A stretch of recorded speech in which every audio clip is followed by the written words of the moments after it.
Loner Life in Another World Volume 1. Shoji Goji. Image summary, anime-style illustration of a young man with dark hair and a neutral expression, wearing a hooded cloak and tunic, holding a wooden staff in a dense forest. Image summary, anime-style illustration of four girls excitedly entering a bath, featuring a nude girl, two vice class representatives in lingerie, and a distressed queen bee reacting in the background. Image summary, anime-style illustration of a girl labeled class rep whispering to a startled, hooded boy labeled Haruka, who looks anxious and sweaty. The girl asks, PSSSD Haruka-kun, why don't you join us? Image summary, copyright and credits page for Loner Life in Another World, light novel vol1, published by 7 Seas Entertainment in August 2021, featuring production credits and legal notices. Image summary, title page for novel 1 of Loner Life in Another World, Cheat Skills Sold Out, written by Shoji Goji and illustrated by Buddha, published by Airship and 7 Seas Entertainment. Prologue. Memories of my old life flickered through my mind like a candle-lit shadow play. Were they real or just my imagination? I couldn't hold on to any of them. I shouted, "Hey you, what's your face? I've got no clue who you are, but we could stop fighting. I'm bored." "Damn it, I told you my name 2 minutes ago," the stranger answered. "Just wait till you see the true extent of my powers.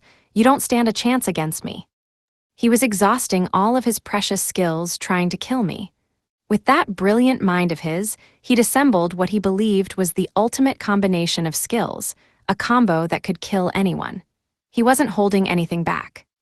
We weren't the protagonists of this world, but he was trying to become one. We were just a bunch of kids dropped into this world as minor characters. We ended up pointlessly slaughtering each other. Believing that he was a main character was his first and greatest miscalculation. This isn't the prologue to your reign as an invincible hero, I thought. This is the end of your tale. Goodbye, what's your face? In his quest to become invincible, he had killed my other classmates and copied their skills. He roared in anger as he stabbed at me with his sword, shot deadly magic spells, and launched every skill imaginable my way, but I wouldn't die. He finally snapped and started screaming at me. Why won't you die? According to my calculations, I should have killed you 5 times by now, just die already." He attacked me with powerful, surefire skills that should have been 100% effective, attacks that I shouldn't have been able to escape. His initial assumptions were wrong. He didn't understand all the variables. That was his own bad luck. What's the point of these skills if they won't work? Why won't you just die? He gathered every last skill that had a 100% chance to kill its target. If probability meant anything, they should have devastated me.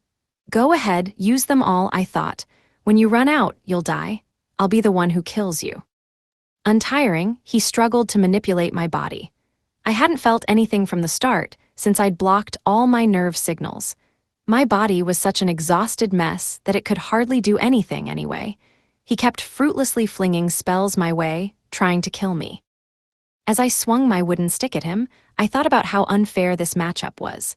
He had acquired a magic shield that even god-tier swords couldn't pierce, and he was immune to all magic spells.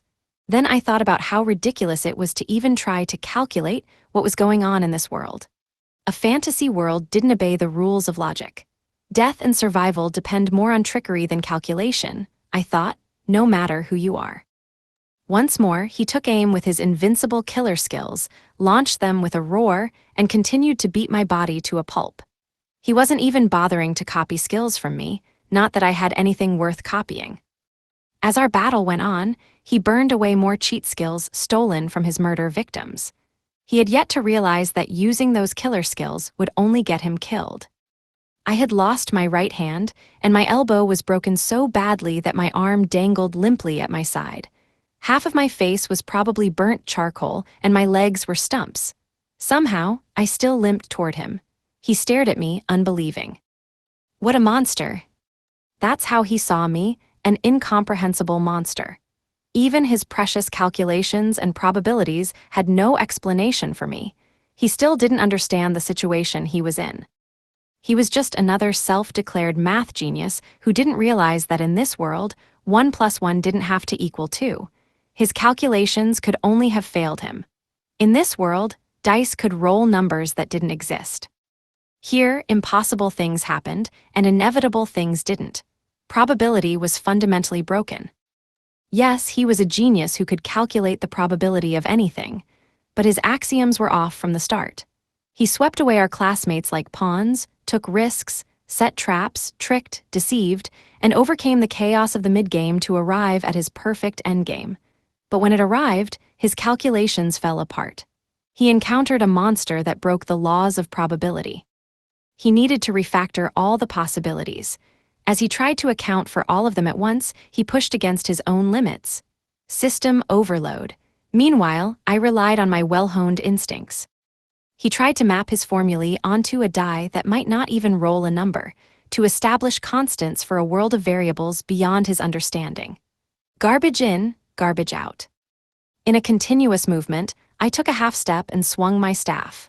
Your HP will hit 0, despite your overpowering defenses and immunity to magic, and you won't even know why. That was the only accurate prediction. Must have seemed pretty unfair to him, huh? Day 1. A high school boy is summoned to another world, but it must be a dream, right? The classroom. Every day I spent the lunch break reading a book, but don't call me a loner, although if you did, you wouldn't be wrong. Everyone else in the building just kept on chattering endlessly. How could they say so little and talk so much? I was almost impressed. Even though we were sophomores, the topics of conversation were always so juvenile. As if that wasn't enough, some of them were playing with their phones while they were blathering. I was sitting in the middle of the large classroom, unable to focus on my book because of their cacophonous squawking.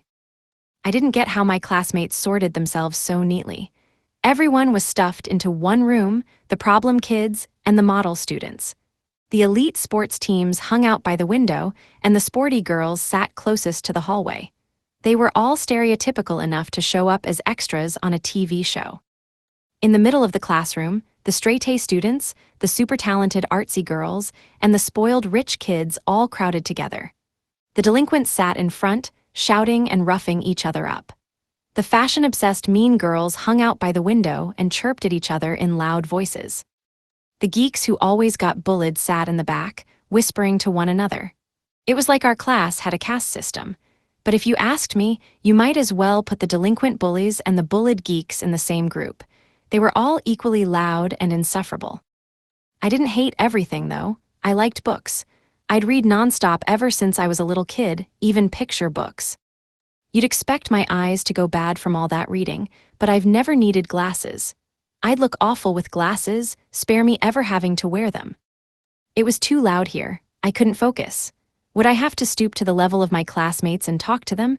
It was too loud, loud, loud. Then I felt something strange. What's happening? Suddenly, the floor started to glitter with unnatural light.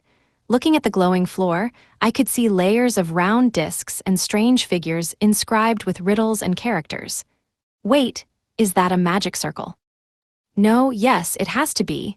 I mean, if I imagined a legit magic circle, it would have looked exactly like this. From my perspective, the sudden appearance of a magic circle seemed way more plausible than having a pop quiz in math. Bring it on. I rushed to the back door, it wouldn't open. I kicked it, it didn't budge. In a panic, I grabbed a chair and hurled it against the window, but the glass didn't break. No doubt about it, we're definitely in a magic circle. I jumped on top of the lockers lining the back wall of the room and scrambled up to the tall locker full of classroom cleaning supplies. Concealed above that locker was an emergency hatch. I jumped up toward the hatch and grabbed the handle. Shoving with all of my weight against it, I broke free to the open sky. I made it, I'm safe. The shining magic circle intensified even more, and the whole classroom filled with blinding white light. Now on the classroom roof, I started to crawl away.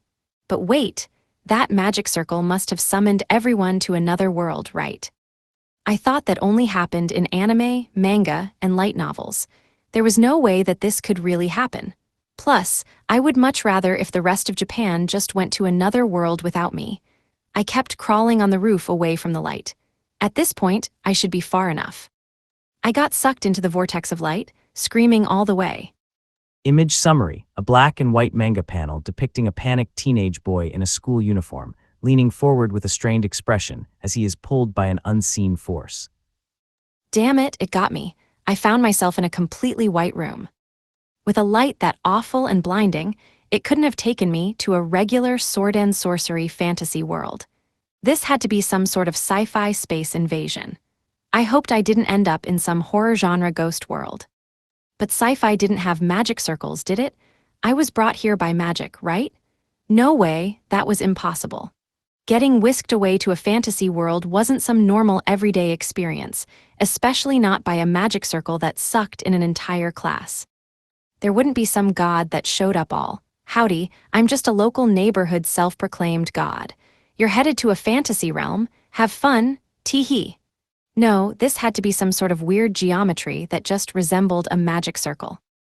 But what kind of world would that take me to? A math world. Now that would be a miserable place. If you asked me what something like prime factorization was, I would just stare uncomprehending. I suddenly realized that I was totally alone. If this were a light novel, someone would have greeted me when I arrived.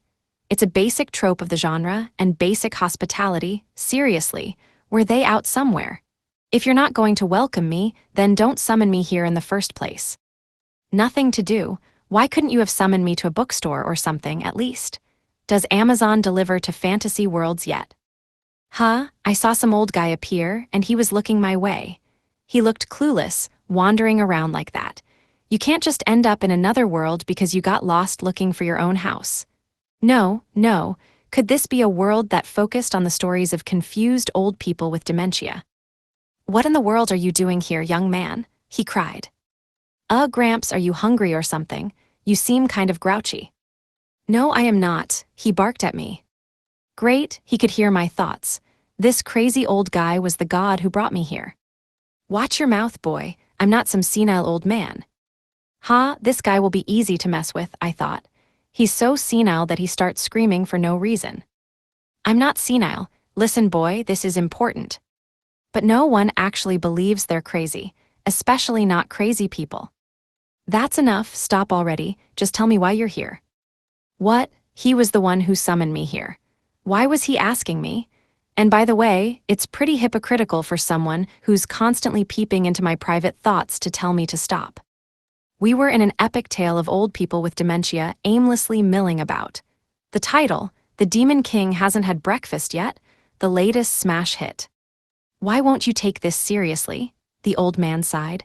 Everyone else is already over there. Why weren't you with the rest of them?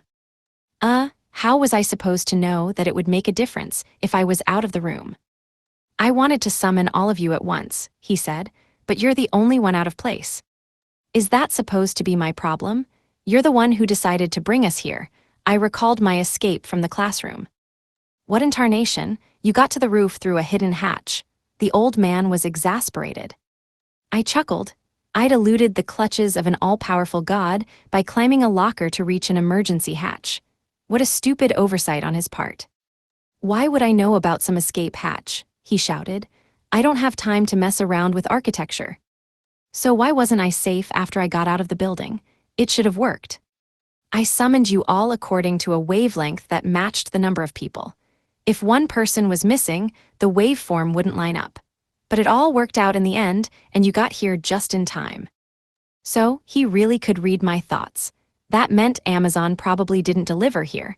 I'd have to settle for whichever bookstores franchised in this world. I'm not summoning anything big like that just for your entertainment, he said. I can't just make the latest volumes of your favorite series vanish from the store shelves and appear here every time they're released.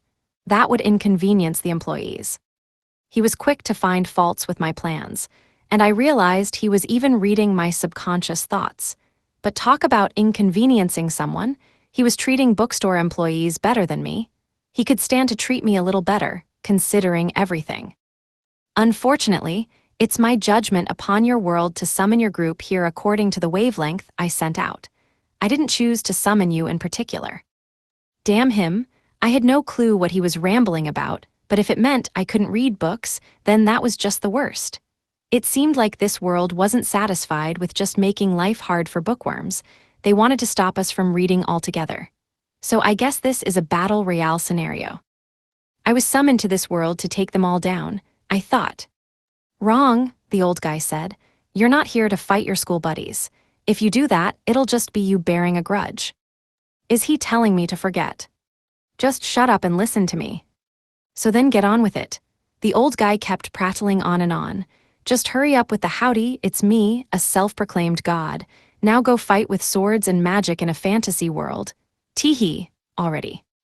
What do you mean, tee-hee? And I'm not self-proclaimed either. Everyone else is done preparing and already on their way. If you don't hurry up, you'll get to the other world utterly alone. Then you won't be able to meet back up with your classmates. You'll be left behind, gosh darn it. So everyone else was together. I could tell this was going to be some cliché Middle Ages world. That meant no books, and definitely no chain bookstores. Who knows, maybe I could still get something delivered by Amazon.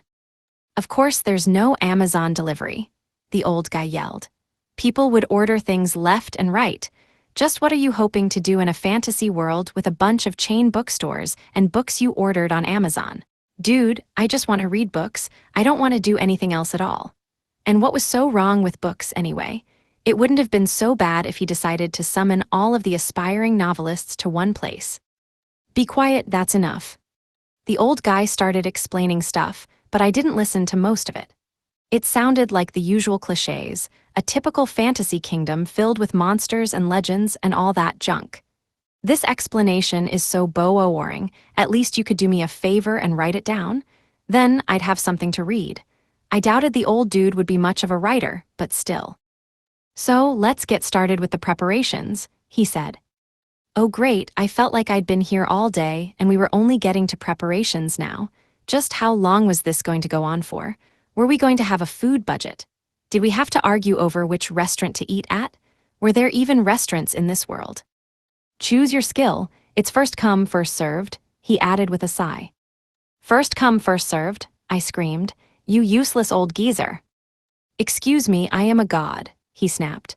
I'm not just some old geezer. Your thoughts are bad enough, why does the first thing out of your mouth have to be an insult? There were 43 people in my class, which meant all the best skills were undoubtedly taken. It was the worst-case scenario. He still hasn't even shown me the list of leftover skills. Just choose your skill already, he sighed. I never thought the day would come when some brat would tire out a god. Finally, a large blackboard covered in words was floating in front of me. It took him long enough to get to the point. What a selfish god. Why couldn't he just hand me a tablet or something? Could he not figure out how to turn one on? Maybe the old man was so out of touch he didn't know tablets existed. I vaguely heard him muttering something. Stop making fun of me, stop making fun of me. He was probably reciting some obscure Chinese poetry. I decided to ignore the senile old geezer and take a look at the list of skills. I read them all in one fell swoop. There were tons, but almost all of them were taken. Did I have to go without a skill? I saw the following text at the top of the skill list. You can allocate 1 point to each stat. Alternately, you can set your stats by rolling dice, 10 points for 2 dice. I had 50 points to allocate. Obviously, it would be better to have a higher number, but all of my base stats were 10. Even if I allocated all my points to a single stat, that would only get me to 60. I couldn't do that, obviously. I didn't know what the maximum would be after leveling up either. 1 point each was grayed out. As for rolling the dice, screw that. If each roll of the dice cost 10 points, and the best I could roll was a 12, the odds of doing better than just spending all 50 points normally were abysmal. Next I read weapons armor items, 5 to 50p each. Disposable items like potions and antidotes were about 5 points each. Weapons and armor were between 5 and 30 points, and a set used up all 50 points. I wanted medicine, but it was an inefficient way to spend my points. I should try to learn healing magic. It would be pretty scary to start the game without a weapon, but those jerks had snatched up all the basic weapons and armor anyhow. Picking last is completely unfair. Out of more than 100 items, the only one left was the generic Villager A set. I saw Holy Knight set, Archsage set, an Armor Tank set, all for the same price of 50 points, the right price for a powerful set. But I had to settle for generic Villager A, also 50 points. What a total ripoff. Contact lenses, better eyesight, 30p. I definitely wanted those contacts. Bad eyesight would be a huge handicap. I would buy them in a heartbeat if they only cost 5 points, and maybe I wouldn't look like I was glaring all the time, but 30 points was just ridiculous. I supposed if your eyesight was really bad, then they'd be worth the price. There was a good chance that this world didn't have any glasses, but 30 points. Next, I read combat skills, 10p. That sounded fair and reliable. And the price would leave me with points to invest elsewhere, too. I saw fencing, sword fighting, polearm mastery, archery, whip mastery, and every other type of martial arts that I could imagine. All sold out. The only one left was cane mastery, the ability to wield a cane or staff. 10p I'd need a cane, but 10 points wasn't so bad. But how could I survive a fantasy world armed with what was basically a stick? I wasn't a kid trying to harass a bunch of turtles at the beach. And even then, a stick wouldn't be enough. Not that I would ever bully turtles, I'm not a weirdo. The last category read abilities, 10p approximately 30p not cheap, but this is where secondary world fantasies really stood out. They were practically cheat codes. There was the crowd favorite, experience boost. There was black magic. Bandits plunder, what the hell. There were even psychic abilities like clairvoyance. I saw so many awesome abilities, damn it, they were all taken. And the ones left, my god, they were abysmal. The first one in the list was general health. 30p I could see that being really useful. There definitely wouldn't be any hospitals over there, but I couldn't ignore the price. Sure, I could try to lead a peaceful, healthy life in a fantasy world, but what good is health if I can't even win a fight against the first monsters I meet? 30 points was just too rich for my blood. Next up, walking, the ability to walk exceptionally well. 30p again, it seemed practical but not worth 30 points. In a world with experience boost, how could being able to walk exceptionally well even compare? Was everyone else just stumbling around like a bunch of drunk toddlers? Was some accursed demon king just playing a prank on this world? Could this next skill be any better? Calisthenics, skilled at exercises, 30p calisthenics? Please don't tell me that guy who does the exercises on TV is in this world. I couldn't handle it. What a total joke. Last and perhaps most terrifying. Sensitivity, your body becomes more sensitive. 30p they had to be kidding me. How could they possibly make teenage boys more sensitive? What was this, a boys' love universe? I didn't need sensitivity. Although half the students were girls anyway, was this some weird sex world? To be totally blunt, I don't think any girl would want to practice this kind of skill with me, but should the impossible happen, I'm ready and willing. Until I saw the fourth category, they may as well have been sending us to the Dark Ages. Magic 10-30p jackpot. The 4 elements, lightning, healing. These are perfect, but they must all be taken, right? Seeing those skills made a warm swell of emotions flow through my chest. I'm not crying, you're crying. I noticed that the old guy had averted his eyes from me. Only 4 types of magic remained. Heat. Magic that raises the temperature 30p, that would be pretty handy if I were reborn as an otherworldly vending machine. Yes, I'll take another coffee, thank you. At least people would pay me for that. Packing, magic that can pack boxes. 30po, so I can go work in an Amazon warehouse. Weight increase or decrease the weight of objects. 30p what, to lower the postage on my shipments. Movement, assistance when moving. 30p huh. How wasn't this the same as that walking ability? These abilities were all awesome if I wanted to work at the goddamned post office. The 5th category was special abilities. Things like sword mastery, magic mastery, lowering the amount of experience required for certain tasks. If you grabbed one of those skills alongside the hunting experience boost, you'd basically have a cheat code for leveling up. Surprising no one, both were taken. There was seriously nothing left. Corporate initiative, skill at reporting, contacting, and consulting others. Others being who? Your fantasy regional manager. Were we in a businessman universe? If you leveled up enough, you'd become the CEO of a multinational corporation. Were the dungeons furnished like office buildings? Master of none, slower level up rate. Now that was a straight-up penalty. Who in the world would take that? Was it a trap for anyone who somehow misclicked? Blockhead, get worse as you level up. Another trap option. Why would anyone purposefully choose abilities that made them worse as they spent more time in the world? Maybe Master of None meant that you leveled up more slowly, but you had an easier time acquiring skills. But that still didn't explain Blockhead. Was it for idiots? Or people who just wanted to cheer on another player? Truly a fate worse than death. The final category was titles. They were all cheap, about 10 points, but none of them seemed like they had any obvious use. They probably just helped determine your job. But even if a title didn't give me an immediate buff, it might be the most effective option in the long run. Looking through, I saw options like Master Swordsman, Guardian, Grand Magus, Godemit. What the hell? Even these options were sold out.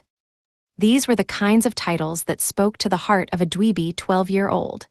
Yet they were all taken by my classmates, who were ostensibly mature high school sophomores. I guess being called a master swordsman in a fantasy world isn't as unspeakably lame as it was when I went through that phase in junior high. Still, even in a fantasy world, I couldn't go around giving myself an over-the-top title. Good luck trying to live up to the expectations of the titles you picked. But at least those titles were kind of cool. The only two titles left were the absolute worst. One was shut in, doesn't leave their home, protected by their dwelling. So a recluse who lives with their parents. But weren't we summoned to another world? There is no home here to refuse to leave. It would be impossible to be a proper shut-in even if you tried. Maybe if there was book delivery, but there's not. The final title, Neat Unemployed. Shouldn't we all be more concerned about getting killed by monsters than whether we have day jobs? Those were all the ways I could spend my stat points. The list was over. My life was over. This old man must have gone completely senile. Just what in the world did he expect me to do? "Hey, Gramps," I called to him. "Look at me, won't you? Don't you have anything to say to me? Why don't you stop pretending I'm not here and look me in the eye?" No matter how much I tried to get his attention, he kept his gaze turned away from me. From the moment the blackboard popped up, he acted like I had become someone else's problem. Some time passed. The old dude was sitting down a few feet in front of me, just asking me over and over again what I wanted to do. He had taken us high school students out of our normal lives and brought us here for some mysterious reason. It was the will of a god, divine providence, whatever you wanted to call it. You'd think that there would be a good reason for that happening, but hey, maybe it was just some unavoidable coincidence. Since you couldn't just throw kids into a fantasy world arbitrarily, you sweetened the deal by giving them a bunch of special skills. Sure, that made sense. If it was all a big mistake, then the least this god could do was give us all skills to help us survive in the world. That was the role of a god, after all. And if there was no mistake, if there really was some reason why we all got summoned here, then the skills would be necessary to help us survive and accomplish our hypothetical quest. Either way, that was the point of the skill list that the old guy kept asking me to choose from, but none of the remaining skills would help me survive here. None of them would help me fulfill any particular mission. You aren't doing your job as a god, so what's even the point? He tried to stammer out an excuse, and I glared at him. He sat down cross-legged, and I glowered at him. I put all the anger I could into my stare. The old man's eyes grew shiny with tears. As they dripped down his face into a puddle, he explained himself. Up until now, I've only ever summoned about 30 people at once. There were always plenty of skills to choose from. A lot of people even saved skills for the people who came after them. But this time, I had 43 people, so even the ones at the end had to scramble for the best skills. I've never dealt with someone far enough from the summoning circle that they arrived after everyone else already left, he continued. All of the skills here are the remnants of people who have achieved something in this world, recognized by the gods. That is a list of all the talents that have earned the recognition of the gods, talents that belong to heroes who became gods or even surpassed us. And it's not just a list. These are actual remnants of those heroes' souls, each one alive with its own feelings. Even a god cannot fully understand someone who's surpassed him. It's up to you to choose a skill, feel its soul, understand its way of life, and receive the power it bestows upon you. Each skill here comes from someone who has achieved greatness, you see. True mastery comes from understanding the soul of a skill, how its original bearer achieved what they did. If you can't do that, then even the most powerful skills become meaningless or even an annoyance. The old fart continued between overwrought sobs. Even I don't understand all of this. There are so many skills that I've never seen before. However, each skill has some meaning, some purpose. They wouldn't be on the list otherwise. Tears streamed down his cheeks. He stood up at times for emphasis, but his legs trembled like those of a baby fawn. This is bad. His eyes looked totally deranged. It was like a demon had possessed him. He was practically foaming at the mouth. And what he said about those skills, that was crazy. The concept was way too dangerous. He was talking about souls that surpassed gods. Souls? These were more than souls, they were straight-up demons. Old dude, you've got to get out of here too. They surpass the truth that I know and the providence I dispense, even as a god, he said. That's messed up. You can't surpass a god. This perilous position is a golden opportunity. Over the precipice I go, he shouted wildly. Here it comes, here it comes. This is bad, he's gone off the deep end. Here it is, this is the truth, he cried. Did he have a nervous breakdown? Here it is, I'm bearing my soul, my gift. What was he talking about? I'm giving you everything, he wailed. Everything, even delivery service for all my books. What was he talking about now? All the skills, you can take every last one. Every last one? Was he giving me everything? No. Was he trying to surpass his god form and become one of those souls, or demons, himself? Even a god shouldn't go that far. Hang on, I yelled as I realized what he was doing. I don't want them, dumbass. That'd be like playing on nightmare difficulty. How do you suffer? Laugh through the pain. You stupid old man, he was raving mad. Farewell, he roared. As the world faded to black, all I could do was scream, farewell my ass. I was in the middle of a forest. My head hurt. He really did send me to the other world. There was no one around. I didn't want to look at my stats, but I couldn't avoid it any longer. Status, I said. Please roll your dice, said a voice inside my head. Oh, so now I need to roll the loaded dice. Hang on, he really did give me all of those skills. I wanted to scrub the stench of those garbage skills off of me. 2 dice manifested in my hand. I chucked them blindly. Both of the dice landed on a side that read M. What the hell is going on? I shouted. Please assign your first roll to an attribute, the voice said. Was M some sort of ability modifier? If my ability scores were 10 points by default, how many points would M add? It must raise my stats, it has to. Unless M was short for minus, there was only one way to find out. I'm betting it all on luck, I said. After all the misfortune of today's events, I was desperate for some luck. I didn't have time to worry about strength. Luck plus M, the voice said. Please assign your second roll. Was that the most it could boost my luck? If M meant minus, then that meant my luck just dropped to 0. Worst case scenario, it could go negative. But I had to choose luck. If my HP went to 0, then I'd be dead. Any other stat was just as risky. Plus, I could use as much luck as I could get. Maybe it would even reduce damage dealt. I'd have to deal with the consequences down the line, but I was desperate. Luck, I said. Luck increased, the voice said, displaying status. Name, Haruka. Race, human. LV, 1. Job. HP, 10 MP, 10. Vit, 10 POW, 10 SPI, 10. Dex, 10 Raise, 10 Int, 10. Luck, max above limit. SB, 0. Combat, Cane Mastery Level 1. Magic, Heat Level 1, Movement Level 1, Packing Level 1, Weight Level 1. Skills, General Health Level 1, Sensitivity Level 1, Calisthenics Level 1, Walking Level 1, Consultant Level 1, Servitude Level 1. Titles, Shuttin Level 1, Neat Level 1, Loner Level 1. Abilities, Corporate Proactiveness Level 1, Master of None Level 1, Blockhead Level 1. Equipment, Cloth Bag. My luck was above the max limit, which means that M meant max. Why not just write the damn word? It's only 3 letters. I should have used it on power or speed. I screwed up. It wasn't a total waste. Luck was also a necessary attribute, and since I didn't know what M meant at the time, it was the right call. I couldn't just gamble my life on those dice. But after max it read above limit. Was that a good thing? I'd never seen that before in a game. It had to be good. I assumed that I was rolling regular six-sided dice, but I rolled an M that was the best roll, a perfect roll. Any other result would have spelled disaster. At the very least, I knew that luck was on my side. So even if I leveled up, my luck wouldn't go up anymore. Max stats came up pretty often in the light novels I read. And looking at my status, the geezer really did dump all the leftover skills on me. They were all trash, but 2 of them were new to me. Did I somehow earn them with my lucky roll? I took a look.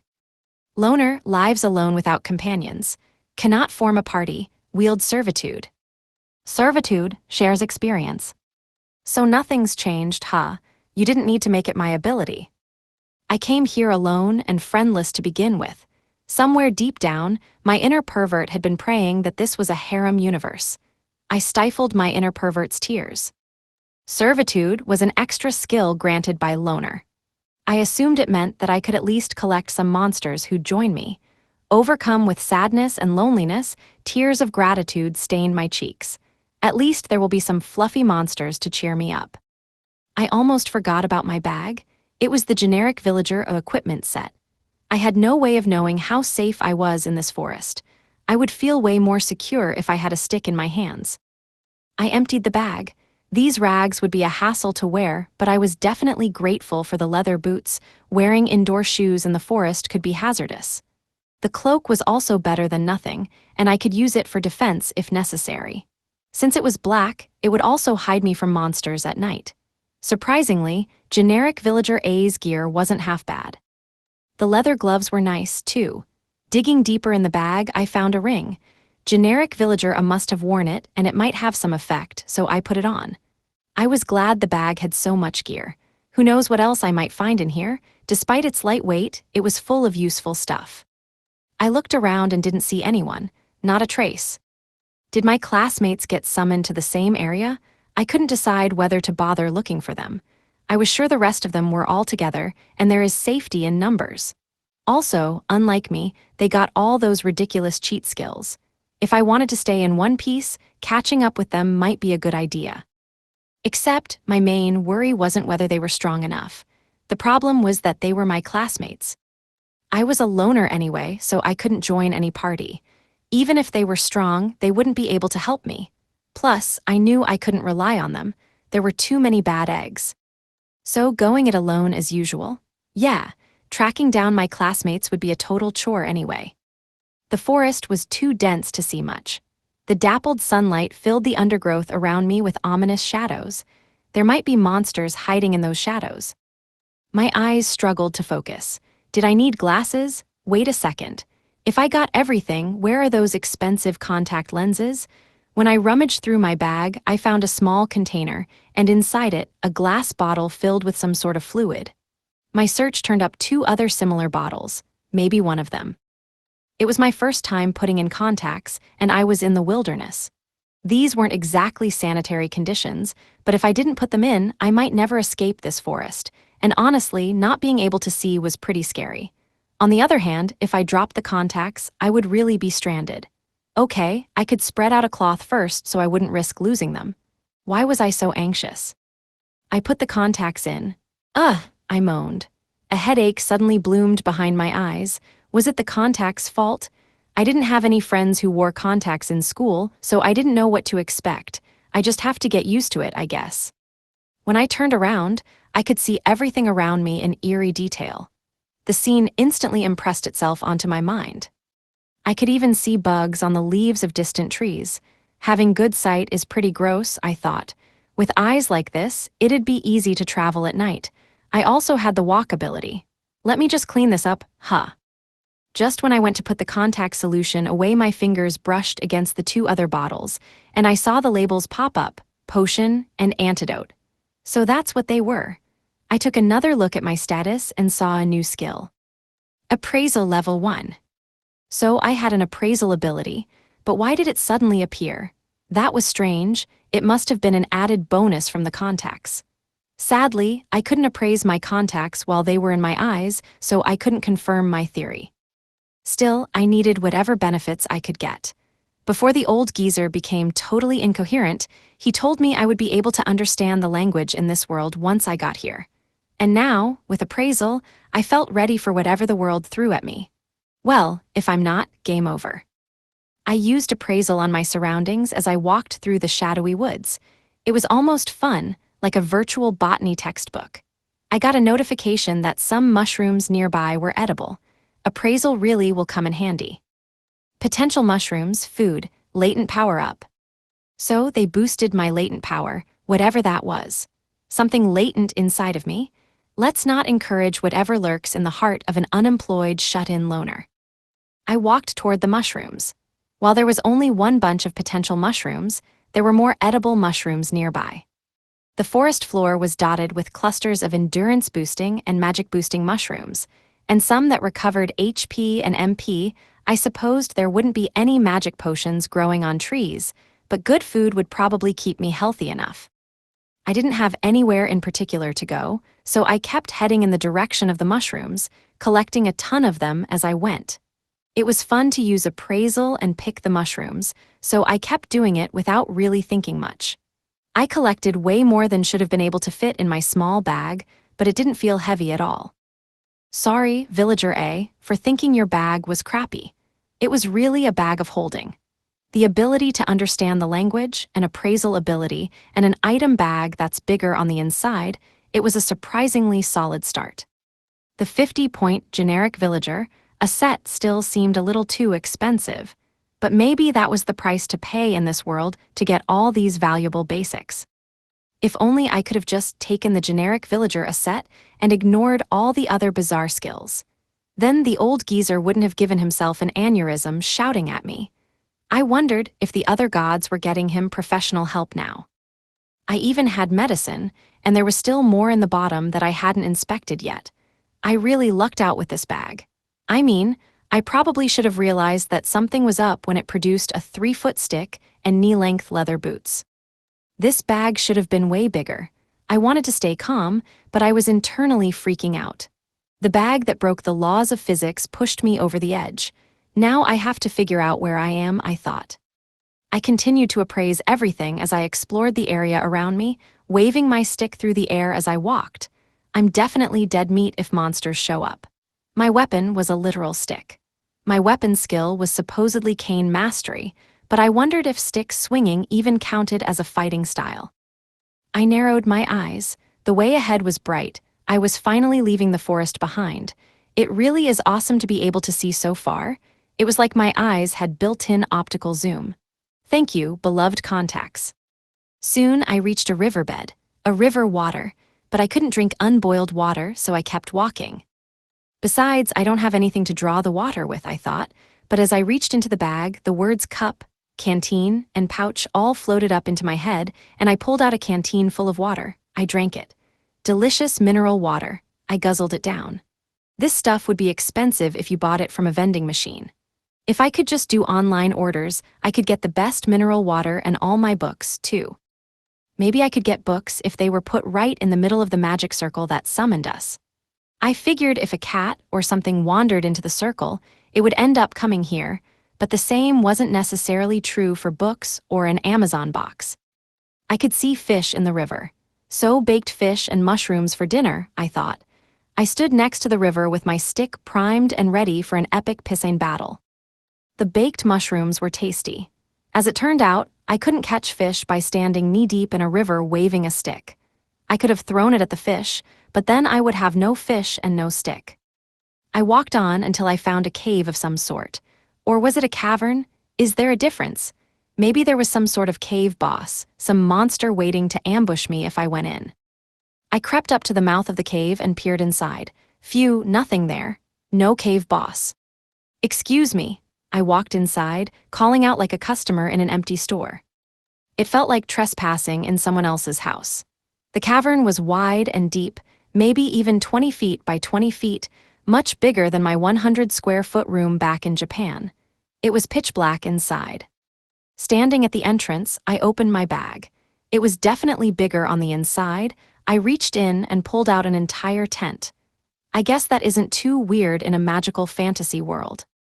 Magic tent, when activated with magic, opens and closes automatically. Room temperature, bug and monster repellent. Ha, so monsters are no better than bugs. Magic Lantern, when activated with magic, switches between on, off, and blink settings. Bug and monster repellent. Take that, monsters. It could even blink. I could use this lantern to signal in a car without taillights, not that there were any cars here. But how was I supposed to activate with magic? I'd never used magic before, but it was worth a shot. O magic power that dwells within me, I unleash you unto the world, anything. What if I was having some sort of fever dream? What if I just shouted that out loud in the middle of class? The bag of holding was big enough, so why didn't anyone think to pack an instruction manual?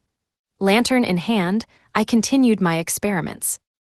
O magic power, I command you to light the lantern. Still nothing. Please, please tell me I'm not insane. I kept trying. I sat cross-legged and focused. I tried to sense my magic power. Take it, control it, but nothing felt different. Damn it, I don't know how to use magic. Did I need to use a specific spell or chant? I didn't want to give up yet. I wasn't crazy. This was definitely a magical world. Just turn on, you piece of crap, I shouted. The lantern flicked on. Turn off, I commanded, and it turned off. Turn on, turned it on, that's all.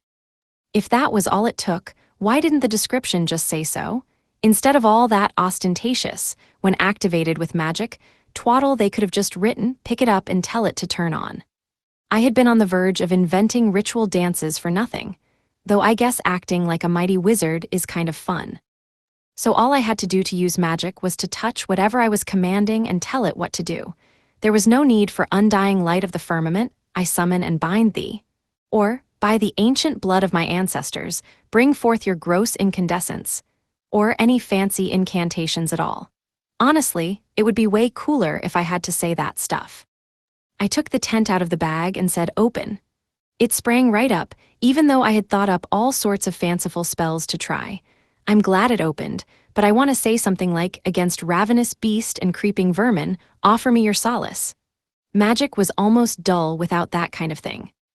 It was getting dark outside. I'd traveled as far as I could today. It's not like I had a destination in mind, so this was as good a place to stop as any. Not knowing what to do with myself, I stared at my hands for a while and noticed that ring. That was an item, right?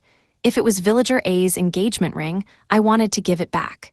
Villager A was really saving my butt. Appraisal, I said. The ring of the destitute, for the soul of the abandoned life. Life-saving. Huh, is this ring cursed or something? That sounded terrible. Other than life-saving, it had question marks where the actual effects should be. And what did life-saving mean? Life-saving, immediately before HP reaches 0, restores MP and HP to full. Wow, I can even use appraisal on descriptions. In any case, life-saving was an amazing skill to have. It would protect me against even mortal wounds. But did that description mean it saved your life at the cost of your soul? I didn't get it. I gathered some firewood from the nearby forest. There wasn't a lot of dry wood, but I found enough to start a fire. I wanted to repel monsters, and the cave was damp, so I definitely needed to get one going.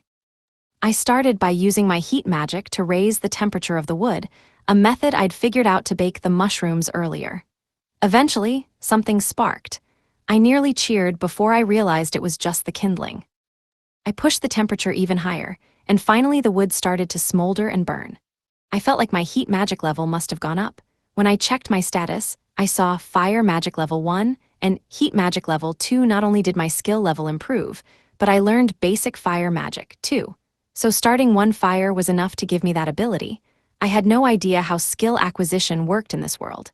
Maybe fire magic was part of a skill tree connected to heat magic. Until now, my only plan for fights was to swing a stick at the enemy, so fire magic sounded good to me. I wanted to practice more, but I could barely keep my eyes open. Before I drifted off to sleep, I checked my status one more time. Name, Haruka. Race, human. LV, 1. Job, HP, 10. MP, 10. Vit, POW, 10. Spe, 10. Dex, 10. Raise, 10. Int, 10. Luck, max above limit. SB, 0. Combat, Cane Mastery Level 1. Magic, heat level 1, movement level 1, packing level 1, weight level 1. Skills, general health level 1, sensitivity level 1, calisthenics level 1, walking level 1, consultant level 1, servitude level 1, clairvoyance level 1, presence detection level 1, enemy tracking level 1. Titles, shut-in level 1, neat level 1, loner level 1. Abilities, corporate proactiveness level 1, master of none level 1, blockhead level 1. Equipment, tree branch, clothes set, leather glove, leather boots, cloak, contact lenses, ring of the destitute, cloth bag. I figured I must have gotten clairvoyance because while I was wandering around, I kept focusing on faraway objects. Thank God for my contacts. Good eyesight really was a blessing. Who knew how badly I would have done without appraisal and clairvoyance? Is it just me, or is this more like a survival game? Normally, you'd get summoned by some princess or a beautiful sorceress, right? I just got dropped in the middle of a forest. Divine Providence brought us all here, so it must have done so for a reason. Were we destined to start new lives in this world, no strings attached? No, there had to be monster slaying or some ridiculous quest involved. I wouldn't mind just living here, I thought. However, if this is a survival game, then I'll be stuck in these woods for the rest of my life. Oh no. Presence detection and enemy tracking were also new skills. I guess that I got them because I was so paranoid about monsters ambushing me. Was it really that easy to get new skills? Maybe all the skills offered in that white room were overrated after all. Just what did that old geezer do to himself anyway? No, I shouldn't think about it. He said that skills came from beings greater than the gods. That sounded dangerous. My first day in this new world came to an end. Now to dream of online book delivery. Day 2.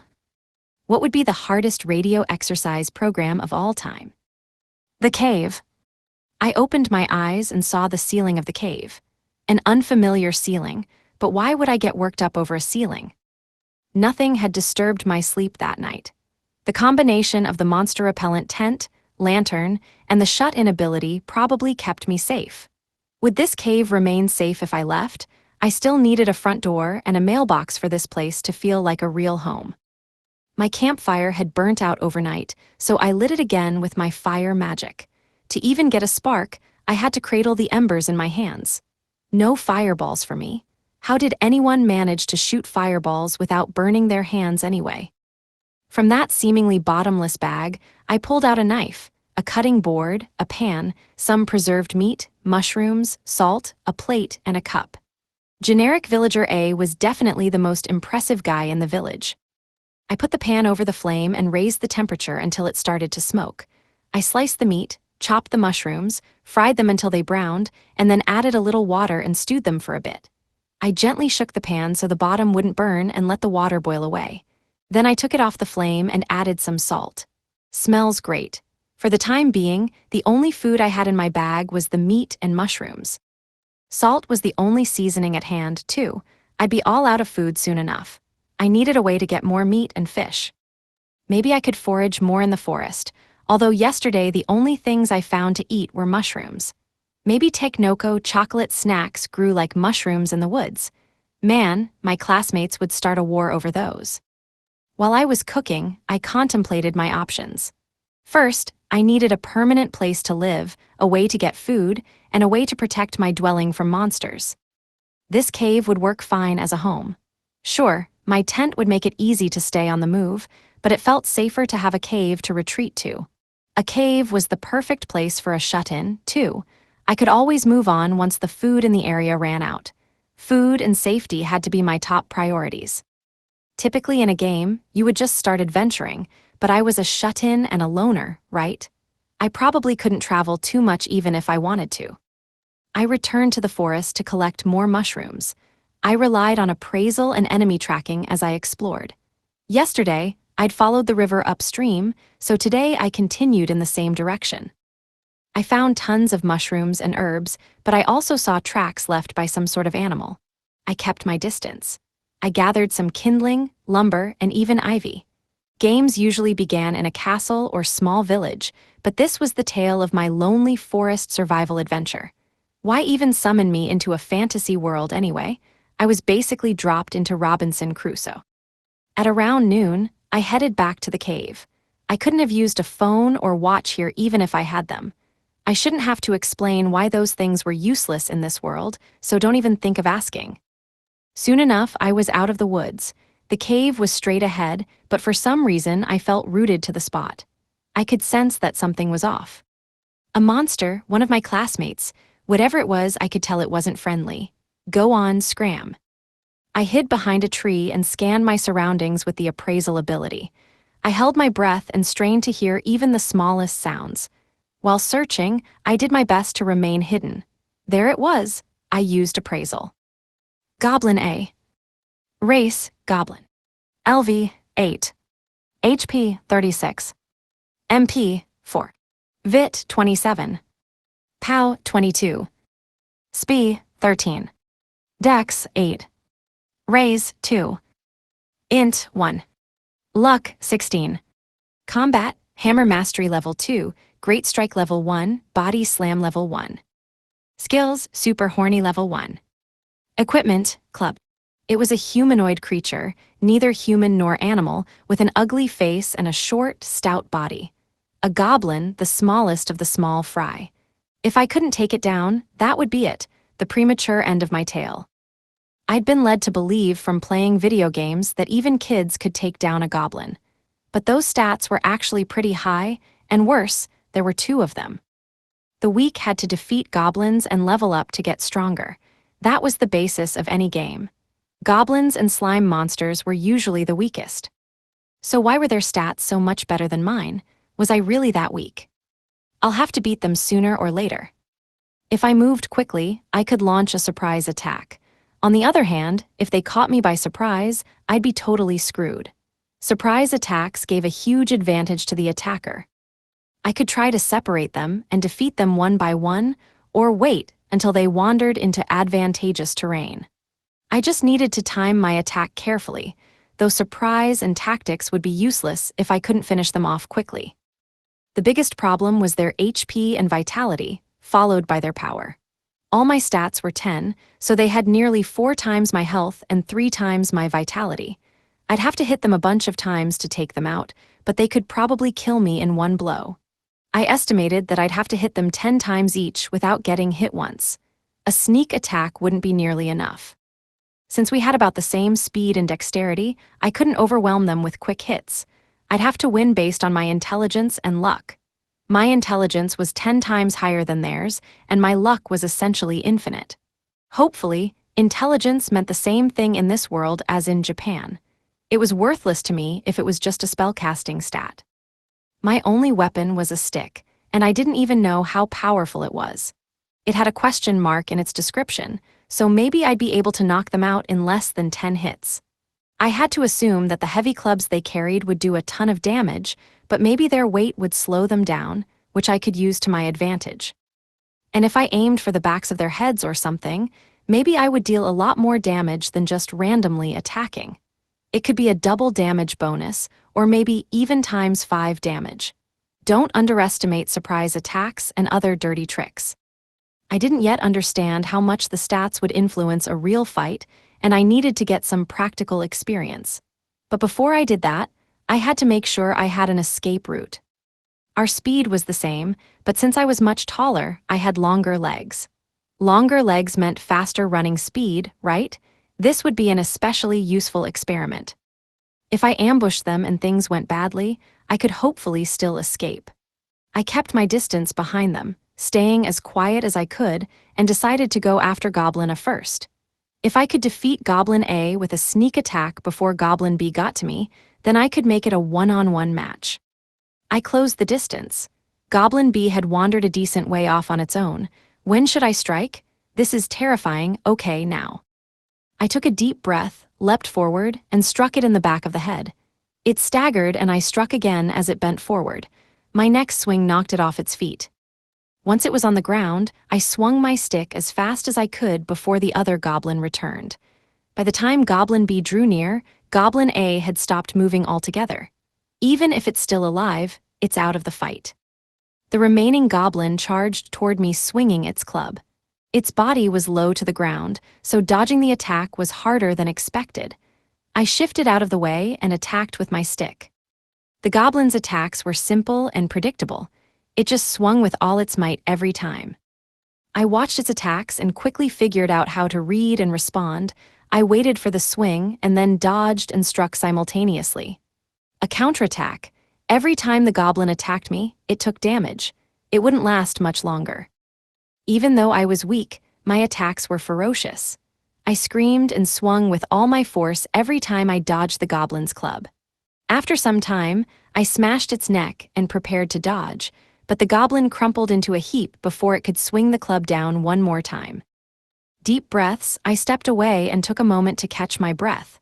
Only one of the attacks had grazed me, but it didn't do any real damage. It wasn't a flawless victory, but not bad for my first fight to the death. Neither of the defeated goblins were moving at all. Just to be safe, I went over and dealt each of them a coup de grace, taking their clubs as my spoils of war. I washed my face in the river. I felt more exhausted mentally than physically. By the time I defeated the second one, I was able to anticipate all the goblins' attacks perfectly. Not that I could read every movement they made, but I managed to respond smoothly, and just surviving my first battle felt like an accomplishment. I had a lot to work on, but my first priority was to get used to fighting. Now I really feel like I'm in a fantasy game, I thought. Or is that just my imagination? I went back to the cave and took a quick rest. I nibbled on roasted mushrooms and used the wood and vines I had gathered to make a simple lattice door over the cave entrance.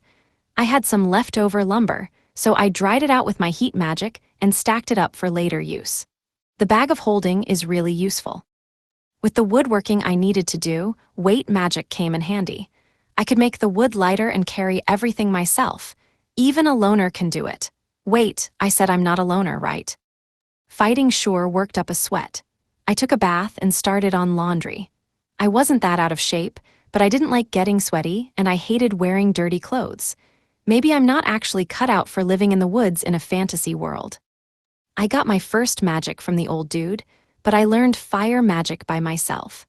I had no idea how to practice my magic and get better, but obviously shooting fireballs would be a little more difficult than just saying a word and firing. I kept messing around with heat and fire magic to try and get some flames going. Heat magic took forever to actually light anything on fire. I could create little balls of flame with fire magic, but they were tiny and only shot a few yards away. Even sending them that far took a lot of my concentration. It would be hard to find a use for them in actual combat. At least I was having fun, so I kept practicing. I wanted to be able to attack from a distance, but I probably needed to level up more first. And in order to level up, I had to fight. I tried using weight magic to make my stick heavier for battle, but it was pretty difficult. If I made it heavy too early, I could barely lift it, but when I tried making it heavy just at the moment of contact, it was hard to get the timing right. Still, I wasn't about to give up. En garde. Then I tried using packing magic to pack up my wooden stick. I could do it no problem, but what was the point? There had to be some use for packing magic, but for the life of me, I couldn't figure it out. In the meantime, I experimented with using it to bundle sticks together and then swing them all at once, but I honestly couldn't tell if this was any different from just using one. Either way, at least it was practice for my cane fighting. It was hard to figure out what exactly movement magic did. I had the sense that maybe the walking skill was increasing my stride so that what would normally have taken 10 steps was only 7 or 8. I remembered being surprised by how quickly I reached the goblin when I launched my surprise attack. Yep, the surprise attack surprised me too. Turns out I had a lot in common with that goblin. I did whack it to death with a stick, but I am a loner after all.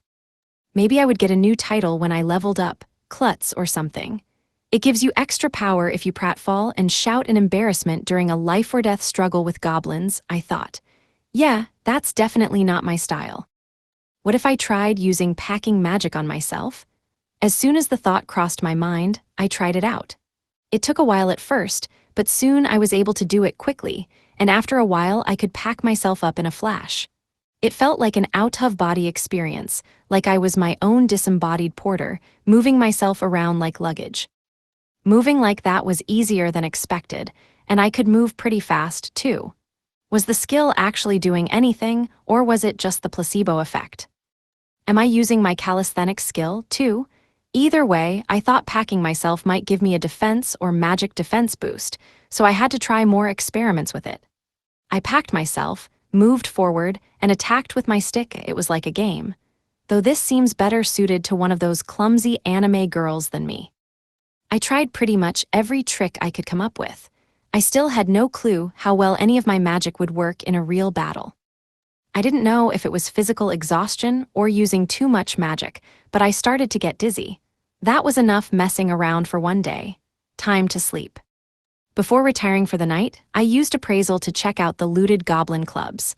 The display read, "Club, a wooden club." The stick that I had been using had a big question mark for its description, so I couldn't compare it, but I could tell that the club was heavier, shorter, and probably useless in battle. Status, I called. Name, Haruka. Race, human. LV, 2. Job, HP, 23. MP, 021. VIT, 22. POW, 21. SPI, 25. Dex, 25. Raise, 21. Int, 25. Luck, max above limit. SB, 5. Combat, Cane Mastery Level 2, Evasion Level 1, Foresight Level 1, Magic Infusion Level 1. Magic, Heat Level 2, Movement Level 1, Packing Level 1, Weight Level 1, Fire Level 1. Skills, General Health Level 1, Sensitivity Level 2, Calisthenics Level 2, Walking Level 1, Consultant Level 1, Servitude Level 1, Appraisal Level 2, Clairvoyance Level 1, Presence Detection Level 2, Enemy Tracking Level 2, Magic Manipulation Level 1. Titles, Shut-in Level 1, Neat Level 1, Loner Level 1. Abilities, Corporate Proactiveness Level 1, Master of None Level 1, Blockhead Level 1. Equipment, Wooden stick, Clothes set, Leather glove, Leather boots, Cloak, Contact lenses, Ring of the Destitute cloth bag. I leveled up. My stats had all doubled, which was a much bigger jump than I'd expected. Maybe it was just because I was at such a low level, but I certainly wasn't going to complain about the fast growth. This'll make fighting way easier, I thought. My speed and dexterity nearly tripled. Now I'll really be able to attack quickly. Maybe I was an agile build in this world. I had to be, if speed and dexterity increased so much, right? The intelligence boost was also great, but I figured that came from all the time I spent practicing magic. Or maybe it was because I came up with a good strategy to defeat the goblins. Could my time speedrunning video games finally be paying off? Not that I ever finished a run. Wait a second, did my sensitivity go up too? What the hell did I do? All I did was encounter some goblins, and it's not like they captured and tormented me. So why did it go up? Was this good or bad? Did my skin get more sensitive or something? That sounded itchy and terrible. I pretended that I hadn't noticed it and moved on. My cane mastery level had gone up just from swinging a stick around for one afternoon. Did I get a bonus because I killed my first enemy? In the past, didn't they give you a new rank in martial arts if you killed an opponent? I was supposed to have a slower level up rate because of Master of None, but I guess those two goblins gave me enough experience points anyway. That would make sense, considering I defeated enemies that were a lot stronger than me. I had no idea what the base experience growth was. I could really use a strategy guide, but I don't even know the name of this world. Maybe the old geezer told me, but I couldn't remember. That good-for-nothing geezer. My calisthenics level must have gone up because of my strict daily exercise routine, the one I just started today, I mean. Could that possibly be enough? Maybe calisthenics was the first skill that a lot of people used in this world. And when you leveled it up enough, you were suddenly able to recite NHK's legendary radio exercise programs, even the hardest ones on the spot. Besides that, my appraisal, presence detection, and enemy tracking had all gone up, too. I used them constantly and needed them in my daily life, so no big surprise there. I was just happy to level up. I had no idea what magic infusion referred to. Magic manipulation must have appeared because I was preparing myself to use weight magic in battle. But magic infusion? Maybe I got it from using magic on myself earlier. But how was that different from packing magic? My eyes couldn't stay open anymore. I'll worry about it tomorrow. What would be the hardest radio exercise program of all time anyway? Day 3. I am not a clumsy anime girl. The cave. I woke up ravenous. It was the first time that hunger forced me awake. Did using magic make me hungrier? No matter the reason, I had to eat. Mushrooms again. I got a fire going, chopped them up, and sprinkled them over a salad of herbs. This could really use some dressing. The herbs were medicinal and bitter. They really needed something. It's not too much to hope they have mayo here, is it? But the only ingredient around was mushrooms. This world was definitely not weird enough for mushroom-based mayonnaise. Eating woke me up all the way. I washed my face. This is a ridiculous order for a morning routine, but I'm in another world after all, and a loner on top of that. No one's gonna tell me what order to do stuff in. I leveled up yesterday, so all of my stats were double, but I didn't feel any stronger or faster. Maybe I was still too low level to feel any difference. I didn't really know how much I could trust stats anyway. I'll do whatever I can to get stronger.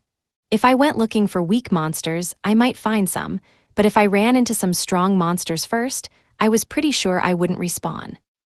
Yesterday, what happened yesterday? Right, somehow I got magic infusion. I could understand evasion and foresight. Magic infusion needed testing. And infuse what? Was magic going into my bloodstream like a drug? What the hell did it mean? Okay, Mr. Appraisal, tell me what you got. Magic infusion level 1 cloaks the wielder's body in magical power and enhances it.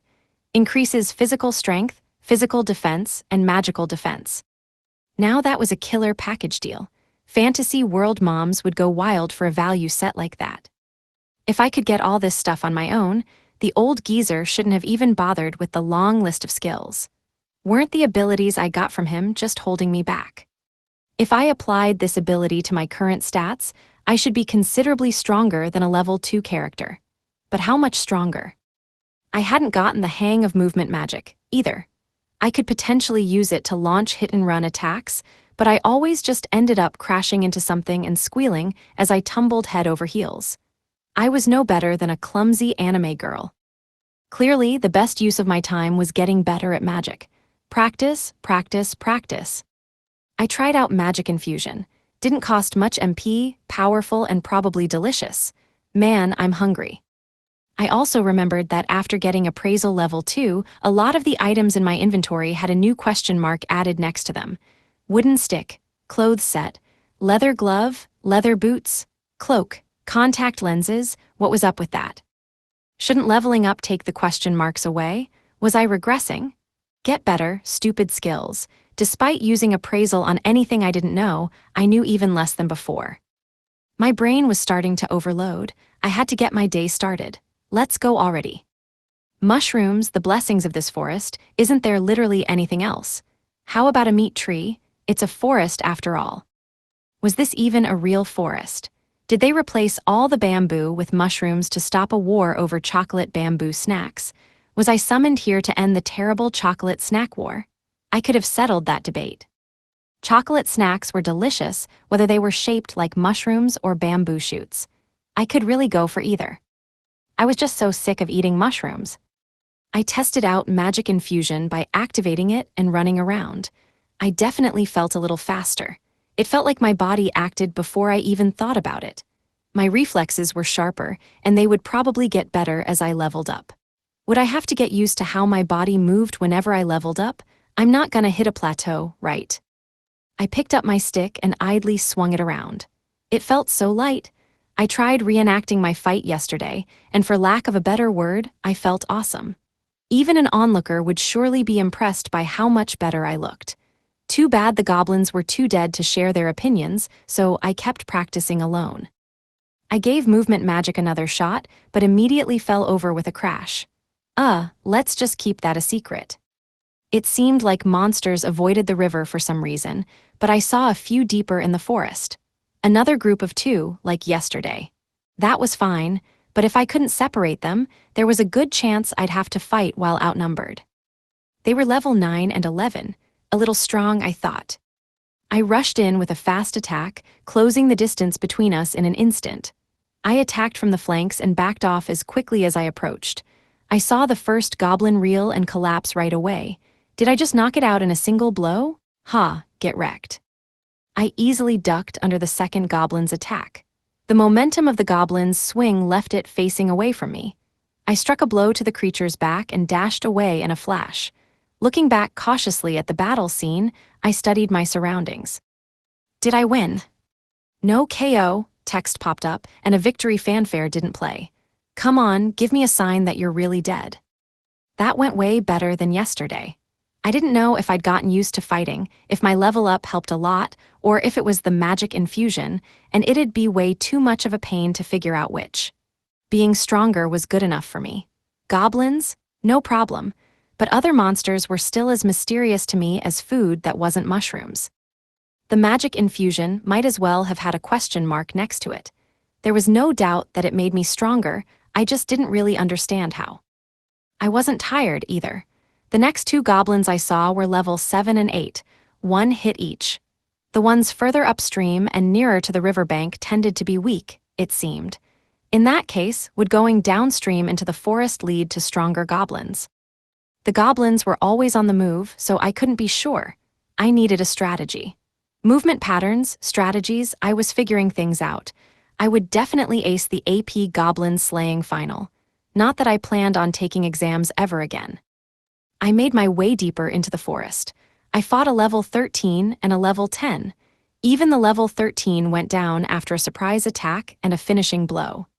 I'd gotten pretty damn strong, though I didn't know if I was ready to face 3 at once yet. That's enough for today, I decided. On the way back to my cave, I took out a level 11 and a level 10. The weaker ones definitely stay closer to the river, so as long as I stick to my hunting ground, I should be safe. In terms of raw strength, I might lose to a level 10 plus goblin. I developed a 3-step routine to fight these hardier goblins: sneak attack, a quick strike, dodge, and then circle behind for a final blow. I had to put all of my energy into that final blow, or it wouldn't kill them. I still had to worry about getting hit, too, just one, and it would all be over. I needed to figure out movement magic if I wanted to really mow them down. Why the hell am I just beating them up with a stick? I thought. I'm an unemployed loner in a world of swords and sorcery. How could I be satisfied with just a stick? There are vicious monsters around. Grumbling to myself, I made my way out of the forest. Back in the cave, I sighed over my dinner options. Mushrooms again. Bon appetit. I piled up the firewood and timber in the deepest part of the cave. It was just a bunch of wood that I felled and dried out with magic. If I had a crafting ability, maybe I could make furniture. In addition, I had collected a bunch of clubs. It wasn't like I could use them, but I added them to my bag of holding anyway. I didn't have any armor or anything. I couldn't afford to get careless. I took a bath, set up my tent, and lay down to sleep. The hard cave floor hurt to sleep on. I pulled out the sleeping bag. Even a loner wishes for the pleasure of a big fluffy bed. I was still level 2, leveling up wouldn't be that easy and fast. I need to keep testing my skills, I thought. Training, battling monsters, leveling up, seeing what works. I'll discover my own fighting style through trial and error. The only thing I could do was ensure that I got stronger a little at a time. This was a fantasy world. I knew there had to be more exciting skills and weapons out there. This world is too damn realistic. That's enough, that's enough. Realism in a fantasy world wasn't necessarily a bad thing.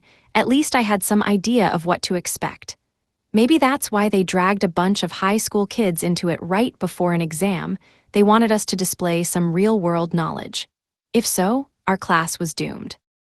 Magic infusion was definitely proving itself useful. Leveling up and practicing were helping, too. Taking on goblins was no problem anymore, even by myself. I didn't need to join someone else's party. While I did defeat that level 13 goblin, it was pretty challenging, and there had to be much stronger monsters out there. Even if it took a long time, I had to keep working to keep my skills sharp. I just needed a trump card. I was fast enough to attack and retreat and control the pace of a battle, but these fights were still dangerous. Movement magic was probably the trump card I needed. Yeah, that's right. I should practice movement before going to sleep. Ouch, my head. Ow, ow, ow. This is going to be harder than I thought. My walking skill was now level 2. I assumed that meant I could walk faster and farther, which meant that movement magic would be even harder to use. My poor head, just go to sleep. At least I don't have klutz, at least not officially. Day 4. I'll keep sneaking around. The cave. I woke up on the floor, first breakfast, then tracking. I went upstream, not because I was feeling upbeat. No, I was down in the dumps. I just wanted to eat something other than mushrooms. Rice, ramen, nothing fancy, anything that wasn't mushrooms would be fine. I used my enemy tracking skill from the riverside as I walked along. I was still afraid to wade too far into the river. Mushrooms, mushrooms everywhere, and not another food in sight. Goblins ahead. They were apparently more numerous upstream, but they were still total wimps. I could fight them easily. Goblins found with presence detection. There were 2 of them, levels 12 and 11. With movement magic and magic infusion, I launched my attack. I struck the first one and knocked it over in one blow, but I had too much momentum. I crashed into it as I attacked, a seriously klutzy move. Untangling myself from the first goblin, I hurried to the second. The goblin looked as shocked as I was. I powered up my stick with magic infusion, dodged its first attack, and whacked it. The goblin was out for the count in 2 hits. I was feeling strong. I wondered about potential drawbacks to these abilities. Best not look a gift horse in the mouth. I wondered if gift horses were edible. They had to taste better than mushrooms. I continued up the river, still using enemy tracking. I was desperate for something besides mushrooms. This time, I ran into 3 goblins, levels 14, 11, and 10. I used movement and magic infusion for a quick attack, and one shot killed the first goblin. I ended up flying past it and falling over, but at least I had some space between me and the goblins. Now a quick attack on the second goblin, yikes. It landed a counterattack on me. I just couldn't get the hang of movement yet, so I quickly withdrew. Now the third one was getting closer. I dodged its attack, used movement, and dodged again before finally taking it out. A real melee.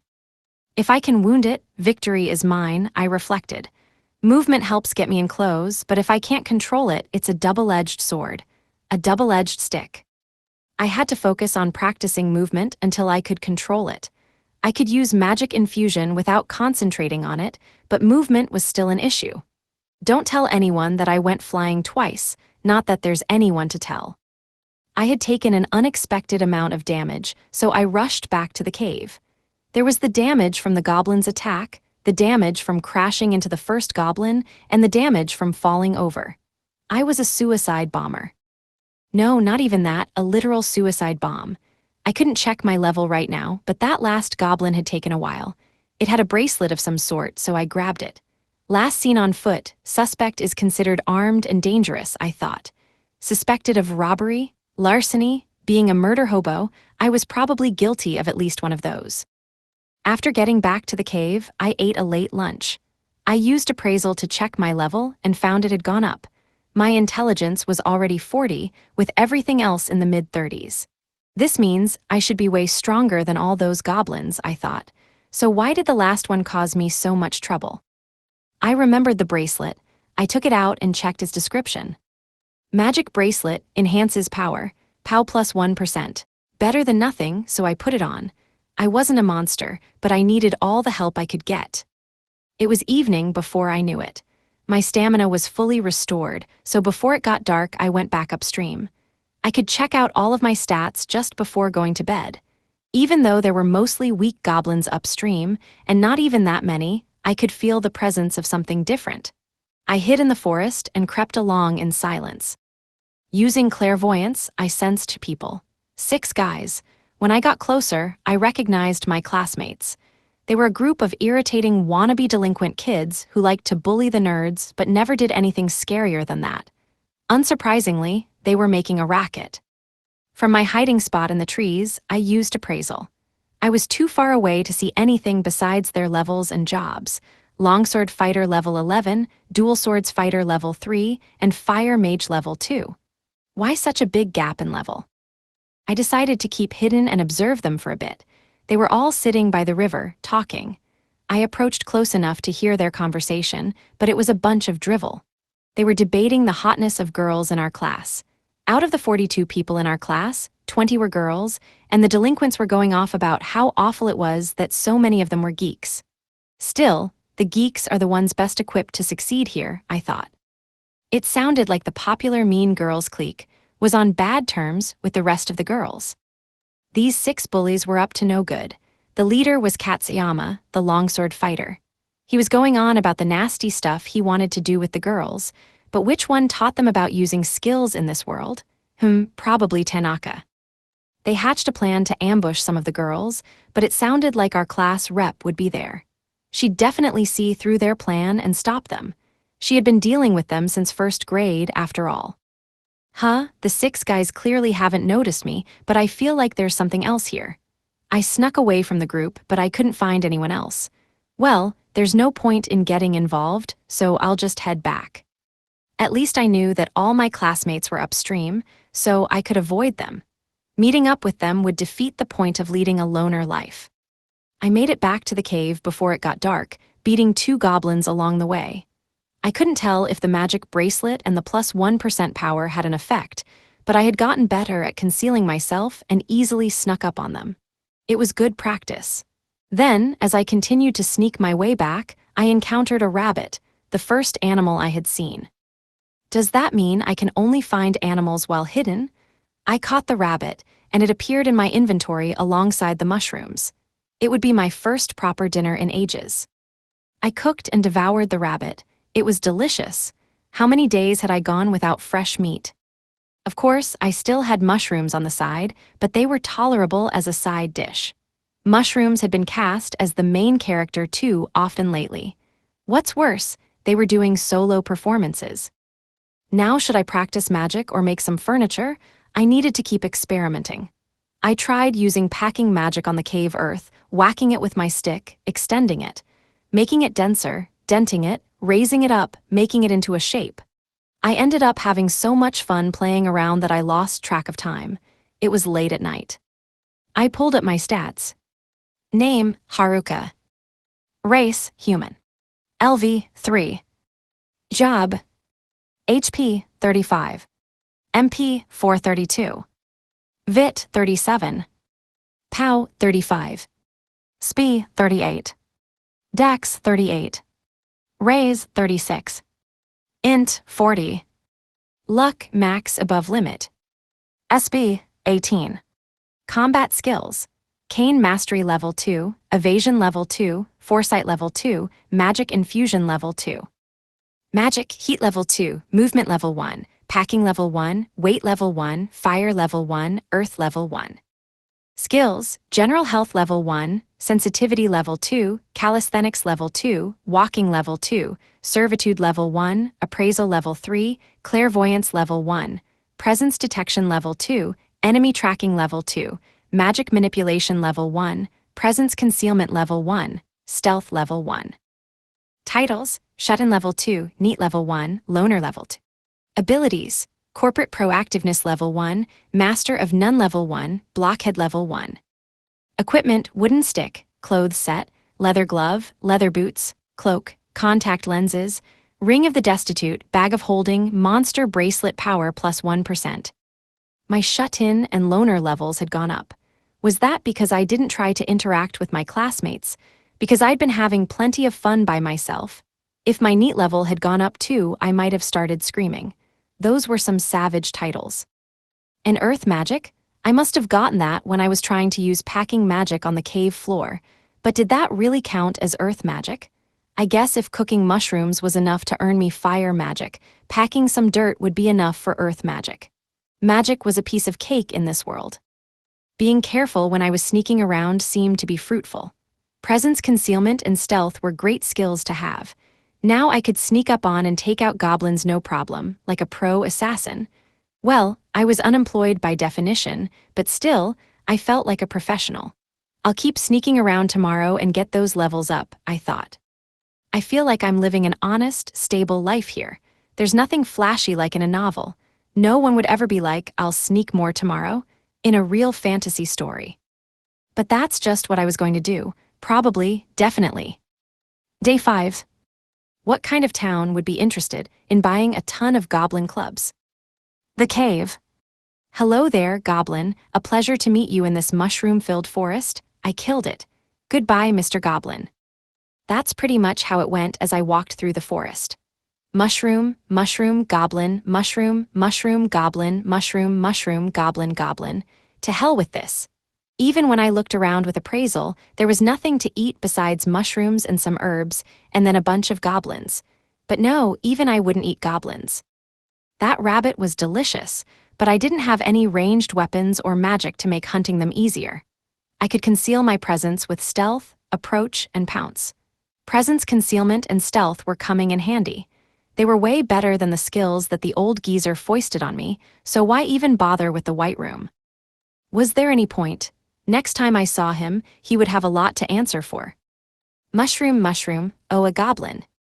I became so used to goblins that I was worried I'd start liking them. I didn't want that to get in the way of bludgeoning them to death for experience. They were stupid and barely noticed when I snuck up on them with presence, concealment, and stealth. They couldn't even react to my surprise attacks. They just held their clubs like idiots. Surprise attack, a brutal bludgeoning, on to the next. I couldn't stop moving or get dragged into a drawn-out exchange of blows. I kept repeating my fast attack strategy and gathered more mushrooms and the occasional herb. Yeah, I definitely don't need to get involved with those delinquents, I thought.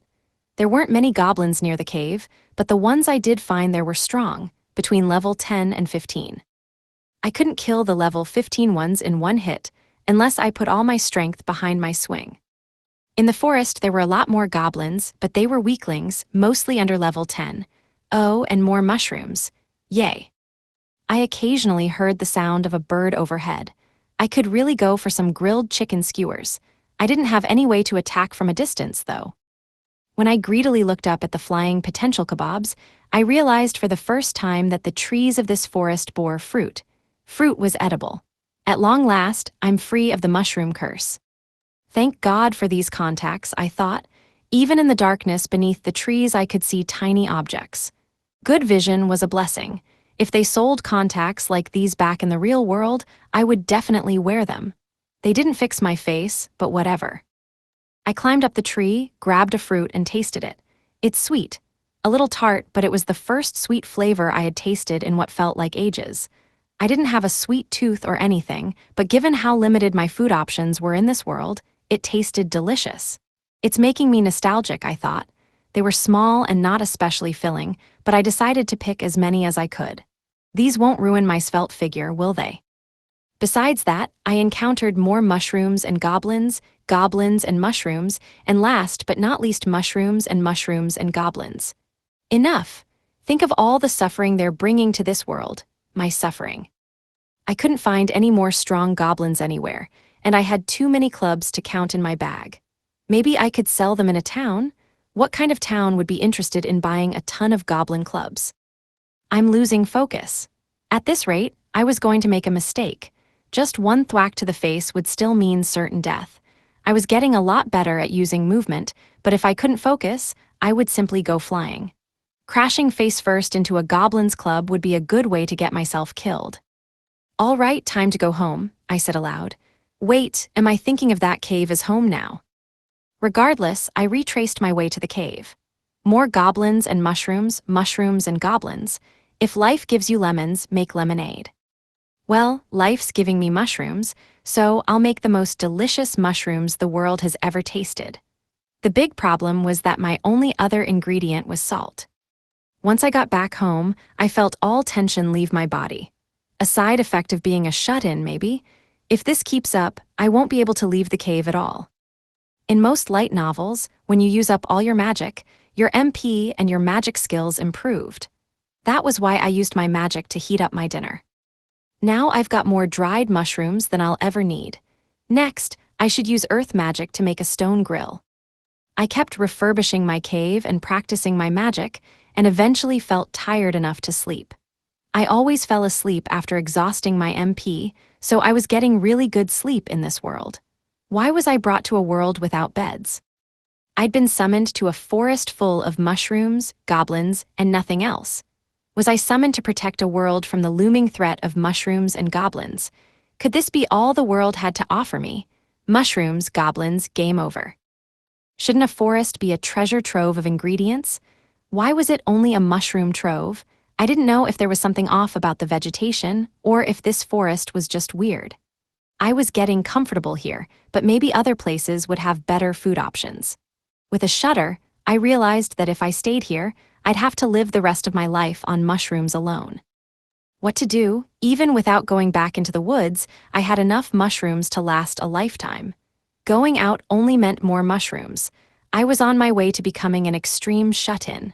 At this rate, I was destined to be the ultimate loner. Day 6. No, definitely no cliff edges for me. The cave. First, tidying my house, my cave. Next up, inspecting and maintaining my weapon. In this case, polishing my stick isn't what you think. After that, repairing my armor. I guess you could call that doing the laundry. I had a lot to chew on over breakfast, both mushrooms and plans. Another uneventful morning of sautéed mushrooms and goblin hunting. They were even showing up in my dreams now.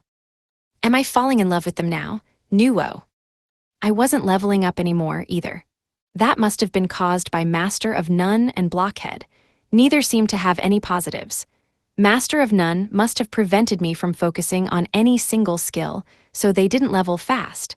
However, it was also probably responsible for how easy it was to acquire new skills. Blockhead was a much bigger problem. I thought about the dictionary definition of the word. It referred to a puppet with a wooden block for its head. It also meant an incompetent idiot. So I was like an idiot puppet dancing on strings controlled by someone else. No matter how you phrased it, it was all negative. Maybe appraisal could help me figure it out once I had it at a high enough level, but I wasn't sure it would level up at all anymore. There was also corporate proactiveness, which didn't seem bad, just useless. Skilled at reporting, contacting, and consulting others. I was a loner, though, so there was no point stressing over skills I would never use. At least general health and calisthenics were useful. After concluding my morning exercise routine, I went hunting again. As usual, there were no goblins by the riverbank. Do they not drink water? Somewhere along the way, I'd picked up the skill map, which allowed me to see my current location and places I'd explored before on a map. For now, I decided to fill in the blank parts. Just to stay safe, I decided to stick to the river at first. I was living by that river, but I didn't have a rod or fishing net. Staring at those delicious-looking fish, I chewed on my mushrooms. If I went too far up the river, I'd run into those wannabe delinquents again. Nothing good would come from running into them. They were nothing but loads of trouble. They were a bunch of blowhards, so I wasn't that worried about getting into a fight with them, despite how annoying I found them. But that old man had given them powerful skills, and they were the type of people who, if you asked them to hold a gun, wouldn't be able to resist shooting it. I continued exploring the forest, occasionally clobbering the goblins I encountered. I was in a world of swords and sorcery, so where was all the drama and intrigue? It's not like I wanted to get chased to the edge of a cliff or anything, but at least that would mean something was happening. Definitely not cliffs. I always hated it when novels ended on a cliffhanger. There were plenty of types of mushrooms with all sorts of different effects: restore HP, restore MP, but nothing awesome like mushrooms of giant growth. Not that I needed anything like that. I could shoot fireballs without a fire flower, after all. Some mushrooms were poisonous. I had an antidote, but would it work? Even without appraisal, no one would be dumb enough to eat these extremely poisonous-looking mushrooms. I had gone pretty far upstream, but the goblins weren't getting any stronger. Any goblins under level 10 I could kill with my first blow. I was pretty strong. When there were a lot of them, I could repeat my quick attack. My reflexes were fast, and I wasn't particularly anxious, but my nerves started to get frayed if I didn't take breaks. It was a little early, but I wanted to head back. Today was just a dull day, no level ups either. Was I actually leveling down instead? Yep, time to go back. I just wanted something to make me excited about this place, like a thunderbolt attack or an inferno spell. Would it be too much to ask for a cute female companion or the attention of a beautiful goddess or something? I wasn't even summoned to this world by a princess, just some senile old man. I couldn't even look at any of the cute girls from my class since I was a loner. They were who knows where. Screw this game. By the time I got back to the cave, it was almost dusk. My MP was full, so I crafted some furniture and cooked some mushrooms. I was basically playing Minecraft at this point. I'm starting to lose it. I'm talking to myself more. Worse, I'm trash-talking myself. Before too long, I'll be slapping myself on the back and flicking myself in the forehead. It's not like I'm asking for cheat codes or anything. Grumbling to myself, I glanced at my status. My earth magic had leveled up from making all the furniture. I couldn't decide if I gave up on the game before it even started or if the game had given up on me. I was probably just doomed from the outset. Whoever said winners never quit never played this game. There seemed to be no escape from my life as a goblin slayer. I had way too many clubs to even count. Maybe I could trade them for some fish. I want fish so badly right now. Day 7. It was a story full of resentment, ugliness, and cruelty, with no kindness at all. The cave. Since it was a cave, my home filtered out all noise from outside. Just to be extra safe, I set presence detection when I went asleep. Still, I couldn't be certain it was working until there was a presence to detect.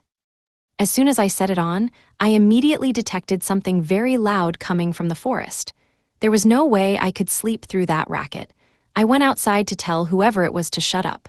Some of us are trying to get some sleep around here. They sounded like a biker gang. Then I heard something that sounded like an alarm. I used clairvoyance and detected geeks and goblins. Since when we're nerds, the kinds of people to party all night with goblins, I needed to go lecture them about the role of nerds in a functioning society. As I drew near, I could hear some of their shouts. Fall back. I'll take it. You still out of MP? Yeah, you too.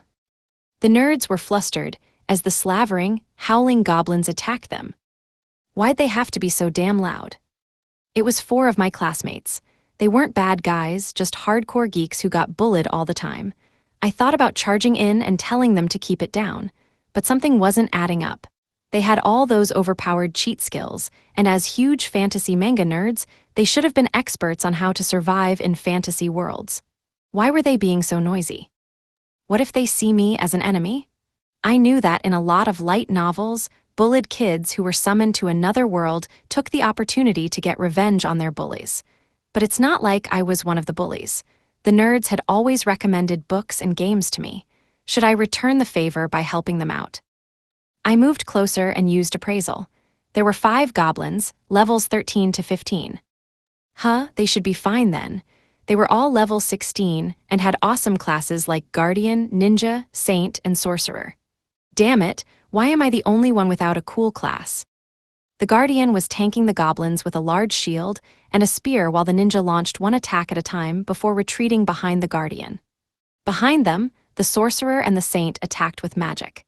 They should have been fine, but there were a lot of enemies, and I noticed that the ninja in particular seemed slow to move. He was likely injured.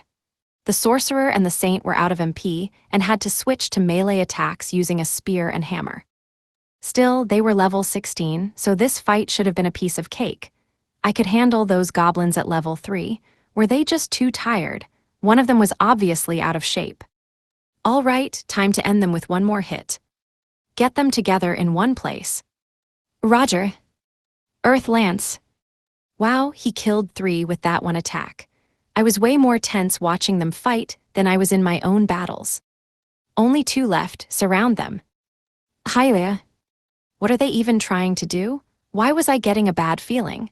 They exhausted their MP again, and the Guardian seemed totally worn out. 2 more goblins were charging from behind, and none of them seemed to notice. The nerds were freaking out even more than usual, like total histrionics. All 4 of them are at level 16, and they still can't handle some goblins. A Friggin, Sorcerer and Saint and Guardian and Ninja. Why does a level 3 unemployed loner have to bail them out? At level 10, plus you should be able to take out a whole squadron of goblins in a flash. I didn't have a choice.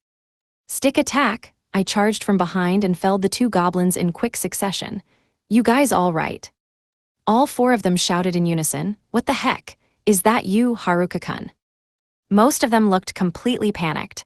One just looked confused. I looked back, wondering what their deal was. I had to help them. I couldn't just let them die or get injured without lifting a finger. We weren't really friends, more like acquaintances. We only interacted in class when they would interrupt my reading to give me a whole spiel about what light novels they recommended. Despite their combined otaku expertise, they'd needed my backup. While they struggled with one, I had been able to take out 2 goblins with 1 hit each. I like to call it my one-hit KO back of the head blow. So what if the name of the attack was longer than the attack itself? Who asked you? 2 goblins remained, groaning and leering at us. I had no idea what they were saying. I hadn't learned to speak goblin, but I doubted it was something friendly like "what's up" or the like. If the nerds couldn't handle them, I didn't exactly want to show all the aces up my sleeve. While I was considering our situation, the goblins raised their clubs and charged. They always attack the same way. It was easy to dodge. I like to call this one dashing the goblin's brains out when it slams its club down. A top-secret technique. "Hey, you nerds alive." No response, I turned around. They were all standing there in shocked silence. "Oh, we're just dandy," one of them said. All but one of them seemed to have crashed. I can't just keep saying all but one, though. How should I tell them apart? Do I need a skill for this? "There's a lot I want to ask, but first of all, thank you," the one said. "Thank you so much," the rest chanted. Okay, they managed to reboot. I couldn't remember the last time I'd talked to other people. Even back in the real world, some days went by without me uttering a single word. Don't call me a loner. Were they waiting for me to say something? I went through all the trouble of saving them. Why did I have to talk too? "Are you okay?" I asked. "Is there something dangerous near us?" "Something dangerous? What, like monsters?" "A survival game."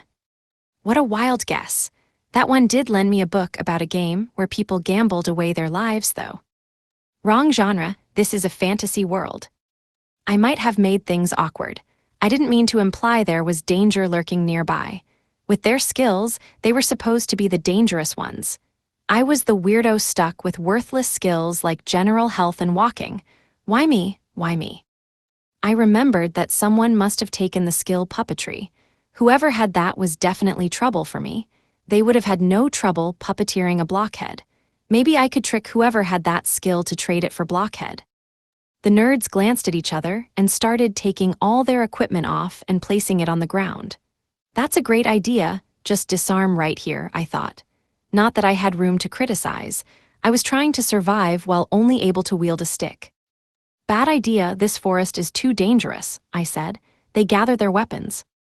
"Is that so? It doesn't seem that bad." "He must be right." "Well, do as you see fit, my lord." "I'm not your lord, I'm unemployed." These nerds even started talking like we're in a fantasy world. While they were picking up their equipment, I tried asking them a few questions. "What happened to everyone else? Are you the class's night watch?" The 4 grimaced, their voices were frantic. "Well, they left us behind. We got separated. Those stupid. We ran away." Then all 4 of them at once, "We're on the run." I knew these guys were bullied at school, but were they really being bullied here, too? They were completely worn out, so I brought them back to my cave. Their wounds needed treatment, so I splashed the cuts and bruises with a potion I concocted out of boiled mushrooms and herbs. It was my first clinical trial. In conclusion, mushrooms stink. "Your cave is so stylish," one cried. "You did this all on your own." "We've spent the past week all crammed in one tent." "This is like a fancy countryside retreat." Enough with reminding me that I'm alone. I know I'm a loner. Everyone is banned from saying that word, by the way. This wasn't exactly the countryside, either. I lived more like a hermit in the boonies. It was true, though. The cave was much nicer than when I got there. It was originally jagged and uneven, but I'd used packing magic to smooth out the floor and walls. That's how I learned earth magic, which I used to revamp the cave into a massive room. I thought maybe my earth magic would level up, but Shut-In and Loner leveled up instead. Of course, just that stuff. The nerd squad burbled with excitement. It's like a modern warehouse. I can't imagine living by myself with this much space. All 4 of us in one tent for a week. An upscale loft. All 4 of them in unison, awesome. All their chatter was beginning to irritate me. so I brought them some juice I had made from those little mystery fruits I collected earlier to shut them up. It was a suspicious dark color, but they drank it all up without a hint of trepidation. "This is delicious," they shouted. Huh, there was fruit in this forest after all. They loved it, and they didn't immediately keel over.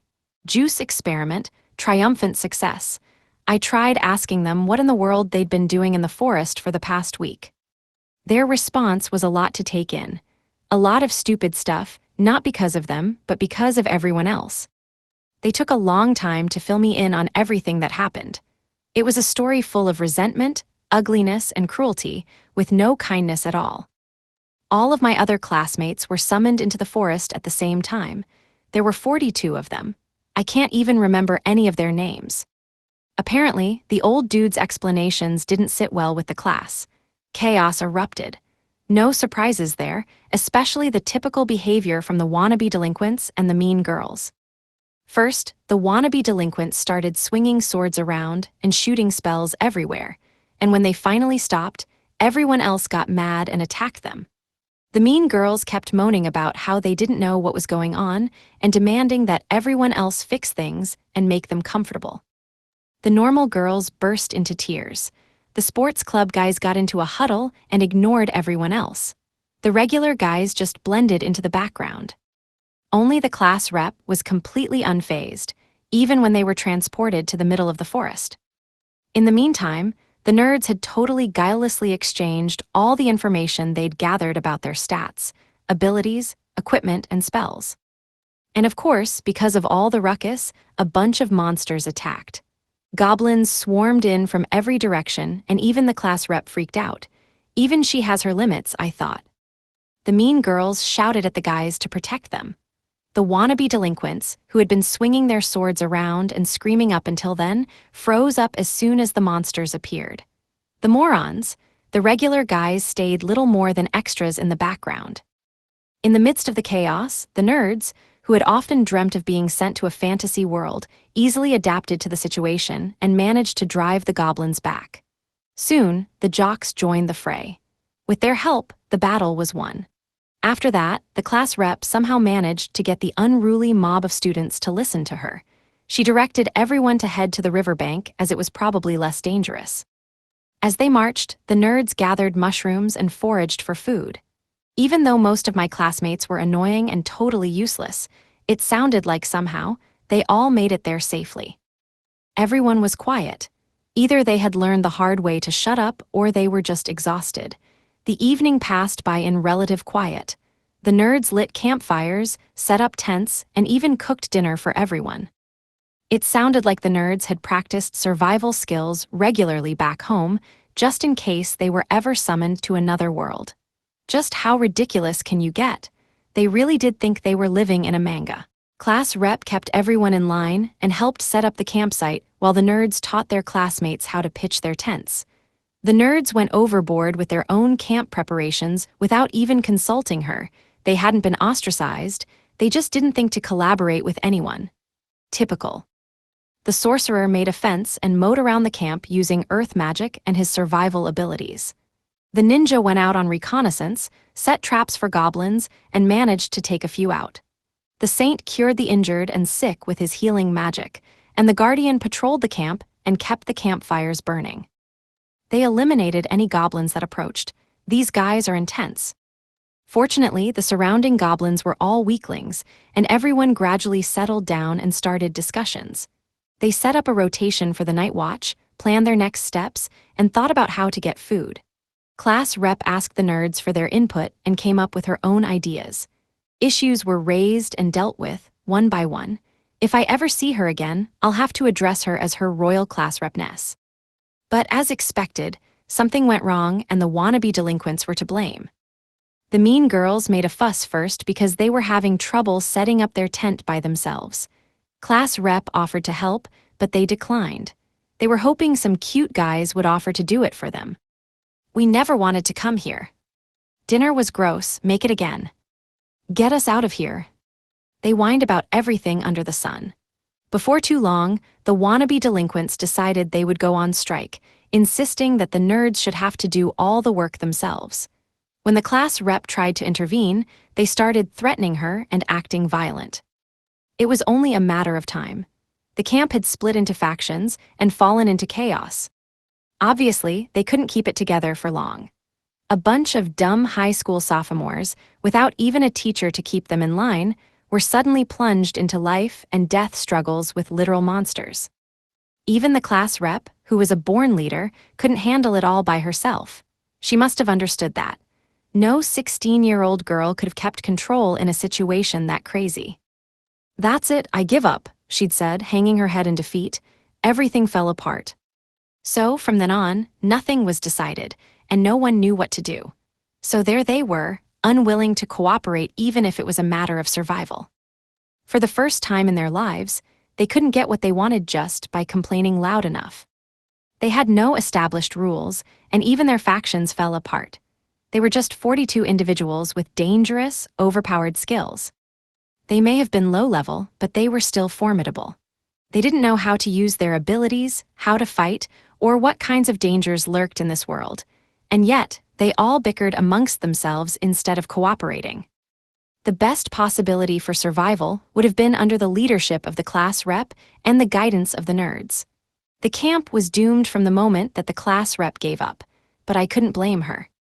The nerds had no interpersonal skills, obviously, but they still fought monsters, protected the camp, and distributed food. It was all for nothing, but they'd done it anyway. I couldn't sit and listen anymore. I've heard enough, it's freaking depressing, so did you guys just run away after that? Long story short, the nerds were overwhelmed by the amount of idiocy, complaints, and insults around them, so they took off. That was how they ended up in my abode, ready to eat fantasy food surprise with mystery herb garnish. Surprise, it's mushrooms again. But that's not why we really ran away. It's because of what happened next. Yeah, after that, things got even worse. We wouldn't just run off for no reason. And why do you keep calling us nerds? We have names, you know, we're in your class. These mushrooms are amazing. But they were right. They'd escaped from a terrible situation. I doubted there was any silver lining to their story. Isn't nerd the name of your species? You're nerds A, B, C, and D, just like how we fought goblins A and B and so on. How else was I supposed to refer to them? Those aren't names. What do you think we are, a type of monster? Stop calling us that. What if Nerd A really shows up in my stats? Yeah, like monsters. Huh? Nerd D looked around at them in confusion. I thought you guys really were named Nerds A, B, and C. Traitor, roared the other nerds. Even the nerds were infighting.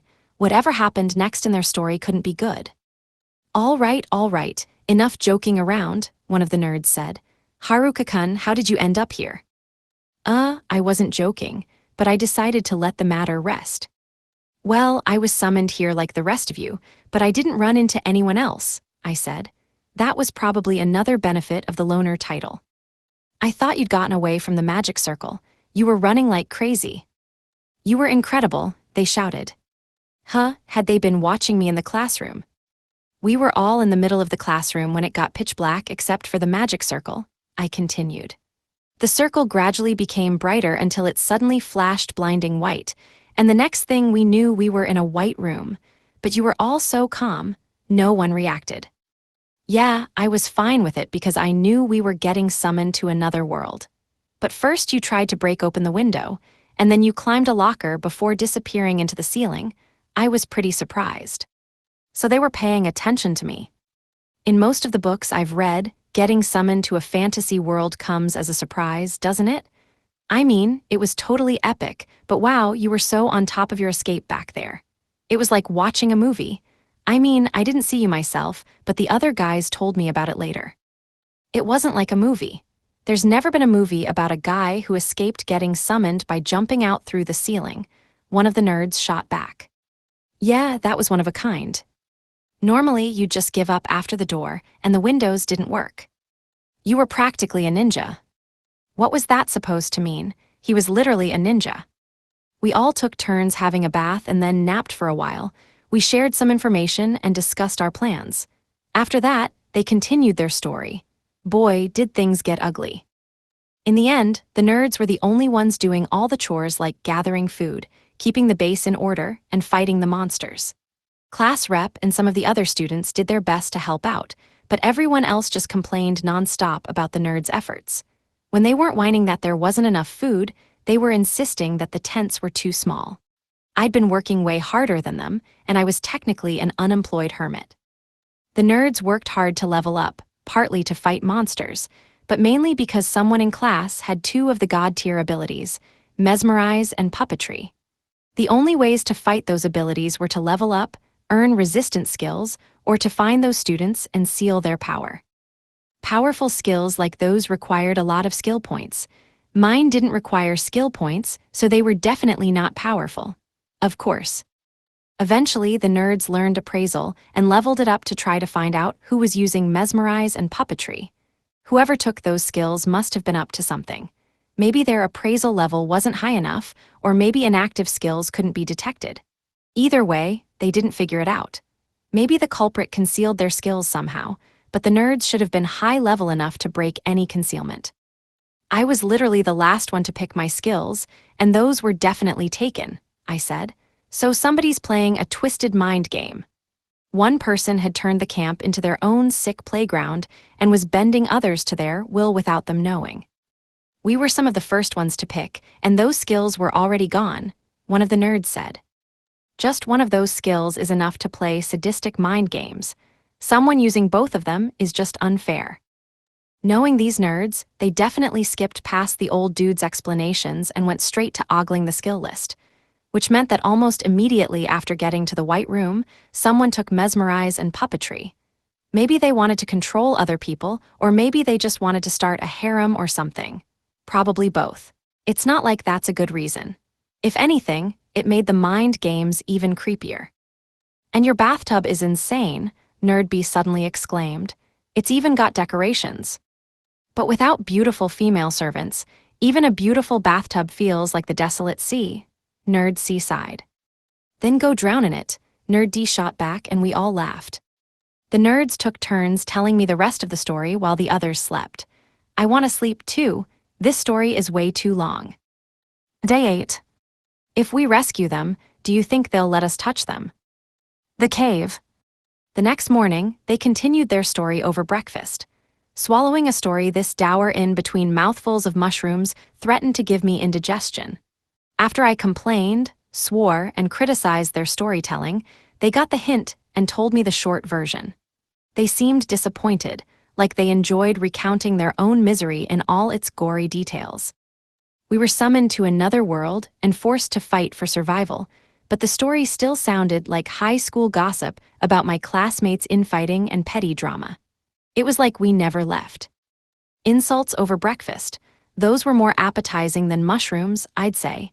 Anyway, they continued their story. And once we talked about needing to level up and accumulate SB to use powerful skills. Some of the guys suddenly decided to start leveling up. Yeah, they started grinding the weak goblins nearby. They never went far from the base. So the wannabe delinquents, I'm guessing, they obviously ignored the old geezer too. If that was the guys I'm guessing, they were obviously up to something, right? I asked. Thank God I had concealed my presence and hid from them earlier.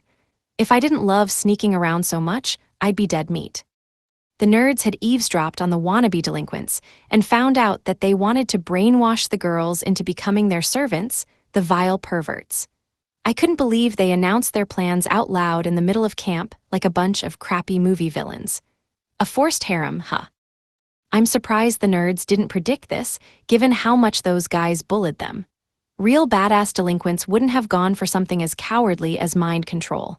Those guys really were a bunch of posers.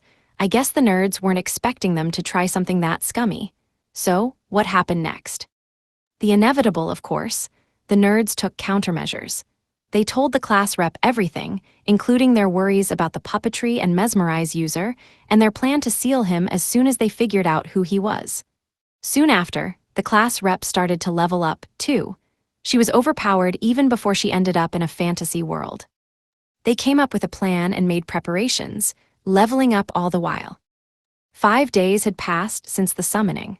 Once the wannabe delinquents got to level 15, After killing practically hundreds of level 1 and 2 goblins for the experience, they unlocked puppetry. You had to give it to them for being so focused on killing level 1 goblins. They kept going until they gained Mesmerize, too. They came back to the camp, intending to start their harem and inaugurate it with an orgy. They weren't wannabes anymore, they had leveled up into full-on delinquents. By a pure stroke of luck, they ran into the class rep, who was also the most beautiful girl in our class. Hideous grins broke out on their faces, like poisonous flowers suddenly coming into bloom. They smirked at one another and leered at her as they drew closer. In a flash, they convulsed and stopped moving. Holy hell, your Imperial class rep Ness, what are you? And why wouldn't they describe what exactly she did? Did they swear to protect her privacy or something? After the delinquents collapsed, someone sealed the puppetry and Mesmerize users. They didn't tell the class rep which of them had used seal to keep the delinquents from trying to get it out of her. So they bound the delinquents with rope, dragged them back to the base, and exposed their puppetry Mesmerize slave harem orgy plan for all to hear. The female students were furious. Terrified, the delinquents threatened the nerds and screamed at them to lift the seal, or else. Obviously, everyone responded with a chorus of jeers. The easily forgotten normies, who the delinquents had also planned to enslave, were also incensed. The class was baying for the blood of the delinquents, who were now completely overcome with terror. In a raucous brawl, the classmates expelled the delinquents from the camp and banished them to the woods. Even as they were driven out, the delinquents kept threatening the nerds in particular. That should have been the end. Later that night, the 4 nerds were relaxing and chatting in their tent. The ninja was the first to notice that the tent was surrounded by a group of 6, still some distance away. If they were monsters, they would have tripped the sorcerer's detection sphere, so they knew that the mysterious group was human. Someone had infiltrated the camp, somehow getting past the moat, sentries, fences, and traps. Get out here, you goddamn nerds. Don't even think about bringing your weapons. Now. As they heard the voice, their tent burst into flames. The 4 piled outside. The guardian attempted to tighten his defensive barrier, but a huge wave of magic blasted him. The saint used his light magic to strengthen the barrier and bore the brunt of the attacks, while the ninja used flash bombs to blind the enemy, and the sorcerer overwhelmed them with rapid-fire airstrikes. They'd planned that strategy ahead of time and acted on it without a hitch, but the surprise attack still put them at a huge disadvantage. And while the nerds could only respond with weak whips of air and water magic, the enemy bombarded their tent with rounds of fire magic and explosions. The enemy fully intended to kill them. The nerds were backed into a corner with no one to help them. They knew they wouldn't last much longer, but they still weren't prepared to go all out trying to kill other human beings. At that moment, the class rep and some others finally got back from one of their patrols in the woods and provided some cover fire for the nerds. When the nerds escaped from their tent, the delinquents didn't even try to stop them. "Next time we see you, you're all dead," one roared. The nerds ran off.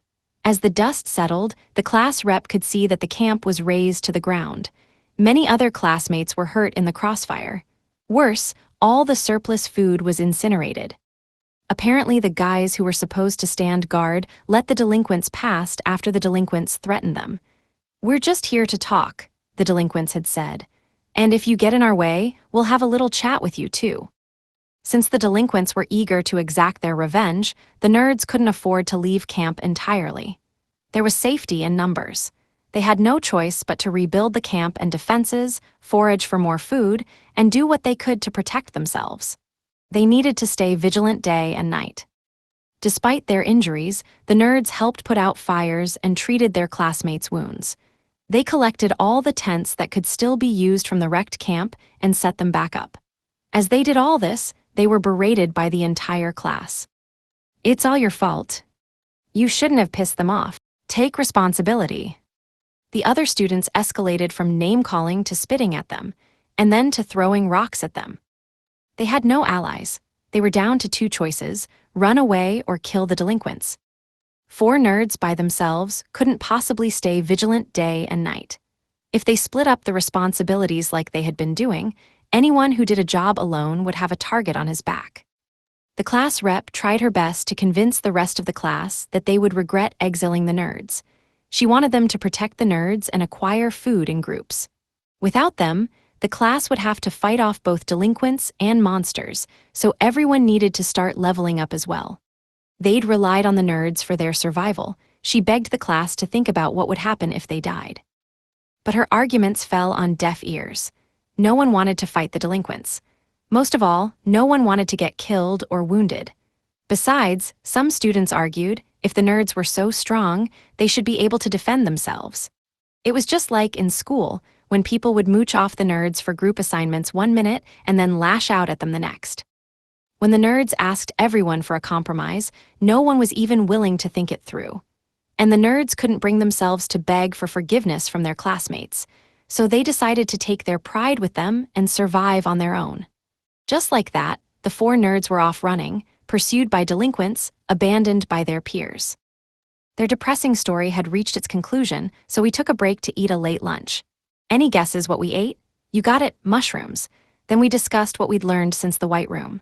With a simple bribe of juice, they gladly taught me hiding. When I told them my only weapon skill was cane mastery, they went into a classic nerd spiel about a famous martial arts technique called Shinto-Muso cane style. That cheered me up so immensely that I rewarded them with more juice. We ended up chatting until the sun rose. This may be the last time I talk this much, I thought. It was possibly enough conversation to last me for a couple months. I was loner level 2 now, after all. We had a late dinner. Afterwards, we hastily prepared for bed.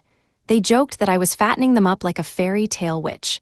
I wasn't sure anyone could get fat eating only mushrooms, but I did have more than enough mushrooms to find out. The nerds took baths and finished their preparations for a journey the next day. They lay down to sleep.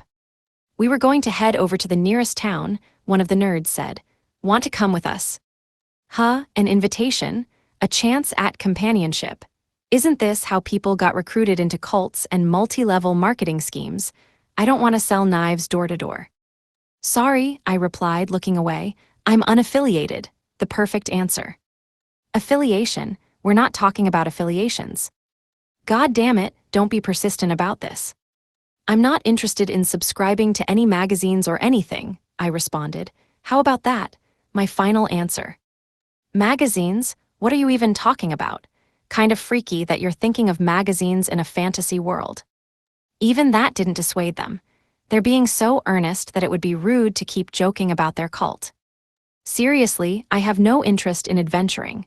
With the skills I have, my best bet for survival is to live as a cave-dwelling hermit. Thanks for the offer, though. My cursed skill list would probably just get in everyone's way. I couldn't make the nerds stay here either. They looked like they were itching to go into town. Had they forgotten that the delinquents were trying to kill them?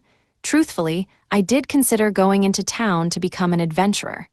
That's the classic way to play a game like this, but I would have needed to pay for food and lodging there.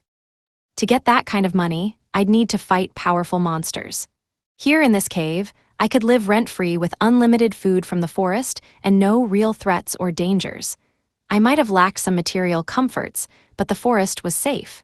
I didn't want to go to a scary, dangerous town that was probably unwelcoming to strangers. You don't want to be an adventurer. This is a fantasy world, dummy. Who are you calling a dummy? Just come along with us. Strength in numbers, bro. If we say we're adventurers, we could get all sorts of powerful weapons. And it's a town, so there'll surely be pure-hearted young maidens looking for heroic adventurers. I considered it, but I wasn't one of them. I didn't have an awesome title or overpowered skills. And what was so wrong with being a shut-in, a loner, and a neat? Well, besides the obvious. And what were they saying about young maidens? You some pervy old man. Just how young did he mean by that? Maybe I should call the police. No, I said. I have terrible skills, and my titles would probably prevent me from going with you in the first place. I only know some basic earth magic. I kept quiet about knowing fire magic. Their objections assailed me so quickly that I couldn't counter them. What are you talking about? One of the nerds responded. You easily wrecked some strong monsters when we met. And you can become even stronger by leveling up, even with your weird skills. Between your earth magic and knowledge of the modern world, you could develop technology for a local lord. This stone furniture would sell really well in this world. You have cane mastery, so if you got your hands on an extra long one, yeah, maybe he could use a 3-section staff. You could make a wall with your earth magic and shoot at enemies from cover. And you never get sick. Health is essential in a world without modern medicine. I couldn't help it. I was impressed by all their ideas and suggestions. If not for these guys, all 42 of my classmates would probably have been wiped out by monsters already. They were the ones who acquired enough food to feed everyone and taught my classmates how to use their skills. They were good guys. The nerds kept talking, their voices overflowing with enthusiasm. Towns are usually built near rivers, so if we just head downstream, we should find one. What about deep in the forest? Elf villages are always in forests. It could be a town of beastmen in the forest. If we find some high ground, we could make a map. Just listening to them, I felt like I was learning too much. There must be slaves who need to be rescued somewhere in this world. Beautiful girls trapped in harems. Princesses captured by pirates are waiting for us even as we speak. But even if we rescue them, do you think they'll let us touch them? And think of the barmaids in town. They're the real reason people flock to taverns in fantasy worlds. I can hardly wait, they all shouted. Maybe they aren't good guys. Maybe they'll have dog ears, think of the fluff. I know that sexy elves are under attack somewhere. We need to save them, from demon lords with tentacles. Think of how petite the dwarf girls will be. And the cursed female knights who will die if they don't find a mate. That would be too good to be true, they all screamed. Yep, they're garbage, time to throw them out. Day 9. It's not my fault, I relapsed into the mindset of an embarrassing junior high student. The cave. My God, what a raucous morning. What's with all that chattering? I just wanted to sleep. It's bright out now, I guess it's about time. To say thanks for all the intel, I handed the nerds a knapsack stuffed with 10 days' worth of mushrooms. One of them staggered under the weight. Oh well, not my problem. So long, mushrooms. Goodbye, fun guys. They headed into the forest. Weren't they planning to go to town? Don't get captured by any classmates, I called. Now shoo. Shoo, Fine, we're going. They turned to me and shouted in unison. Are you sure you don't want to come? How did they always manage to talk in unison? A mystery for the ages. They just didn't take the hint. If they were cute girls, I might have been persuaded to follow them. Even a loner like me, with the right enticements, can be lured from this cave. I mean, I'm practically a klutzy anime girl, I'd fit right in. I refuse, I said, posing like a Joestar rejecting the call to bizarre adventure. Aren't we supposed to be the nerds? You've been one of us all along, they cried. What were they trying to say about me? Sure, I read manga and light novels, but I don't get all meh about it like a big otaku, I retorted. We don't have meh feelings over manga. Yeah, not usually. Well, only sometimes. I've only felt it once, well, twice. All the nerds started talking over each other. They were loud until the very end. Shame was not in the vocabulary of an otaku. Thank you for everything, see you again soon. We really appreciate it. We'll make it up to you, so come into town sometime. Now that you mention it, if we don't go soon, we'll all become lawless barbarians. Good point. It's not like you guys have even found a town yet. And you're not gonna become barbarians, just shut-ins. Just get out of here already, see ya. See you soon, they all cried in unison and set out toward a hypothetical town. I sighed, quiet at last. Gnawing on some rabbit jerky, I entered the forest in search of goblins. The nerds had suggested that I level up by killing them with physical attacks. A kobold or an orc was probably worth way more experience, but they were likely too strong to bother with. Goblins were fine for now. I could fret about kobolds and orcs if I ever encountered them. I couldn't even formulate a strategy for something I'd never seen before. The nerds weren't able to seal my horrible skills before they left, though they tried, so I needed more experience. Fighting monsters was my only option. I found a goblin and went after it, screaming. Here. Then another one, I took it down with a battle cry. Here. Am I just a murderer now? I thought. Maybe I was going to get a new title, like Bloodthirsty Mohawked Outlaw or something. I checked, nothing yet. The nerds claimed that the goblins around the cave were strong, but they were all level 10 to 15. All they had was hammer mastery, great strike, and body slam. All weaklings. I figured they must have run into the goblins when they were totally out of magic, and panicked. Still, it was pretty pathetic that level 16 guys with cheat skills couldn't beat them. They did get bullied all the time, and were completely out of shape, so maybe they were way weaker than their level suggested. Wait a second, there's something else here. It was blue, tall, and thin, with a dog's face. I had read about creatures like this. It was a kobold. I used appraisal. Kobold A. Race, kobold. LV, 11. HP, 40. MP, 6. Vit, 26. POW, 24. SPI, 37. Dex, 25. Raise, 6. Int, 8. Luck, 18. Combat, Claw Mastery level 3, Bite level 2, Body Slam level 1. Skills, Jump level 1, Intimidate level 1, Presence Detection level 1, Smell Detection level 3, Pack Tactics level 1. Equipment, Wooden Stick. It was definitely stronger than the goblins. Could I win against an opponent that had triple my speed? Then I noticed it wasn't alone. There was a second kobold, also above level 10. I tried to put some distance between us, but our eyes met. Don't notice me. Shit, it has presence detection. It charged toward me, fast, but it paused before attacking. Even worse, they must be using pack tactics. The other kobold rushed around me, flanking me from behind. The second kobold barked as it swung at me from behind, but I was able to counterattack just in time, thanks to my presence detection. I never thought kobolds actually barked in battle like that. Maybe I should have a stereotypical battle cry? Ag. Holy crap, that hurts. I wasn't being reckless. The first kobold was just too fast. It managed to bite me. Its face was inches from mine, and I could feel its hot breath on me as it opened its jaws wide and lunged at my throat.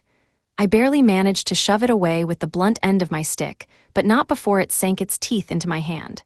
If I hadn't thrown my left hand up in defense, it would have bitten my head clean off. It was going to chomp my head like a ripe apple. That hurts like hell, I said. My hand was caught in its mouth as it dragged me across the ground. This is bad.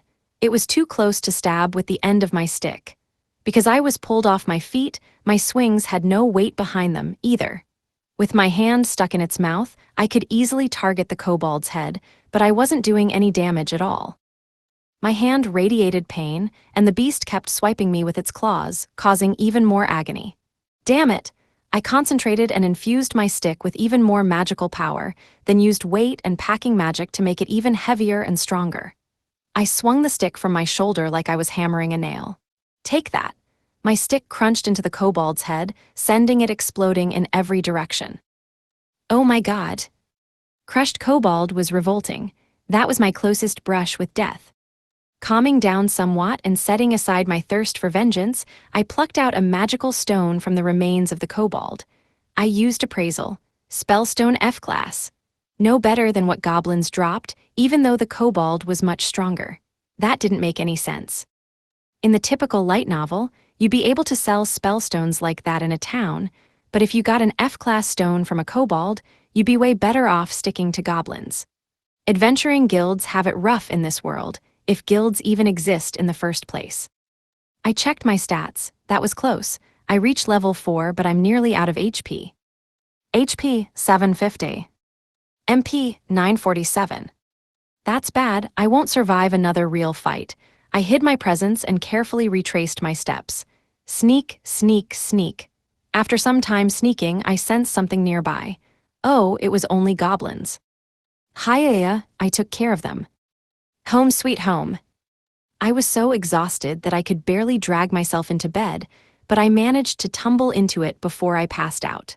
My bed, like all my furniture, was made from stone, so I hurt myself landing on it. I made it. Somewhere along the way, I really began to think of this place as home. It was huge even with 5 visitors, so after the nerds left, it was kind of empty. But it was definitely home. Now that I was alone, I had a lot to occupy my mind. First, the intel the nerds gave me. I learned about my classmates out there in the forest, all the lore about this fantasy world. Although I guess that was all just stuff they extrapolated from anime, light novels, and video games. They were serious nerds, after all. Still, even after everything they told me, I couldn't understand why we had been brought to another world in the first place. The nerds were probably excited just to be here. They were living out their dreams. It was unsurprising that they were way livelier than they had been back in school. I never realized they could get so chatty. But they still got totally abused and vilified by the rest of the class. I was familiar with quite a few Isekai light novels, but those nerds were on another level. The rest of the class had treated them like convenient servants to order around, but they were totally dependent on their knowledge and understanding of what was happening. The nerds had complete command over the rules of this world. And if my classmates had acknowledged that, everything would be much better for all of them. Instead, they stuck to the social order from our old world, treating the nerds like scapegoats at the bottom of the social hierarchy, even in a world without high schools. I honestly wasn't surprised that the idiots in my class hadn't realized they needed the nerds more than the nerds needed them. They didn't have anyone left to rely on or who knew what to do. You reap what you sow, I thought. It must be chaos over there. I still can't believe that they carried multi-tool pocket knives with them just in case they got sent to another world. All 4 of them. I could really use one of those. I should have offered more juice for a multi-tool. And then there was the kobold. That was a complete disaster. It was just too fast. It managed to bite me and shred me with its claws. Why did it even bother holding a stick? My bag wasn't torn, and my left glove was fine, too. When I used appraisal on them, they still had that mysterious question mark next to their names. Seriously, what was up with that? I hoped there weren't a lot of kobolds out there. They could overwhelm me way too easily. Was this the limit of using a stick as your weapon? So-called cane mastery? I just have to train and get stronger. I was pretty familiar with swordsmanship via kendo practice. I'd at least seen movies and anime where people fought with spears and longswords. But cane fighting? Wasn't there a movie with a magician guy in glasses who fought with a staff or something? I recalled from battle scenes in manga and anime that you could swing a staff like a sword and thrust it like a spear, so that's what I practiced with my stick. Over and over, I struck the poses and, through repetition, forced my body to memorize the moves. Phew! I was exhausted. Without realizing it, I had become totally engrossed in practice. I had pretty much figured out Shinto Muso cane style, with mantras like, stab like a spear, swing like a halberd, slash like a longsword. It was exactly the style that would appeal to a barely pubescent geek. It's not my fault I relapsed into the mindset of an embarrassing junior high student. I twirled the stick above my head and struck a victory pose. Man, if anyone saw that I might just have to kill myself. Luckily, I'm a loner. The cave floor was slick with my sweat. With the floor like this, and my stamina and MP still recuperating, it was time to test out my cleaning experiment. I originally got my earth magic from flattening and shaping the floor with packing magic. What if I tried packing the water to mop the floor all at once? I took out a water jug I had crafted. It's still easier to carry it than to rely on magic, but that's my little secret. I poured the water onto the floor. Roomba time. I pushed the dirty water outside to throw it away. When checked my status, my suspicions were confirmed. I now had water magic level 1. Perfect. The floor was clean but still damp, so now I planned on drying it with some magically packed wind, hopefully earning air magic in the process. The experiment was a success. Now when I checked my status, rather than seeing fire, water, etc. with each listed out separately, it read 4 elements magic level 1. Air magic must have been folded into that. I had been using magic infusion on my wooden stick, so for all I knew, I might have wood magic, too. Thunder, ice, and healing magic were all possible skills, but I had no idea how to go about learning them. I doubted that I could simply pack up a literal bolt of lightning. Just for the hell of it, I tried using magic infusion on the goblin clubs. A loud snap echoed through the cavern. Oh, it broke. I tried it again on the next club, this time slowly. The sudden crack startled me. I had barely begun, yet it was already in pieces. Infuse Goblin Club. The next one broke too. I used infusion on a wooden stick. All the time, so why couldn't I infuse a goblin club? The only possibilities I could think of were that infusion was too powerful or that the clubs were too weak. Could be both. I retrieved the wooden stick looted from the kobold, but this one didn't have a question mark in its description. How about this one? Snap. It shattered into splinters. Either my wooden stick was somehow able to absorb the magic it was infused with, or its durability had somehow leveled up from using it. Either way, I had to be careful. It was my only weapon. If I broke it with my own spells in the middle of battle, I'd be totally done for. I gently sprinkled it with magic. Yes, this is working. My magical power slowly infused the stick. It's still good, just be careful, don't break. Just a little bit more, there we go. The stick felt strange in my hands. Did I somehow break it? Breaking out in an anxious sweat, I quickly used appraisal. The stick's description had changed to Sylvan Staff. I felt it thrum with a gentle pulse. Did I make it stronger? It felt like a living plant. I waved it through the air a few times and it seemed fine. However, I was completely out of MP and felt like I was going to collapse before I reached the bed. That's enough experiments for today. Good night. Day 10. Could you even call this cane mastery anymore? The cave. I woke up sore and aching all over. Why did I think that a bed made with earth magic would be as soft as a real bed? I might as well have been sleeping on the floor. At this rate, I'd end up breaking my back. Last night, when I checked my status one last time, I saw wood magic level 1 listed. I figured it might work on living trees, too. Maybe I could use it to accelerate their growth. I definitely wanted to test if it could help me craft wooden furniture. I gathered up the splintered fragments of the shattered goblin clubs and tried using wood magic, but I realized I didn't know what to incant. I know it won't work, but this is the one time it would be cool to say some florid phrase like, "Spirits of the trees, heed my commands, and lend me your strength." I tried to bend them into new shapes by doing the same thing I did to activate packing magic. "Bend," I commanded. "Bend, whoa." I sounded like a fake psychic addressing a spoon, but the wood responded to my commands and dutifully bent into shape. I had no idea what the intended purpose of this magic was, but it still worked. This might be as useful as earth magic. I went right to work on making furniture. Soon enough, I had a kind of mid-century table near the middle of the room.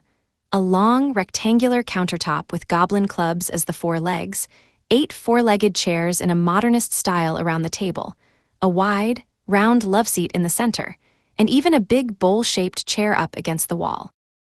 Not good enough, I completely forgot my original objective. Why did a loner like me need so many chairs anyway? Don't you dare say I'm lonely. I built the bed frame by stacking beams of wood as if they were the walls of a miniature log cabin. The bed itself was made from a softer wood, planed down into flat, slightly flexible boards that I laid atop the frame. Perfect. It was a slatted bed, nothing compared to a modern mattress, but way better than sleeping on a rock, and it wasn't like I had a mattress or springs lying around. I also made some hip shelving and placed it along the walls. Of course, I didn't have anything to put on the shelves. I tried putting the extra goblin clubs on there, but when I did that, they looked way less hip somehow. With just one glance, I could tell it was way cooler than my former bedroom back in the real world. Even though all this furniture was made of wood and stone, it was better than the cheap crap I had in that tiny room. I had completely lost track of time. It was way past noon. Lunch break. It was late, but I still wanted to explore today. When I checked my map skill, I realized that I had thoroughly explored the forest along the river, but all the areas farther from the river were blank. I had no idea what was to the east of my cave, which made me nervous. I decided to explore in that direction. The area was thickly overgrown, although not quite as dense as the deep forest upstream. "There sure are a lot of goblins," I muttered. I could sense their presences everywhere. Fortunately, they were unaware of my cave. A few goblins at a time were no problem, but if I ran into a horde, I had little hope of winning. I had no choice but to thin them out one at a time. In order to better my chances, I continued to level up and hone my combat skills. I had to face danger in order to survive. Using presence concealment and stealth, I approached a group of goblins. There were only 3 in this group, none of them particularly high level. I readied my staff. I recalled the cane mastery techniques that I practiced last night as I closed in. Holding my breath, still concealed, I crept up on the nearest goblin and struck it with a two-handed grip. Did I kill it? The flanking goblins closed in and swung their clubs. Switching to a right-handed grip, I thrust the end of the staff into the chest of the goblin to my right and followed up with a broad swing that smashed the goblin on my left. Before they could react, I took a few steps back and launched a fireball at the goblin that survived my sneak attack. Then, before the arcane flames had a chance to dissipate, I leapt through them, thrusting with my staff to land a killing blow. I sucked in air through gritted teeth.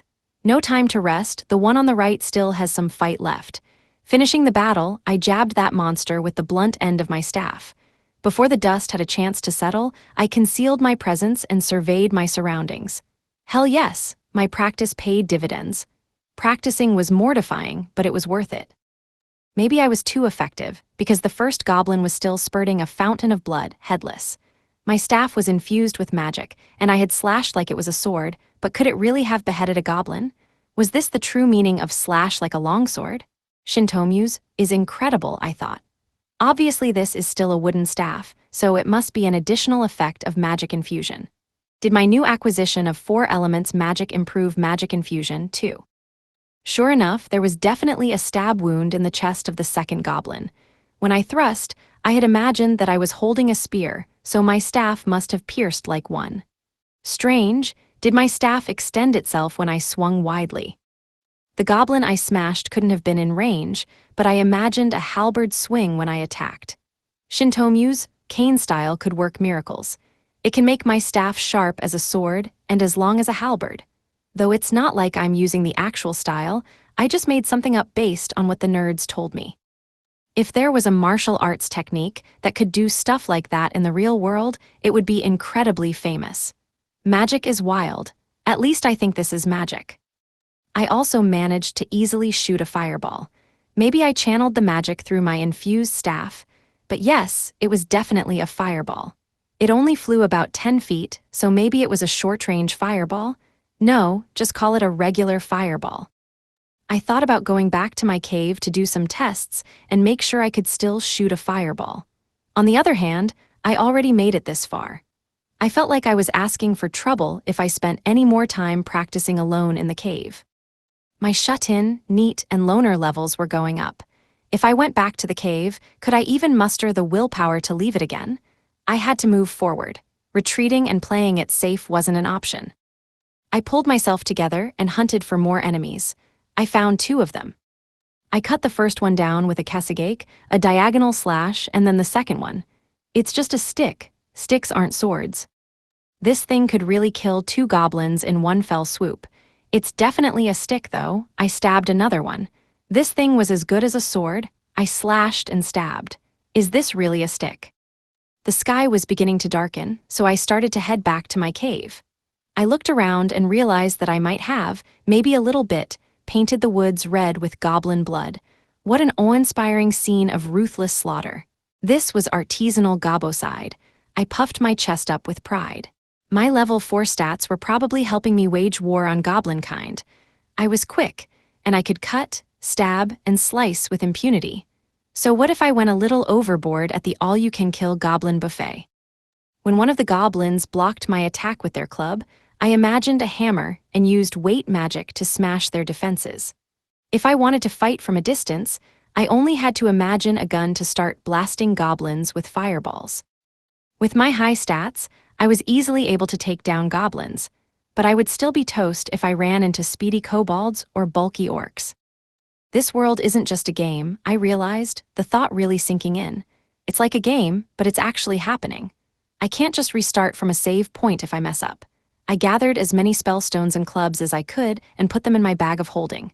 Today alone, I had killed 32, including my last fight when I took down 25 in a row. Time to relax and recuperate back in the cave, I thought. Killing goblins is basically my job now. You can't really call me a NEET anymore, although I wasn't getting paid, so to speak, so perhaps it still fit.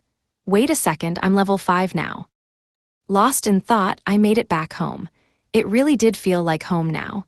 It was easily 500 plus square feet, worlds better than my tiny one-room apartment back in the real world. Now I had a kitchen, a bathroom, and even a toilet. With a place like this, you can't call me a shut-in either. Over late dinner, I thought back on my fights that day. I didn't have a gun, at least yet. I thought about my grand fantasy introduction of the Shinto Muso cane style. Witness the glories of the Shinto Muso cane style.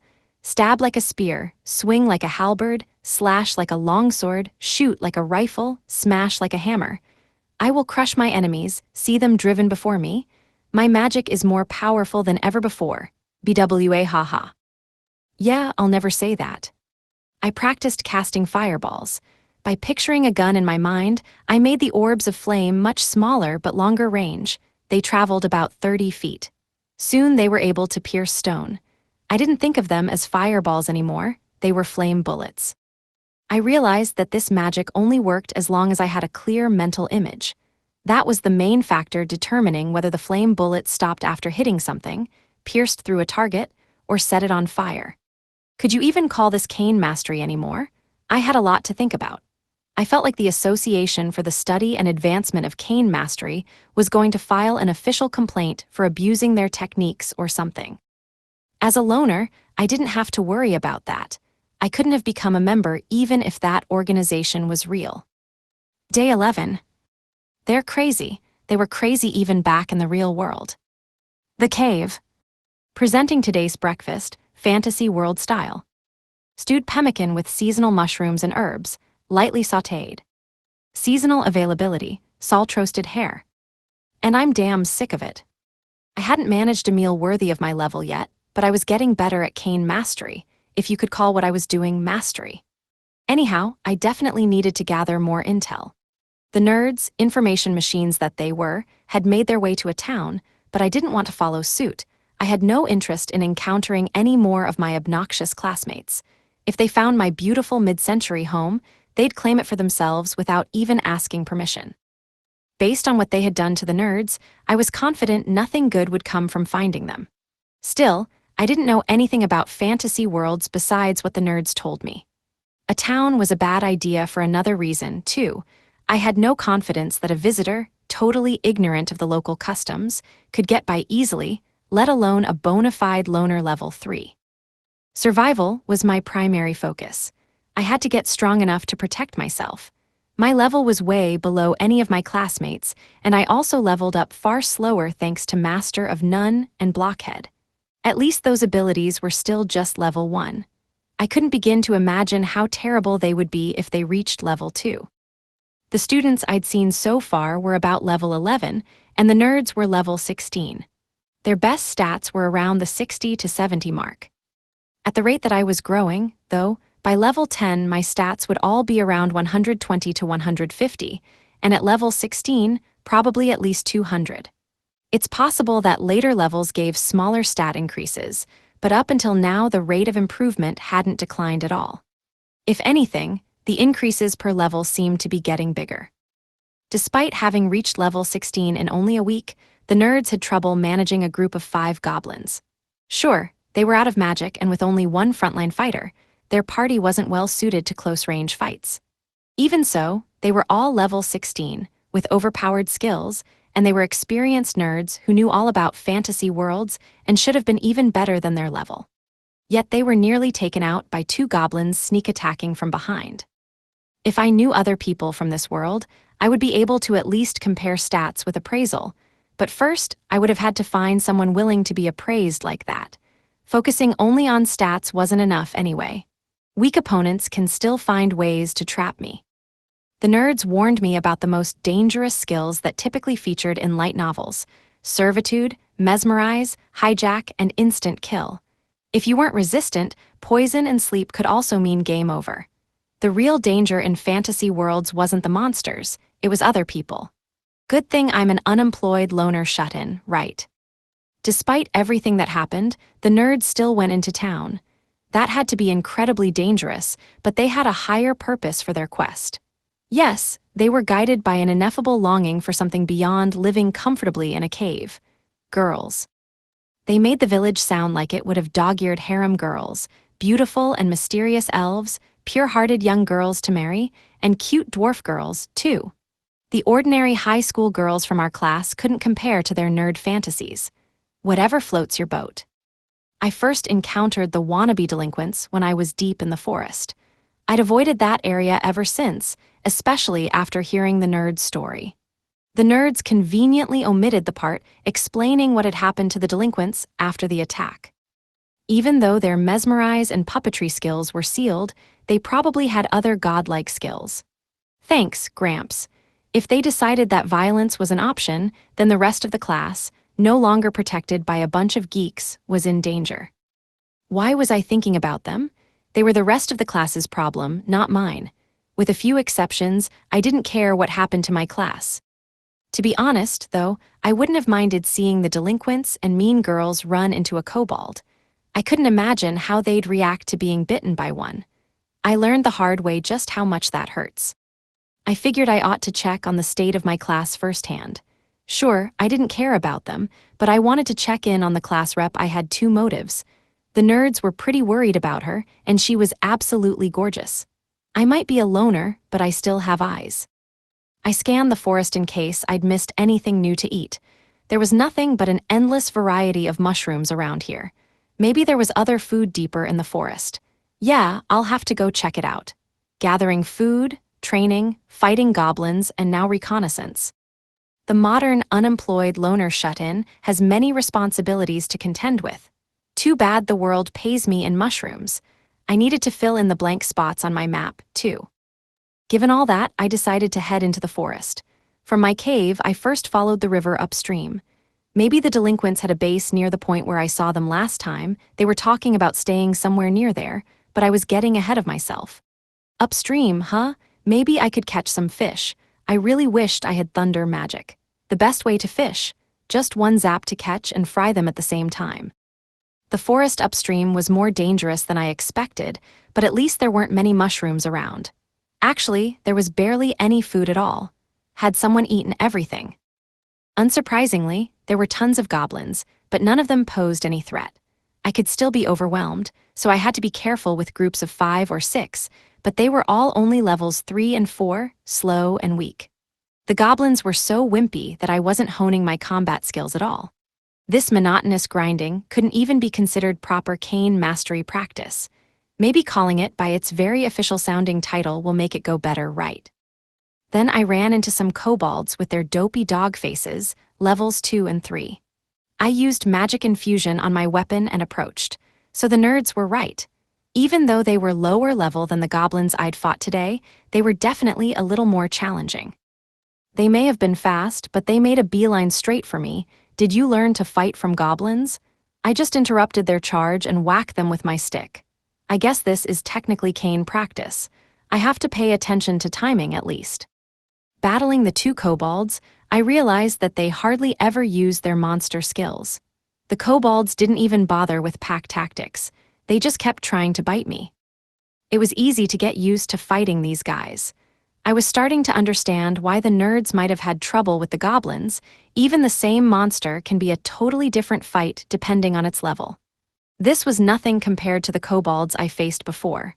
Without thinking, I scowled at a kobold, and it recoiled in fear. What a cruel face, scary eyes, and a wild stare. People had said that kind of stuff about me before. I mean, it's not like I didn't know what I looked like. But don't be afraid of me. Am I a terrifying monster? No, I'm a human, aren't I? The way the kobold cowered straight up hurt my feelings. Why was this thing hiding its tail between its legs? I lost my cool and killed the kobolds. You should consider the way your actions make others feel. All I wanted to do was live peacefully in my cave, but the high-level monsters near there forced me to fight for my survival. Orcs were the most powerful monsters in the area. They had more strength and endurance than goblins, and they had the club mastery combat skill. But even with their strength and skills, they were only on par with the goblins near my cave. So that's why the level 16 nerds had such a tough time. They got complacent fighting the weak monsters in this area. I finally sensed some kind of campsite with my clairvoyance, but the fence and tents were trashed. With the nerds gone, I suppose there was no one left to repair things. Or did everyone move to a new site? I didn't see anyone around. From how the nerds had described the situation, I doubted that everyone stuck together after the nerds were exiled. But even if they did split up, I would have expected some people to stay behind. Tense and not letting my guard down, I approached the camp. I confirmed with my own eyes that the camp was abandoned. So where did everyone go? Did something else happen? I kept an eye on the perimeter of the camp while looking for some clue or sign as to what happened. Suddenly, I staggered. I saw something, and the information shot into my head and nearly threw me off my feet. Is this some crazy skill? I'll figure that out later. I looked around again. The camp, the forest, the riverbed. I found clues in two places. Near the center of the remains of the camp, where the nerds had been ambushed, were some old traces of magic. And then, by the riverbank, where the river disappeared into the forest, the traces of magic there were fresh. Recent traces of magic could only mean one thing. There was a serious fight after the nerds left. I don't know how, but I can see the remnants of magic use, I thought as I ran to the tree line. I followed the magic for nearly an hour before I found its source. I could sense one group chasing another in my direction. Should I hide and figure out what's going on, or should I go help them? I decided to sit back and watch. Someone in the fleeing group was bleeding. I still couldn't see who it was, but I could feel their presence. If the runners were the bad guys, I'd stop them. Or if the chasers were the bad ones, I'd stop them. But when I saw them, I realized that both sides were equally awful. All right, time to go home. What should I have for dinner? Mushroom surprise? Ooh, or I can treat myself to some mushroom-stuffed mushrooms. God damn it, if only I could get my hands on some delicious. Hey, you wait. Damn, did someone notice me? I glanced over at the group. Ah, how nice to see you, mean girls. Well then, I really must be going. I ran off.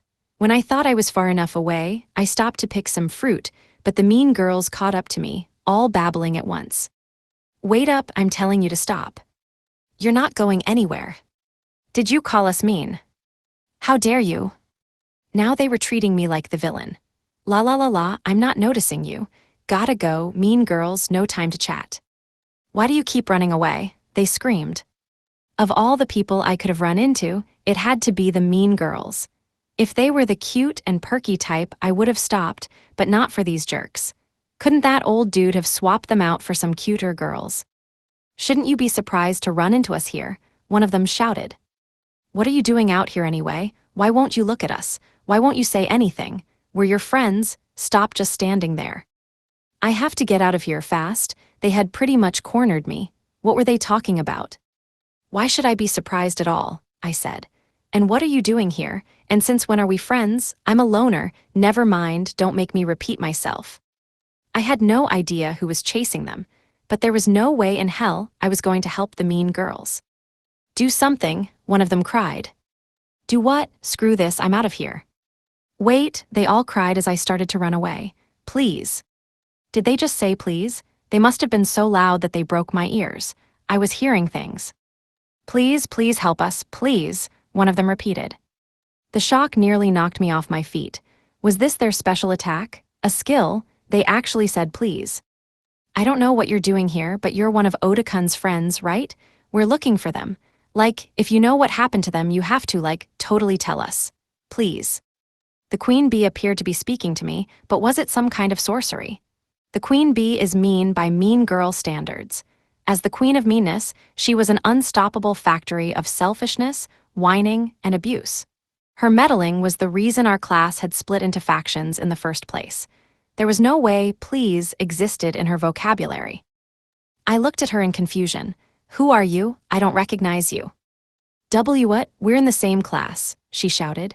Knock that crap off, you know exactly who I am.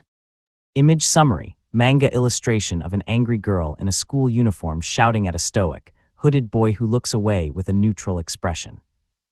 Aha, I got her to snap. I could tell from the entitled anger in her voice that this was the queen bee's true form. You're real.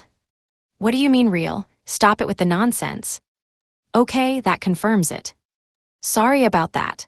When I heard you use the word please, I thought maybe some demon of kindness had taken over your body, but you really are the queen bee, I said. Queen bee, I'm not a demon. She came closer. Please just tell me what happened to them. What the hell happened to you? I cried. Nothing, she screamed. I couldn't believe it. So, you really are the queen bee. Well, yes, but no, I'm really me, but we're not mean girls. I shook my head in confusion. I'm confused, which is it? Fine, if you want to call me a queen bee, so be it. She took a minute to catch her breath. That was all the proof I needed. No one else could shout loud enough for double exclamation points. Wait, who's Oda? I asked. You know Oda, she cried. You always talked with him and his friends. An Oda that I used to talk to, an Oda the mean girls were searching for. Oda, Oda, Oda, otaku, I scratched my head. Oh, you're talking about one of the nerds. I think you mean Nerd A. His name is Oda. She shook her head vigorously, still breathing heavily. He wasn't Nerd A. What a shocking revelation. He'll always be Nerd A to me. So why are you looking for the nerds? I asked. Are you gonna make them do more stuff for you, or are you just hunting them for sport? I finally turned around and looked them in the eyes. Please don't look too horrified, I thought.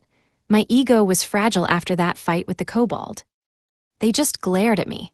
So what if I glared in return after what the nerds had told me? If they tell me they're after the nerds then? We want to apologize, the queen bee said. Huh? I shook my head. I must have really lost my mind. You mean capture them and force them into indentured servitude? Or did you mean to say, hand them over to the delinquents? Or, no, we want to say we're sorry. Wait, for real. Yes, we really want to properly apologize, she said. We don't expect them to help us anymore, and they don't have to forgive us if they don't want to. The best we can do is, say we're sorry. That's all we can do. We're totally dead anyway, another mean girl said. They're the only reason we're still alive. We can't survive in this world without them. We just want to super apologize to them one time. Please, if you know where they are, tell us. Please, they all cried, bowing their heads. This is much less believable than getting summoned to a world of swords and sorcery, I thought. They claimed that they had changed their ways, that they had given up their old way of life. All they could think about anymore was how grateful they were toward the nerds and how ashamed they were about what had happened. They just wanted to settle matters before they died. It was like leaving an apology in your last will and testament. Finally, I said, I know what direction they went, but I'm not sure where they are now. You won't be able to catch up with them. You'll need to make your way through the forest. Can you even fight? I had no idea how the nerds would react to an apology. If they had half a brain, they'd just tell the mean girls to take a hike. But the nerds were so good-natured that they might end up becoming the personal guards of the mean girls, thereby assuring their mutual destruction. Maybe I was worrying a bit prematurely. There's really no way you'd be able to catch them, I stressed. Are you sure? The mean girls looked at the ground and trembled. Facing death, they seemed prepared to do whatever it took. Talk about developing a conscience way too late. We don't care, just tell us, the queen bee said. We have to try even if we never reach them. Please, please. Did they join the same cult the nerds tried to lure me into? Facing certain death, all they wanted to do was thank the people who had saved them the first time. They wanted to be able to forgive themselves for all their bullying and cruel treatment, and they figured going on a pilgrimage to atone for their sins was enough. The gods that they relied on for everything were taken away. They'd lost everything they knew and were totally cast aside in the span of 1 week. The ordeals they'd faced had totally transformed them. The nerds told me all about what you did, I said, doing nothing to hide the displeasure in my voice. Before you can even consider apologizing to the nerds, you should apologize to the class rep and the others. The queen bee nodded. We did. The class rep said that she accepted our apology, but she told us to go apologize to Oda and the others in person. Before we could, the boys ambushed us and the camp split up. We don't know where anyone is. We just want to find Oda and his friends. They really are at their wits' end, I thought, finally understanding the whole situation. They were taken out of their school, the base of their power. The nerds, who were suddenly the strongest ones around in this new world, were gone. They couldn't fight monsters or work together to survive. When the delinquents, full of unvarnished lust, went wild and attacked the girls, the class rep was able to drive them off, but not before these girls got separated from the rest. The mean girls were on the run, separated from the class rep, totally lost, and on the verge of death. This desperate situation forced them to confront their own actions and choices, so they wanted to apologize and make amends. Are they really afraid that they're about to die? Okay, there are only three possibilities. First, you get caught by the guys before you can find the nerds. Second, you're eaten by ravenous monsters before you reach them.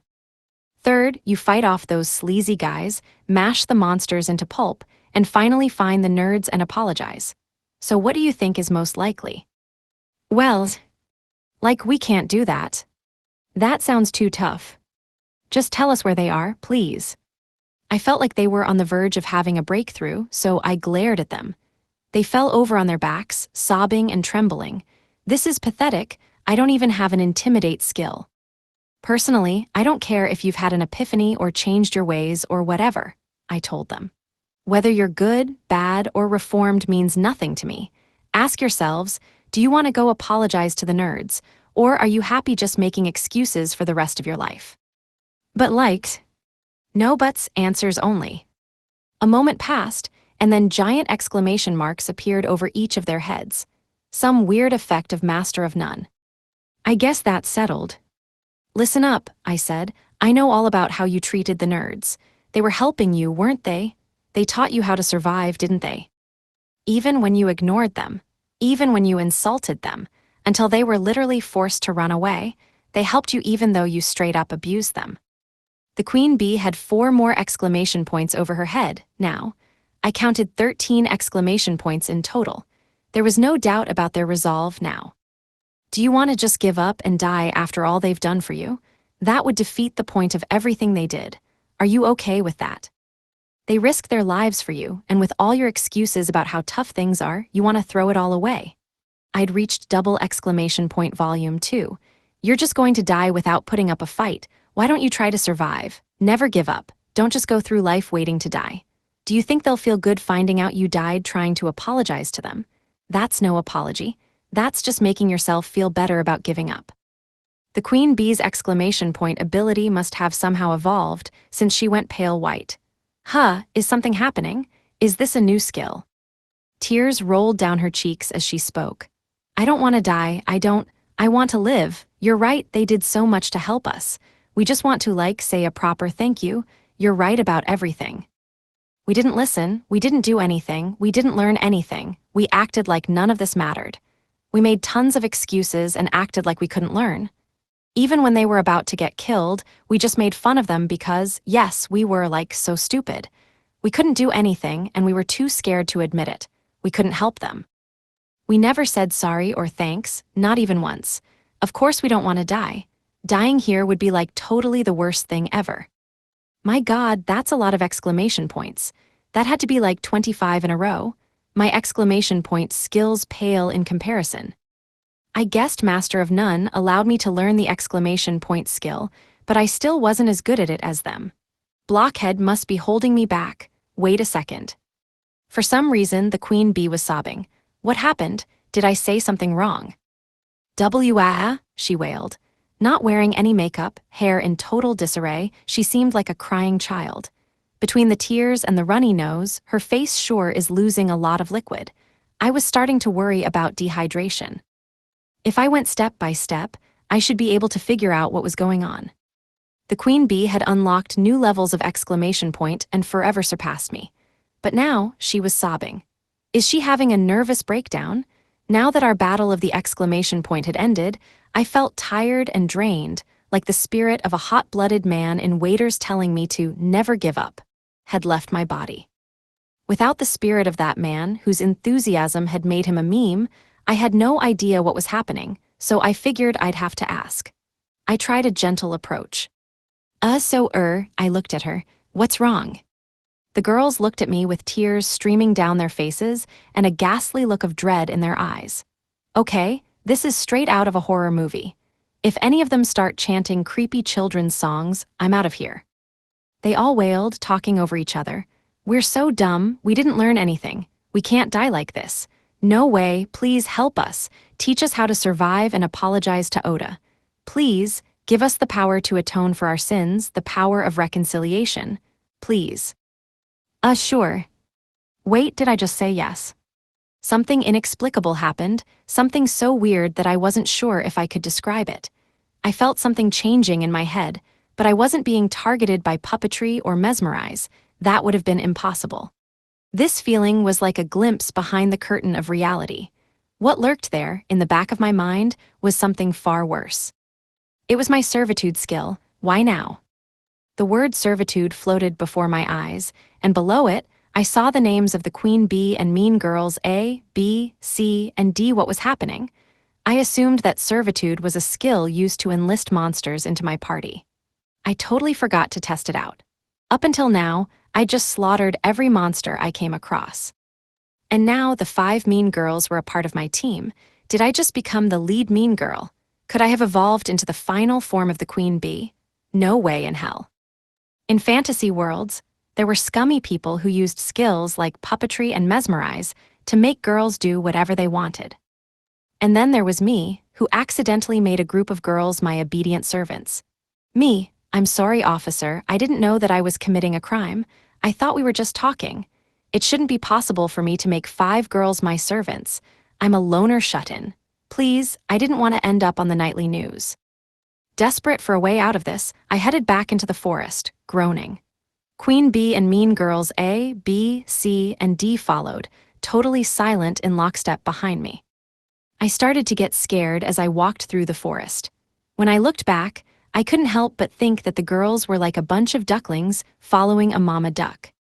When goblins appeared, I took them out with fireballs and flame bullets before continuing on. They're all looking at me with freaky, blank eyes. Are they trying to learn how to fight the goblins? I was a level 5 NEET, so we couldn't be expected to fight the same way.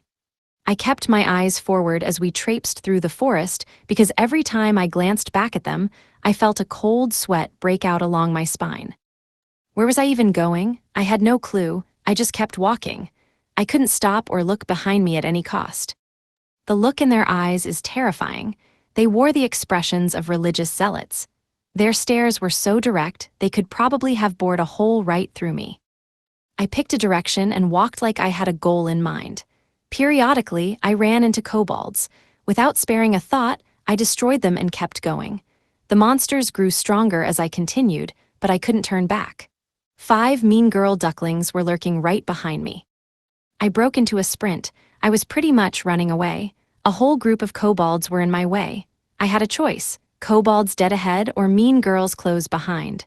Easy choice, kobolds. Come straight this way, good sirs. The 5 mean girls silently watched me and followed without any concern for themselves. What do I do now? The kobolds ahead were serious business. They radiated an aura of strength. I couldn't turn back even if I wanted to.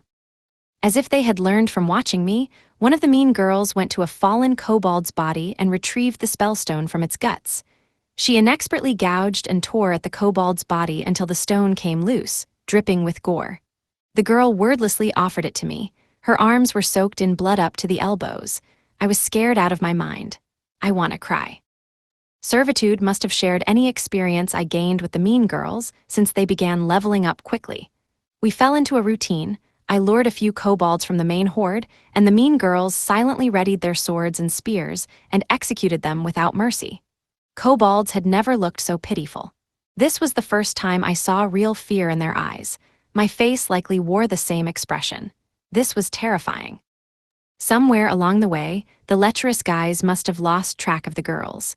Maybe they were chased off by kobolds or even killed. I didn't know or care what became of them because this was all their fault. They were the reason that the kobolds and I were traumatized. They were ultimately to blame for the horrors of murderous mean girls. Better let them kill you quickly, poor kobolds, I thought. Even though we were enemies, we shared the same fear. Maybe the kobolds could be my allies against the real menace. No one would be suicidal enough to attack the girls now. They had to be the most fearsome of all my classmates. The most terrifying creatures that the old man could have summoned were Japanese teenagers. Kobolds were showing up in greater numbers at a variety of levels. They weren't a problem alone, but large packs of kobolds were dangerous. Whenever one had the bad luck to be in range, I volleyed flame bullets in its direction. 30 bullets for 10 kobolds, loaded and fired. 60 bullets for 20 kobolds, loaded and fired. There was but one solution to the ceaseless onslaught of kobolds: total suppression. The kobolds were quick, but not sturdy. Those that survived my fiery hail of bullets then fell to the merciless slaughter of the girls. I lost count of how many we killed. It could have been 30 or even 40. I rained down a shining storm of bullets. The mean girls tore at them until their blood flowed like a river. The final kobold lunged for my throat, baring its teeth as my flame bullet blazed through its charred body. The heat of its breath reached my throat just as it collapsed. Knee-deep in dead kobolds, the mean girl squad continued to kill stragglers, eviscerate their corpses, and harvest spellstones. Then they looked at me with their creepy blank stares. They were covered in minor scratches and drenched in kobold blood. "Here's an HP potion. You need to drink it to heal. Special mushroom flavor," I said. But no one moved. Maybe they were sick of mushrooms, too. High school girls weren't exactly known to order mushroom-flavored beverages from vending machines. Neither were boys, for that matter. Nor me. I could even tolerate vegetable juice, but this made me want to hurl. To think that stamina mushrooms and medicinal herbs could combine to create such a vile concoction. The queen bee finally spoke up. "Haruka-kun. I take it that you hate mushrooms, too. I totally get it. They taste awful, and your whole body will smell like mushrooms afterward." The mean girls just kept reaping their visceral harvest of spellstones from kobold corpses. A few days ago, they wouldn't listen to anyone, hated fighting, and would never have even dared to approach monsters. Even just the sight of blood would have started them screaming. Now they worked in total silence, methodically gutting the monsters and collecting the spellstones, not noticing that they were drenched in blood. I was shocked. I didn't want to believe what I saw with my own eyes. The only rational explanation was that they'd become entirely different people. Their eyes were totally blank, almost corpse-like. Yup, I'm terrified. The mean girls, in their abnormal state, handed me all the spellstones they gathered and returned to their grisly work. What the hell are they doing? Just a few days ago, they were freaking out about mesmerize and puppetry. They must have been terrified thinking about what those skills could be used for. If they saw themselves now, they would have been just as horrified. Even I'm overcome with dread. I know I keep repeating myself, but I'm so scared. Before entering this world, they were the most selfish girls the world had ever seen, but now their minds were seemingly unrecognizable. This whole situation was too strange. They weren't just different. It was like their personalities were completely flipped. You couldn't call it an improvement, either. It was more like the effects of brainwashing or mind control. If a guy with some sort of mind control magic offered a suspicious drink to a girl, would anyone in their right mind drink it? Especially if it was made with mushrooms. It had all the hallmarks of a trap, so of course they wouldn't. Both the drink and the guy were self-evidently terrible. Not to mention the mushrooms. What kind of creep would offer girls mushroom juice? I imagined what they were thinking. That guy is the worst. He keeps glaring at me. Drop the scary expression already. Yeah, I was an unsavory character, offering them foul-smelling mushroom juice. Maybe I could have masked the flavor with some fruit juice. The potion even looked vile. This whole scenario was so off-putting. I tried to recall what a light novel protagonist would do in a situation like this, surrounded by high school girls. No, none of that would be appropriate. PSSSD, Earth to Haruka-kun, are you there? Cripes, I leapt with a start and spun around. There was the class rep, inches from my face. Behind her was a whole entourage of female students. I nearly had a heart attack, my blood was rushing so fast. I looked her over, eyes drifting downward. No, blood, don't rush there. Can I at least have some of that potion? The class rep asked. Huh, you want it? Didn't you just say it was an HP potion? Why so surprised? Well, normally you don't just drink some sketchy potion that a stranger offers you, right? We're classmates. What do you mean, stranger? I stared blankly at her. The class rep was right in front of me, her beautiful face only a few inches away. She was the apex of all female class representatives. I forgot how to breathe. Is this how I die? Is that you, class rep Sama? That is not my name. What's with the Sama? I needed to explain what was going on with the mean girls behind me before the class rep got the wrong idea, but I had no idea what to say. Even the truth was weird and kind of creepy. I couldn't just say, I enslaved them. That was less of a justification and more of an admission of guilt. Haruka-kun, what's wrong with Shimazaki-san and her friends? Why are you with them in the first place? Well, I sputtered. I can totally explain. It's kind of a long story, and it sounds bad if I don't explain everything fully, but I, enslaved them. You did what? She screamed. That story was way too short. The scream of the class rep, that's not what I wanted this story to be about, although that does sound like a pretty decent novel. Maybe I could order it online. The only explanation was that I misclicked. Yes, we were all minors, but it wasn't my fault, right? Why on earth did you enslave them? Isn't the servitude skill meant for monsters? How could you possibly use it on your own female classmates? I wanted to know myself, though ideally I would have liked to know how to rewind time to undo this whole mess. Maybe there was a spell back to the forest? Or something I could use? The class rep was clearly on the verge of erupting. I needed to take responsibility and find the right words to explain myself, but first I needed to get a few answers.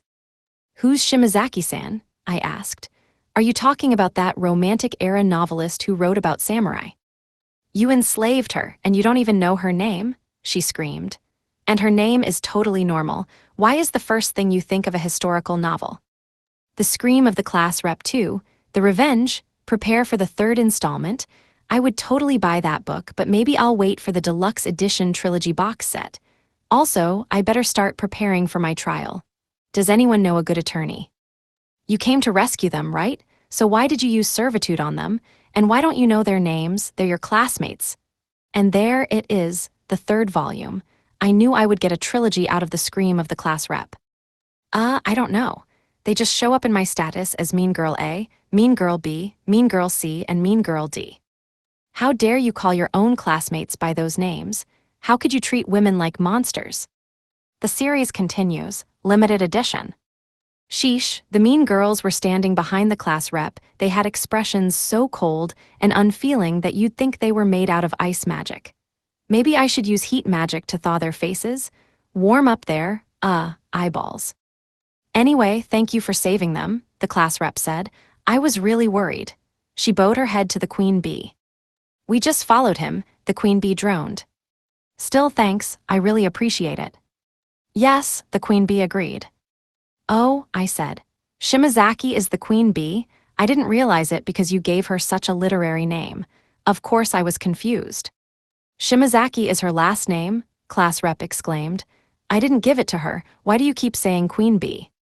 Why was she getting mad at me? I wasn't the one who put queen bee on my status. When you use servitude, you get to name the monsters you enthrall, class rep said. The wrong name is showing up in the status view because you couldn't remember her name and picked a cruel one to use instead. Class rep was mad at me. But why? The queen bee was the leader of the mean girls. It made perfect sense. Why was I the bad guy here? There were 15 girls in front of me and 5 mean girls behind me. I was surrounded, and I couldn't avoid their judgmental eyes. Now I understand people who are afraid of making eye contact. I just wanted to curl up and disappear. They all glared like they expected me to say something. Do I have to? Maybe some eloquent words of surrender will satisfy. Great, thanks for everything. It's been a real pleasure. See you all around. Flawless execution, now I have to get out of here. I'm totally exhausted. I just want to go home. You're not going anywhere. A chorus of shouts came after me. No, please just let me go back. I'm not even supposed to be here. I'm a literal loner. At least let me thank you for the potion, the class rep said. I'm glad that they're all safe. I want to thank you properly for rescuing them. Now she was thanking me. Wait a second, does that mean she actually drank that potion? Class rep, she's so brave. But how did you find us? The class rep asked. You couldn't have had any idea where we were. I was, just passing by. Just passing by, why? Well, passing by might not be quite right. It's more like I was running away and ended up here by chance. What were you running from? Well, from the mean girls. You're the one who made us your servants, said the queen bee, apparently snapping out of her fugue. Why would you run away from your own servants? Because you're terrifying. They all glared at me. The scream of the class rep series must have ended. Instead, she was just staring at me. Scornfully. That's the signature glare of Her Highness the class rep, a super legit evil eye if I've ever seen one. Getting glared at by a gorgeous, scornful girl just inches away from my face is the pinnacle of delight. I never thought anything this amazing would happen to me here. She shook her head. Talking with you isn't getting us anywhere, so I'm going to have Shimazaki-san tell me everything.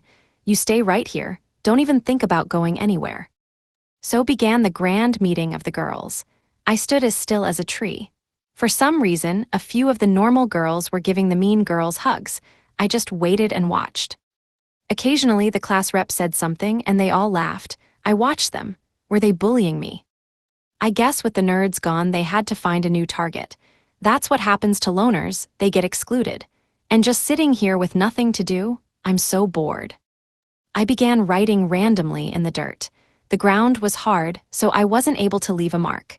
Curious what would happen, I used magic infusion on my finger and doodled circles and spirals in the earth. It's working. I willed more magic into my fingertip and busied myself with drawing spirals in the ground. I decided to power my finger up even further with some earth magic and drew a larger circular shape around me. As I carved that shape, the magic I was using seemed to grow into the form of a spinning helix. The earth sank under me as I drew. I could dig tunnels like this. I could expand my house underground. I focused my magic and imagined a sharp screw. By repeatedly drawing a simple spiral shape, I could bore deeper into the ground. Soon my home will have a furnished basement. Haruka-kun, why are you in a pit? I told you to watch and wait. How did you end up like this? I looked up at the class rep. She was staring down at me from above. She blessed me again with her eyes full of scorn. I was bored. Without even realizing what I'd done, I found myself sitting in a hole about 15 feet deep. Don't just dig a pit because you have nothing to do. When I saw your magic go off, I thought something crazy was happening. Look, I was just bored and got caught up in drawing. I wasn't trying to dig. How? Anyway, sorry for keeping you waiting. Making a pit was easy. Climbing out was the real pain. Okay, I heard about what happened from Shimazaki-san and the others, the class rep continued. You saved Shimazaki-san, Oda-kun, and the rest of us, too. Thank you so much, really. Even though we should have been trying to save you since you were totally alone. The class rep shook her head. I'm sorry for that. My face shone bright red. Remind me who Oda is. What? You know Oda-kun? Class rep shouted. He was with the guys from class who you helped out. You definitely met when they were running away. Why don't you know anyone's name? The Scream of the class rep has a new volume. Coming soon to bookstores near you. When could I pre-order a copy? Would I get any extras with my order? I think you mean Nerd A, I said. Yeah, I met him. The mean girls kept talking about this Oda guy too, but don't worry, all the nerds are fine. They're doing great. His name is Oda. What is wrong with you?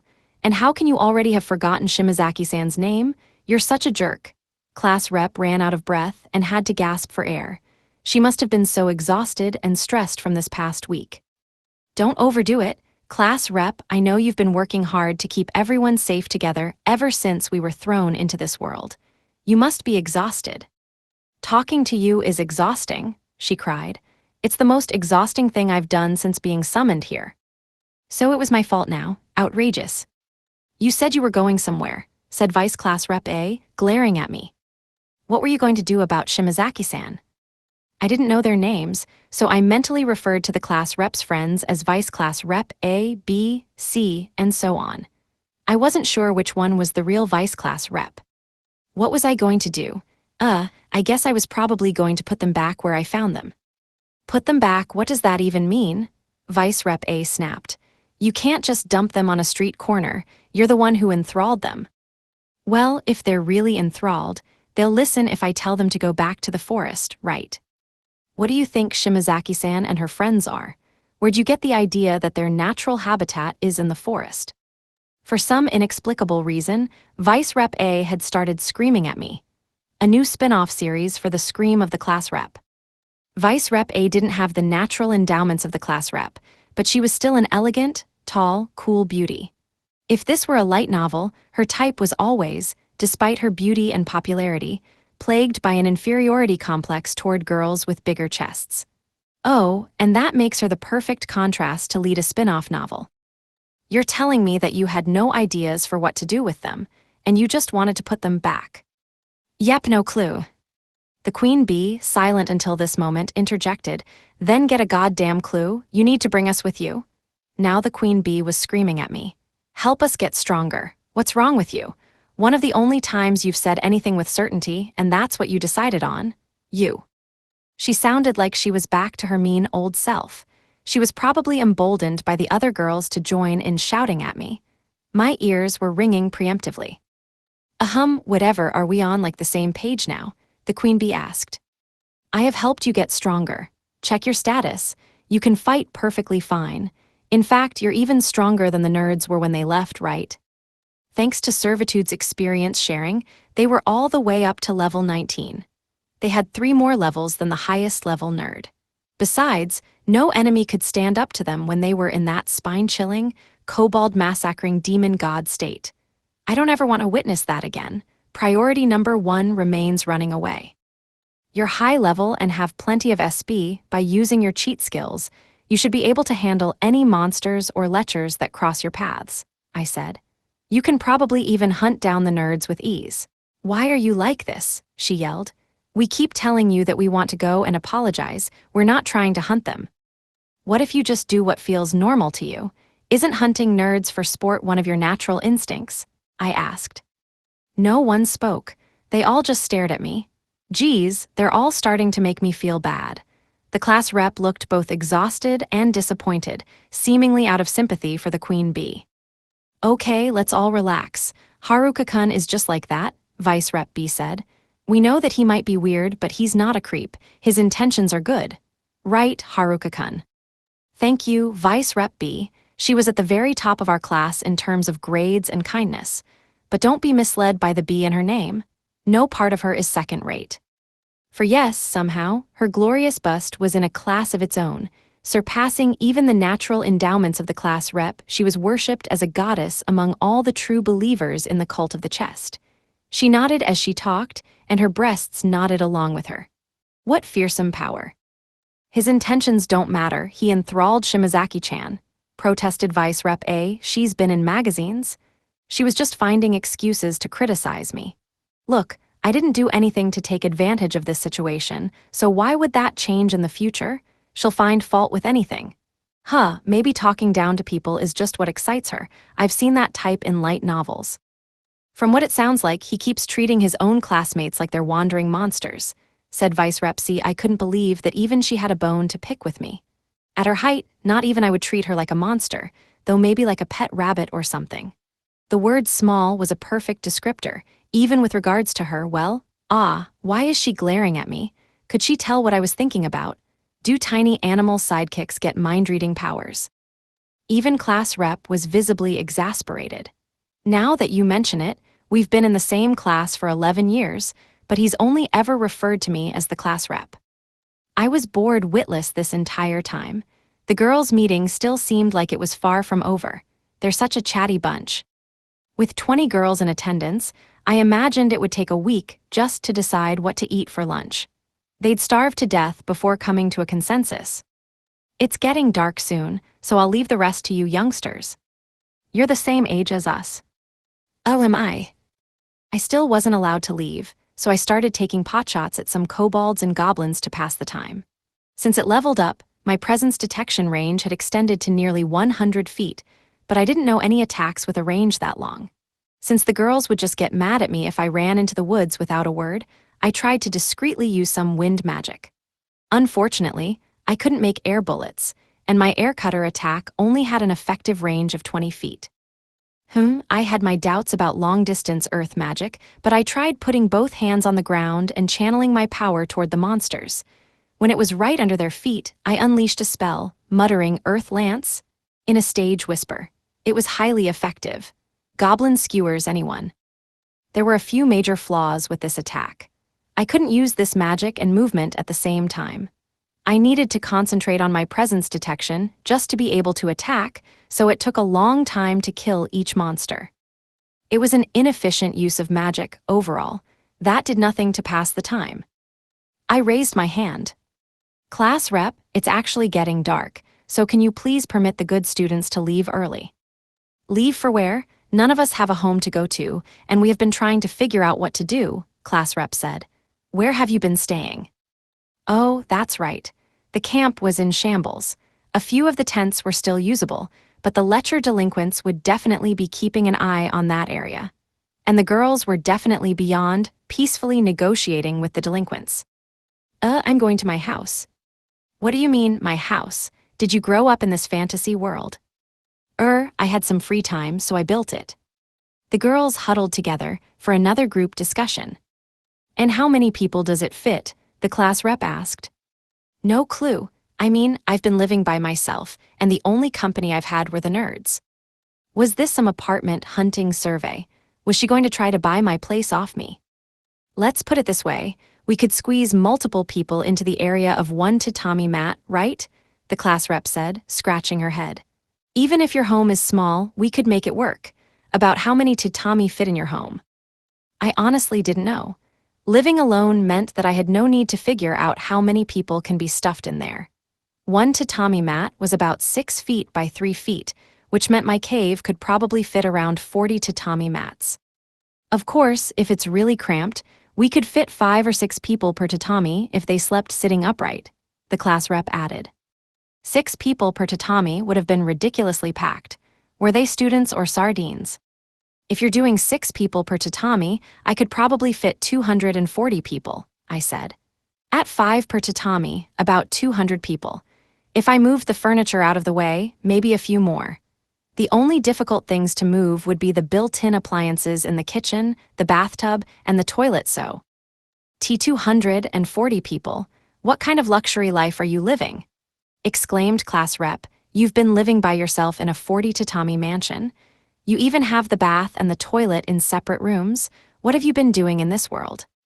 Living my life. I ended up constructing a bunch of extensions. Why are you living so luxuriously in a fantasy world? We're all desperately struggling to survive while you build yourself a literal palace. For some reason, all the class reps were upset about the specs of my listing. If they were that picky about where they lived in a fantasy world, they would have no hope of finding a good apartment in the real world. Haruka-kun, please. Please, they all cried. Oh no, what's happening? The class rep and her friends bowed their heads in earnest plea. Were they trying to get some insider information about local rental properties? There's only one apartment in the area. I know after what happened to Oda and his friends, it's selfish of us to ask, the class rep trailed off. But just for today, could we please stay at your place? Stay at my place? A giant group of high school girls staying at one loner guy's place. Girls nowadays will do the most shameless things. I knew we were in a depraved fantasy world, but that kind of scenario broke all the boundaries of propriety. I promise we'll take care of everything, taking watch, getting food, cooking, cleaning, tending the fire. I won't let the situation with Oda repeat itself. I know that you might not fully trust us, but still, please. I didn't know what she was getting at. Obviously, without enough tents and with the base camp ruined, they didn't have a place to stay. That was the only issue here as far as I was aware. After what happened with Oda, she must have felt obliged to offer to do more. Granted, the nerds made the camp, raised the defenses, set up tents, made campfires, acquired and prepared food, cleaned, protected the camp, sat up for watch, fought away monsters, basically everything. The girls made them do everything. They were only alive today because they all lived there under the nerds' protection.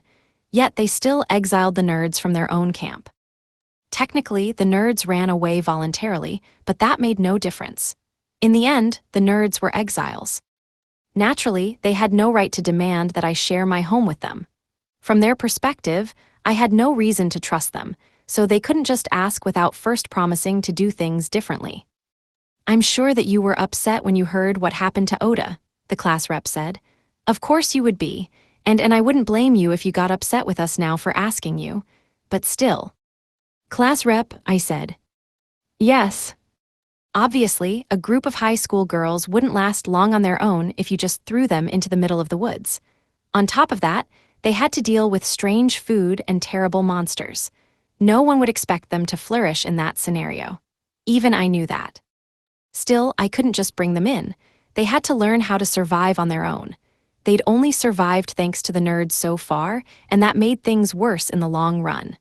This time, they had to learn how to be independent. You can't possibly do what you promised all by yourself, right? Class rep suddenly trembled.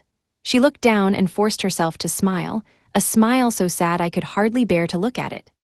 Why, yeah, yes, of course. I'm sorry, I shouldn't have asked. It's your property after all. I was being inconsiderate, I'm sorry. No, I'm saying of course you can't do it all yourself, I shouted. We're just a bunch of high school students dumped out in the middle of the forest and told to survive. There's no way you can do everything yourself. So why do you insist on doing everything? It's impossible. But we have to, class rep replied.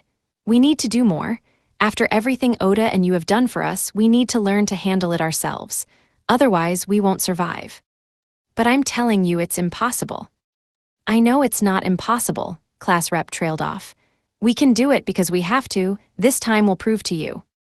Impossibly, that's just the truth.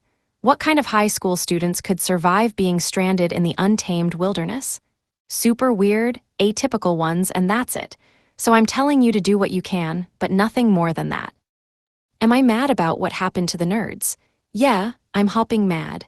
I'm mad at them for trying to do everything themselves. And I'm mad at you too, class rep, for running yourself ragged trying to help everyone. I'm mad at everyone. I'm hardly surprised by your choices, but I'm still pissed. I'm mad at you for trying to do too much. The class rep couldn't hold back her tears any longer. She had been trying to take responsibility for everyone and everything, even the things that were far out of her control. Yet she couldn't bear to give up or let anyone down. She broke down sobbing. Should I do something? She had managed to lead everyone until now.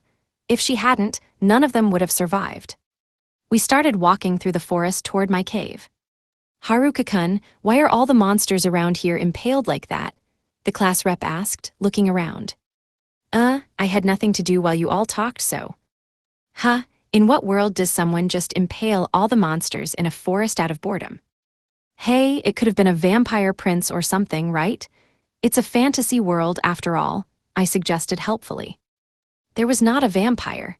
So far, the only people we've met came from our class, and I know that none of them are vampires. Impressive.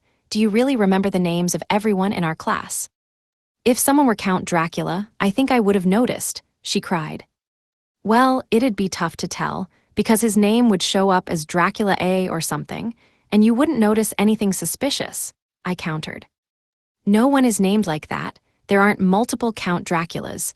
What are they all dressed the same too? Wow, I still know how to talk to people, I thought. After being alone for so long, it wasn't easy, but I was managing. For some reason, the class rep looked tired though. Maybe all that crying wore her out. Turn left at the corner, I said. There are no corners in a forest, class rep exclaimed. Did you build an intersection with a traffic light? Did you make a convenience store too? Oof, it was just a joke, but she returned it flawlessly. Oko. We arrived at the cave. Welcome to my home, I said, visitors from faraway lands. Haruka-kun, you realize you were walking with us the whole time. I'm just trying to show some hospitality. I beckoned all 20 of them inside. My loner self could hardly believe it. I should have done some more construction to expand the place. Everyone cried out as they entered. What on earth is this place? It's just my house, I said. Thanks for coming. Maybe a cave was no good after all, or were all the club decorations turning them off? The class rep came up to me. Haruka-kun, this place, it's like a semi-underground Mediterranean resort. It looks like it was designed by Frank Lloyd Wright. What is this place? It's my house. Was my greeting wrong? How about bonjour? This is another world. How the hell did you build this place? She cried. Besides, Frank Lloyd Wright spoke English, not French. I guess the scream of the class rep series would continue even in my own home. She was undeniably passionate. I guess I had a lot of free time since I was always by myself, I trailed off. I kind of just ended up building all this. All 20 of them narrowed their eyes at me. That's kinda hot. Forget I said that. I guess I better make more room for them, I thought. I used earth magic to carve out some more space and ran into a vein of quartz crystal. Using earth and packing magic in combination, I made some glass for a skylight and some more tables. There was also some rock that kind of looked like limestone, and when I tried messing around with it using earth magic, I figured out how to turn it into whitewash and painted all the walls white. I figured that was good enough. Everyone looking at me was beginning to creep me out, so I used wood magic to make a few big beds for everyone. Surely, this was more than enough space for 20 people. I needed a break from the staring girls, so I retreated to the kitchen and used all the mushrooms available to make a feast. I set it out on the dining table. As a final measure, I got some hot water going for the bath. "I'm sure you gals will feel more comfortable without a guy around, so enjoy," I said. "See ya." I headed toward the mouth of the cave. "Where are you going?" the class rep asked. "If we end up chasing you out of your own home, that's no better than what happened with Oda-kun and his friends. Besides, I wanted to thank you for preparing everything, the food, the bath, even the beds." I shrugged. "Well, it's my house, right? Isn't a host supposed to show hospitality?" "Still, like I said before, just do what you can. After all, you were attacked by a bunch of guys before finding me, right? By the way, you don't need to worry about monsters in here, they don't come near the cave." I nodded. "Anyway, you must be exhausted, so good night." Before anyone could respond, I ran out. A flawless exit strategy, alone at last. A loner like me could definitely not handle being surrounded by so many girls. I felt stifled in that cave, surrounded by the distraction of 20 girls all giving me their most withering stares. This is better. I'm just a teenage boy, after all, and no teenage boy could survive that situation. I happily set up my tent outside and tumbled into it. The joy of solitude and release that I felt, only a loner could understand. As a shut-in, it hurt to have to abandon my home, but at least I still had this tent thanks to the mysterious villager. Something about Villager A always felt strangely familiar, even though I'd never met him. The tent could change size when it was deployed, kind of like his bottomless bag. Its size range was anywhere from a normal tent to one of those yurts that could comfortably fit several adults inside. I set it up, but soon regretted not making it bigger. After a minute, the class rep followed me into my cramped tent. She had to stand extremely close to me. "Haruka-kun, thank you for everything," she said. "Everyone seems to have calmed down now. The nice place, the good food, and the bath really cheered us up." You're welcome," I said vaguely. "And we're terribly sorry for taking over your place. You must want to at least take a bath, right? I don't think you can tonight because everyone already undressed and fell asleep. So, look, I'm sorry for the inconvenience. My humble house has turned into paradise. A paradise of high school girls sounded very suspicious. I couldn't even guess how expensive it would be to enter such a fabled realm. Even though it was my own house, I'd still be willing to pay. Please, let me back in." "It's fine, I washed up earlier," I said. "I can't be the only guy in there anyway, it's just too much for me." "That makes sense. I'm genuinely sorry, thanks again." "Class rep, you're starting to sound like a broken record. You keep repeating sorry and thank you." I don't know what else to say. We were helpless yet again, and you saved us, and I still can't do anything. We're treating you no better than Oda-kun and his friends. I don't think she quite gets it, I thought. It's not the same situation at all. "You are," I told her. "You've been doing amazing things this whole time, haven't you? You've been protecting 14 other girls. You've kept everyone organized and on track this whole time. You ask everyone how they're feeling, find your way through any situation, and make tough choices. You've kept everyone alive and together, haven't you? This should be way too much responsibility for one person, but the others followed you, and you've protected them until now. Don't say that you can't do anything. You've done so much." "But what about Oda-kun?" "I'm telling you, the nerds are fine. They're all wired weird from being nerds, you know. Did you know that they've been practicing survival training in case they were ever summoned to a world like this? They were walking around with pocket knives just in case something like this ever happened. They brought LED flashlights, too. They had whole meetings to prepare for all kinds of fantasy scenarios. Obviously, the rest of us wouldn't do something like that. Back in the real world, that kind of thinking was nuts. Only now, in this world, could their behavior seem rational. I'm glad you weren't prepared. You'd have to be as nuts as them to prepare for this." Don't be so mean to them, the class rep said. They worked so hard. But they're still absurd for having prepared so much for this, I said. You think they were trying hard in school? No, they were waiting, hoping for a world like this to show up. Can you imagine if schools taught students how to survive being summoned to a fantasy world? That's ridiculous, right? They're just weirdos who got lucky. It was like preparing your whole life for winning the lottery. It wasn't normal. If you actually won, you looked like a far-sighted genius, but the ones who didn't win just ended up looking ridiculous. Still, thank you, Haruka-kun, class rep said. I feel a lot better. I don't know if I'll ever be able to thank you properly. You're pretty incredible. No, I was just doing what I could, I blushed. I mean, loners usually have a lot of time on their hands. Groups came with a lot of benefits, but they came with drawbacks too. They needed rules to function smoothly. Alone, you might be limited in what you could do, but you weren't tied down. My classmates' camp fell apart because they couldn't handle following the rules. Honestly, they didn't set many rules in the first place. The nerds just did things however they wanted and set things up the way they liked without consulting anyone else. Can't figure out the group dynamics? Might as well just do whatever you want. That's what the nerds believed. Of course, taking the initiative like that leads to complications, and you're just as likely to end up doing nothing. The nerds' plan was the opposite of teamwork. They didn't try to cooperate at all, just assumed they knew best and did stuff without thinking about the whole group.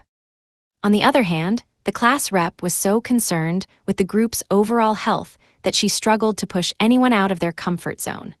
With the nerds already doing most of the necessary work, there was no urgency about learning to survive. It was the nerds who made it impossible for them all to pull together. You collected so much food, made an incredible home, defeated so many monsters. You can do anything, the class rep said, beaming. You might actually be weirder than Oda-kun and his friends. She playfully flicked my cheek. Ouch, that's not fair. She's destroying all my defenses with concentrated cuteness. And how am I weirder than the nerds? Lots of food, but it's all mushrooms. The house just came from all the free time I had, and all the monsters around here are weak, I said. I'm not like the nerds. I'm totally normal. She was clean and clear-skinned, and her hair was still wet from the bath. The class rep stood achingly close to me, only because the tent is tiny, but still. Normal, Then don't you think everyone will be able to live happily here together? I mean, if you just need the bare minimum to be happy, then sure. She eventually left the tent, but not before thanking me profusely again. It was so late at night. I'd set up my tent in front of the cave opening, so I decided I'd better keep watch just in case. I should have built my cave further underground and saved myself the trouble of keeping watch. Day 12. Morning. No one normal would call that a solution. The tent in front of the cave. Good morning, Haruka-kun. Breakfast is ready, wake up. Huh, breakfast? What's happening? When I opened my eyes, I saw a girl leaning over me. The beautiful girl next door, her cute sister. No, not that, but seriously, who is this? Not that it really makes a difference. The tent was certainly cramped, but not so cramped that she needed to be practically on top of me. Her face, it's so close to mine.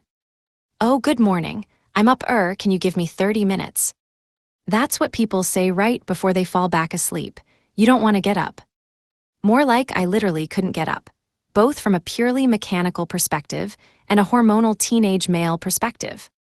Image summary, manga illustration of a girl in a school uniform leaning closely over a boy lying down, gazing at him with a neutral expression. What's for breakfast? I asked. Grilled fish and mushrooms. I leapt up immediately, sending the girl flying out of the tent. Grilled fish? Where? Give it to me. Gimme, I need fish. Calm down, you just knocked me over and you're not going to say anything. That doesn't matter right now, just tell me where you got the fish from. It's just fish, you still haven't apologized. She passed some grilled fish over to me, and I chowed down. Fish, wholesome, delicious fish. Are you crying? She asked. It's fish, I wailed, sweet, glorious fish. You do realize you've been living next to a river. I know that. Every day I stared longingly at the fish as I choked down my mushrooms. The girl looked at me like I was insane. I couldn't believe it, but it sounded like class rep, and all the girls had been eating nothing but fish. So, jealous. Apparently that was the only food they'd been able to obtain. One of the girls had thunder magic, so catching fish was easy for them. Unfortunately, they didn't have any salt to season it. When the nerds were around, they told me that they hunted deer or boar occasionally, but their staple protein was fish. They couldn't collect mushrooms because of all of the goblins nearby, so mushrooms were a rare delicacy to them. They wanted salt more than anything, however. Damn. If I had realized earlier, I could have traded away my mushrooms and salt at a huge markup. She told me that the girls had cried yesterday over the luxury of a mushroom and herb stir-fry. Any successful country depended on trade. My isolationist policy cost me a potential fish windfall. For some reason, every single one of them gave me a fish. To thank them, I made and shared some juice. They made a huge fuss out of enjoying it. Some of them even shed tears as they drained their cups. Did you guys decide what to do? I asked the class rep. If you're going to settle down here, maybe I should do some remodeling. I thought I could base my renovations on the old Imperial Hotel in Tokyo. With all the stone, I figured I could pull it off. I'll become the Frank Lloyd Wright of cave renovation. No, there's no need for that, she said. We haven't made any final decisions, but we're thinking about leveling up a bit and then trying to find the town. Oh yeah, I said. The mean girls were trying to hunt down the nerds in town, I think. I told you 20 times that we're going to apologize, shouted the queen bee. What's wrong with you? We're not going to hunt them, and his name is Oda, and we're not mean girls. Haruka-kun, you don't want to find the town, asked the class rep. Living in a town sounds like a pain, I said. I don't mind visiting, but I wouldn't want to move there. Normally it'd be more of a pain to try to survive in the forest surrounded by monsters, the class rep said. But with a setup like this, Oda-kun told us that anyone who wants to can become an adventurer in town. I'll pass, I said. I'll never be strong enough to be a real adventurer anyway. Everyone stared at me in total bafflement, so I explained how I'd gotten all my terrible skills. That doesn't make any sense, the class rep said. Someone without any proper skills shouldn't be able to take out an entire pack of level 5 kobolds, including the chieftain. Kobold chieftain, who's that? One of the queen bee's friends. I'm not friends with kobolds, the queen bee cried. And how many times do I have to tell you that we're not mean girls? Do I still show up as queen bee in your status? She was so loud and obnoxious. Why did she always seem to be right behind me when she started yelling? Oh yeah, I forgot to give this to you, said the class rep. Here you go. This was the kobold chieftain's bracelet. A bracelet? It looks a lot like the one I have. Wait a second, they make a matching set. A single person wearing both pieces from a couple's set was definitely a little weird, but maybe it was appropriate for a loner. The bracelet gives you a speed bonus when you charge it with magic, she said. Speed bonus? I showed her my other bracelet. But this one raises my power by 1%, yeah. I see. You took out the leader of the goblins, too, she said. Defeating the boss goblin gives you a bracelet with a power bonus, whereas the kobold chieftain's bracelet grants a speed bonus. That's how Oda-kun and the others explained it to us anyway. Wait, were the leaders of the goblins, and the kobolds a couple. Boss Goblin, another one of the queen bee's coworkers. Stop lumping me in with them, the queen bee cried. I told you 100 times I'm not any kind of monster. Do I look like somebody who'd go to a conference for boss monsters? And we're not mean girls, why don't you get it? Yeah, even monsters wouldn't want to hang out with someone so noisy, I thought. And all the kobolds are probably too terrified to attend a monster conference, knowing you'd be there. I don't get it. How are you even strong enough to beat boss monsters at level 5? The class rep asked. We couldn't take out those kobolds even using our overpowered skills. How did you manage it? I hoped that I didn't look as stupid as I sounded. Well, I attack them until they die. Yes, that's how it usually works, but most people wouldn't call that a strategy. Why is everyone looking at me like that? Was this what it meant to be popular? Wait, no, they were looking at me like there was something wrong with me. Did I say something wrong? How else were you supposed to defeat monsters? Attacking them until they die was the only real strategy, right? I'll show you how to catch some fish, said Vice Rep B with a wink. Watch and learn. She raised her right hand, and an orb of electricity appeared, almost seeming to bounce from her hand. Why do I think of bouncing whenever I look at her? Don't move, I shouted. Stay just like that. Why? What are you doing? Image summary, manga illustration of a surprised girl and a neutral-faced boy, with a cracked sphere of energy floating between them.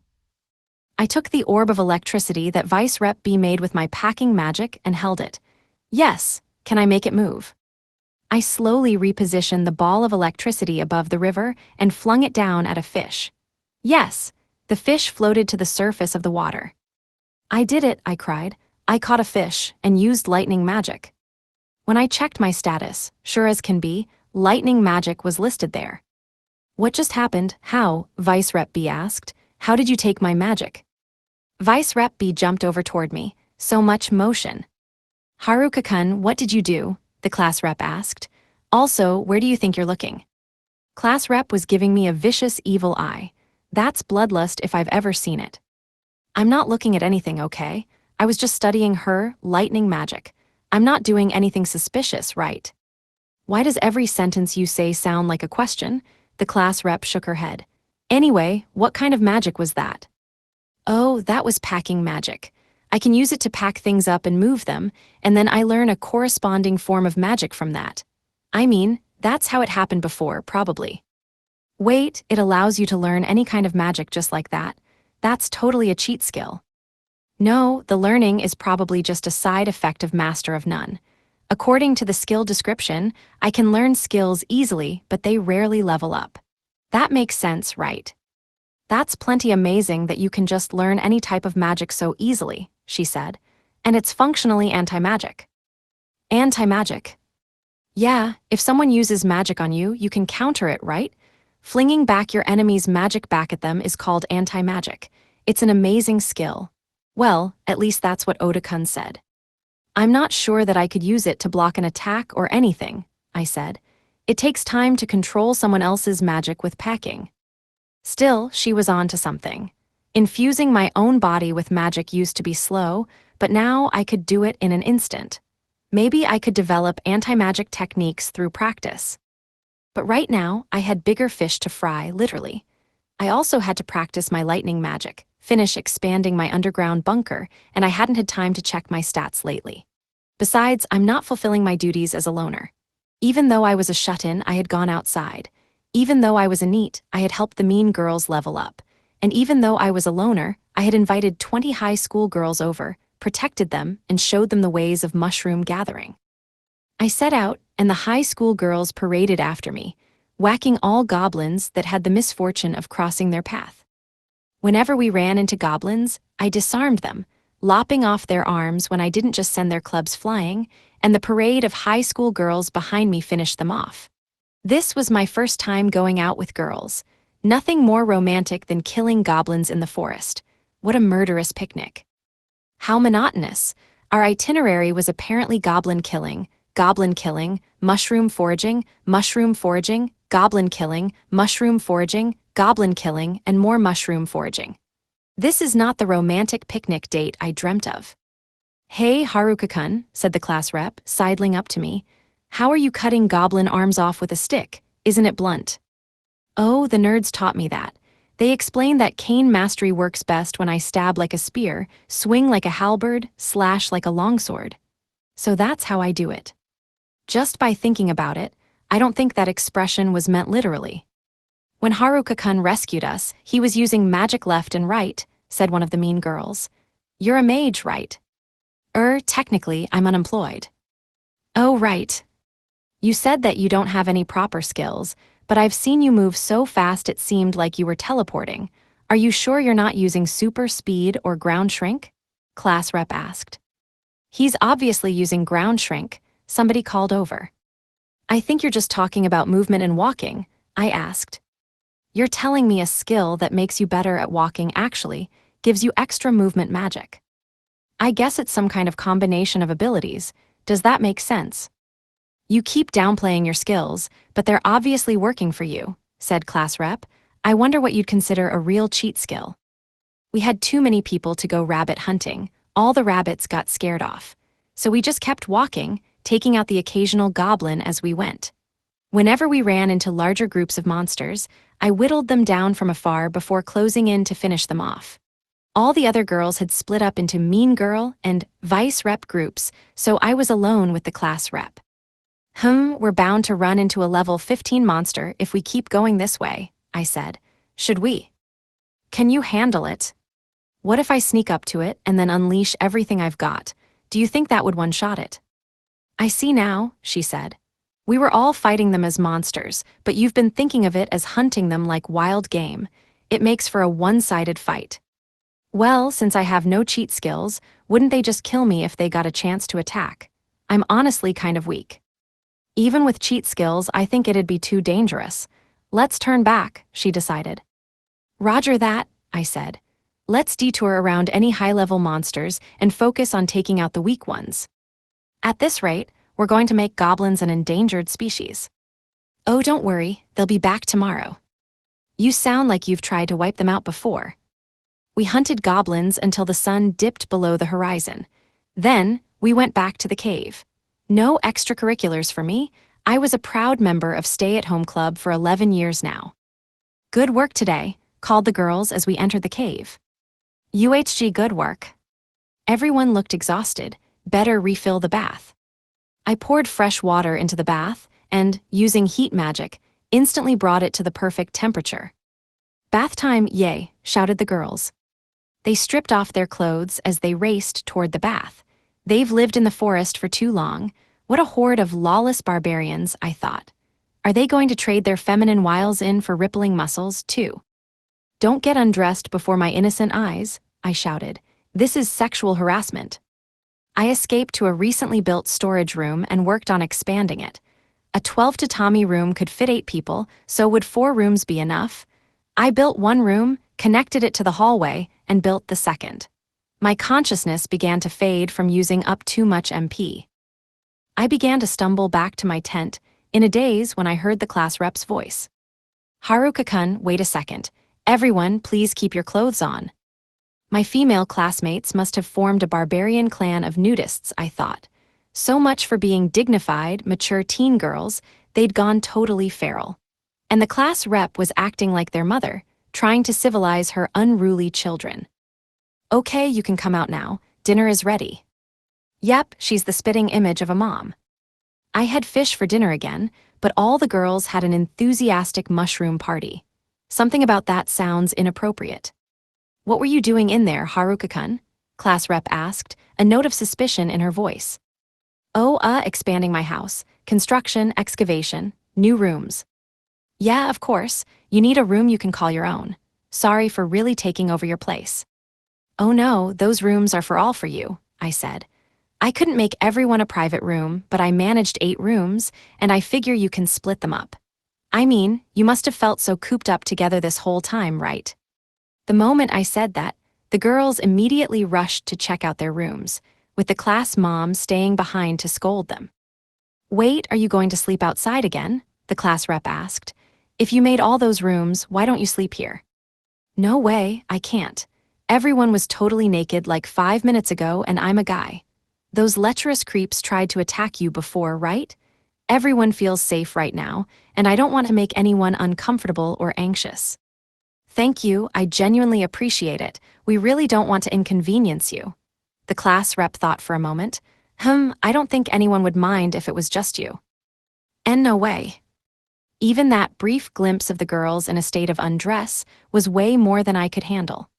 The delinquent guys didn't actually catch them, but there was no way they would be comfortable around me so soon after that. All right, I'm gonna head out, I said. Thank you for the meal. I set up my tent outside. Remembering the awkwardness this morning, I made it larger than it was yesterday. If I haven't leveled up by now, I'm going to be seriously pissed, I thought as I pulled up my status. Name, Haruka. Race, human. LV, 7. Job, HP, 93. MP, 92. VIT, 91. POW, 89. SPI, 87. DEX, 87. Raise, 96. INT, 99. Luck, max above limit. SB 97. Combat Skills. Cane Mastery Level 6, Evasion Level 4, Foresight Level 3, Magic Infusion Level 4. Magic Heat Level 4, Movement Level 6, Weight Level 4, Packing Level 5, 4 Elements Level 4, Wood Level 2, Lightning Level 1. Skills.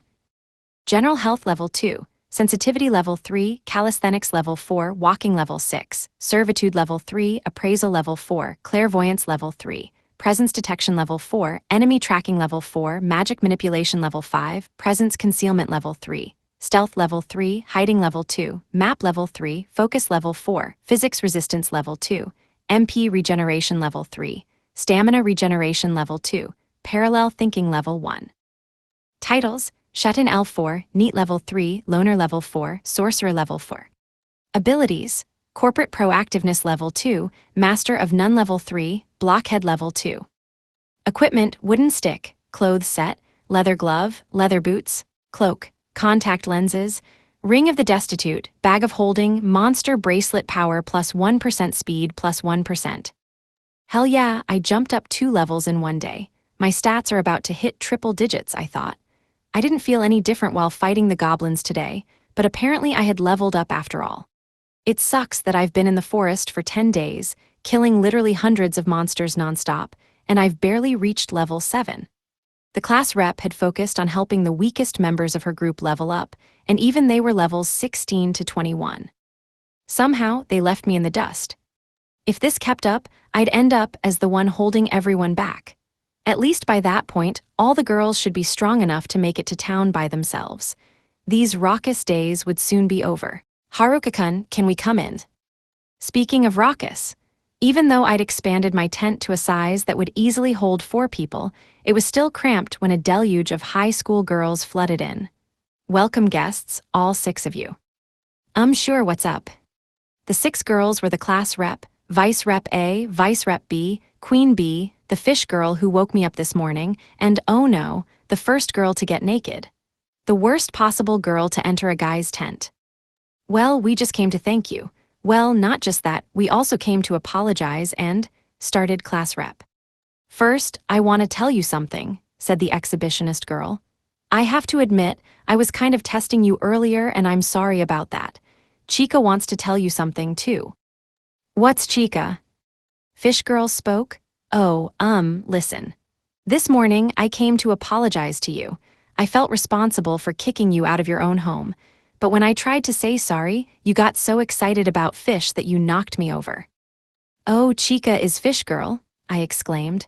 I thought Chica was some kind of bird call you all were practicing. You're not part of a birdwatching club. 5 of them erupted in a chorus of shouts. What the hell do you mean by fish girl? Do you think Chica-chan's parents are fishermen or something? Why do you insist on giving us weird nicknames? Chica is a name, idiot. Where did you pull birdwatching from? My classmates' comebacks are always critical hits. Is that a cheat skill too? Well, she was the one who brought me fish, right? Besides, for all you know, there might be something fishy about her parents. That's not how names work. There's nothing fishy about her family, probably. Besides, how could you shove a girl like that? The class rep explained that fish girl, wait, not fish girl, her name was some sort of bird call, I think, was pretty shook up after getting attacked by the delinquents. The other girls were being protective of fish girl's feelings, which is why they'd seemed so unhappy about my presence. So she'd come into my tent that morning to apologize for making me feel unwelcome in my own home. The class rep always explained things in a way I understood through all this cacophony. Thank you for doing so much. Thank you for being the class's representative, mother figure, and interpreter. Got it, I'm sure things were rough for you, fish girl, so don't worry about it. Plus, I got fish. Grilled fish, no less. I could never hold a grudge after that. How did she become fish girl? Cried the other girls. You really can't remember anyone's name for a second. Wait, her name isn't Fish Girl. I thought we just finished talking about how her parents were fishy, hence Fish Girl. I glanced at the class rep. So, why was Nudist Girl also apologizing? Who the heck is Nudist Girl? Where do you get off giving a girl a name like that? But she was naked, I protested, gesturing at the exhibitionist. Fukanoki-san, were you naked? And no, not exactly. I mean, it wasn't a big deal. I was just getting undressed on my way to the bath and he saw me, just a glimpse, nothing more than that. Everyone sighed. I just overheard you guys talking about how the fish was ready and looked over at the wrong moment, I said. The mean girls and the nudist clan are downright terrifying. Leave the mean girls out of this. They're not relevant here. One more thing, they're not mean girls. The Shimazaki-san was just trying to protect you, Haruka-kun. Don't you dare be mean to them. Vice Rep B scolded me, shaking her head in disappointment. Other features of her body also shook when she did that. No, I'm not staring. Please don't glare at me, Class Rep. My eyes just wandered past. They didn't linger. Did you just almost call them? Never mind, Vice Rep A said, then cut herself off. She addressed the Queen Bee. You were going to say something in his defense. They were all glaring at me. I deny all accusations. Like, even though you totally enthralled us, you didn't take advantage of the situation to do anything gross or anything like that. In fact, you just left us alone. You showed so little interest that you didn't even bother to remember our names. So, I don't think you'll cause any problems. Wait a minute, what about the name thing? That's totally a problem, right? So much for defending me. The more they talked, the worse they made me sound. Now the girls were glaring at me again. I couldn't handle it. Day 12. Night. Diamond suit. The cave. Interlude, girls meeting. I couldn't believe that Haruka-kun still called me class rep in this other world. Worse, I still had to perform all the duties of one. That brings us to our last issue. What to do with Haruka-kun, I said. He might have a rotten personality and a terrible attitude, but I trust him. I was surprised that she approved of him. Maybe she felt a mixed pride at being referred to as Vice Rep A rather than something demeaning. And even though it was my fault he got kicked out of his home, he forgave me, said Chika-chan, because of the fish. And he had Chika-chan's vote of support. Was that also because of the fish? Yeah, and even though I stripped naked where he could see me, he totally ignored me. Was that a vote of confidence from Fukanuki-san too? It sounded like she was also a little upset at his reaction. Her pride was totally shaken. He really pisses me off, but he helped us too, said Shimazaki-san. And he did, tell us we'd never be able to make it up to Oda-kun if we died. He believed in us. Then again, he enthralled us and he keeps calling us mean girls. She was with him in the first half, but then it all went downhill from there. I just wished he could remember anyone's names. My name isn't class rep. Not everyone wanted to follow him, but no one objected to working with him either. Everyone had their own perspective, but we all trusted, relied on, or otherwise felt grateful to him, I think. The bigger issue was with Haruka-kun himself. He said that he would just hold us back because he only hit level 7 after fighting so many kobolds. He was uncooperative. Even when I tried to tell him that everyone was fine with him no matter what level he was, he just told us that the nerds said the same thing. He said he was grateful for the offer, but someone with the loner title couldn't join any party. If I do join you, I'm just worried I'll get a new title like player or something. Thanks, but no thanks, he said. While his level was low, he was still ridiculously strong. He just didn't get that no one wanted to ditch him, even if he leveled up slowly. He came to help us when we lost our way, when we were faced with despair, when we were on the verge of giving up. He saved us every time, our lives and our spirits. Since coming to his house, the other girls had started to smile again. All the depression and despair from before had evaporated. Their eyes regained their sparkle, and they'd started believing in themselves and feeling hope for the future. He showed us how to live, the whole time acting like everything he'd done was obvious. He always said he was just living his life. Thinking like that made his life easier, so it became easy for the rest of us. Couldn't there be some way to overcome the difference in our stats? Why did God curse Haruka-kun so terribly? According to Haruka-kun, God had flipped out at him because he'd kept mocking the deity. But why was Haruka-kun bullying God anyway? He said that God had even gotten down on his knees. Finally, after much pleading, he agreed to accompany us to town. Now, I just needed a way to convince him to stick with us after that. Even though I'm awful at leveling up, it's not like I never level up at all, he said. In 2 or 3 years, I'll probably reach level 20 or 30. At that point, I could probably survive in town, don't you think? Until then, I can manage by myself out here. He seemed cheerfully resigned to his fate, but I couldn't simply leave him alone in a cave for 3 years. We were all summoned to this world suddenly and without warning. Before he got here, we had all moved on without him. Yet even though he was weaker than us, he not only managed to survive, but he saved us. I'd never abandon someone like that, no matter what his status said. The rest of us will hit level 20 or even 30 soon enough, but Haruka-kun would take years to reach the same point. God told us that levels in this world were paramount. Soon enough, we'd be strong enough to obliterate goblins and kobolds without even thinking about it. But Haruka-kun was something else entirely. Even though he was only level 7 and had no useful skills, he could take out hundreds of monsters without breaking a sweat. I couldn't even begin to imagine what he could do at levels 20 or 30. He claimed that he was barely scraping by, and even if he was tough, all it would take was a single lucky blow to take him out. I wanted to keep him safe. We could protect him, just like he'd protected all of us. Just like he still protected us now. That was why we needed to go out and level up. My guts were twisted in knots and my knees shook, but I knew that we needed to fight. Even under Haruka-kun's protection, we couldn't relax. If Haruka-kun couldn't get stronger, we had to become strong enough to protect him. That was our plan, and the girls agreed unanimously. I told them that kobolds bite, but no, they didn't listen to me. Day 13. Morning. Diamond suit. Inside the cave. For the second morning in a row, I ate delicious fish. Fish girl woke me up. If her parents are fish, isn't feeding me fish messed up? The girls were in high spirits again this morning, elated at the prospect of finding a town. The nerds had acted like rowdy teen boys before leaving in search of a town, but the girls held so many girls-only meetings that I wondered what they were planning.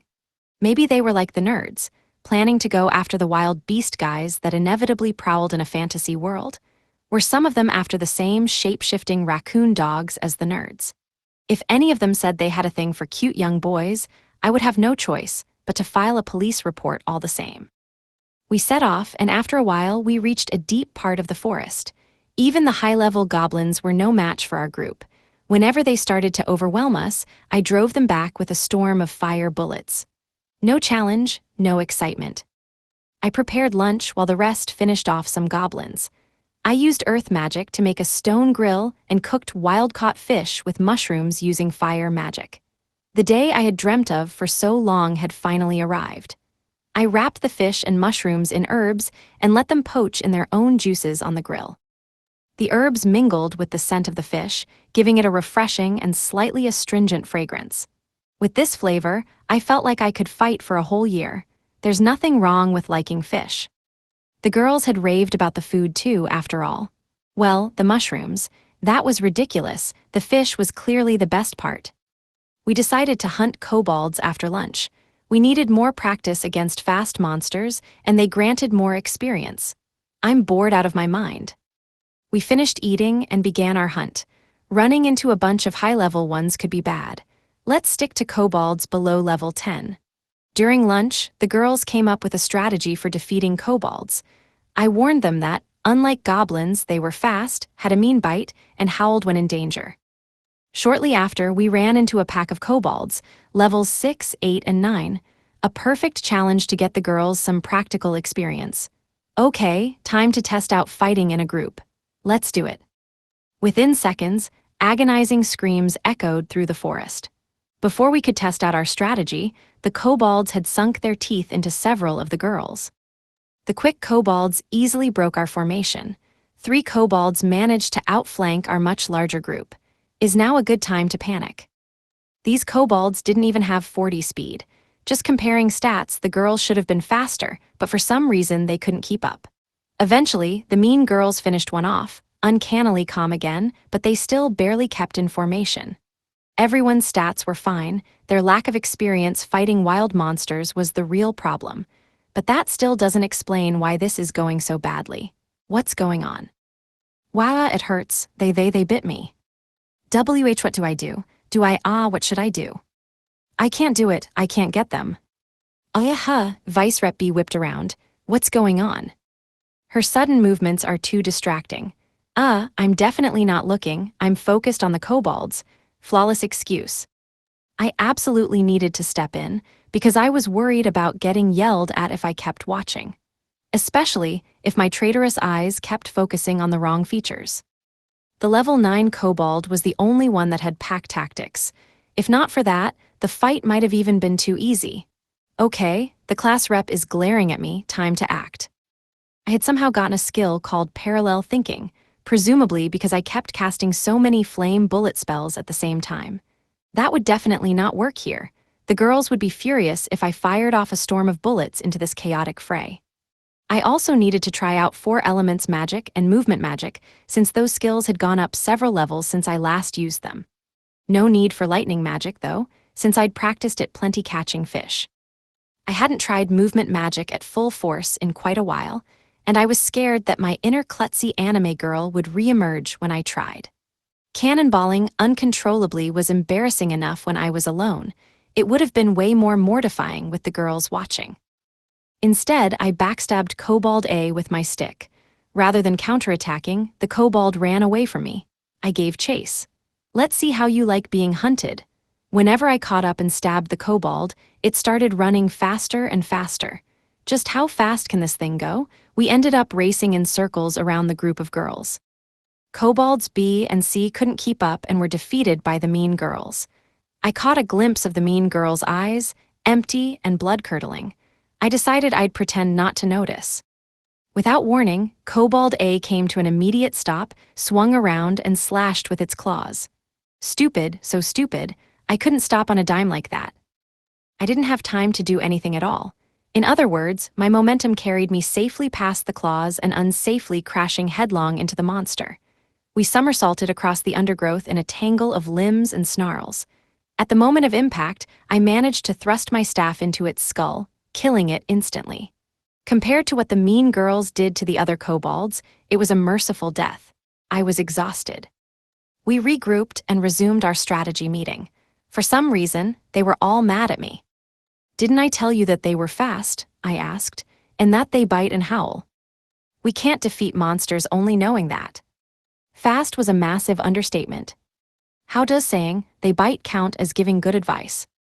And why were you running in circles with that kobold anyway?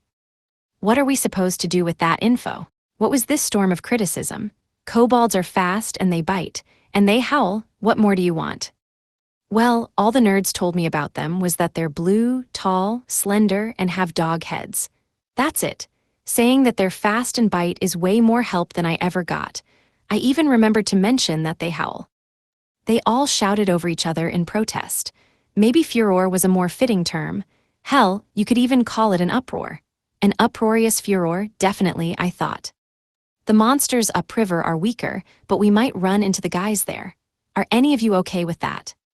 Everyone fell quiet. Even the nerds had tried to get away from those guys. Of course they're not prepared for that encounter. I won't make them go upstream. Surely not all the guys had lost their minds, but there was no way of knowing or finding out which were still decent. It was safer to avoid them altogether and look for town. The guys wouldn't be able to survive the deep reaches of the forest at their level. The only route they had left went past my cave. If they found the cave, I could blockade it and stop them from getting to the nerds and the girls. That was a short-term solution, but I didn't want to consider the long-term options. I wasn't sure if I was capable of killing a person, but if it came down to it, I'd have to. From all I'd heard, they showed no signs of guilt, remorse, or regret. I would have to make them regret their actions. Our meeting concluded with a new strategy. The girls should hunt pairs of low-level kobolds to start with. If there were 3 or more, or they were too strong, I was to jump in right away and help. I was banned from challenging them to foot races, playing tag, or engaging in any other shenanigans. After spending the rest of the day hunting kobolds, the girls grew used to fighting. By dusk, one group could easily dispose of 2 kobolds by themselves. They all leveled up considerably, too. Whenever we ran into goblins or kobolds on the way back, the girls handled them all on their own. They scanned their surroundings for threats, maintained defensive formations, and neutralized their foes. Soon, they'll be strong enough that I can retire, I thought. Back in the cave, I made beds and simple furniture for their rooms. They didn't plan on staying for much longer, but I figured that I ought to be a good host until they left. By the river, one of the girls taught me ice magic. As usual, I got the knack for it using packing magic. I ate dinner, took a bath, and the day was already over. I'd better make the tent gigantic, I thought, not big enough for 1 or 4 or even 8. I'll make it large enough for 12 people. It was practically a dome.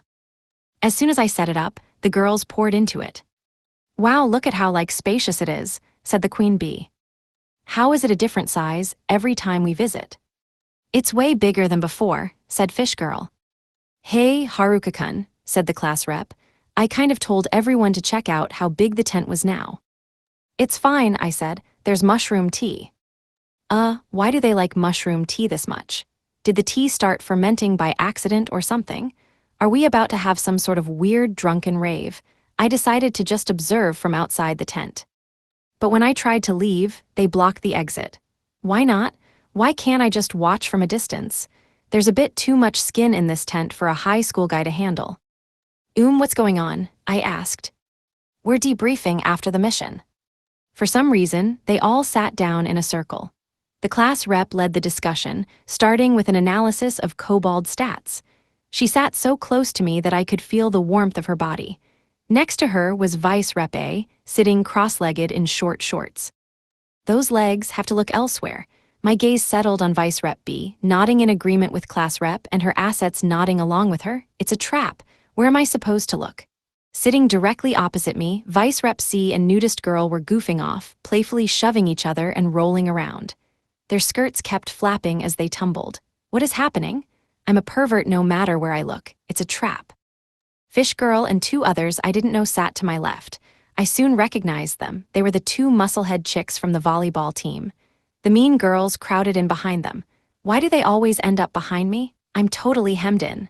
The girls from the literature club squeezed in next to them. So cramped. A loner shouldn't be in this situation. The class rep continued. And that's why we need at least one person to slow enemies down. "Class rep, did you really need to invite this many people to a debriefing? The girls rolling around aren't even listening." "All right, everyone, next up. I'm supposed to be a loner." Day 13. The cave. Diamond suit. Interlude, girls meeting. We'd gathered to evaluate our recent reconnaissance mission. We'd called this meeting to develop a plan to keep Haruka-kun with us. "He was totally staring at us," Shimazaki-san said. "No doubt that he's interested in girls. He doesn't seem like the kind of guy who'd be into BL. Well, he's constantly ogling our chests and legs. That much is obvious." I hate it when he stares, don't you?" Seeing a smile was rare since we came to this world. For so many days, there was nothing to smile about. Arriving here, we finally felt like smiling again. Today was wild, but in the end, everyone was full of laughter. Haruka-kun made us feel at ease, even if he wasn't strong. I didn't care that he was weak, I just wanted him to stay with us. His presence made it easy for us to smile. That's why we were working on a plan to persuade him to stick around. "So he's not gay, but he barely reacts to us," Fukanuki interjected. "He's just worried about how we feel after we were attacked by the other guys," Chika said. "He's a little odd, but..." Is he a boobs guy or a legs guy? I couldn't tell, he just ogled everything equally. Hold on, is he into both? He doesn't get involved with anyone, not just girls. He probably wouldn't care if we left him behind. Everyone sighed. We continued our meeting late into the night. Other than confirming that he probably liked girls, we didn't make any progress. Day 14.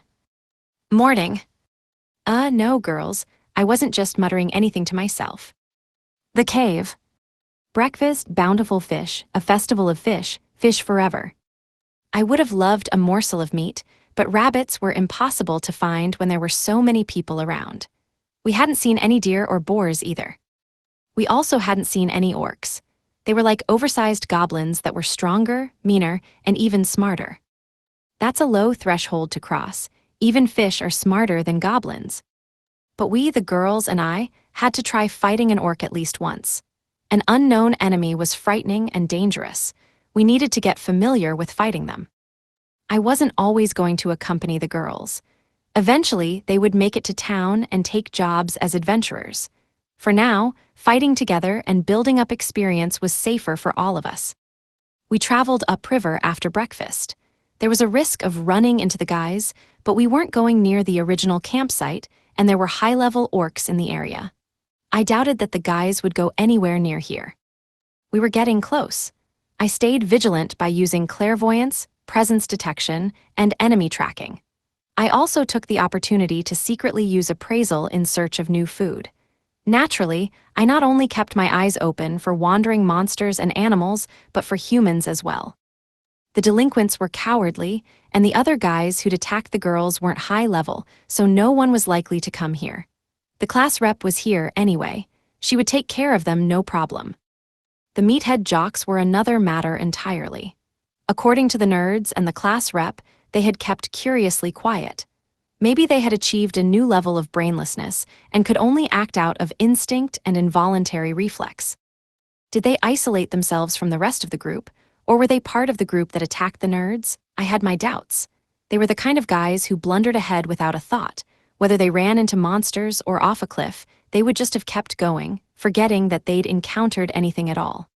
In that way, they always seemed to end up involved in conflicts, even when it didn't have much to do with them. The way things went in the camp, I could have imagined them helping the nerds out. Or this world might have changed them. In life-or-death scenarios, they might have learned to be cautious and paranoid, but they were probably way too dumb to change. Way too dumb. I'd never seen an orc before, but if an orc was smarter than a goblin, then it'd also be smarter than the jocks. A meathead had barely any more intelligence than a goblin. Even that might have been too generous an assessment. Could they have changed? Become less gullible? Become skeptical of their surroundings? That was utterly unimaginable. Perhaps, by some miracle, the meatheads had managed to rub their few neurons together and spark some thoughts. That was only speculation, but I knew that they didn't help the nerds or the girls before, so I should be wary of them. At last, we found a solitary orc. The nerds' intel was accurate. Orcs didn't travel in groups. There were no signs of other monsters or meatheads in the surrounding area. "Stay hidden and keep an eye out. I'm going to try fighting it," I said. I went forth alone.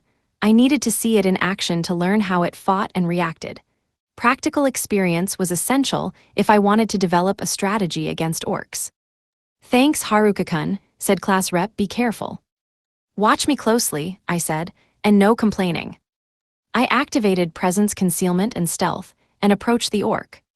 The nerds had told me that while orcs were physically powerful, the nerds had managed to defeat one with magical attacks. I used appraisal. Orc A. Race, orc. LV, 11. HP, 66. MP, 10. VIT, 59. POW, 63. SPI, 21. Dex, 16. Raise, 10. Int, 8. Luck, 19.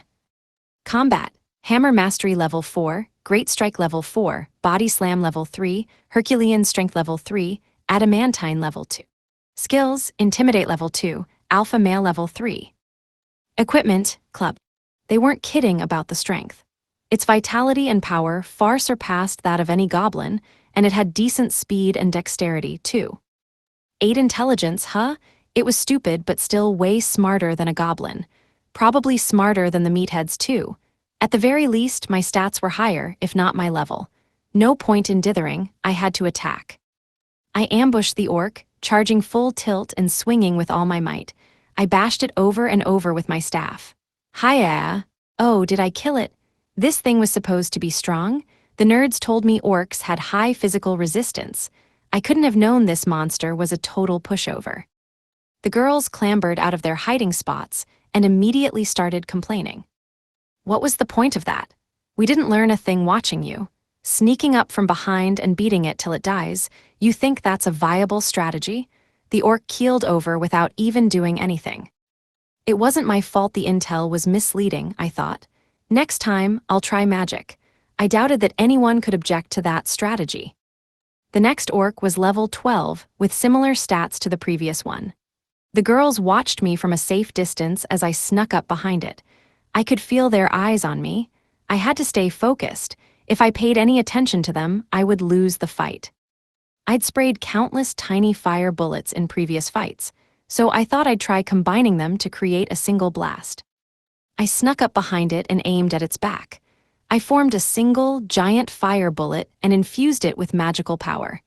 As the magic poured in, it became denser, harder, stronger fire. The moment I shot the bullet, I immediately created another one. Again and again, I formed and shot flame bullets, an endless fiery onslaught. Fire echoed in my mind like a mantra. Damn, did it die already? I felt the girls staring daggers at me. Didn't the nerds claim that they barely managed to kill an orc with magic? I was assured that it was crazy tough. Can it really be dead? It's dead, the girls screamed. It died after your first spell, and you blew its head off with the second. I killed it. You obliterated it. Can't we just move on? I'm trying to be helpful. We looked for more orcs in silence. Come out, wherever you are. I could feel the withering gaze of 20 irritated high school girls. Alone with a giant group of girls in the woods, yet I only desired orcs. Just forget I said that. We found one before long. Oh, how I have longed for you. Okay, everyone, let's show some hustle. We'll give it our all and get this over with, I guess. Before I could finish inspiring them with my speech, the girls went flying through the sky. But not by using a skill, the orc sent them flying with mighty swings. It broke through their shield wall easily. Swords, spears, and arrows did no damage. Magical attacks slowly chipped away at its HP, but the orc had too much HP to care. The healing corps had to rush all over, trying to keep everyone alive. If I don't do anything, I'll get scolded again. I knocked its club out of its hands with a single flame bullet. That wasn't enough. It was pawing at the girls with its bare hands. This looks bad. It is alpha male level 3.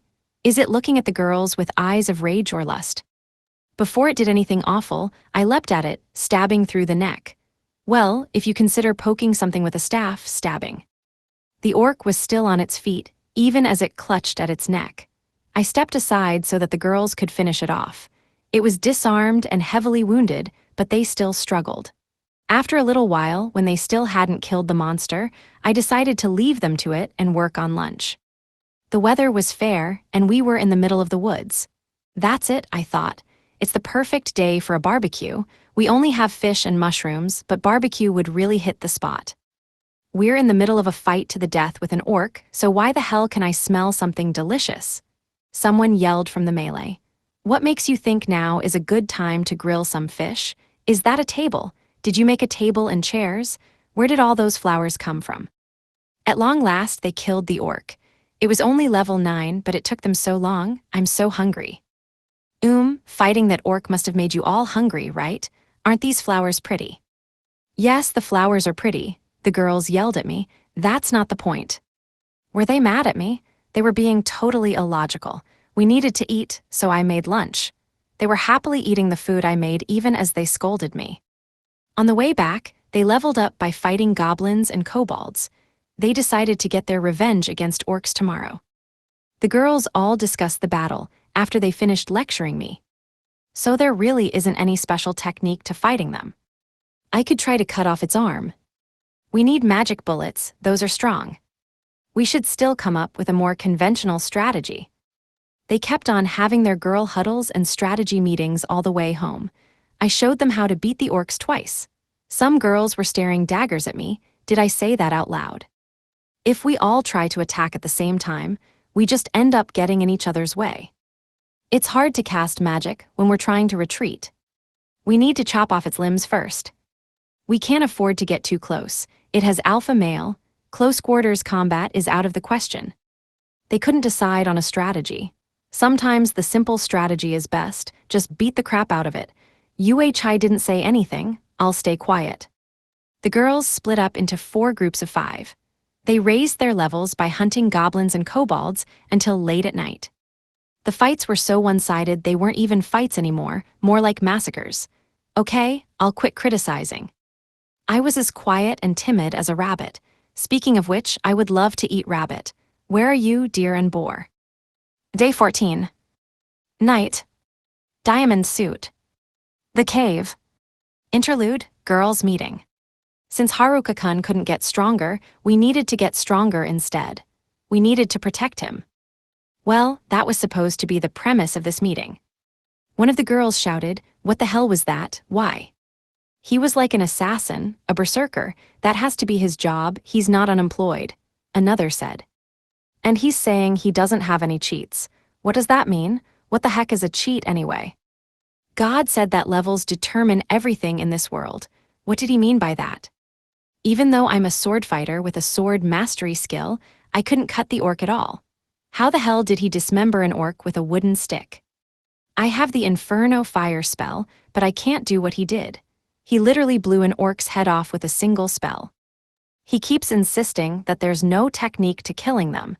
His entire strategy is just beating them up until they stop moving. Protect him, we need him to protect us. Huh, are we just not going to bother? No, the plan hadn't changed, we still had to do it, but why is he so strong? Day 14. Night. Diamond suit. In front of the cave. The tent. This time, I made the tent big enough for 20 people. Of course, now that there was enough room to fit everyone, no one came. Turns out I'm a loner after all. I was alone for the first time in a while. I checked my stats to pass the time.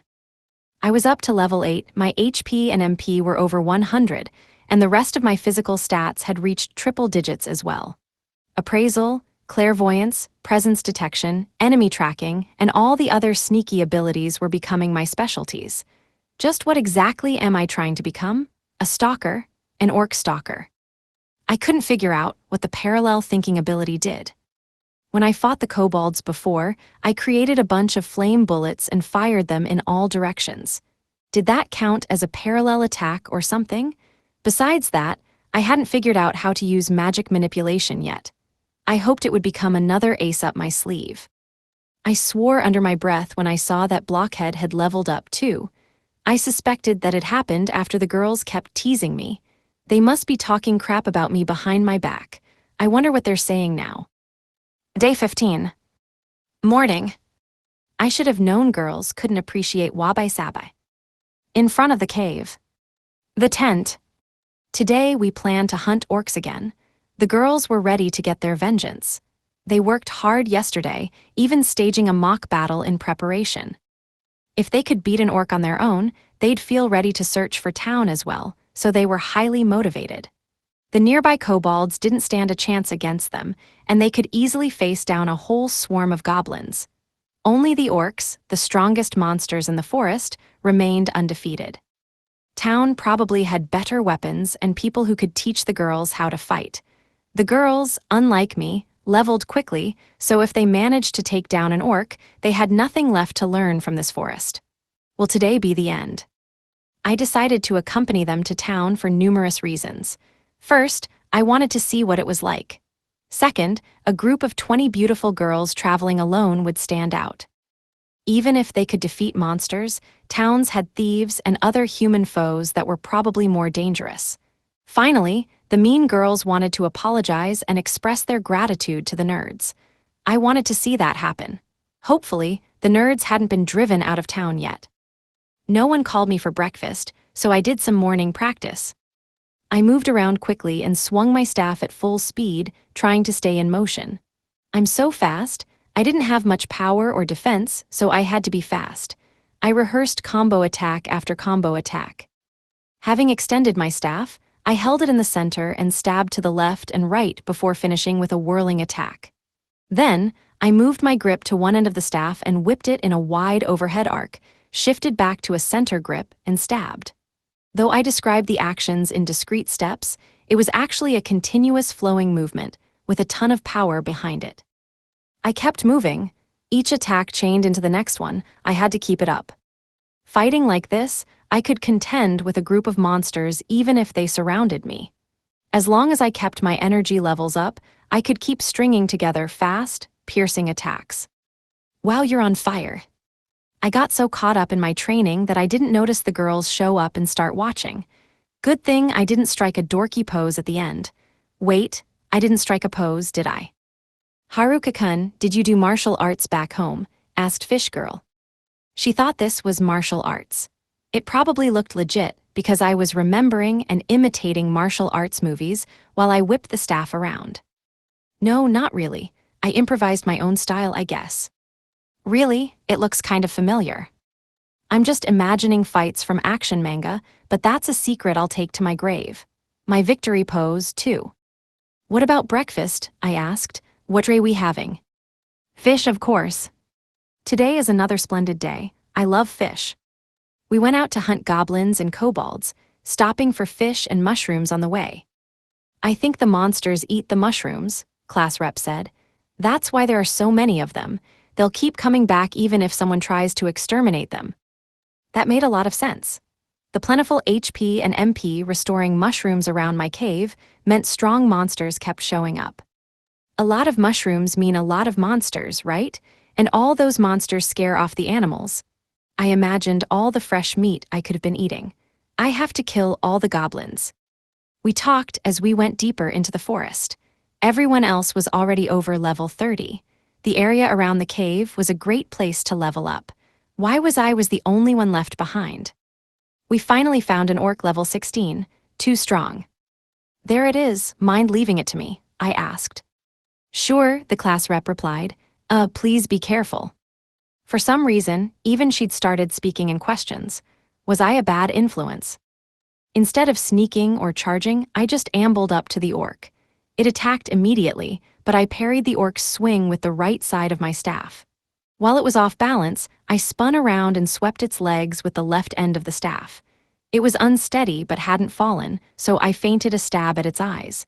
When it raised its club in defense, I took another swipe at its exposed legs. While it was hobbled, I dodged the wild swings of its club and slammed the staff into the hand wielding the club. By focusing alternately on the eyes, feet, and main hand, I kept myself safe from counterattacks. The class rep was concerned that they weren't strong enough to take an orc out directly, but the girls just needed to target an enemy's weak points to prevent it from retaliating.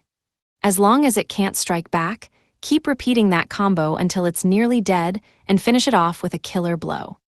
I flung a ball of fire at the orc's face and then thrust my staff spear-like into its eyes. After blinding the orc, I knocked the club from its hands. Limbs battered, unable to attack, it stumbled. I called over to the class rep, your turn. Want to finish it off with a flourish? Thank you, Haruka-kun, she said.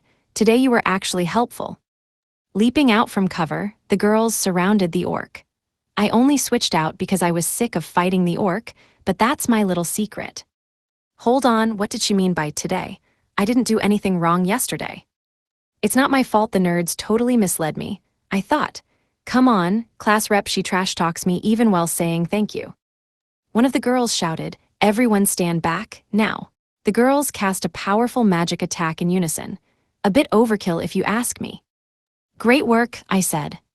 I gave everyone some fruit juice, and they immediately gulped it all down. Girls act totally different when you offer them something sweet, I thought. Fast, too. Did one of them use ground shrink or something? The second orc we found was level 10. A balanced fight. The girls flanked the orc as they fought. Unlike yesterday, each of them understood their role and attacked carefully and methodically, choosing the right targets. The archers and magic users aimed for the eyes. If the orcs protected their eyes, others leapt in to attack its legs. And if it guarded its legs, others went for the club. They had a winning strategy: pierce the eyes, crush the hands, and slash the legs. By working so well together, they kept each other safe. No one needed me just then, so I decided to make lunch for everyone. For some reason, everyone was upset about my barbecue yesterday, so I decided to make salty fish and mushroom stew.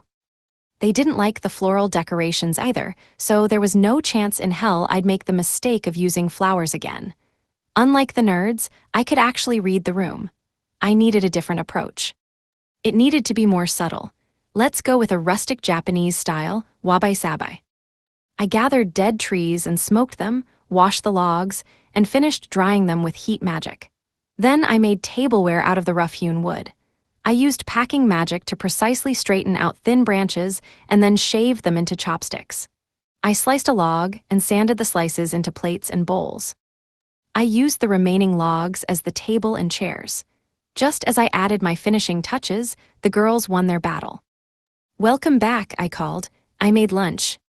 I'd even had time to prepare a hand-washing station. A tumult of voices answered. Everything smells delicious, but that's beside the point. We were busy fighting, and you thought it was a great time to plan a picnic. What if something went wrong? Are they mad at me again? I should have known girls couldn't appreciate wabi-sabi. Lodge your complaint with the chef. Wait a sec, I'm the chef. I didn't get why they were mad at me all the time. Was it a side effect of blockhead? Even though they were exasperated with me, they still asked for seconds. At this rate, I was worried my new title would be Bullied Kid or something. After lunch, the girls fought level 8 and 11 orcs in quick succession. Then we found a big one, a level 15. It leered at Vice Rep B. No wonder it was so sleazy. Its alpha male skill was level 5. "Why is it looking at me like that?" she cried. "See, could it be going after girls with, breasts?" the class rep said. "Why no, stay back, that's so gross." "GRR, it didn't even look at me. It's so dead," the queen bee hissed in a stage whisper. "It's coming my way, stop, someone help," cried Vice Rep B. "It must be so hard having your figure," the other girls teased. "Ah, betrayal." The queen bee chuckled. "Don't worry, I'll kill this thing." "Why?" muttered Vice Rep A. "Why is it totally ignoring me?" "This is bad, everyone's arguing." The orc was defeated eventually, but the girls' friendships didn't survive unscathed. As the sun set, we started our trip back to the cave. Everyone's spoiling for an argument. I don't like it. "Did that orc come from like the world of boobs or something?" asked the queen bee. "I can't believe it completely ignored me," cried Vice Rep A. "Your life must be so hard with legs that long," the rest of the girls jeered. The apparent chumminess of the girls was only surface level after all. Does the world of boobs really exist in this forest? Should I set my hopes on it? We ate dinner, everyone took a bath, and then we commenced the council of 20 girls and 1 loner. The class rep briefed us on the plan. "Tomorrow morning, we'll follow the stream downriver. If we haven't found a way out of the forest by the afternoon, we'll come back okay." "Sure," I said. "Who knows if we'll actually find anything? If we do find a road, town, or anything like that, then we can keep going." "Let's make sure our preparations are perfect," said the class rep. "Anything extra can fit into Haruka-kun's bag of holding." "Got it," the girls shouted. They're getting along fine now." The girls gathered all their stuff into Villager A's magical tent. I was fine making camp with a normal tent. We had plenty of dried fish and even more mushrooms. 21 people could survive being stranded on a desert island for months with all these supplies. The sheer volume of mushrooms strained the limits of even what a magical bag of holding could handle. I suspected that the moment we left this forest, it would revert to an undifferentiated landscape of mushrooms and goblins. Day 15. Night. Diamond suit. In front of the cave. The tent. I woke up in the middle of the night and decided to clear my head by taking a walk in the woods. I couldn't step into the cave, after all. The girls would totally call the cops on me if they caught me creeping around at night. I chanced upon the meathead jocks. "Oh, hey there," I said. "Haruka," one said. "We froze when we heard someone coming. Who knows what's out here when it's this dark?" "So why were you trying to follow me?" "Oh wait, it's because you're all idiots." "Hey, shut your damn mouth, we're not idiots." Loud, irritable, and rude. "Guys, do you know how suspicious it looks to find you creeping around, stalking a bunch of high school girls in the middle of the night? Only idiots would get caught red-handed like that. Therefore, without a doubt, you're idiots." "We weren't stalking the girls, we're here for you." I shrugged in surprise. "Didn't know you guys swung that way." "Whoa, we're not gay, we don't even like BL." Loud, irritable, rude, and with a mind in the gutter. "Well, why exactly are you hiding from the girls?" "Can't trust 'em." "You can't trust them? You guys left the nerds to their fate and did nothing when the other guys attacked the girls. Pretty inexcusable to bring up trust, know what I mean." "You're right, I just don't trust 'em." The meatheads looked like they were struggling to express their thoughts. Normally, idiots had no filter between brain and mouth, but it looked like they were trying to think. I wish they'd just leave instead. What idiotic rationale could you possibly have to distrust them? Just for the sake of pure idiot clarity, can you answer? Pure idiot clarity. Bro, didn't you hear about how Katsuyama and his friends used puppetry and mesmerize? Yeah, I heard. The nerds told me. The meathead knit his brows and thought. Wait, in thought? Since when could those words describe this meathead? Did this world transform him? We couldn't trust anyone after that. That makes no sense, I said. The nerds and the other girls aren't like those garbage delinquents. You still don't get it. I might just not be stupid enough to see what's so obvious to you. I'm trying, though. If I can figure out what you guys are talking about, I might be able to understand creatures as stupid as goblins. Actually, have you tried talking with the goblins?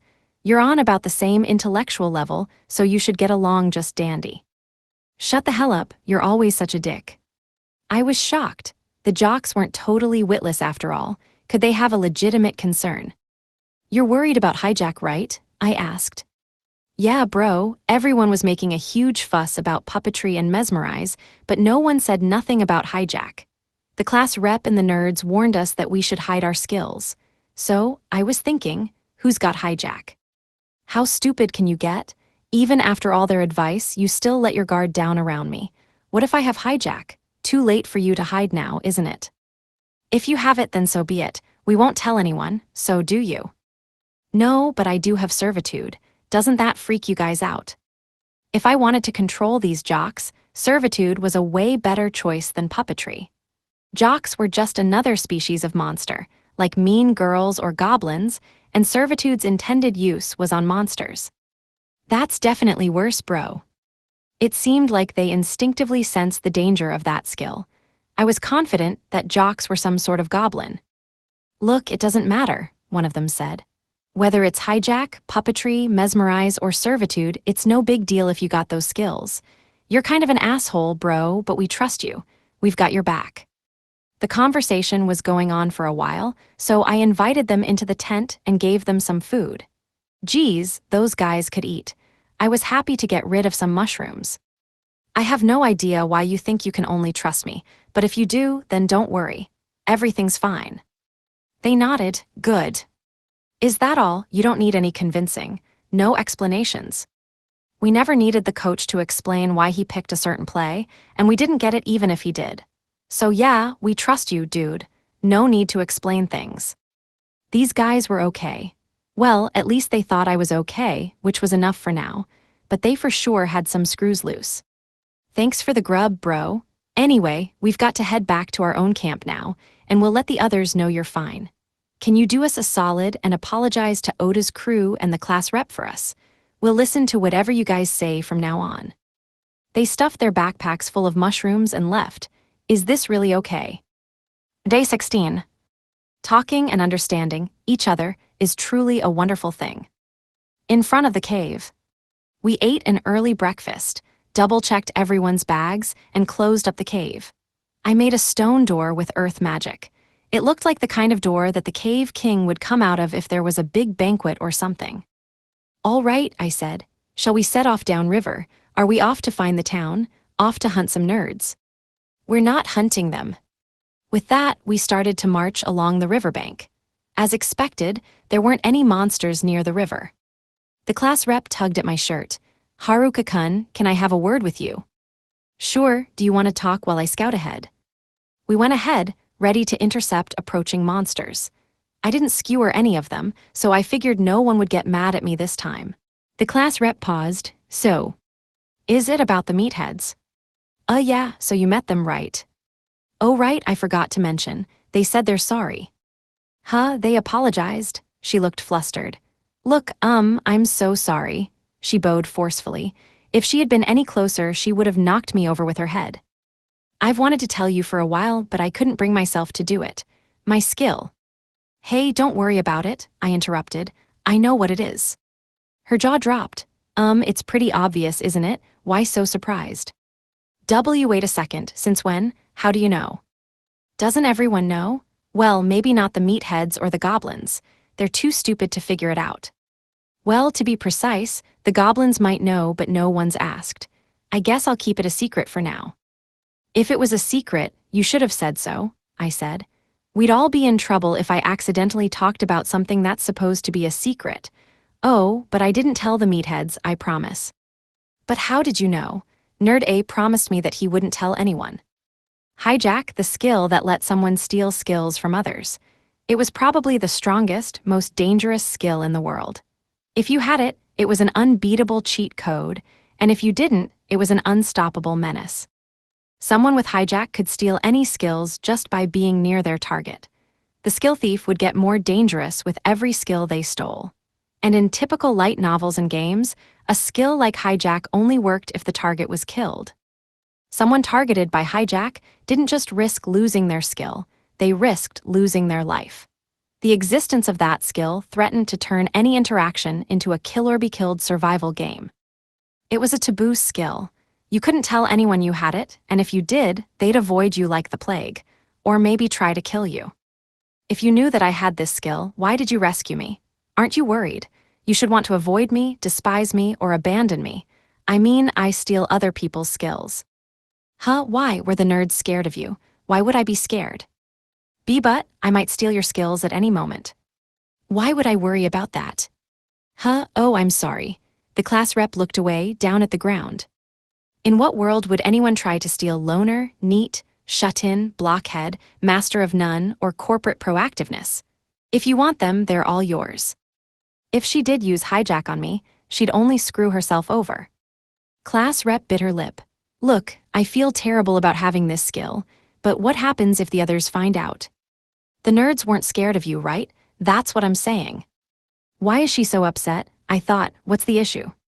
What are you talking about? Don't you get it? Everyone is relieved that you're the one who has that skill. Huh? Everyone was freaking out over who had puppetry, mesmerize, and hijack. After puppetry and mesmerize were sealed, everyone was relieved.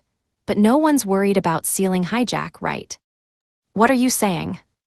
Even the idiot meatheads were afraid of those skills. You think the others weren't too, but everybody thinks there's no problem anymore, so there's no problem. I figured it out without the nerds telling me, so everyone else has probably figured it out too. No one's panicking, right? So, what's the problem? I knew all along that the nerds didn't have hijack. They were surrounded by goblins when I ran into them, which meant that they didn't have presence detection. Goblins had that skill, so someone with hijack would have naturally stolen it from them. That was proof enough that the nerds didn't have it. More importantly, the nerds weren't worried about it, even though they knew all about how dangerous it was. If they were concerned, they would have tried to figure out who got hijack, or at least warn me about it. Yet the nerds, who had been outrageously mistreated back in school, trusted whoever had hijack, which guaranteed that there was definitely nothing to worry about. That was a lifetime warranty for total peace of mind. Not just issued by anyone, that was a nerd-approved warranty. Stricter standards simply did not exist. Class rep, have you been crying a lot lately? Crying, that's because of you. I'm innocent, I didn't do anything. That's not true, you've done so much, thank you. Were we speaking the same language here? I made her cry and she's thankful. What did I do? Let's see, I haven't tried to hook up with her or anything. I didn't have the guts to pull anything like that, but if I did, I'd totally deserve a title like hero for my recklessness. I couldn't imagine what would happen to me if I did, though. Terrifying high school girl boss rush, I'd surrender before the fighting even starts. But how did you convince those guys that everything was okay without revealing my secret? The idiots, I just told them that things are fine and they were like, cool story, bro. They're total idiots, you know. What do you mean, fine? Well, it's not like I could have convinced them with logic, you know, because they're morons. That doesn't explain anything. You're acting like they're completely brainless. You can be so casually cruel sometimes. This is important, so please take it seriously. It looked like class rep had finally reached her wit's end. You told me to stop calling the nerds nerds, but you just called one of them Nerd A minute ago, I said. I did. Og, please forgive me, Otakun, I've been brainwashed. Hey, I deny all accusations of brainwashing. If I had that skill, I'd be doing a hell of a lot better. In order to use hijack, I need to kill the target, the class rep said. Otakun warned me not to let anyone know about my skills. I get it, so you've been taking skills from the goblins and orcs we'd fought this whole time. I nodded. All the loose ends are tied up. Wait a second, I gasped. Does that mean you got super horny and alpha male? Gah, you can be such a jerk. In the middle of a primeval forest, class rep wailed inconsolably. Did she just break? Where's the reset button? The other girls stormed out, stood behind her, and volleyed insults and accusations at me. I didn't do anything, I swear. The girls got their fill of bullying when the sun reached its apex. Wait a minute, it's lunchtime.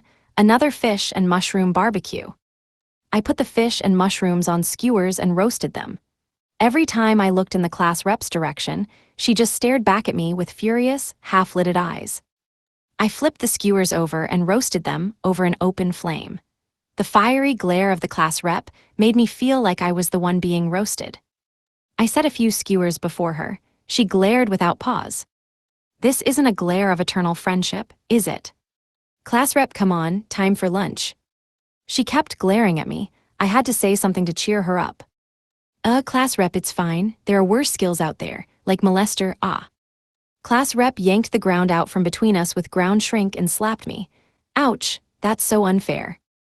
What to do now? Setting the class rep's inexplicable mood aside, we still hadn't made it to the edge of the forest.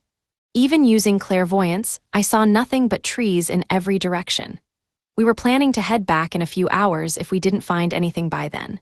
If there were plains somewhere, we could have spotted towns or roads, but I couldn't sense anything like that. I glanced around, only to meet the class rep's judgmental gaze. We came to such a harmonious consensus about her hijack ability, but merely mentioning alpha male and super horny made her turn on me. To understand each other through discussion would be wonderful if it were possible, I thought, rubbing my cheek. She smacked me so hard that I'm certain she could defeat an orc by herself. Hey Vice Rep A, should we get going? I asked. Did you say Vice Rep A? That's not my name. Okay then, Vice Rep B, how about it? Why would I answer to Vice Rep B? She winked. If you're trying to guess my size, you're way off. No kidding, B is way too small. I suddenly felt a wave of bloodlust coming from the class rep. Her glare was veering toward murderous. I wasn't looking, I wasn't even thinking about them. Not much anyway. We walked for about an hour without seeing any way out of the woods. If things kept going this poorly, we'd have to camp in the forest. As it turned out, leaving the woods was more than a day trip. As far as I was concerned, setting up camp tonight would be just as easy as returning to the cave. I guess we'll decide by vote. Unfortunately, we couldn't hold a vote because we couldn't start a meeting. And we couldn't start a meeting because the class rep refused to do anything but glare at me. I demand my right to vote. Just give me my fundamental human rights. Eventually, an informal vote was taken, and most people voted to head back to the cave. We trudged back the way we came. We considered leveling up on the way back, but that would have meant we probably wouldn't reach the cave until late at night. There was a pretty big difference between deciding to camp in the woods ahead of time and being forced to make camp at the last minute. I know that the person still glaring at me felt the same way. What's wrong with her? When we made it back, I pulled the stone door open, hiding my frustration. I had worked so hard on this door, hoping that I wouldn't have to use it so soon. Now, what to do for dinner? A home-cooked meal seemed best, so I got started on herb-stuffed grilled fish. I also filled up the bath. This would be everyone's last chance to bathe in comfort before we set out tomorrow. I used my map skill and confirmed that the river wound a long, snaking path to the right. Cutting across the deep forest would potentially shorten our trip, but fighting all the tougher monsters would probably cost us more time than we'd save. I was concerned that we couldn't have a strategy meeting. I was way too scared to ask anyone to attend, which was a bit of a problem. Of course, the biggest problem was that our leader refused to say anything. I escaped to my tent and decided to take a stroll through the forest. There weren't any more meatheads, but there were plenty of normal goblins. I was beyond exhausted. Still, I fought and killed a horde of goblins. The slaughter was punctuated by goblin battle cries cut short by the thwacking of a staff. I worked through all my stress by massacring those goblins, and now beauteous sleep was calling me. But I sensed someone's presence in my tent. I can sense a presence in my tent, I called out. It's not idiots this time. I'm gonna guess somebody with angry eyes. Guilty as charged, the class rep answered. Sorry about today, I was just embarrassed. Class rep Aka Miss Glare bowed in apology, targeting my weakness. I can't help but forgive her when she leans forward and I get an eyeful like that. Yeah, keep working hard. I tried to encourage her. You're not great at cheering people up. She straightened back up. Are you upset? I'm kidding, I paused. So did you guys decide what you want to do? Yeah, we're planning on exploring for at least 3 days. I nodded. You want to find the nerds after all. Yeah, the N, Oda-kun and his friends. Impressive, she stopped herself just in time. I figure you've gotta make sure the mean girls follow through, I said. They had improved so much as people, but their quest wasn't over until they found the nerds. In battle, the mean girls had stayed on the front lines, a vanguard and shield for the others. Even though everyone had already forgiven them and recognized their contributions, it seemed like they hadn't yet forgiven themselves. They had become much stronger, but they were still putting themselves in danger with every battle. That's why I felt like I had to help them find the nerds. Whether or not the nerds forgave them, nothing would be settled until they at least said their piece. They couldn't move on until they finished their quest. The class rep nodded. Well, we're not forcing Shimazaki-san and her friends to do anything. I want to apologize alongside them, and to say thanks too. Who's Shimazaki-san? Someone in town, but Miss Glare was glaring at me before I could ask. Day 17. Morning. The day has come when humanity has learned what it's like to be a high-speed missile. In front of the cave. We ate lunch and finished preparing for the expedition. We're going to take the shortcut through the forest, I told them. Make sure everyone's armed okay. Got it. Everyone was unusually chipper. Did some strange mushrooms get in their breakfast? Gotta stick to fish. There's no such thing as a psychedelic trout. They were all showing each other their stomachs and chattering about how slim and toned they'd got. Could they please be a little more aware that a teenage boy is among them? As we began to travel, we encountered only goblins and kobolds, no orcs. Nonetheless, the girls kept leveling up tirelessly as we hiked. Maybe their staminas improved, I thought. We made great time. It wasn't even noon when we passed the point where we'd turned around yesterday. We didn't stop for lunch, opting to eat dried mushrooms as we walked instead. It was a terrible lunch, but we had a long way to go. Did the nerds find the town safely? If they stopped somewhere along the way and were living in the woods, the mean girls would hunt them down soon at this rate. I used appraisal to look around for food, but I only found medicinal herbs effective against poison. Was that foreshadowing? I gathered some just in case. It was strange that there were so many antidote herbs but nothing poisonous. If it's not a sign, then I'm just weeding the forest like a garden. I checked around with clairvoyance, but all I could sense was more forest, more herbs, and more kobolds. Everyone was getting sick of walking. Let's take a break, I called. I've got juice. Low price. Give me some juice, mister, said nudist girl. I don't have money, but I can pay with my body. She gave me a lascivious wink and laughed. Just take it for free, okay? Nudist girl slumped forward, dismayed. I see, my body's not even worth 1 cup of juice. Despondent, she started tracing shapes on the ground. Oh, it's been a while. Let me join in and I'll show off my drill technique. Haruka-kun, lay off Fukanuki-san, called the class rep. She's starting to, lose things. Why does everything I say end with them mad at me? Besides, who the hell is Fukanuki-san? I was just giving out juice. This was bordering on psychological abuse. I know we've already come pretty far, but we want our camp to be secure. I told the class rep. It's a ways away, but there's a good spot by the river. It was at the limit of what I could sense with clairvoyance, but if monsters stayed away from the riverbank, then it would at least be safe.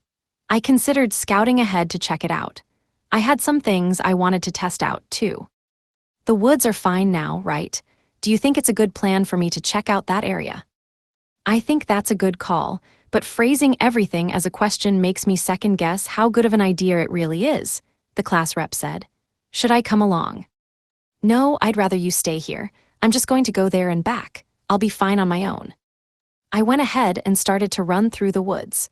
Using magic infusion, I strengthened my body like I had a while back. Then I used weight magic to make my body even lighter. Whoa, I was going faster than ever. The lighter I became, the faster I ran. I made it to the river and turned downstream.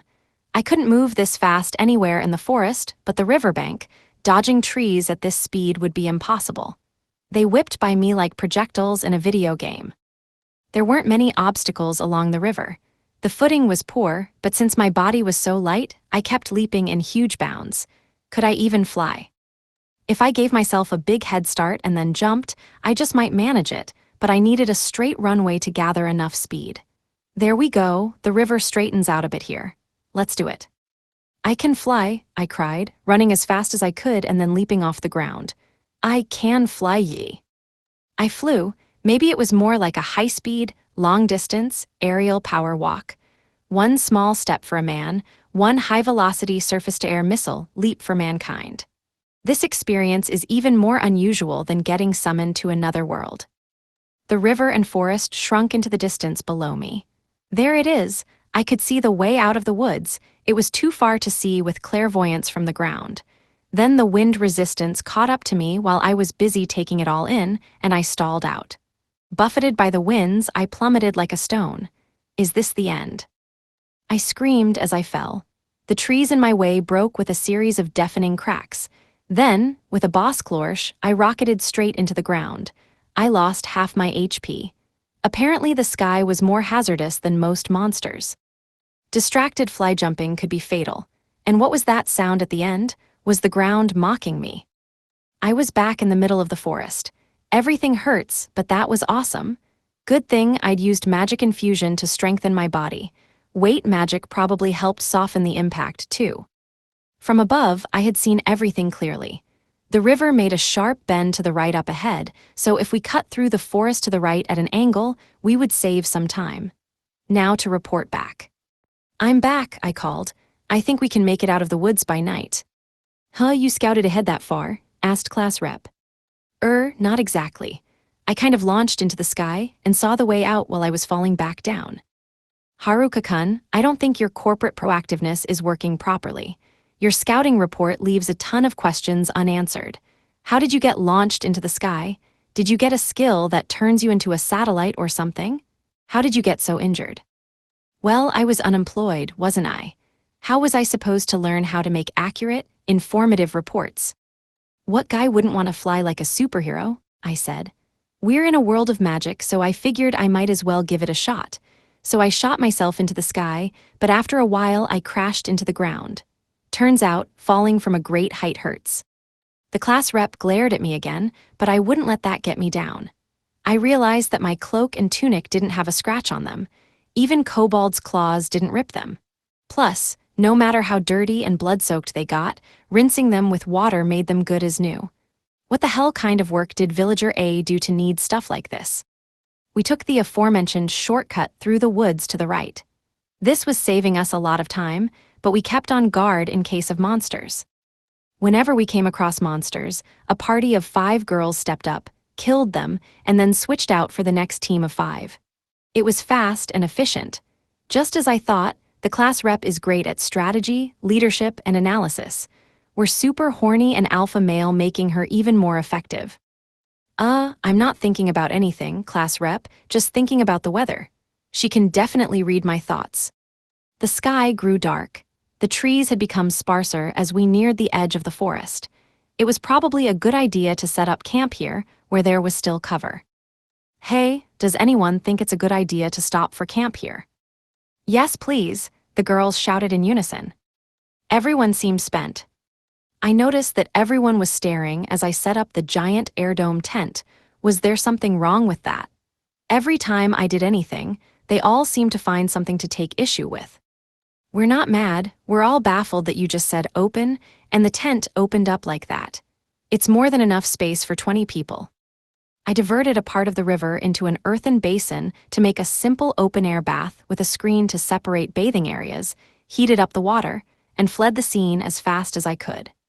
Nudist girl had started stripping down while I was still building the bath, and I figured they'd all scold me even if she was the exhibitionist. Maybe I had a new title, pariah. Since I hadn't been able to find anything besides bitter, antidotal herbs, I had to put up with a smorgasbord of mushroom salads, seasoned with salt for dinner. The girls took baths, ate, and rolled around in the tent like usual. Class rep looked too exhausted to tell them to knock it off. I sat down and pretended to nap so that no one would hassle me. Then I surreptitiously channeled my magic to build a fence and moat around the campsite. That's what the nerds did at the old base. Now what else could I make? Of course. I dotted the surroundings with pit traps using earth magic. Can I make magical traps? I realized that we didn't need a night watch. The tent was monster repellent, and enemy tracking and presence detection worked even in my sleep. Still, the girls needed to be ready for when they'd be on their own, so they kept watch in shifts. Wait, did someone assign me to a shift with others by mistake? All that aside, the night was cool and pleasant, my sleeping bag was comfortable, and I felt protected by my shut-in title. It drizzled a few times that night, but the rain was so light it was barely noticeable. Maybe the dry season had started. I needed to get some sleep before my shift. As I drifted off, I wondered how the others knew when their shift was over. "Haruka-kun, wake up, it's time for your shift," someone called. Wake me up when I'm dead," I muttered. "I'm not letting you sleep until then. Is this world not good enough for you?" Grumbling to myself, I followed the girl from the gymnastics team out of the tent, where 4 jock girls had assembled. Damn, am I the weakest one here? No, it was definitely nudist girl. "Good morning," one of them said. "Let's crush this night shift." "Aren't we just staying awake and keeping an eye out?" "Don't fall asleep," nudist girl said. "If you do, I'll fall asleep too. We'll end up sleeping together." "What are you talking about? Just don't sleep. Definitely don't sleep together." Some of the sporty girls at our school were pretty famous, even getting mentions on TV and in the newspaper. Maybe that means they have names, I thought. Not that I have any idea what they are. Thinking back on it, nudist girl must have caused all sorts of problem back in the real world, even just around other girls. She was a candidate for the Olympic swim team. The sleepy-looking gymnastics girl must have been a troublemaker as well. Both of them apparently participated in huge international competitions, and the other 2 were popular girls who won regional high school championships when they were first years. "Okay, it's on the tip of my tongue," I said. "Are you guys called the twin telephone poles?" I remembered a banner someone put up back in high school. I thought I remembered, "Come on, brain cells, remember." "Who are you calling telephone poles?" They yelled at me. "Are you saying our legs are fat, or do you not remember our names?" Hang on, I said. "Wasn't there a big banner that called you to the twin telephone poles?" "The twin towers. No one has ever called us telephone poles." "I'd burn any sign that called me a telephone pole. No question." I remembered wrong. I guess my brain cells aren't up to the task. "I can't believe I'm on night watch with so many superstars," I said. "I guess I'm nervous." "How can you call us superstars if you don't even know our names? We're in the same class." "And I'm just nudist girl." Looked like something had really hurt nudist girl's feelings. Was she still traumatized from getting attacked by the guys? "No, let me finish," I exclaimed. "Nudist girl, you saw them on TV, right? And you were the marmalade pretzel of competitive swimming." "Marmalade pretzel, I love pretzels." "Oh no, she's getting worse. Maybe she was traumatized by fighting monsters every day." How the hell did you turn mermaid princess into marmalade pretzel?" I was sure it was marmalade pretzel. Whoever told me about her must have misheard. "He'll definitely butcher my nickname too," said the gymnastics girl. "Oh no, you're good," I said. "You had flyers all over the halls. The Febres dance? Yeah, I saw it every morning." Why would the gymnastics team advertise air fresheners in a school? "It was fairy dance. Did you think we got on stage and sprayed aerosols the whole time?" A few of the girls in the tent yelled at us to be quiet since they were trying to sleep. Why did everyone only get mad at me? Is this the true nature of high school girls revealed? I didn't like it one bit. I built a bonfire, and we checked the surrounding area. Nothing showed up with enemy tracking and presence detection. The 4 sports queens took offense at my initiative. Jocks were jocks regardless of gender. All those muscles squeezed out any room for brains. "Want some juice?" I suggested. "Woohoo, juice." They really were the intellectual equals of goblins. "Didn't you say there weren't many berries around to make juice with? Are you sure we can have some?" Oh, well, I get a strong flavor from just steeping the fruit in water, I said. No matter how many times I re-steep the same fruit, it still turns into juice. I guess it's some sort of mystery potion. All you can drink juice. I can't believe we can get unlimited refills here. When I leave, I'll give each group one fruit so you can have some, I said. Are you really going to leave? I knew it was most logical to leave, but emotionally, I was torn. I knew that a few of the girls still didn't want me to be there. The sports girls should know. They would understand better than anyone. When you're playing at a championship match, do you really take the weakest member of your team off the bench? I said. Wouldn't that just make everyone miserable? These girls, who had reached the peak of their respective sports, would know just what was best for a team. They really understood what a difference in level meant in the real world. Eventually, our shift ended and we swapped with the group of vice class reps. Which one of them is the real vice rep? I wondered. Day 17. Late at night. Diamond suit. Campsite. Inside the tent. Interlude, girls meeting. It was our turn to take watch, and the sports team reported back to us. Assigning Haruka-kun to their team without asking him was a little unfair, but I wanted to split everyone up evenly. We couldn't convince him to stay, they told me. In fact, he convinced us. When he explained himself, we didn't know what to say. It just makes more sense for him to strike out on his own. I couldn't say anything, said Fukanuki-san. I wanted to say so much. Even the sports team couldn't persuade him. They were supposed to express their gratitude, but it backfired. He was like a centrifuge, taking in whatever anyone said and spitting out high-speed, irritating nonsense. Before anyone even got a chance to thank him, they couldn't help yelling at him instead. I think we'll have to consult with Oda-kun and the others when we find the town, I said. Haruka-kun was so hard to convince, he wouldn't even let us express our thanks. Everyone was so thankful for what he'd done, but he was so unbelievably shy. Day 18. Morning. Why couldn't he understand? There must be a language barrier here. The campsite. In front of the tent. Unfortunately, I hadn't acquired either flight or missile launch skills. On the upside, I didn't get stall or crash landing. Everyone dithered in the morning, going to the river to rinse their faces when they finally got out of bed. We had fish for breakfast. I savored it while I still had the chance. I didn't want to leave the river and go back to eating nothing but mushrooms. We finally made it out of the forest. Everyone was thrilled to get this far. We could scout easier out here, but all the hills still made it difficult to spot things in the distance.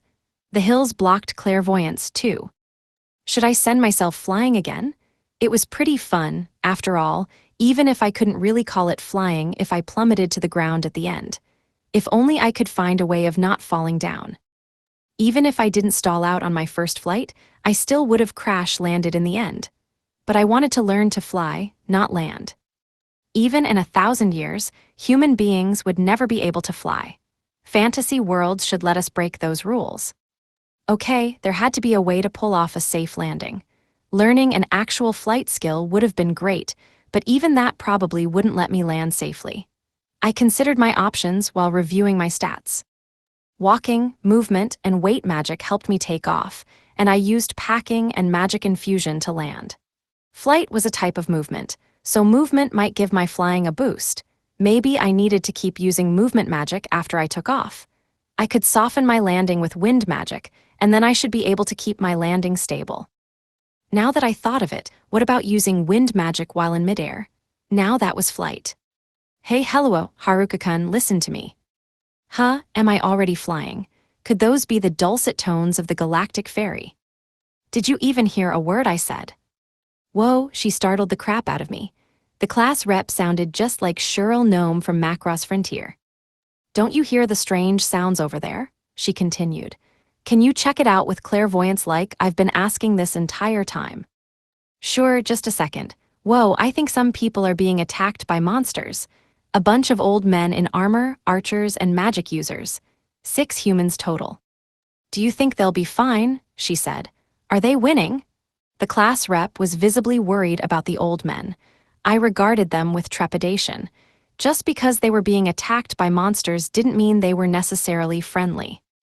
If they were thieves, they might turn around and rob us after we saved them. I was worried about the girls. Despite the dangers, they kicked the delinquents out instead of killing them. Naturally, those delinquents retaliated and chased the nerds off. The class rep and her friends were too quick to forgive villains. That was the main reason I was accompanying them to town. Humans are more dangerous than monsters. Haruka-kun and anyone fast, let's go help them. We won't make it in time from here. Besides, what will we do if they're bandits or thieves? From what I could see, there was an armored old man, a sword user, a spear user, a long-haired archer taking cover behind a carriage, a hooded mage, and one other. They looked respectable on the surface, but who could say what they were really like? In fact, we shouldn't trust them precisely because they looked too trustworthy. There was no reason to help them. The monsters attacking them resembled wolves or dogs. They weren't dog-headed humanoids like the kobolds, but creatures we hadn't seen before. There were 30 of the beasts, and they moved like they were using pack tactics. If the men dropped their guards for a moment, they'd be torn to shreds. Even if our fastest members charged straight into battle, the humans were still brutally outnumbered. If they try to hurt any of us, I'll take them out myself, the class rep said. But we don't know that they're evil, so I still want to help them. We can't do it by ourselves, so please help us. I figured she'd say that. Heading to town would be pointless if she couldn't trust anyone she met. That was why I wanted to avoid people altogether. I'd rather err on the side of trusting people less. Her reasoning seemed a bit naive to me, but she was also resolved to do this. I didn't know how things would turn out, but I figured we'd be fine as long as we learned from any mistakes we made. That's why I'm here, after all. Fine, I'll help too, I said. Just be on guard at all times. Of course, we'll stay safe. There was no way I could make it in time if I ran normally. Honestly, it was a toss-up whether I'd reach them even if I used my quartet of movement, walking, magic infusion, and weight magic. As I ran, I used magic infusion to strengthen my body and weight magic to light myself. I applied movement and wind magic and aimed at the sky. Yesterday, this felt like shooting myself into the sky, but it was really more like running through the air. It all happened in a flash.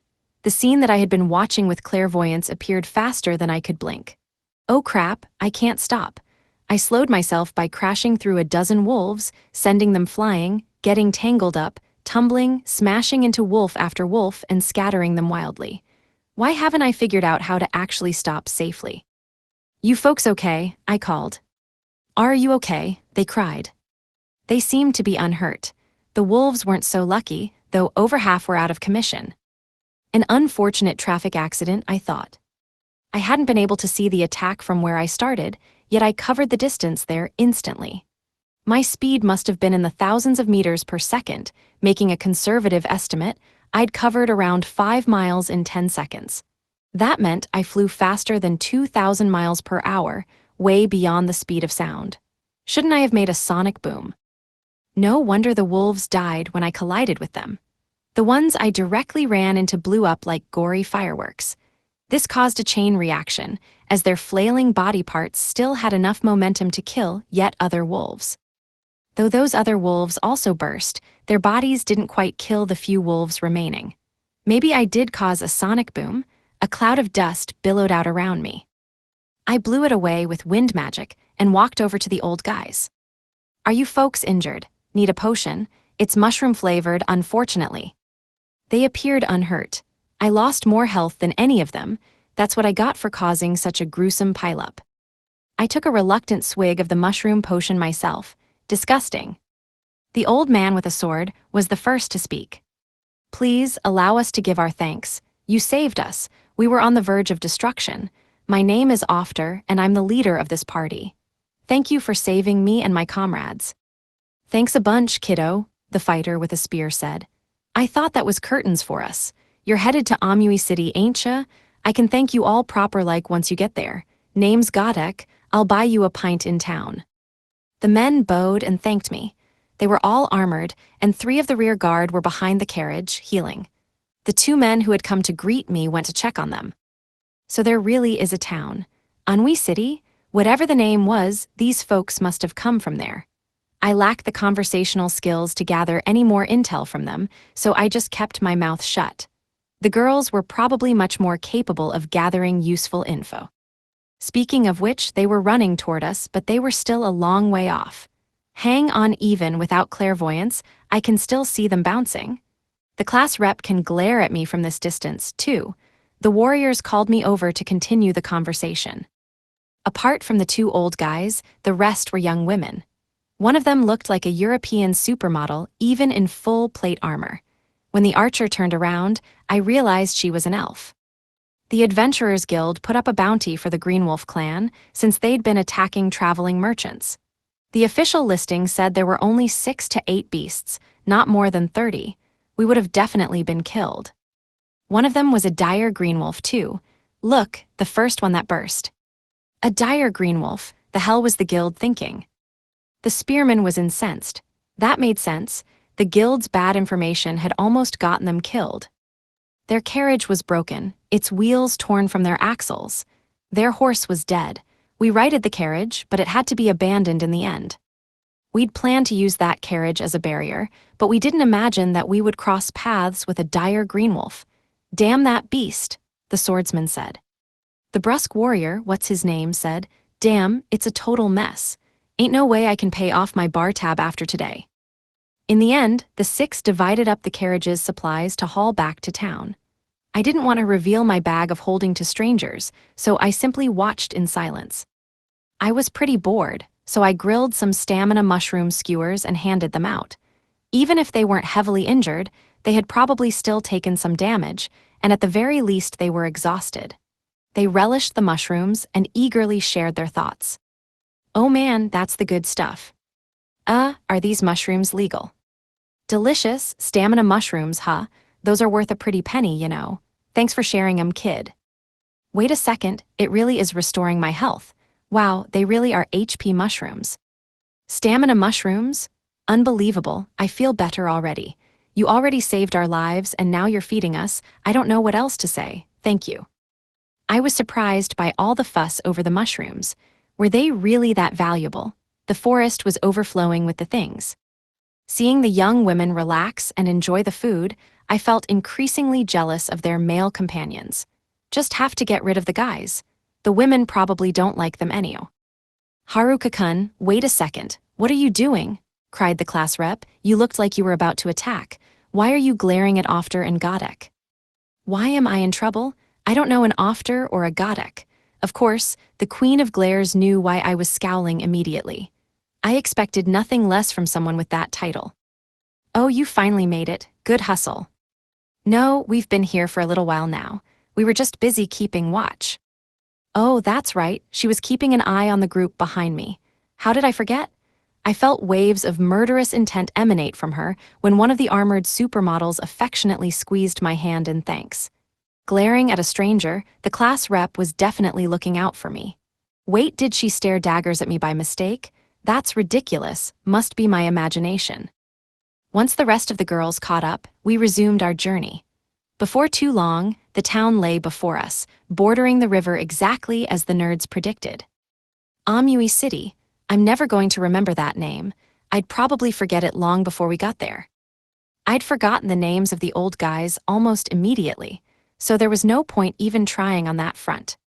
The armored girl's name was Akemi, but she told us her friends called her Kemi or Ami. She worked at a little pub in town. I want to go. Do they let high schoolers into bars in a fantasy world? The elf was known as Kirakuru. When the girls saw her, they babbled excitedly. Oh my God, she's so beautiful. She's a real elf, a living work of art. Akemi was pretty popular among the girls, too. Vice Rep C said to her, oh, so dashing, please shake my hand. What was it about that aloof, androgynous style that got some girls so excited? The other two women were Eobjik the mage and Guvantier the bishop. They were both more cute than beautiful, but I was too anxious to talk to them at all. They're way out of my league even if I could remember those names, let alone pronounce them. Even their own party members referred to them by the nicknames Eb and T. The women mingled with the other girls as we walked. Meanwhile, I was stuck keeping the two old guys company. 24 beautiful girls and I'm stuck with 2 stinking geezers? How unfair is that? Nonetheless, I tried to make conversation. Your companions have some pretty unique names. They must be tough to remember, right? What is that sensation? I felt the baleful gaze of 20 pairs of eyes stabbing into my back. When I turned around, the intensity of their contempt almost did me in. Day 18. Afternoon. Diamond suit. Amui City. I'd never been outside of Japan before, so I couldn't say if this town had a European vibe. Nor was I born in the Middle Ages, so I had no clue what medieval style really looked like. Obviously, this was my first time in a fantasy world, so I didn't have the faintest idea what typical fantasy world buildings were like. The buildings were mostly made of stone, with no concern for architectural style, just walls made from interlocking stacks of field stones. I suspected there wasn't a building code requiring rustic facades to draw in more tourists, either. They were just built this way because it was easiest. They weren't trying for a natural vibe, either. The only materials I saw were stone and wood. The town was almost entirely gray. All of the people in the town resembled Westerners. The men had chiseled, defined features like Greek sculptures. Too many handsome guys. If they don't mind being chiseled, maybe they won't mind getting a pummeling either. The women were beautiful, too. The children were cute, but the adults were downright gorgeous. This place was pretty incredible. When the old guys led the way into town, it turned out there was an entry fee, but they accepted payment in spellstones. In fact, just one spellstone was enough to let all 21 of us in, with some change to spare. My bag of holding was practically overflowing with spellstones, which up until now I'd had no idea what to do with. Spending one was no big deal. If only I could have paid in mushrooms, I had way more of those. The class rep's plan was to go directly to the Adventurers Guild, exchange for the local currency, register, and then stay at an inn. Meanwhile, we'd ask around about the nerds. If we found them, they could tell us everything they learned, too. We all went to the Adventurers Guild together. The old guys led the way, eager to kick the doors in and give the guild a piece of their mind. Meanwhile, the girl adventurers seamlessly blended in with the girls from my world. I saw a hanging signboard painted yellow. "Wow, a real Adventurers Guild!" exclaimed the girls. It looked like a typical stone building, just like every other building in this town. The old guys couldn't wait to make their complaints to the guild. Age turns people into total grumps. All eyes were on me as I entered the building. Am I popular now? My hopes were dashed when I realized it was just a bunch of men staring. I'm just not into boys' love. A lot of the staring faces didn't look so friendly, either. Were they clicking their tongues? It was an ugly atmosphere in an ugly room filled with ugly faces.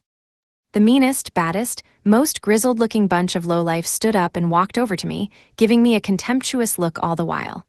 Ugh, what a total cliché. Oh, is that it? They must have been upset that one guy had so many girls with him. Yeah, if I saw a guy with 20 girls, I wouldn't like him either. I was pissed about 2 old guys traveling with 4 girls earlier. Typical light novel scenario. A new guy walks into the guild with some cute girls, and he immediately gets attacked. Even if there were only 1 or 2 girls, he'd attract unwanted attention. 3 or 4 were enough cause for a fight. 5 or 6 would cause an immediate brawl without any preamble. 7 to 9 girls and all hell would break loose. Even the guild staff would take part. More than 10 would set the whole town against him. Some crimes can't be forgiven. This time there were 24 girls. That made me an enemy of the state, no, the world. It was kill or be killed. No choice, right? "Hey you, with the ugly look on your face," one of them shouted at me. "What did you just say?" I snapped. "You're one putrid, maggot-brained piece of stinking gutter trash with a face not even a goblin could love. Where do you get off insulting my face?" However gentle and upstanding I usually was, I could not abide getting called ugly by this guy. He was a grand champion of ugliness. One look from him was enough to turn milk sour. "Call me ugly one more time, I dare, huh?" Suddenly, all the putrid, maggot-brained pieces of stinking gutter trash with faces not even goblins could love knelt down on the ground, trembling. After insulting me, they won't even fight. What the hell? "Haruka-kun, knock it off, you made everyone cry. Even the guild workers are shaking in fear. You shouldn't glare like that." "Huh, why shouldn't I glare? There's so much to glare about. What was with this loathsome tableau?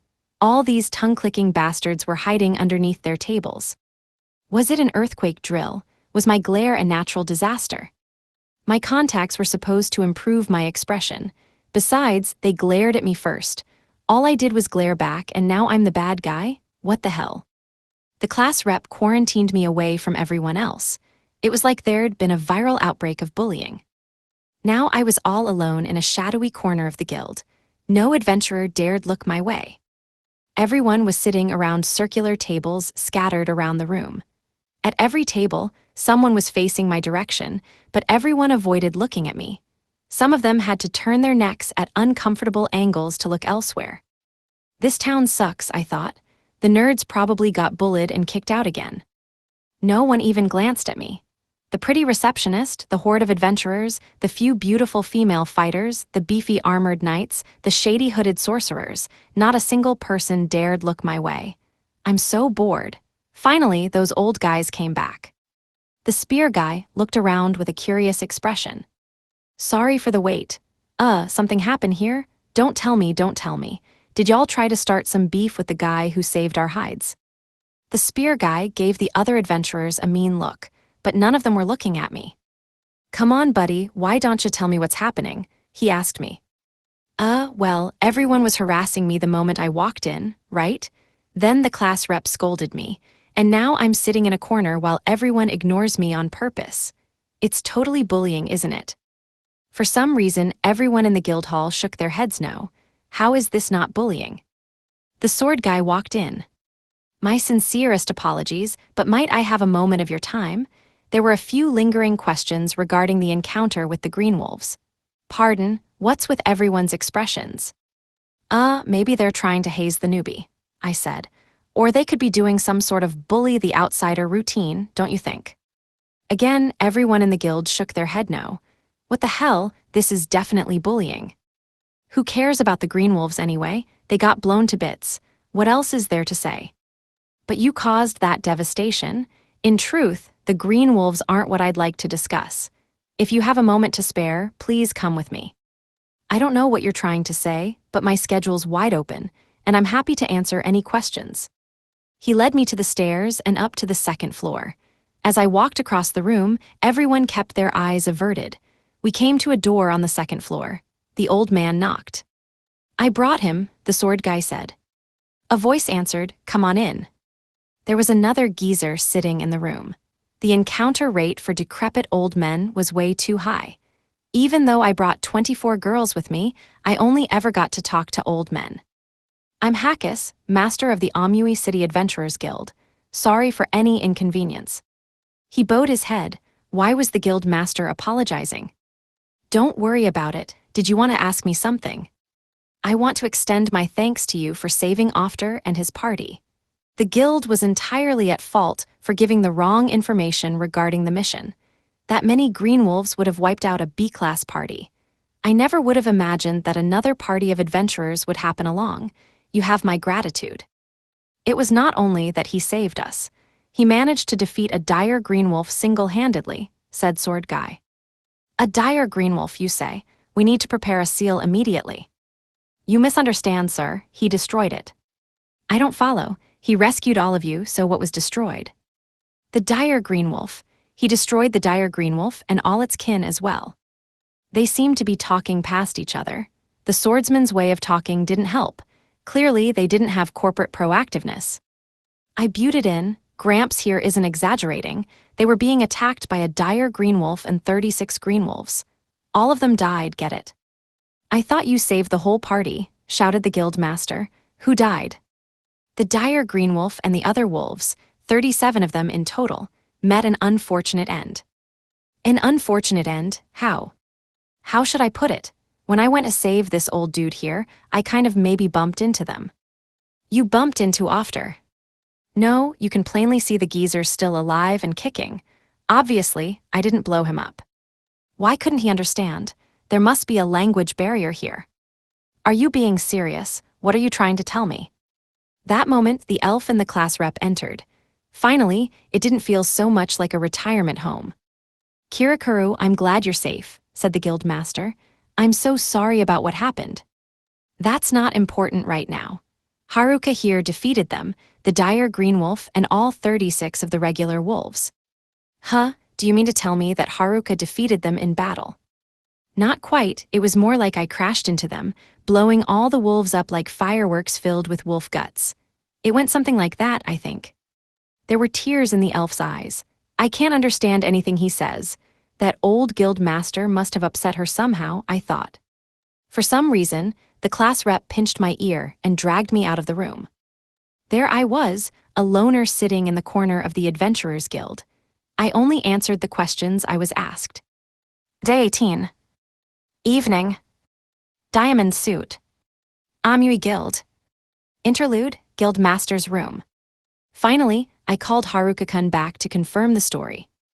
To be crystal clear, you defeated all the green wolves, including the dire green wolf, correct? It was preposterous, but everyone's story was the same. Furthermore, Ofter never stretched the truth or told jokes about important matters. Can you explain how you defeated them alone? I asked. It shouldn't have been possible. Only S-rank adventurers could defeat that many beasts alone, seasoned warriors well over level 100. Haruka-kun was level 9, not even a high enough level to become an adventurer in the first place. He should have had difficulty fighting the weakest of monsters. It was really more like an accident. I crashed into them and they all exploded. It was like a big highway collision, I guess. Yeah, it was that dangerous. Nothing he said made an ounce of sense, but no one refuted it either, so it must have been the truth. A big highway collision, did that sort of thing happen often? All I was certain of was that the pack led by the dire green wolf had been eliminated, while Ofter's party was unharmed. Haruka had apparently rescued them. That was good enough for me, more than good enough. I needed to get in touch with headquarters about these highway collisions. I had never heard of them before. Day 18. Night. Diamond suit. Amui Guild. Interlude, trade encounter. The boy asked, can I, trade in some F-class spellstones? Why was the kid phrasing that as a question? Oh, he's that boy who intimidated everyone earlier. I had to be as polite as possible. You have F-class spellstones, I see. The payment depends on their size and purity, so we will appraise them and determine their value. Is that acceptable? Okay, so where should I turn them in? You can place them on this counter. Where else did he think they went? This was the trade-in counter, after all. But won't they fall off, he said. Please try placing them in the middle of the counter. They won't fall off. In the middle, he looked confused but suddenly grinned. Aha, you must have some sort of magical device set up to keep them from spilling over. Perfect. He flipped over his bag and out poured Oh my lord. The counter was buried under a mountain of spellstones. I had to work overnight with 20 other guild employees to pick them all up. That boy is the worst. Day 18. Night. Diamond suit. Amui Guild. The class rep and the girls all finished their adventurer registrations while I exchanged the spellstones. Apparently, the registration workers couldn't believe that a group of 20 level 30+ girls with overpowered skills all decided to register at once. Meanwhile, I was always surrounded by old men. At level 10, adventurers started training as apprentices.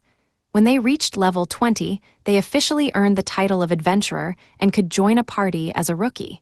At level 30, they were finally allowed to be solo adventurers. Which meant that at level 9 I couldn't even register. If I gained another level, I still wouldn't be able to officially join a party. At level 20, I'd be able to register as an adventurer and sell my spellstones, but since my titles prevented me from forming parties, I wouldn't be able to take on any work. I'd need to get all the way to level 30 before I could work as an adventurer. Since I wasn't an adventurer, I wasn't actually allowed to sell my spellstones. There was no point in even coming here. It's not like I wanted to get bullied, shunned, and surrounded by old geezers. Fortunately, as a reward for saving the old guys, the guild allowed me to exchange my spellstones just this once. When I finally went to exchange my stones at the trade-in counter, the receptionist there got upset with me. I was at a complete loss. I double-checked with her that she wanted me to put them on the counter. I didn't do anything wrong. Holding back tears, she told me to come back tomorrow for my receipt. Day 18. Night. Diamond suit. Inn. The Ladyfinger Boudoir. The guild workers guided us to the inn. The sign over the entrance read Ladyfinger Boudoir. Was this a love hotel or a bakery? What kind of sicko would bring 20 girls to a love hotel? Did they assess the class rep's skills and assume that she'd assembled a harem? I felt class rep's piercing stare, just thinking about delicious desserts. Yeah, pastries and tiramisu. What skill made her eyes so sharp? Looking closely, I realized that wasn't what was written on the sign.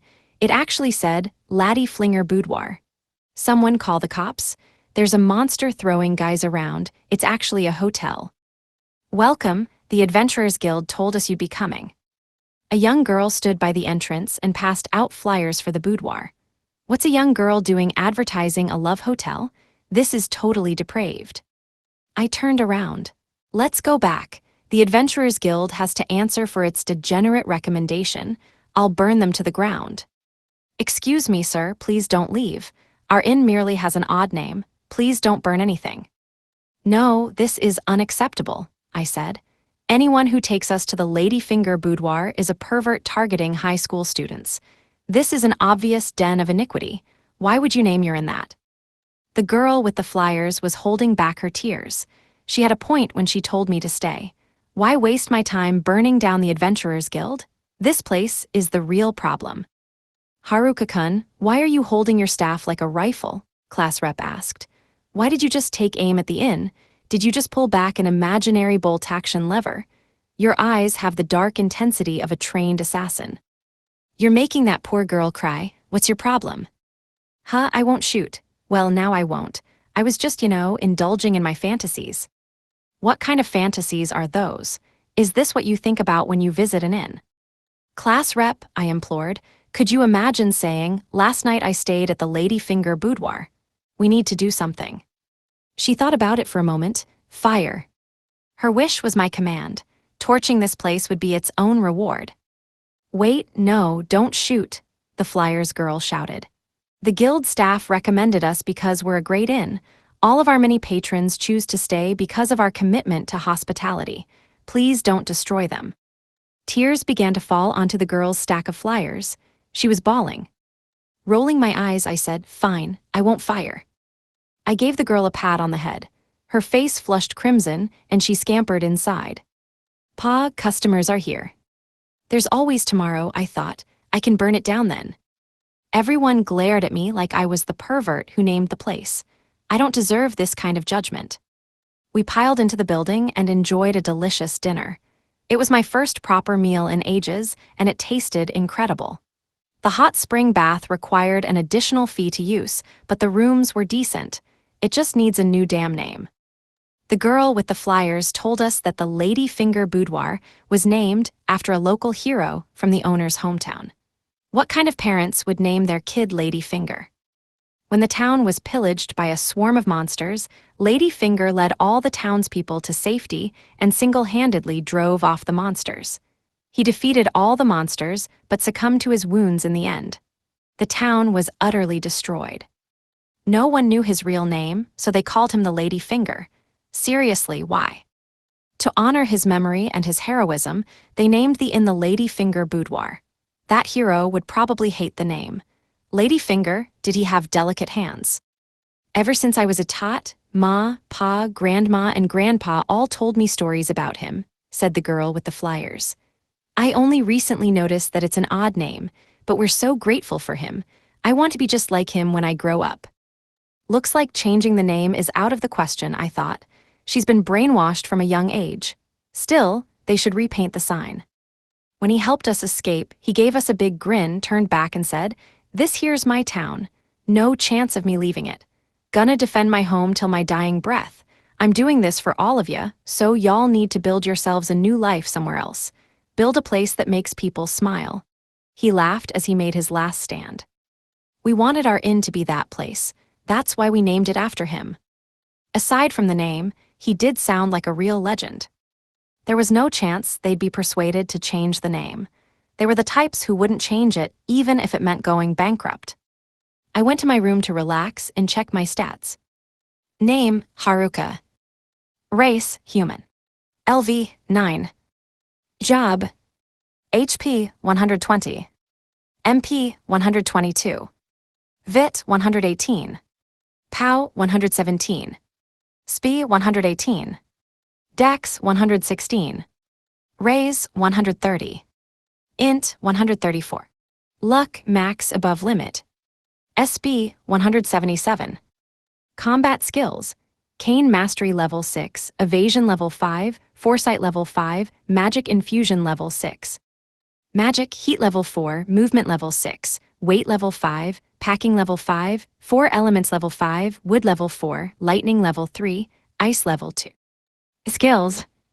General Health Level 3, Sensitivity Level 3, Calisthenics Level 4, Walking Level 6, Servitude Level 3, Appraisal Level 5, Clairvoyance Level 5, Presence Detection Level 6, Enemy Tracking Level 6, Magic Manipulation Level 6, Presence Concealment Level 5, Stealth Level 5, Hiding Level 4, Map Level 5, Focus Level 6, Physics Resistance Level 4, MP Regeneration Level 5, Stamina Regeneration Level 3. Parallel Thinking Level 3, Serial Thinking Level 3, Dash Level 1, Airwalk Level 1. Titles: Shut-in Level 4, Neat Level 3, Loner Level 4, Sorcerer Level 5. Abilities: Corporate Proactiveness Level 3, Master of None Level 3, Blockhead Level 3. Equipment: Wooden Stick, Clothes Set, Leather Glove, Leather Boots, Cloak, Contact Lenses, Ring of the Destitute, Bag of Holding, Monster Bracelet Power plus 1% Speed plus 1%. As expected, I couldn't fly, but I'd learned Dash. Did that just mean I could move even faster, or did it mean I could cause damage by crashing into things? Probably a little bit of both. Then there was Airwalk. That sounded like a secret basketball technique, like a chaos dunk or some other slam jam. If I could really walk on air, I'd be eating roast pigeon for dinner in no time. I was a sorcerer now, too, and my intelligence and resistance were in the low 130s. Did spellcasters in this world become more powerful by fighting monsters? That would explain why my sorcerer level was going up so fast. Maybe I'll have to start fighting from the rear like other mages. This world can be so intimidating. Day 18. Night. He spent so much time developing his destructive talents that he never learned any social skills. Ladyfinger Boudoir. Interlude, Girls' Suite. We got 5 four-person suites in one single room. That last one was for Haruka-kun. We saved some money by booking rooms of 4, but the main reason was safety. Once we were more familiar with this town, rooms of 2 would be fine. Everyone made it their goal to learn presence detection and enemy tracking. Right now, only about half of us knew one of those skills, and only 4 of us knew both. Honestly, we were doing great. We only started training in earnest 1 week ago. When we started, even the people who knew those skills didn't know how to use them, but now we could stand guard in shifts. Haruka-kun, on the other hand, casually picked up skills left and right. He showed more enthusiasm when he first caught a fish. Anyone who sounded so bored while talking about learning how to magically fly was definitely not normal. Everyone else had to work so hard just to learn a few measly skills. We only needed to spend half a day splitting up and gathering gossip. People readily opened up to us since we were normal-looking girls who knew how to talk to them. Haruka-kun, in comparison, terrified everyone in the guild hall with a few words and practically had to be put in solitary confinement. I guess he spent so much time developing his destructive talents that he never learned any social skills. I had to smooth things over myself. Afterwards, he was given special permission to exchange his spellstones, but he ended up causing a desperate panic at the trade-in counter. He caused trouble everywhere he went, but he was totally oblivious to it. In any case, we got all the information we needed from asking around. There was good and bad news. The good news was that this town was relatively safe. Apparently, Oda-kun and his friends had something to do with that. They visited town every once in a while. No one wanted to cause any trouble with them around. That meant that they either traveled between Amui and other towns or had a campsite nearby. Shimazaki-san should finally be able to find them soon. I could hardly believe how much Shimazaki-san and her friends had changed. From talking to them, I knew that this was who they really were, deep down. Their lives couldn't have been easy. They used to be so aggressive, exclusionary, and conceited, but that was all a defense mechanism for how scared and unsure they really were. But no one would help them if they acted like that in this world. Even so, they hid any signs of weakness. Then they found themselves alone in a monster-ridden forest and were attacked by those delinquents. We had kept them at arm's length, showing them no trust or kindness. We treated them like outcasts. They really thought they were going to die. In that moment of despair, they must have realized how awful they had been. They wanted to apologize to Otakun before they died. They needed to make amends. At first, we didn't believe them. How could we? Nonetheless, they apologized to us and vanished into the forest in search of Otakun and his friends. The 5 of them were level 1, having never fought a single monster, but they still went off into the woods. We weren't going to help them. Our hearts had closed off to them. Honestly, we should have died in those woods, too. We should have been annihilated by all those monsters. That was the only future left for us. Yet, we were saved. Our attitude was totally wrong. Facing certain doom, with hearts full of despair, we had all given up. Then a ray of hope penetrated our gloom in the form of Haruka-kun just being himself. Of course, I was overjoyed that we triumphed against death and kicked despair to the curb. We thought that all other alternatives were impossible. No one wanted to die, but we had given up on life. Haruka-kun showed us that things didn't have to be that way. He did it in an easy, carefree manner, like life was fun. He taught us that giving up hope was just an excuse. Because of him, our despair faded away completely. Soon, we were all smiles again. We felt like we could imagine a tomorrow. Life became joyful. Haruka-kun slayed our doubts. If I could live forever, even if I could, I wouldn't want to do it without him. We didn't have him before, and it was a complete disaster. At last, I felt untroubled. But I hadn't even gotten to the bad news. For Haruka-kun, it was worse than anything we could have imagined. Day 19. Morning. Being called a class rep is the highest form of praise. Ladyfinger boudoir. Another unfamiliar ceiling. It was the first time I could think that in ages. I really thought I'd go the rest of my life without making that Evangelion reference again.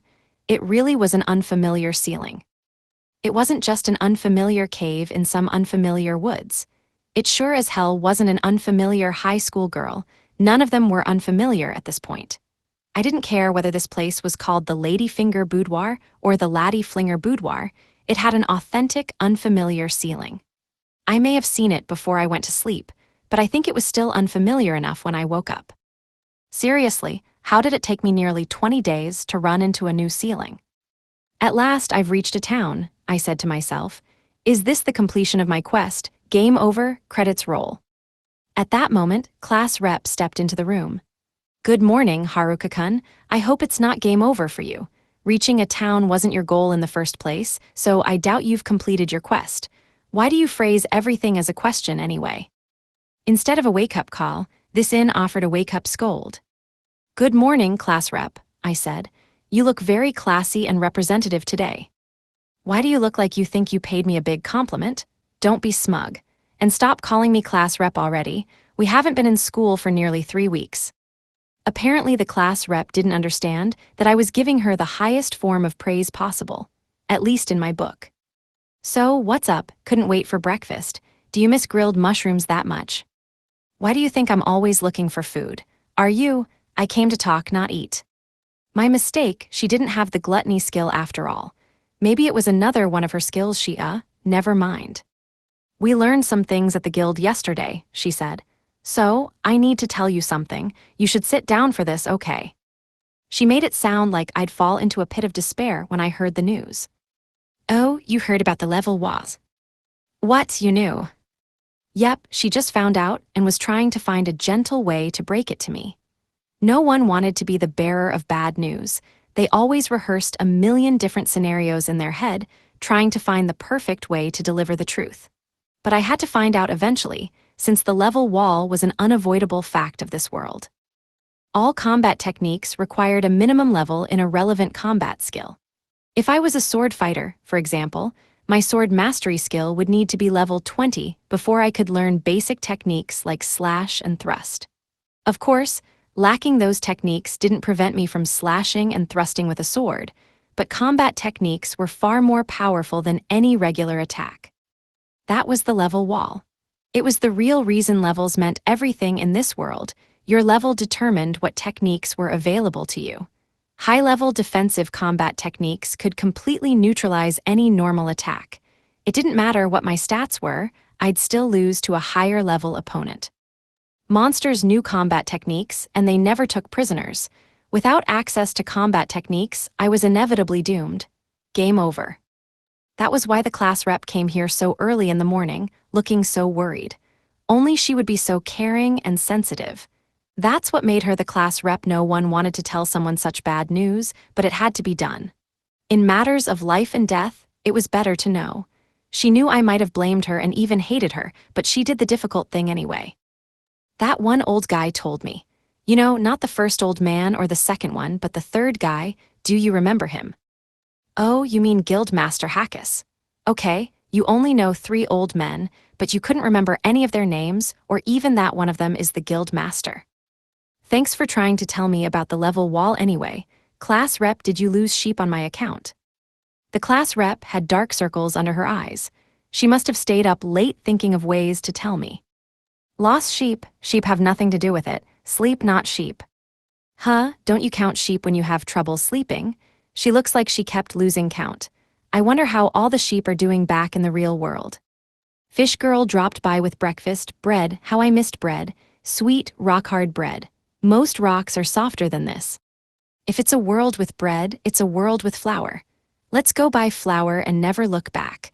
And any other ingredients we can carry, it will all belong to me. All the food will be mine, BWA haha. All the food, cried Fish Girl. How did gnawing on that bread turn you into a megalomaniac? Was Fish Girl upset because I didn't like the bread? If she really was raised by fish like she kept saying, no wonder she had strong feelings about hunks of bread.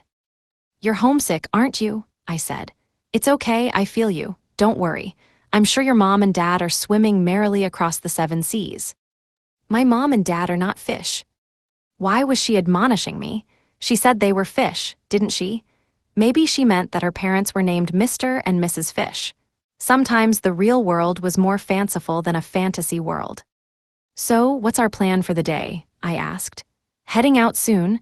Think we should stop by the guild? We should make a quick stop at the guild, yeah. If we wanted to go shopping, we'd need to go to the guild first, since I was totally broke. You make going to the guild sound like getting a morning coffee. Well, I do remember seeing a sign on the wall advertising discount drinks. What if they have a cafe? It said drinks cost 100 allez on a sign, which meant that an allez was roughly equal to a yen. Maybe there were 100 allez shops. Definitely no bookstores, though. Money was my first concern. I may have turned in a lot of F-class magic stones, but I doubted they were worth much. It wasn't like I needed to be rich. At level 9, I couldn't even equip new weapons or armor, not even leather armor. And I didn't want to become an adventurer in the first place. Should I just stay unemployed? However, I was desperate for new food and kitchen supplies, especially spices. At least I had a seemingly limitless supply of salt. Just how much salt did Villager buy? Day 19. Morning. The nonsense spellstone ranking system is one of the great mysteries of all time. Amui Guild. No one tried to pick a fight with me or even dared look me in the eye this time. The crowd parted to let me through. Sure, it was convenient, but were they scared? I walked up to the trade-in counter. We must offer our apologies, the receptionist said. Please accept all the money that we have. This is all we can give you right now. We promise to pay the rest soon. Our deepest apologies, chimed in the other staff. I didn't commit a robbery, did I? I'm not a thief. I'm not even an adventurer, I'm pretty much a hobo. I don't even have a legal address. I can say I live in a cave, but that sounds so sketchy. The guild master appeared beside me and slapped my shoulder. Sorry about that, he said. Your spellstones were worth so much that it depleted all of our reserves. I hope you don't mind if we pay you in installments. Please, chimed in the staff. I still feel like I'm robbing them, I thought. They should be so suspicious of me. I would be. Normally we turn away spellstones we can't buy, the guild master explained. But because you're not an adventurer, we technically shouldn't buy them from you in the first place. And it would be such a pity if you ended up trading in this massive volume of spellstones anywhere else. He explained that the guild charged a 10% fee for every spellstone trade. This was a guild-wide policy, so headquarters got a cut on top of that too. Since the income was used to help the guild and its adventurers, members were forbidden from selling spellstones to other merchants. If they did, the guild expelled them. Since I wasn't an adventurer, they couldn't use the threat of expulsion. He felt guilty about taking 10% of the trade from someone who couldn't enjoy guild benefits, so he offered his apologies. I wouldn't have gotten in trouble if I tried selling them elsewhere. The guild was willing to pay a fair price for the spellstones, but I turned in so many that they didn't have enough cash on hand. If I sold all my spellstones elsewhere, it would have thrown off the economy, hurting guild operations. Of course, I can't force you, and it's not my place to ask you for a favor. Please accept my apologies. I appreciated the concern, but I didn't mind. He rattled off so many issues that I couldn't get a word in edgewise. At last, the receptionist, who looked like she might have lost a few sheep herself, resolved the matter in a quiet, shy voice. If you sell those stones to us, we'll buy you a new set of clothes. It's okay, sorry for making you stay up so late counting. I turned to address the guild master. Maybe you should give her and her staff a bonus. I really didn't care about the money.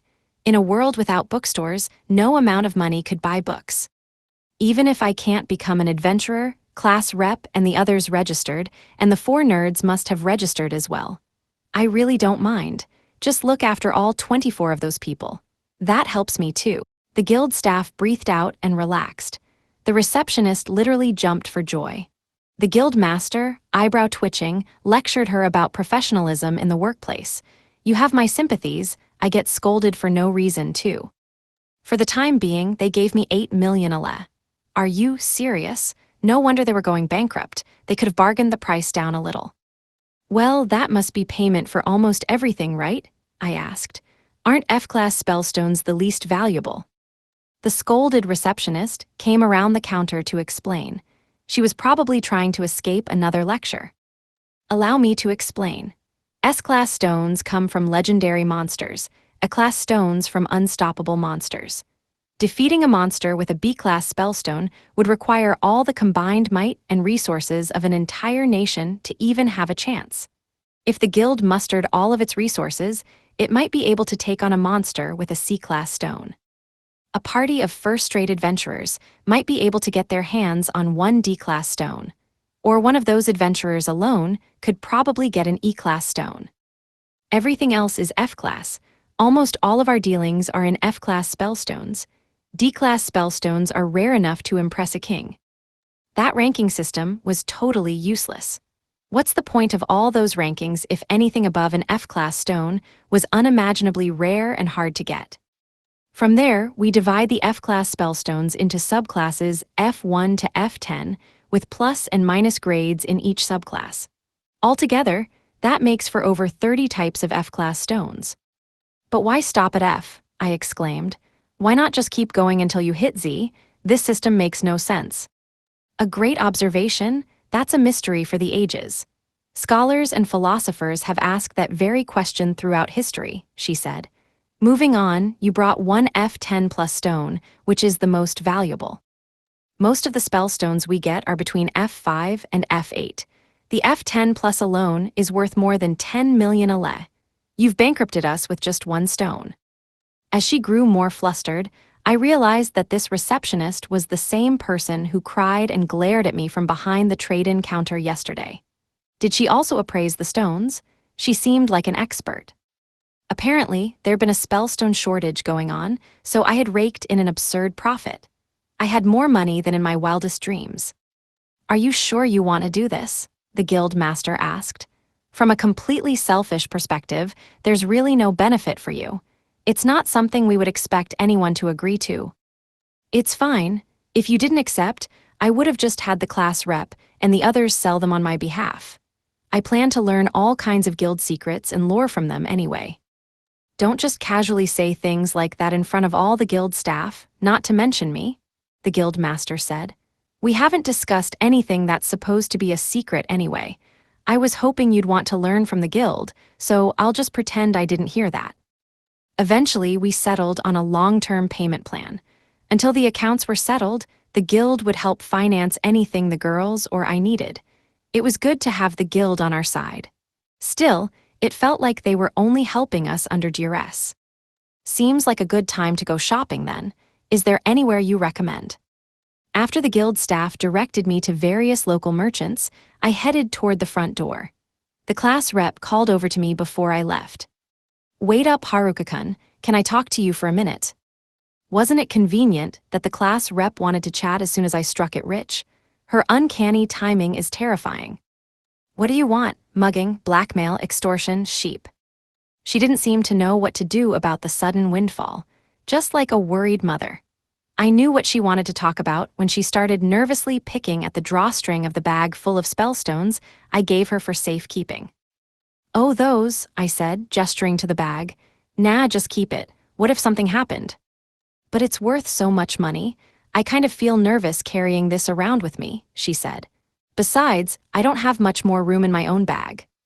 I gave her the bag as a sort of rainy day fund in case her weapon broke or someone got hurt. Was she concerned?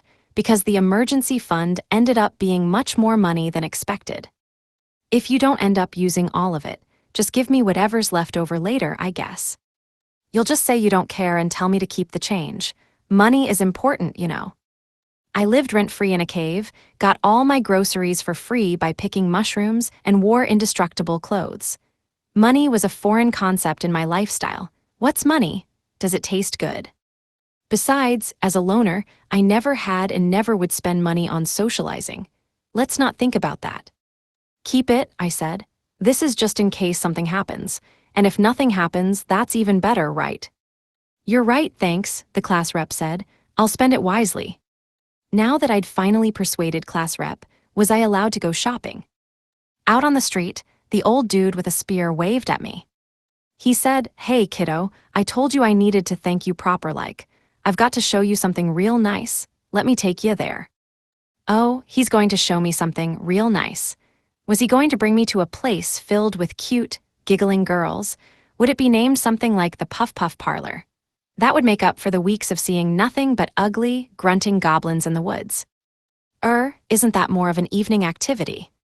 Almost as soon as I said that, enemy tracking pinged 20 foes nearby. How do they know what I'm thinking? "You crack me up, kiddo," the spearman said. "I'm not taking you to that kind of place. We're going to an armory. It might have a weird vibe, but it's a great hole-in-the-wall joint." I've had enough of this geezer. Should I give him back to the Green Wolves? I couldn't use most items at level 9, but this money wasn't going to spend itself. Besides, if they sold anything useful in there, I could tell the class rep about it later. In any case, this was his way of thanking me. He made this armory sound like something unique, too. I had no reason not to check it out. Nonetheless, as a teenager, I would have rather gone to the paradise of cute, giggling girls. Day 19. Lunch. Goodbye, sweet sex appeal. An armory. This place looked more like a food cart than an armory. I'm not sure you could even call this a store. It looks like a pile of junk. "You can find all kinds of weird stuff and mysterious items over here," he said. "I can tell. This store was totally made for you, kiddo." I couldn't equip normal gear, so he took me to the most suspicious and disreputable shop I'd ever seen. Should I be offended? While I could use appraisal, I didn't actually know anything about weapons. Oh well, it wasn't like I had anything to lose by looking. I browsed the wares on display, picking up any that caught my eye and appraising them. Mistletoe sprig, a wooden stick, staff power-up. More question marks. Was the proprietor just gathering weapons that had question marks in the description? Spiked shoulder pads, brutality bonus. Yeah, this junk is awful. Anyone who wears these is guaranteed to turn into a villain. 7 necklace plus 30%, 7 slots. Slots, did that mean this necklace worked like my bag of holding? Ever since my appraisal hit level 5, I noticed that my cloak, leather gloves, leather boots, clothes set, and wooden stick all had 7 slots added to their descriptions. Were they all part of the same set? I turned to the hooded shopkeeper. His face seemed to be frozen in a gap-toothed rictus with sunken eyes, giving the impression of a skeleton wearing a human suit. I wasn't sure I wanted to buy anything, but at least I could get some free information. I said, "Hey, what's up with this necklace? What does 7 slots even mean?" "Oh ho ho, Sonny, you've got a good eye in that head of yours. That means you can store the effects of other items. Only items that equip to the same slot work, and each item effect only has 30% effectiveness when it's stored in the necklace." That sounds so useful. I could always use higher poison or sleep resistance, and if I could get my hands on amulets for every type of resistance, I'd be unstoppable. Of course, the effects only being 30% effective wasn't ideal. Even a 100% poison resistance item would only give me 30% resistance after it was slotted. Still, it was better than nothing, and I hadn't found another necklace yet anyway. With this much money, nice to have was enough of a reason to buy something. More importantly, what was up with all the question marks in the mistletoe sprig description? I would love to power up my Sylvan staff. I didn't know how it worked, but I wanted any power-ups I could find. Since I didn't have any other weapons, I figured that I might as well grab it. Mirror Cloak reflects magic attacks via minor reflection enchantment. That sounded useful. I hadn't been attacked by magic yet, but I didn't have a way to resist magic attacks without something like this. And since it was a cloak, I could store it in my cloak, with 6 slots to spare. I doubted that it could totally reflect all magic attacks, but if I leveled it up and used it alongside my skills, it could be a good way to counter magic. Even if it's expensive, I'm throwing my money at it. Give it to me. The spear guy was picking his teeth and yawning. "Don't rush me, you're the one who brought me here in the first place. It was my right, nay, duty, to browse. If I didn't inspect every last item, how could I be sure I bought the right things?" There was a lot more good stuff here than I anticipated, and I was filthy rich. I never expected to go on a shopping spree in a fantasy world. I saw a knife-proof clothes set, cannot be torn. That sounded good, but my current outfit never tore, burned, or got dirty. I noticed another clothing set that gave strength and power +7, but otherwise seemed kind of weak. If I was going for power, the fire staff, fire magic +10% would be far more effective. As soon as I saw that, I saw other gear that gave 20% and 30% bonuses, making 10% worthless in comparison. Knife-proof cap, cannot be torn. Meh, even if I can't be stabbed in the head, my head can still get crushed. What's the point of headgear that isn't a helmet? Mana Cutter, a magical sword with uncanny sharpness. Min level 50 an actual sword. I wanted it, but I was nowhere near the minimum level. I could still buy it and swing it around, even if the magic didn't activate right. I noticed something even stranger. Void Staff, super effective for users of void magic. I had to learn void magic to even use it. What the hell was the point? The staff should do the work for me, might as well call it a rip-off staff. It was like a scam targeting the elderly. I was nearly convinced myself, should I get it just in case? Maybe it would come in handy one day. No, what was I thinking? I was looking for things I needed, things that were actively beneficial. I couldn't base my purchases on wishful thinking. That old guy with the spear left for dinner. How rude, he couldn't even wait for me. Even the shop owner was holding back tears and looking like he wanted me to leave. Come on, I'm only getting started, don't they know that patience is a virtue? I had a ring of the destitute, but it made me nervous, so I usually ignored it. When I pulled it out and used appraisal, I saw that it also had the 7 slots tag. Rings, I thought, I'll collect all the rings. For some reason, the shop owner was reluctant to show me any jewelry. What was his problem? Hurry up and show me. Show me, show me, show me. I beg you, the shop owner whimpered. I'll give you anything, coupons, discounts, freebies, loyalty cards. Just pick something already. I'm dead tired and haven't eaten all day. Everything aches. The spearman came back and said, "Hey, kiddo, the shop owner looks like he's about to keel over. Why don't you just buy something? I'm barely able to keep my lids open himself. It's gotten so dark you can't hardly see his merch anyway." This was pathetic. Wasn't the customer supposed to always be right? If he would just help me out a little, I would buy so much stuff from him. Don't worry about me. I can see just fine since I've got night vision and appraisal. Do you want to use a magic lantern? We want to go home, they shouted at me. What were they? Lost kids. The class rep, who was passing by on a night patrol, was roped into convincing me to leave. After careful and exhaustive deliberation, I had at last finalized my candidates. I just started my final round of winnowing my shopping cart, but they were clamoring to kick me out. Since they were being so pushy, I settled on buying everything I'd picked out so far. Surely, that wouldn't be a waste of money. "Can you ring me up?" I said, dumping everything on the shop counter. "You want to buy everything? We have fair prices, and I know you helped Godek, so I want to give you a good deal, but you've picked out some of my most expensive wares. It'll cost you over 10 million a le. Can't you just make it under 8 million a le? That's all I have, and I'll haggle all night if I have to." "Please no," they all yelled. The class rep looked over what I wanted to buy and made me put back a few items. Without the glittering cloak, sparkles with style, vase of good fortune, a vase that is said to bring happiness to the home it is placed in, and pheromone ring may raise wearer's appeal to the opposite sex. The total price dropped to 8 million a le. I really wanted that last one though, okay. May raise wearer's appeal to the opposite sex sounded amazing. Fine, I'll put it back, I thought. Pheromone ring happened to be the most expensive product, costing 2.6 million a le. The shopkeep tossed the ring into a pile of jewelry at the back of his cart. Goodbye, sweet sex appeal. Day 19. Dusk.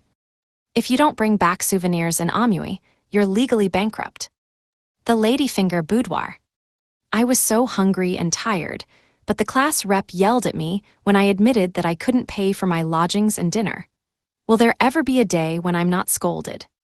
"Didn't I just tell you that money is important?" the class rep said. "How did you bankrupt yourself already? Do you think you're a spendthrift, decadent poet who can blame society for your terrible decisions?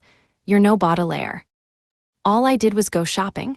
Was she upset that I didn't buy her a souvenir? How could she treat me like a beggar and scoundrel? No one truly understands my heart's deep melancholy. Society made me what I am. The guild ended up covering my debts since they still owed me. I snuck up to my room with all of my new goodies. No shopping spree was complete without the joy of seeing everything I got. I sorted out my purchases by category. I put the gloves on my bed, but the cloaks were too bulky, so I spread them on the floor. The rings fit nicely on the side table. What was this again? I said to myself. The evasion cloak, huh? I might have bought too much stuff. I was losing track of what anything was. I stifled a yawn and realized that I needed to sleep. With all this junk everywhere, I couldn't sleep in my bed. Crap, it's almost morning. Wait, am I already asleep? That was enough for today. I could store all the extra equipment in my 7 slots equipment, right? Whoa, they merged. At least I didn't need to tidy any more time to sleep. But what should I do about money? And my sex appeal? Goodbye, sweet sex appeal, goodbye. Day 20. Morning. Does this count as a liquidity crisis? What are the capital finance regulations around here, anyway? Armory. I was fresh out of cash. The guild owed me plenty, but I had nothing on hand. Does this count as a liquidity crisis? What are the capital finance regulations around here anyway? As a hardworking NEET, a socially active shut-in, and a lucky loner, I wanted my money. Did I have anything else that I could sell? The guild was paying me in installments, but they had just given me all their cash yesterday. I doubted they could give me my next payment yet. I checked my bag for any surplus. I went to a normal armory, even though I couldn't afford or equip any of the stuff they stocked. I spoke to the balding shopkeeper. "Hey, Gramps, do you want to buy some goblin clubs?" I had tons of clubs taking up space. Even if they weren't worth much, I'd at least get something. "I'll take 'em off your hands. They ain't worth much, mind you. Best I can do is 500 a le per club." What a rip-off. He was selling them for 1,000 to 2,000 a le, but buying them for only 500. That was at least a 100% markup. I guess there were the store expenses and the balding guy's salary, but still. Although, back in the old world, selling used books never got me more than 100 yen per volume. This deal was starting to sound incredible. "How many will you buy from me?" If I could sell 10, then that would net me 5,000 a le, enough for living expenses. "We're an armory. Sell me everything you got. Didn't you see the sign that says buy and sell?" As expected from a legitimate business, they didn't turn away any honest customers trying to sell. The Baldy was a shop owner I could trust. Okay, here you go. I poured my bag out on the counter and watched the clubs pour over and clatter across the floor. Baldy stared, speechless. The color drained from his face until he was pale enough to be mistaken for a cue ball. Is there a problem? I asked. I apologize, he cried. I spoke too hastily. I can only buy 50 clubs. So much for being an honest, upstanding, bald business owner. At least he still bought 50 of them. I needed cold, hard cash. I didn't want the class rep to give me another lecture about financial prudence. That's all I can buy from you right now, the Baldy said. Even 50's more than I would normally take, but I don't want you inflicting that fright on someone else. Why can't you just sell one club to every person in Amui? I asked. That would cover all of them. What kind of nightmare town has every single person walking around with a goblin club? Shouted the balding guy. We'd scare off all the tourists. Every fight between spouses would demolish the town. I guess I wouldn't want to go to that town either, I thought.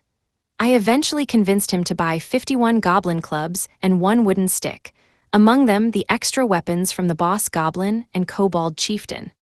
He didn't need any persuading to buy the boss weapons. They were apparently worth way more. They looked the same to me.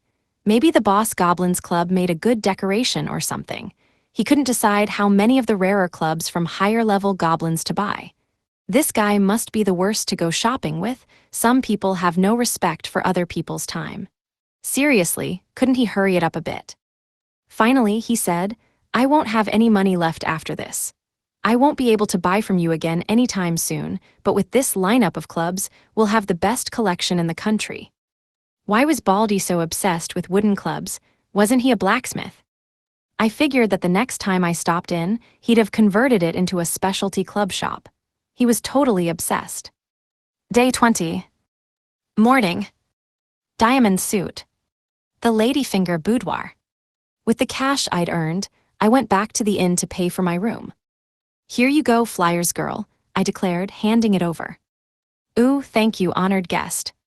I was rich, a millionaire. I'd expected to get 25,000 ale or so, but I walked out with a cool 1.6 million in my bag. The first night plus one meal was 4,500 ale, and subsequent nights had a 300 ale discount.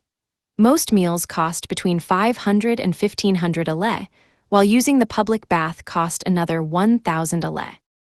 Should I become a regular patron of this place?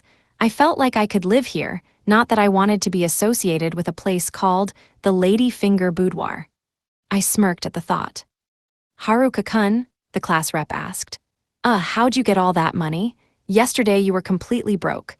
I even needed to lend you money yesterday, so why do you look so smug today? Why do your finances keep seesawing so wildly? What? How could you possibly go from having 8 million ale to nothing, then back to 1.6 million ale overnight? The others shouted. The class rep confiscated all my money from me. Diabolic, fiendish treachery. This is the tyranny of a prudent mother. The class rep told me that she wouldn't allow me to carry more than 50,000 ale at a time. It's true that I didn't need weapons, but I needed medicine, food, and daily necessities. Maybe there was some good stuff at the general store. I knew the location of a good general store thanks to the guild. 50,000 ale was hardly enough for another shopping spree. I don't have a spending problem. Vice Rep B came back and heard what happened. You got your money confiscated? She shook her head, though that wasn't the shaking I noticed. What a bummer. You were in the middle of planning another shopping trip too, weren't you? The shaking and swaying was such a distraction that I was afraid those endowments would be declared contraband and confiscated as well. Impossible. There's too much to confiscate. Haruka-kun, thanks for worrying about the rest of us, but you should focus on how you handle your own money, said Vice Rep A. We're all worried about you. Fortunately, as an A, there wasn't enough to bother confiscating. She took my money too, Haruka-kun. Chimed in Vice Rep C. She said I didn't need another dress, and I only fit into stuff from the kids section anyway. Vice Rep C had absolutely nothing to confiscate. Should I start referring to them by size? Vice Reps A, AA, and E, or possibly F even G? Don't mind me. Enemy tracking snapped me from my reverie and alerted me to three enemies. Were assassins targeting me? This world is filled with menace. Day 20. Morning. Diamond suit. General store. A store with no name. It used to have one, but the sign was faded and illegible. The guild receptionist told me that this place had the best selection. Do you have any seasonings and food that won't spoil? I asked the shopkeeper. And daily necessities. She was pretty in a way that must have made her very popular when she was 5 years younger. I could imagine myself stopping by every day to see a more youthful version of her. Are you a traveler? She asked. We have salt, pepper, and 4 types of herbs. We also have sugar if you don't mind paying a premium. Sauces were too modern, I supposed, and soy sauce was more of an Asian thing. It'd still be good to have some herbs. Do you have any preserved foods other than dried meat? I asked. We have wheat and barley flours, dried potatoes, and dried persimmons. We also have dried mushrooms, but they're on the expensive side as well. Our potatoes and bread keep the longest. We also have a wide variety of vegetables. I spent such a long time in the forest that I was surprised they had normal food like potatoes. Mushrooms were expensive, but I had too many to begin with. I checked out what else was being sold. Black hat, stealth bonus, defense plus 30, presence concealment. Shouldn't this be at the armory? I didn't expect the general store to carry good adventuring gear like this. What's this? I asked. Oh, I got that off a thief who tried to rob the store. I stripped him of his possessions. It's the only thing that hasn't sold. You can have it for the low price of 1,000 ale. Oh yeah, that's a steal. Gotta get that, I thought. It looked like a knit cap, but it still gave defense a hefty boost. Using appraisal, I noticed that this old, just lady was pretty powerful. Soap was expensive but necessary. I also bought a towel and hand cloth. I had my toothbrush from the real world, but I didn't know if I could trust the tooth cleaning powder here. I didn't see anything better, though. The toothbrushes here were basically sticks, so I had to make sure mine didn't break. From looking around the store, I could tell that this civilization was more advanced than the real Middle Ages. They even had spoons and other utensils, although they were all carved from wood. From what I knew of real medieval history, people didn't use anything besides their hands and a knife to eat. They had glassware, but it was cloudy, brown, lumpy, and very expensive. I got a potion vial just in case. They had paper, but it was expensive and so rough and heavy that it was practically papyrus. There was also a huge range in the quality of the metalwork. I'd never before considered that a general store could demonstrate all the technological achievements of a civilization, even if we were still a long way off from the 20th century. The class rep entered the store. Great timing, I called over to her. I just ran out of my allowance. I only gave that to you a few hours ago. How did you spend all of it so fast? I gave you a lei equivalent to nearly 100,000 yen. Do I look like Doryman to you? Do you think I can just pull something out of my pouch to help you? She glared at me with the intensity of 1,000 suns. O mighty and terrible Lord Glare, I beg forgiveness for my sins. If 1 ale was about 1 yen, why did she only give me 50,000 ale? That was half of what she just said. Regardless, I handed over my purchases to the shopkeeper. And here's the souvenir dried fruit, she said, wrapping up the purchases. Enjoy. Now I knew I wasn't legally bankrupt. I had souvenirs. The almighty Lord of the Glare directed her gaze at the dried fruit. Everyone was only mad at me yesterday because I forgot to get souvenirs. I need to be better at keeping other people in mind, I thought. You can't yell at me this time, I informed class rep. This time I remembered the souvenirs. She did yell at me, but it wasn't as bad as last time. The dried fruit did have some effect. You're hopeless, she fumed before handing me 5 more silver coins, another 50,000 ale.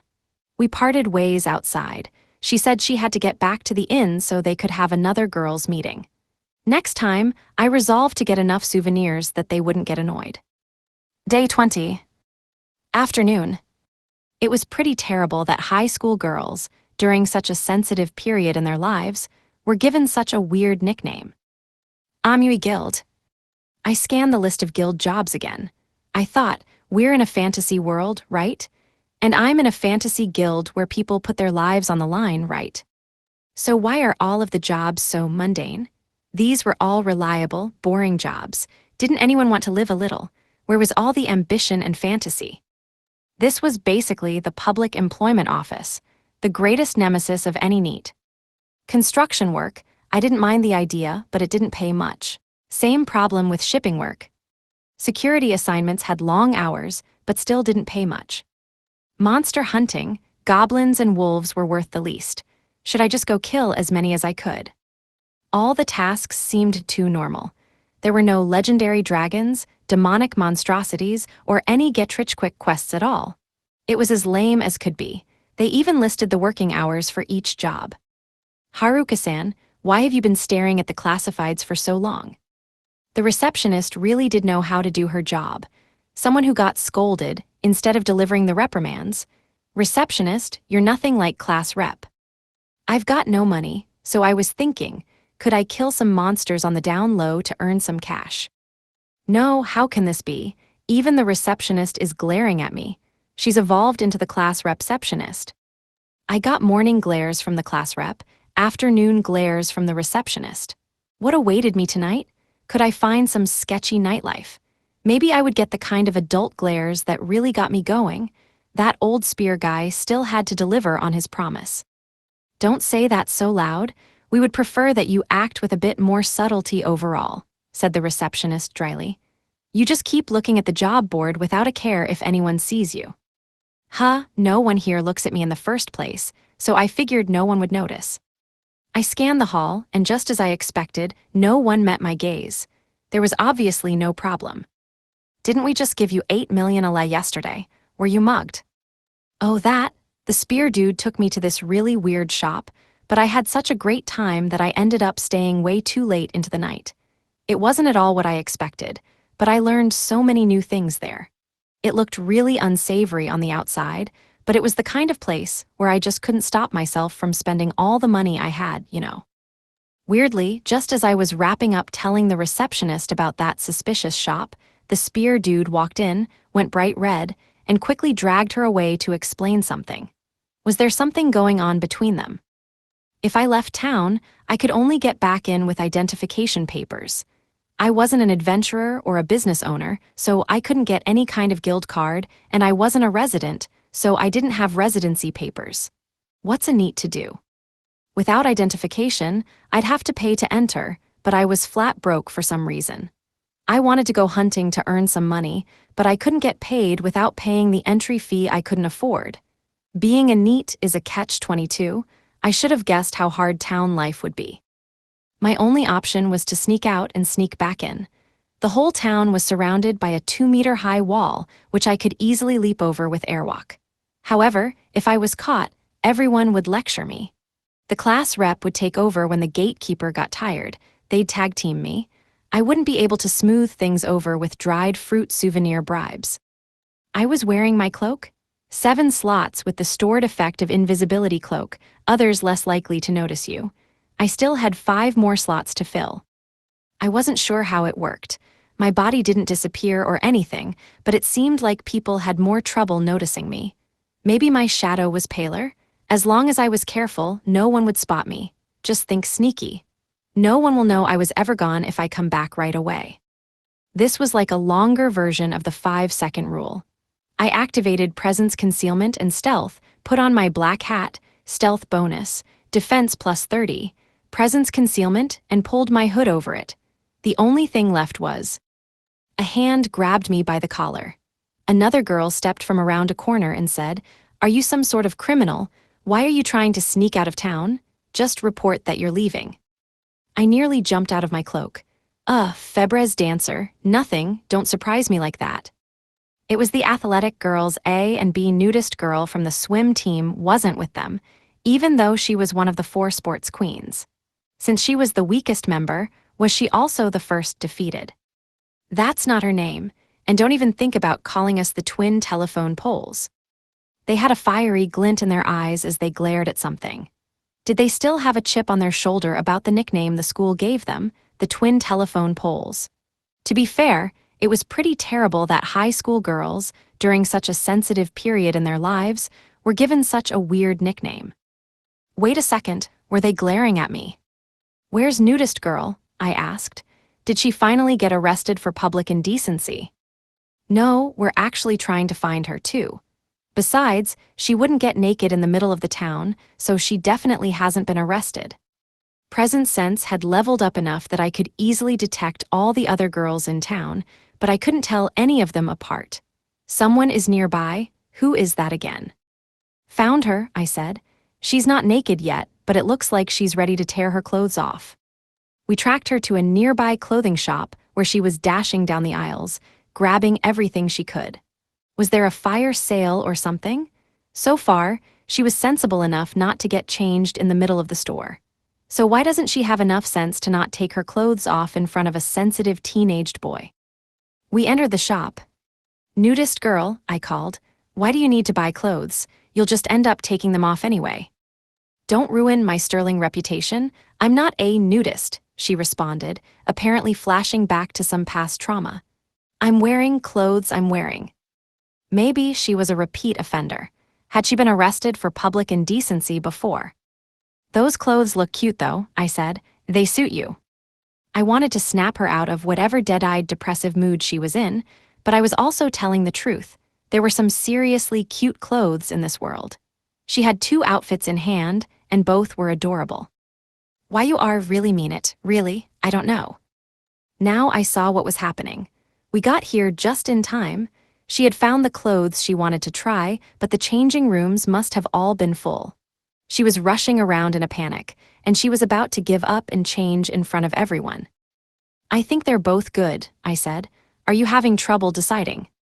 I can't afford both outfits, but I really like them and they're just the right size. I wanted to try them on, but none of the changing rooms are open. She knew they fit, but she still wanted to try them on. I really don't get girls. Image summary, manga illustration of a smiling girl with short dark hair holding up 2 different dresses on hangers, appearing excited while shopping. Why don't you just buy them both? I said. I can lend you the money. Just agree to a 1,000% daily interest rate, okay? No one could ever pay that back. Who would ever take a loan from you? She shivered. Don't tell me that you want me to pay with my body if I can't get enough money. I knew you were after my body. I was joking. I'll lend it to you with no interest. Oh, of course. Why would anyone be interested in my body? Why does she look like she was stabbed in a tragic betrayal? I gave her a silver coin so she could pay. The other athletic girls rushed to the racks, and I ended up lending them money, too. I turned to them after they finished paying. Now, I'll have you pay back your debt with labor. We knew it, they wailed. You're after our bodies, you can't make us work in a brothel. That wasn't my plan at all, I said. Besides, having Nudist Girl with you makes you suspicious enough, you don't have to go anywhere near a brothel. Whenever you tell us to not worry about something, I start to worry extra, protested Nudist Girl. And I'm not a nudist. Look, I'm buying clothes now, aren't I? That made it sound like she'd arrived at the clothing shop naked. It was amazing that no one tried to arrest her then. I got the 4 of them to leave town, which was no problem since they had their guild cards. I snuck out behind them, which was no problem since I was being super sneaky. How did they not notice you?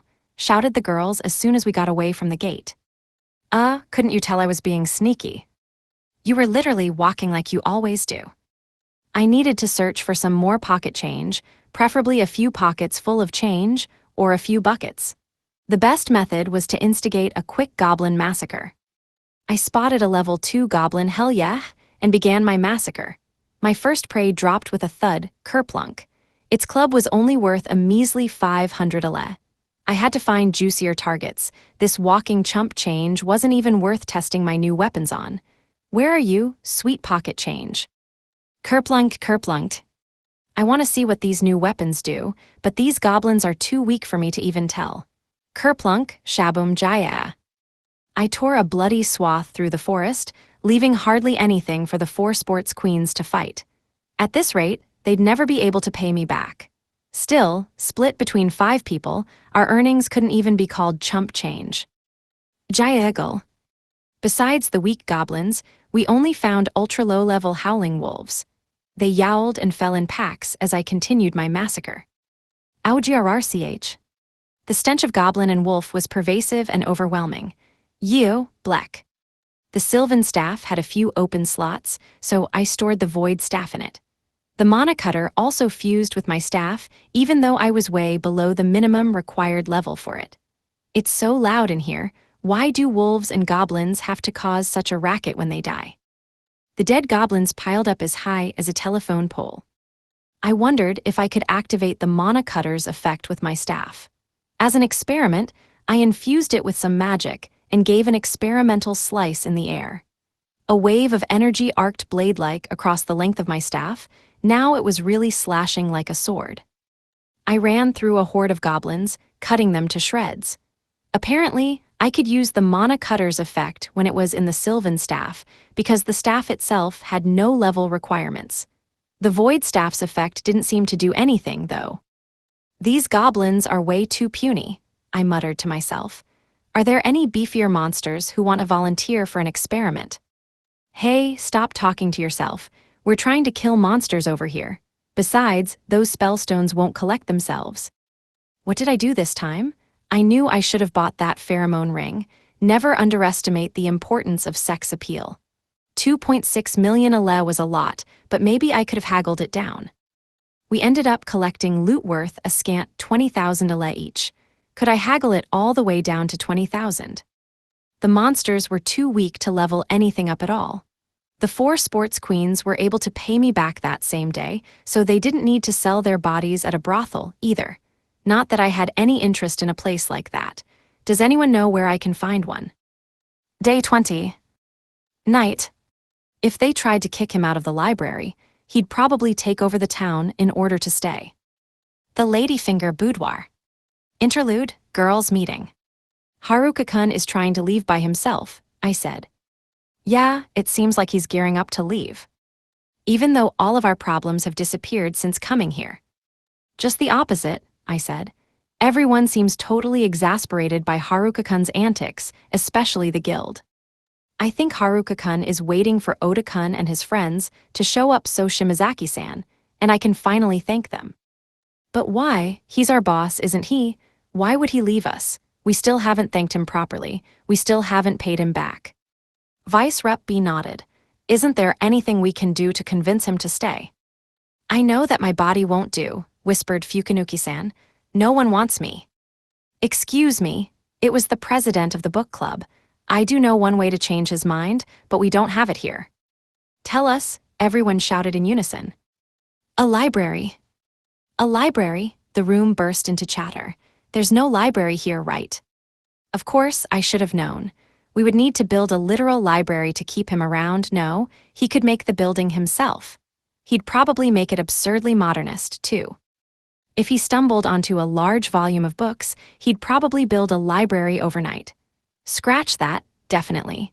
He'd build St. Peter's Basilica in one night to store those books. The book club president was right. There was no way he'd leave if there were a library in town. They wouldn't even be able to kick him out if they wanted to. He'd conquer the town if it meant he could hole up with books. He's been obsessed with books for as long as I've known him, 11 years. They're all he's ever wanted. He'd saved us so many times. Everything that we had in this world, we owed to him, including our lives. But we hadn't done anything in return. There was no way to make it up to him. We would probably keep talking about it all night, trying to figure out what to do. Someone would probably burst into tears, unable to bear it anymore. The discussions wouldn't stop, we'd just keep going. No matter where the conversation went, it always wrapped back around to that subject. If Haruka-kun goes back to the cave, it will probably be to stop the other guys from reaching town, I said. Since he's worried about all of us, Oda-kun and his friends, he'll probably make his stand there. He doesn't want anyone to get killed or to kill anyone himself, so he'll probably try to do everything alone. I trailed off. But no matter how strong he is, he can't ignore the level wall. Even if he is stronger than all of them, he can still be defeated. He might even die. Even knowing that, he's still trying to do everything himself. He only seems stronger than everyone else. He is actually weaker, more vulnerable. He's the real one in danger here. Since I confiscated his money, he wouldn't be able to leave quite yet. Until that day comes. Day 21. Morning. I sit and eat breakfast alone. The ladyfinger boudoir. It was my first breakfast alone in a long time. Not that that made me a loner, there was just no one else there, they just abandoned me. This was their way of bullying me. Well, not necessarily, but they might as well be bullies, right? Since the girls were proper adventurers, they had work in the morning. As a member of the noble unemployed class, I ate breakfast alone. There's nothing wrong with this. We were just behaving as expected for our respective professions. No need to insult me. Read the room. The room was empty. The girls were adventurers, so they formed parties and went on quests. I wasn't allowed to be an adventurer, so I sat and ate breakfast by myself. See, considering everyone's individual specialties, we were all doing the activities we were best suited for. The girls were adventurers, so they took on quests. I was a shut-in, so I stayed inside and ate breakfast alone. That verifies that this is perfectly acceptable, I thought. The mere act of eating breakfast had clarified my place in the grand scheme of things. My titles had cursed me to this existence. Everyone is probably talking about me behind my back, I thought, even the villagers. At that moment my breakfast arrived. Woohoo, eggs, sunny side up no less. They were surprisingly expensive. Maybe I should get my own chicken. If I built a chicken coop in my cave, then I could have a supply of eggs and meat too. The two old guys and the four gorgeous girls were showing my classmates the ropes, which is why everyone had left so early. Each party had one leader and a maximum of 5 other members. All of them together formed 4 parties. That was enough for a genuine expedition. How many parties needed to travel together before they had to register as a mercenary company? Were there mercenary companies in this world? The girls were stronger than me, but they were inexperienced and relied too much on their cheat skills. The old guys would probably show them how to fight without falling back on a few overpowered abilities. They'd learn the practical skills all adventurers needed to survive. I wish I could be there. Taught by a hot elf. The girls were finally living and working as adventurers. They'd take quests 5 times a week, aiming to make 250,000 ale per month. According to the class rep's calculations, that was roughly equal to 500,000 yen. An impressive salary for their first jobs. It sounded like a lot, but when you consider the cost of lodging, food, and bath access, that totaled about 150,000 ale per month. That only left 100,000 ale in the budget for weapons, equipment, consumables, emergency funds, and snacks. If they had anything left after all that, they'd need to spend it on other daily necessities and clothes. It was a tight budget. 500,000 ale a month would have given them money to spare, but given how weak the local monsters were, it was impossible to make good cash. Despite all these challenges, they were all trying so hard to make it in this town. They were willing to do whatever it took. Meanwhile, I was turning into a total freeloader because of them. Was this a new bullying technique? I was truly meant for the forest hermit life, with its all-you-can-kill goblins and all-you-can-pick mushrooms. If I took the shortest possible route back to the cave and slew monsters along the way, the trip would take 2 days. That's not accounting for the return trip. Going to the cave, hunting monsters, and selling the goods in town was a good plan aside from that. I could even skip paying rent by sleeping in the woods. Right now, the girls were split into 4 teams. They could set up a rotation system, where at any given time, half of them were selling loot in town and the other half were camping in the woods and grinding for spellstones. That way, they could cut lodging expenses in half and live easily. In that case, someone would need to be permanently stationed at the cave. None of the girls wanted to live that forest life. It seemed that forest gals were a myth here. This was a hermit-exclusive fantasy world. Don't call them shut-ins or neats, damn it. As a loner, I was comfortable with solitude. This is how I must live. If someone dropped by my cave twice a week, we could exchange goods and spellstones. Besides, I could always visit town with them if I felt like it. Since I couldn't join the guild, staying in town felt pointless. It was simply the most efficient and effective choice, both in terms of mushroom hunting and in terms of survival. And that's why, one day, I'll die alone in the forest, I thought. Not like town was any better, I was just as likely to get murdered here. I would die alone. No one would mourn for me. No one would even know. The thought worried me, frightened me. The girls were probably worried about it too. Did the class rep confiscate my money to keep me from leaving? Day 21. Morning. Oh yeah, of course, Amui. It's like so famous. Amui Guild. Nothing in my life made sense. I wasn't an adventurer, but I stopped by the guild every day like I was employed. I was supposedly a shut-in, but I wasn't allowed to go back home. I even somehow ended up being a loner who was constantly being reprimanded by 20 teenage girls. None of my titles fit, so why won't they change? I leaned on the receptionist's counter and said, "Do you folks really not have any jobs that are, like, get-rich-quick schemes? You just made 8 million the other day, spent every last penny, and you want a get-rich-quick scheme now? How much money do you need? 20 million? 100 million? There's no such job." I didn't get glares all morning because the girls left so early. But I was not to be disappointed. The glares were out in force thanks to the receptionist. If the class rep was the queen of glares, did that make the receptionist the countess of glares? The quality and quantity of glares were the real evidence that this was a fantasy world. Normal people in the real world couldn't glare that much. Why are there no good jobs? This place felt so desolate, no one was even trying to pick a fight with me. Was Amui suffering an economic depression? With the lack of good jobs, were we even on the way to a monster shortage? The list hasn't even changed since yesterday, I remarked. What's the point of looking? Who's responsible for posting the bulletin? They're not doing their job.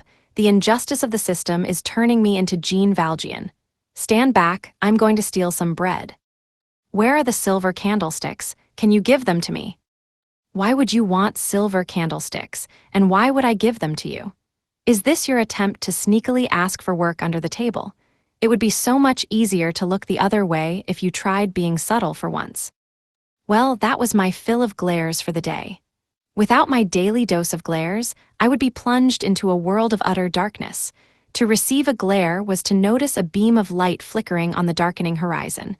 It was to know hope. Was she still mad at me?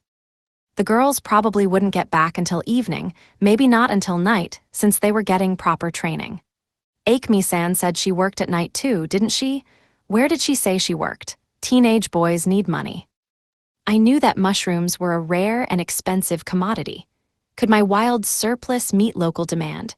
Either way, I was proud of my little mushrooms, finally proving their worth. Of course, I had myriad reasons not to sell all of them. They were medicine, food, and money all in one. I needed to give the girls a few mushrooms, too. For adventurers based in town, mushrooms were as good as gold. My little mushrooms made me feel safe. The general store was willing to buy stamina and mana mushrooms for 50,000 ale each. That was actually what I could get for the lowest grade of mushrooms I had. The store couldn't pay me in ale, so I bartered for a minor bag of holding. It was a rare item with a price of 100,000 ale. For how much it cost, it was way worse than my bag of holding. It had limited capacity and couldn't store any large objects. Still, it was a valued part of any modern adventurer's kit. I bought out their entire stock for the girls. Now this is how adults do their shopping, so what if I paid by bartering mushrooms?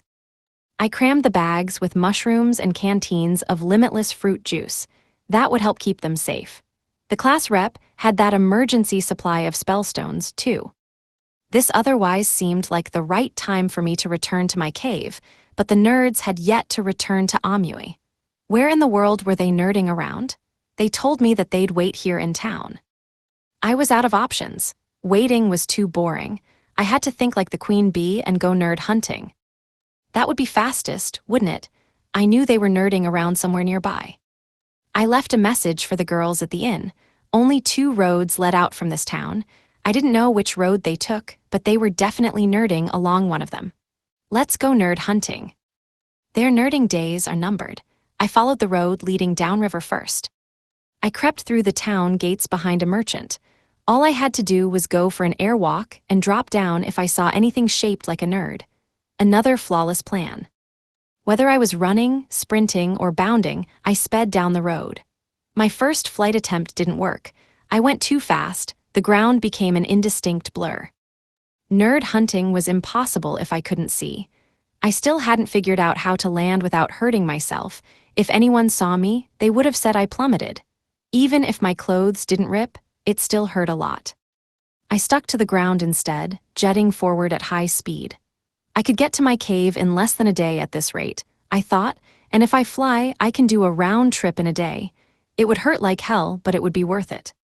So far, I had destroyed 30 goblins who were in the wrong place at the wrong time. Foolish goblins. Keep clear of my landing zone. Goblins are so inconsiderate. The way those goblins cluelessly bumbled along, totally unaware of anyone else, I almost mistook them for the nerds. I passed some other villages, horse-drawn carriages, and bandit gangs, but I didn't sense the presence of the nerds, so I kept going.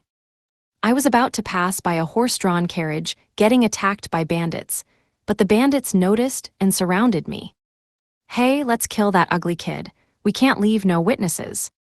"Excuse me," I roared. "Fire wallop, burn, burn, burn, burn, burn." I chanted burn, over and over as I let loose multiple salvos of flame bullets. I'd really needed that stress relief. When I feel stressed, I need to take care to blow off steam before the pressure builds up to the bursting point. Incinerating some rude bandits was the ultimate way to mellow out. "Damn you." I said, "Oh, you're still in one piece. Was that not enough fire? I must have gone too easy on you. This kid a mage or something. Hell, we've got magic-resistant gear equipped and everything. What's going on?" "Huh?" Some of the bandits approached me. Was the heat not high enough? According to my recipe, they should have been burnt to a crisp. I'll have to adjust the cook time whenever I substitute bandits for goblins. The bandits, charred and crispy, surrounded me. "Hey, you're not the nerds I'm looking for." Ugh! Now I was surrounded by a bunch of old dudes yet again. Why am I always surrounded by old men? "Are you stupid? How would I know what's going on? I don't know why your magic gear didn't work." Ask the guy who sold you that crap. Do I look like a magic equipment traveling salesman to you? You're asking the wrong person for a refund. You think I'll just be like, "Oh, I'm so sorry, sir. Please enjoy this complimentary magic armor for your trouble." Of course not. I ain't selling. "Shut up already, you stupid brat." Huh, but he was the one who asked me. Why is he telling me to shut up? Did he not know anything about the etiquette of conversation? Not to brag or anything, but the class rep told me that I'm an unruly devil when it came to conversation. Wait a second, is that not a compliment? Close in on the mage. He's only got a staff. Let's get in his face and beat him dead, before he casts any other spells. They were going for melee combat, but why tell me? They screamed and roared as I easily dodged their attacks. "You're not a mage." "Huh, no, I'm a neat." "Huh? What?" "Don't hum me like that. I answered your damn question. Hold on, are you trying to shame me for being unemployed? What a cheap shot. That hurt my feelings. My heart received considerable damage, a bitter blow. "Hey, the brat's only level 9. Let's use weapon techniques," one of the bandits yelled. "He's a weakling, end him already," another responded. They saw through my stealth. What a pain. One of them must have had skill-proof detection.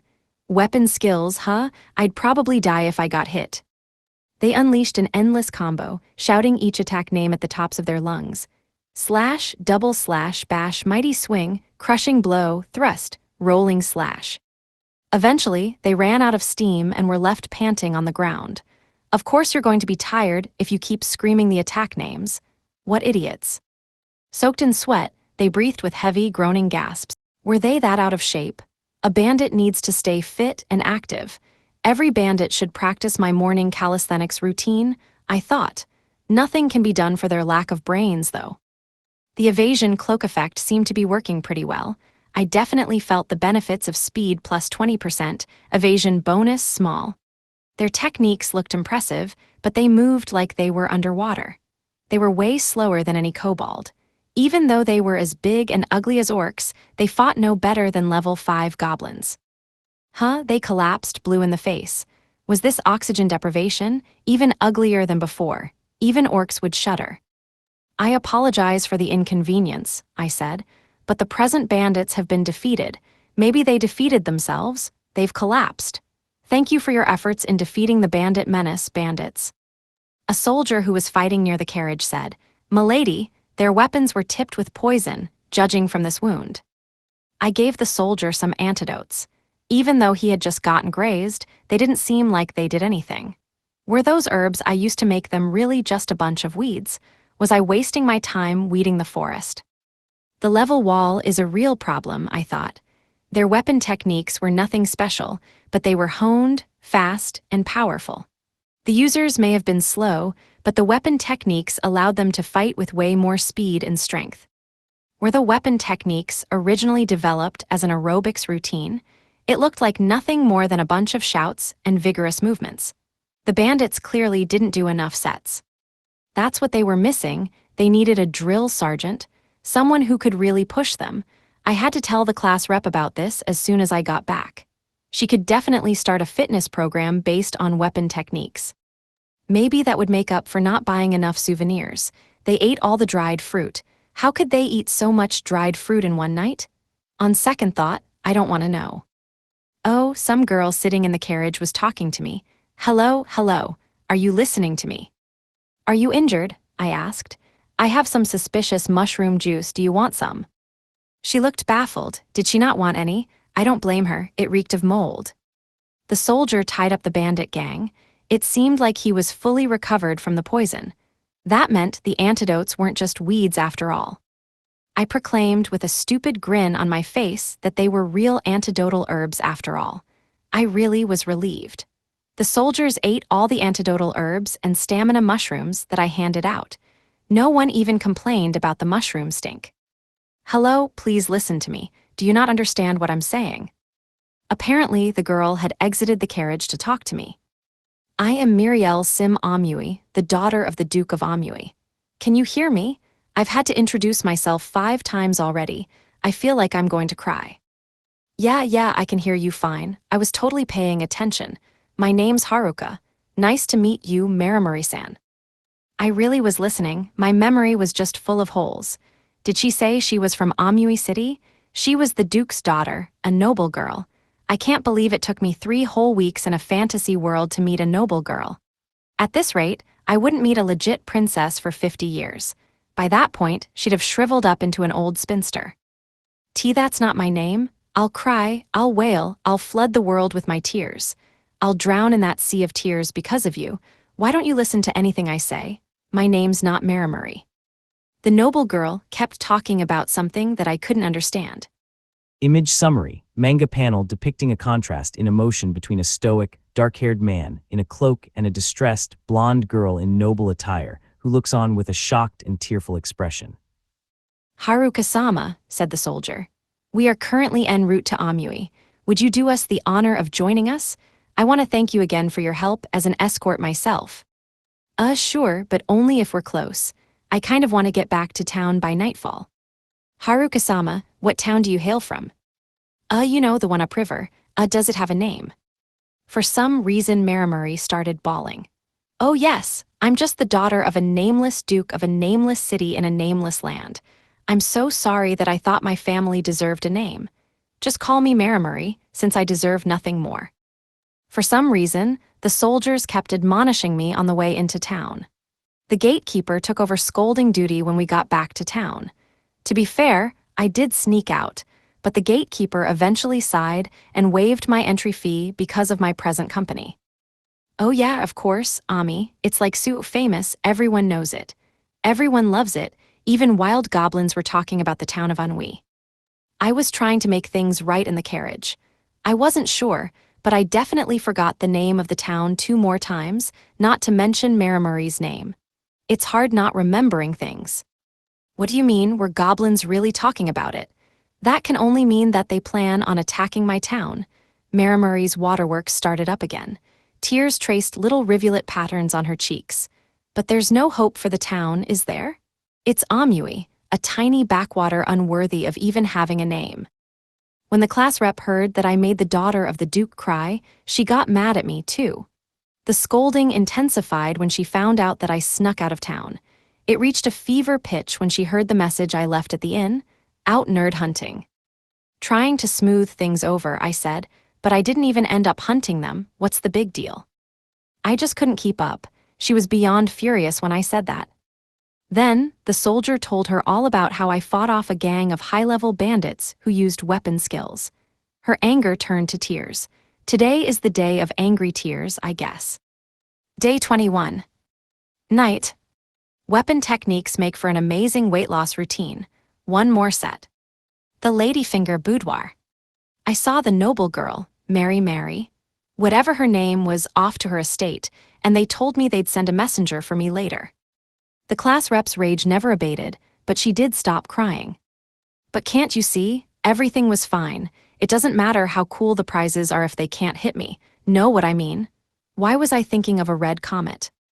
What prizes? What prize would they have gotten if they hit you? A packet of tissues?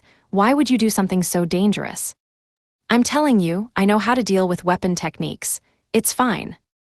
I proceeded to explain the fatal flaw and dire side effects of using weapon techniques to the class rep. Using a weapon technique makes you do extreme aerobics while shouting at the top of your lungs, which tires you out really fast. It looked like a great way to slim down, like a dynamic routine with a drill sergeant type shouting something like, "Come on, one more set." Why are you trying to channel the spirit of a drill instructor? Are you trying to start a calisthenics boot camp or something?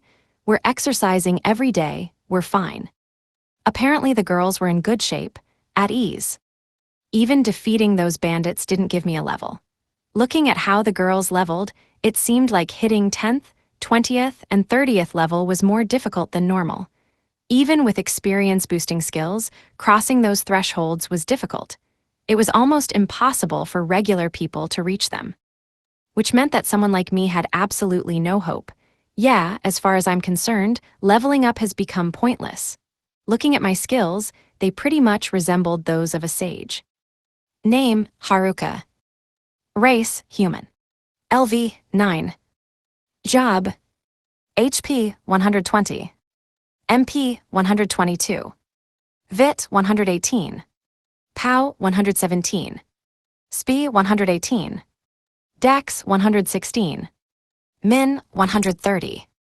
Int, 134. Luck, max above limit. SB, 177. Combat skills. Cane Mastery level 7, Evasion level 6, Foresight level 6, Magic Infusion level 6. Magic, Heat level 4, Movement level 6, Weight level 6, Packing level 6, 4 Elements level 5, Wood level 4, Lightning level 3, Ice level 3. Skills.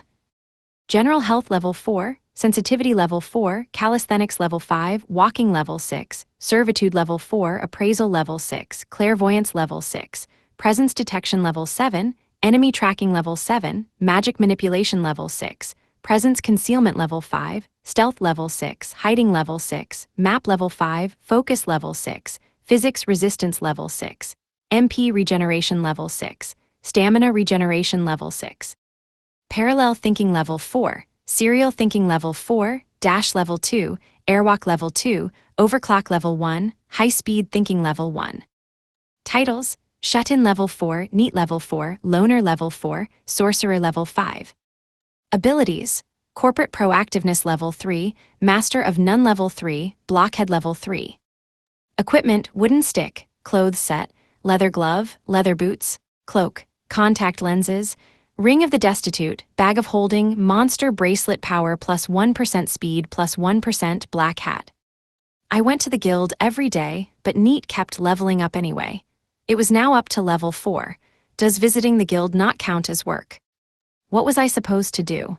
I can't get a job, so it's just going to keep going up, right? I had some new skills, too, overclock and high-speed thinking. Sounds fast. Getting faster was good, but I didn't want to be the kind of guy who went too fast and finished prematurely. I had enough to worry about in that department, with sensitivity leveling up in the background. I couldn't verify whether I was actually getting more sensitive since I lacked the time and privacy needed to try out certain teenage boy activities. I didn't have a partner to test sensitivity out with, either. I was beginning to lose all hope of ever being able to have those experiences.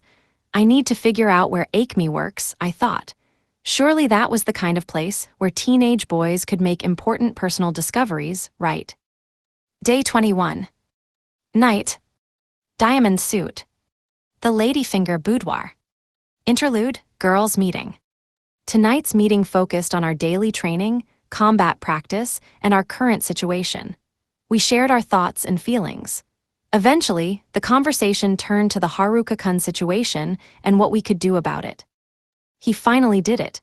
He got into a fight with high-level bandits that apparently used weapon techniques against him. I say, apparently, because he came back without a scratch on him. If he took even one hit, he could have died. He insisted they were too slow to win any prizes, but was I really okay with that? I didn't even know what he meant. In the end, he came back alive and told me everything was okay. I couldn't help but worry. How long would he be able to survive? He could be gone tomorrow. He assured me that he was just passing by and ended up getting surrounded by bandits. That was an obvious lie. If he was really sprinting by at full speed, he couldn't have gotten dragged into a fight. In all likelihood, he threw himself into the fray to help people. As fast as he could move, there was no way he could have gotten ambushed. He always put up a facade of indifference, irritation, and reluctance, but he always helped when it mattered. That's what he did for Oda-kun and his friends, for Shimazaki-san and her friends, and even for me. Every single time, he pretended that his help was just a matter of happenstance. Are we going to run surveillance on him? Vice Rep B asked. Tie him up, Vice Rep A said with a smirk. Use some tape, Shimazaki-san suggested. Bondage, Fukanuki-san offered with a glint in her eyes. Everyone kept throwing out suggestions. Did any of us have tape? No, keep thinking. In the end, I knew it would be impossible to keep him here. We could stand by, protect, surveil, stalk, smother, bind, and even imprison him. But we couldn't, and we shouldn't. I couldn't just do nothing and let him go, though. He wouldn't change even if we asked. None of us want him to, either. Day 22. Morning. Was this some sort of mushroom disease or a fungal infection? Did she eat some poison mushrooms? General store. What a lamentable tragedy. I underestimated this world. I assumed it was a simplistic fantasy world. I thought it was all a big joke. I couldn't believe that things would come to this. My name should go down as the definition of folly. I kicked open the door to the general store and stomped inside. I know what you're hiding, I roared. Show me, show it to me now, where is it? You've been lying to me all along, but if you tell me the truth now, I'll spare you. Oh, is there something I can help you with? The general store worker glanced around. Can anyone come help this poor youth? He must have gone mad. She shouted out the rapidly shutting door. The general store lady didn't quite grasp the seriousness of the matter at hand. The soy sauce, I bellowed. What else would I be talking about, dumbass? Give me soy sauce, now, please and thank you, the regular kind, just give it to me. What sauce? You can't hide it from me, I howled. The girl from the Ladyfinger boudoir confessed everything. Tears rolled down her cheeks as she told me all about where the sauce came from. The inn purchased that salty elixir here. Soy sauce? Oh, that salty, fermented sauce? Her left eyelid twitched in agitation. Just what did you do to that poor girl? How dare she get mad at me? Everyone intentionally concealed the truth from me this whole time. This world had soy sauce. This was the essence of this world, the cosmic truth, the holy writ, soy sauce. When I was here before, I asked that you show me the seasonings, and yet you hid the soy sauce. Is that not so? Do you deny that you had it? Lies, you concealer of soy sauce, you dare to deny it. We just got the shipment in yesterday. We weren't hiding the sauce from you. It's rare and it sells terribly, so we rarely order it. Why are you losing your mind about this? Soy sauce doesn't sell well. Do my ears deceive me? We are talking about soy sauce, aren't we? I didn't understand. Maybe the benighted denizens of a fantasy world don't yet comprehend how marvelous it is. They didn't know to appreciate the beauty of soy sauce. Could this world be so contemptible and barbaric? Whatever monster ruined soy sauce's good reputation would have hell to pay. Besides, if it was so unpopular, how did it sell out in the first place? There was something suspicious about all this. Give me all of it, I demanded. Sell it to me, now, faster. She stopped and crossed her arms. Not until you've calmed down, she said. I'm worried about you. The other day you were a normal, polite kid. You've totally changed. My precious soy sauce. Soy sauce, soy sauce, soy sauce. I want it, I need it. Must have the soy sauce. What am I even saying? I would be happy to sell you some. Sure, we have 2 massive barrels brimming with the stuff. How much do you want? I'll take it all, I'll pay with mushrooms. My bag was still flooded with fungus. Mushrooms, her jaw dropped. Where? Give them to me. Hurry, mushrooms, you fool, the noble fungus. Mushrooms, mushrooms, mushrooms. Give me the mushrooms. Did she lose her mind? Was this some sort of mushroom disease or a fungal infection? Did she eat some poison mushrooms? The young lady who worked here, emptied the register to buy as many mushrooms as she could. I was able to afford all of the soy sauce. To test it out, I dehydrated some mushrooms with heat magic, glazed them with soy sauce, and roasted them using fire magic. I couldn't get enough of the smell. I passed a skewer to the general store lady, and she was overwhelmed with joy after one bite. Other fantasy world food paled in comparison. Sell me back some soy sauce, she demanded. Her eyes had been opened to the true beauty of soy sauce. I poured some sauce into individual bottles and sold it back to her at a massive markup. She wiped a tear from her eye.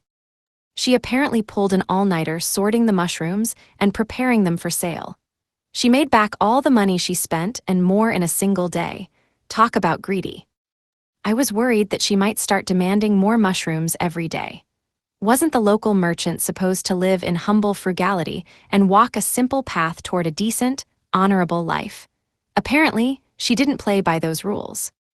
Anyway, you should have seen her face when I told her I had more mushrooms to sell her, if she could get me some rice. Day 22. Morning. I wanted to work at the public library, but they only care about themselves. Amui Guild. As usual, everyone avoided looking at me when I entered the guild hall. I'd heard a pretty wild rumor that adventurers were at increased risk of spraining their necks nowadays. Is this why? Why haven't the listings updated? I asked. I come here every day to check. Why do you come every day to check? The receptionist responded. You're not an adventurer. Her long sigh came with a free-side order of glaring. She really knew how to mix things up. I considered looking for the nerds again today, but when I thought back to yesterday and how upset the girls were, I decided against it. Their rebukes made no sense, to be honest. I was totally unharmed, while the thieves went blue in the face trying to fight me and knock themselves out. As usual, I did nothing wrong, yet everyone still got mad at me.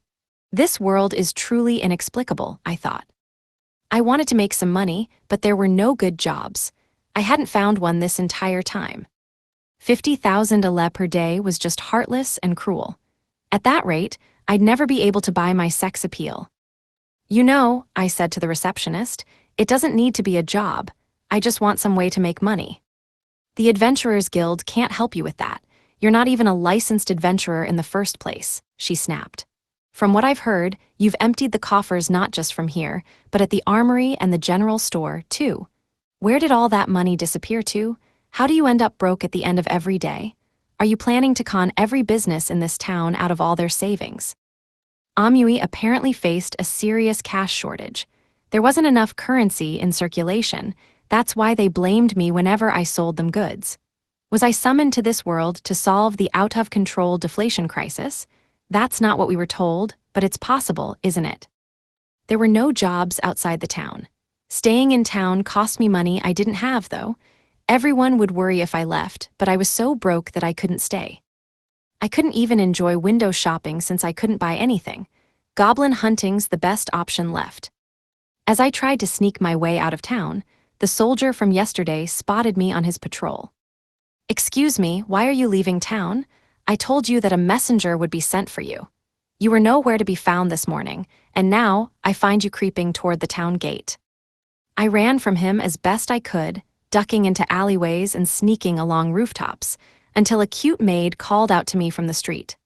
I stopped to chat, and before I knew it, she took me to the Duke's mansion, where some noble girl rebuked me all over again. Wouldn't you try to escape if some total stranger just started calling out to you? I protested. I didn't know he'd be the messenger, and I didn't know you'd send for me the next day. In that case, why did you obediently follow a cute maid who you had never even seen before? The girl chastised. Did you forget everything? When you saw me today, you looked like you didn't even remember who I was. Are you suffering from short-term memory loss? Was she mad at me or not? It's been so long, I said, chuckling. I almost didn't recognize you. You've grown so much since we last met. I'm so smooth. We only just met yesterday. How could I have possibly grown? Are you telling me I look fat today? Your blank face tells me that's not it. You were just making small talk like you would with an old acquaintance you didn't recognize. You can't even remember what happened yesterday, can you? Am I that unremarkable? Do you even remember my name? Should I even ask if you remember the name of this town? We met yesterday, apparently. I focused on my memory as best I could, hoping the right synapses would fire in my brain. Let's try this. Of course, I haven't forgotten you, I proclaimed. How could I ever forget you? Seasons pass, years go by, but I would never forget anything about you, Marimari-san. You remembered the wrong name? She shrieked. You're putting on airs like you know what's going on, but you have no clue at all. Never mind years, you can't even remember things that happened seconds ago. I think she's mad at me. Interrupting her shouts, the Duke's servants brought out plates of food and set them on a table. Standard hospitality for a mansion, I guess. I wanted to thank you by preparing lunch for you, she shouted. It's not much, but I also wanted to give you a token of my appreciation. Why am I still so irritated? I shrugged. You're asking the wrong person, lady. Who knows what got under your skin? Yesterday she was dressed in simple traveler's clothes, but today she was stamping her feet in a beautiful, bespoke dress. Is this some sort of fashionable courtly dance? May I have this dance, m'lady, this stomping of the feet? Being an aristocrat ain't easy. Pardon me.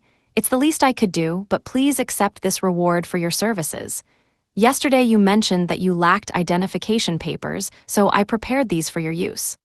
A maid, the same one who lured me here, presented a tray holding a card embossed with text.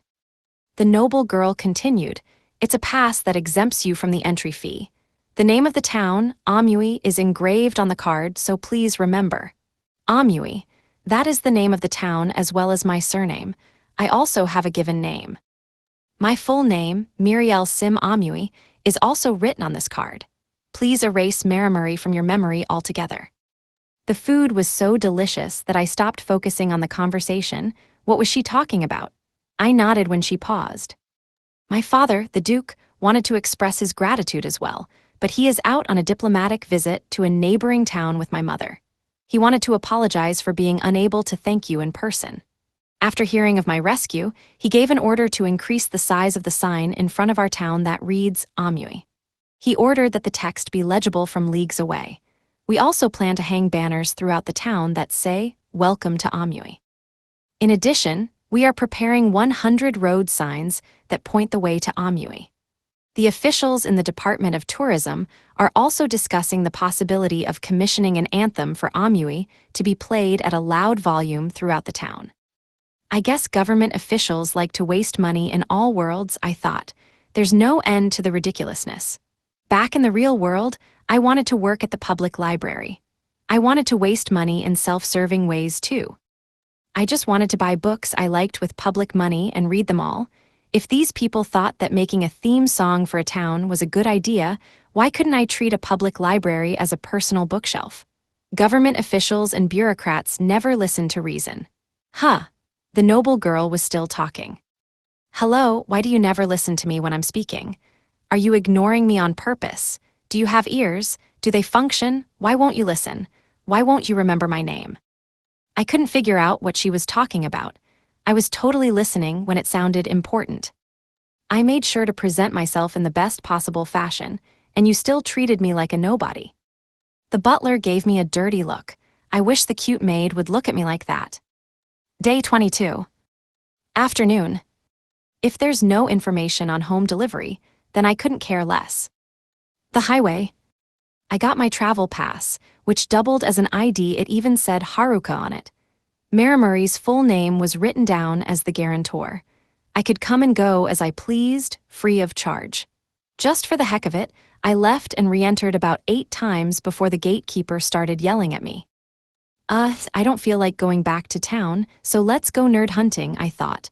The other road led away from the river and the fish, but I had to explore that way anyway. I'll come back for my precious fish later. According to Mary San, her father was visiting a town along this road. At least, that's what I remembered her saying. If the Duke was there, then the nerds could be there, too. After a minute of walking, I broke into a sprint. I feel way faster. Last night, I had stored the speed bonus boots, speed plus 30%. Hyperspeed in an open slot in my leather boots, so maybe that helped, but I couldn't say for certain. I'd left town only moments before, but I felt like I was covering a ton of ground. My thoughts about the officials were entirely uncalled for. The signs really were a necessary improvement. They even listed the distance to the next town. I didn't know how fast I was running, but I doubted that there was any sort of speed limit. I glimpsed a sign that said, "Traffic warning, injury can derail your life." Seriously, their warning took long enough to read that I caused an accident trying to read it. There were squishy goblins in the way. Far from minor injury, the goblins were knocked dead. Don't make useless signs, evacuate the goblins away from main roads. Constantly crashing into goblins was starting to hurt. I was sick of them. They kept popping out, brandishing their clubs. The signs weren't enough. Even presence detection and enemy tracking didn't help me avoid these goblins. The road looked like the aftermath of a war zone behind me. Broken goblin bodies were scattered everywhere in my wake. What am I trying to do in the first place? I thought. Was I planning on colliding with the nerds, sending them into low fantasy world orbit? I saw another besieged carriage on the road ahead. This must be what all the cool kids are doing nowadays. Should I attack some carriages, too? I just want to see what all the hype is about. As I drew near, I read the word Omui written in massive letters on the side of the carriage. Was that the name of a company? Could it be a delivery company? If I befriended the delivery driver, I could ask them to deliver me some books. The assailant was an armed soldier. Fighting him was another armed soldier. Fantasy world delivery must be perilous stuff. All these bandits definitely caused delays. In any case, I knocked the assailant away. Rather, I crashed into him, sending him flying like so many goblins. Traffic was a serious problem in this world. A stranger approached me. "Are you Haruka-kun by any chance?" Huh, I wasn't expecting any deliveries. The stranger was another old man, but he wasn't holding a package. What was up with the ratio of old men in this world? Light novels promised me that fantasy worlds were full of giggling, beautiful girls who surrounded you everywhere you went. Why was I constantly surrounded by geezers? Friend or foe, they all had their old man status in common. Is this world trying to murder me with old man stench? Yeah, that's me. You're a courier, right? Where do I sign? Do you not see the name written in giant letters on the side of this carriage? I recognized you from the reports I received. A kid with dark hair and eyes who crashes into enemies at high speeds. Didn't you receive an invitation from my daughter this morning? Then who was going to deliver my books? Couldn't anyone go to Amazon and get some books for me? Was this all part of a delivery scam? Your daughter? Oh, you must be Mary-San's dad. You're the Duke of that unnamed town, right? The other old guys started to close in on me, their hands going to their weapons. A chill swept through the air as I dropped the ambient temperature with heat magic. Then, I froze their legs in place with ice magic. Crackling ice climbed their armored boots.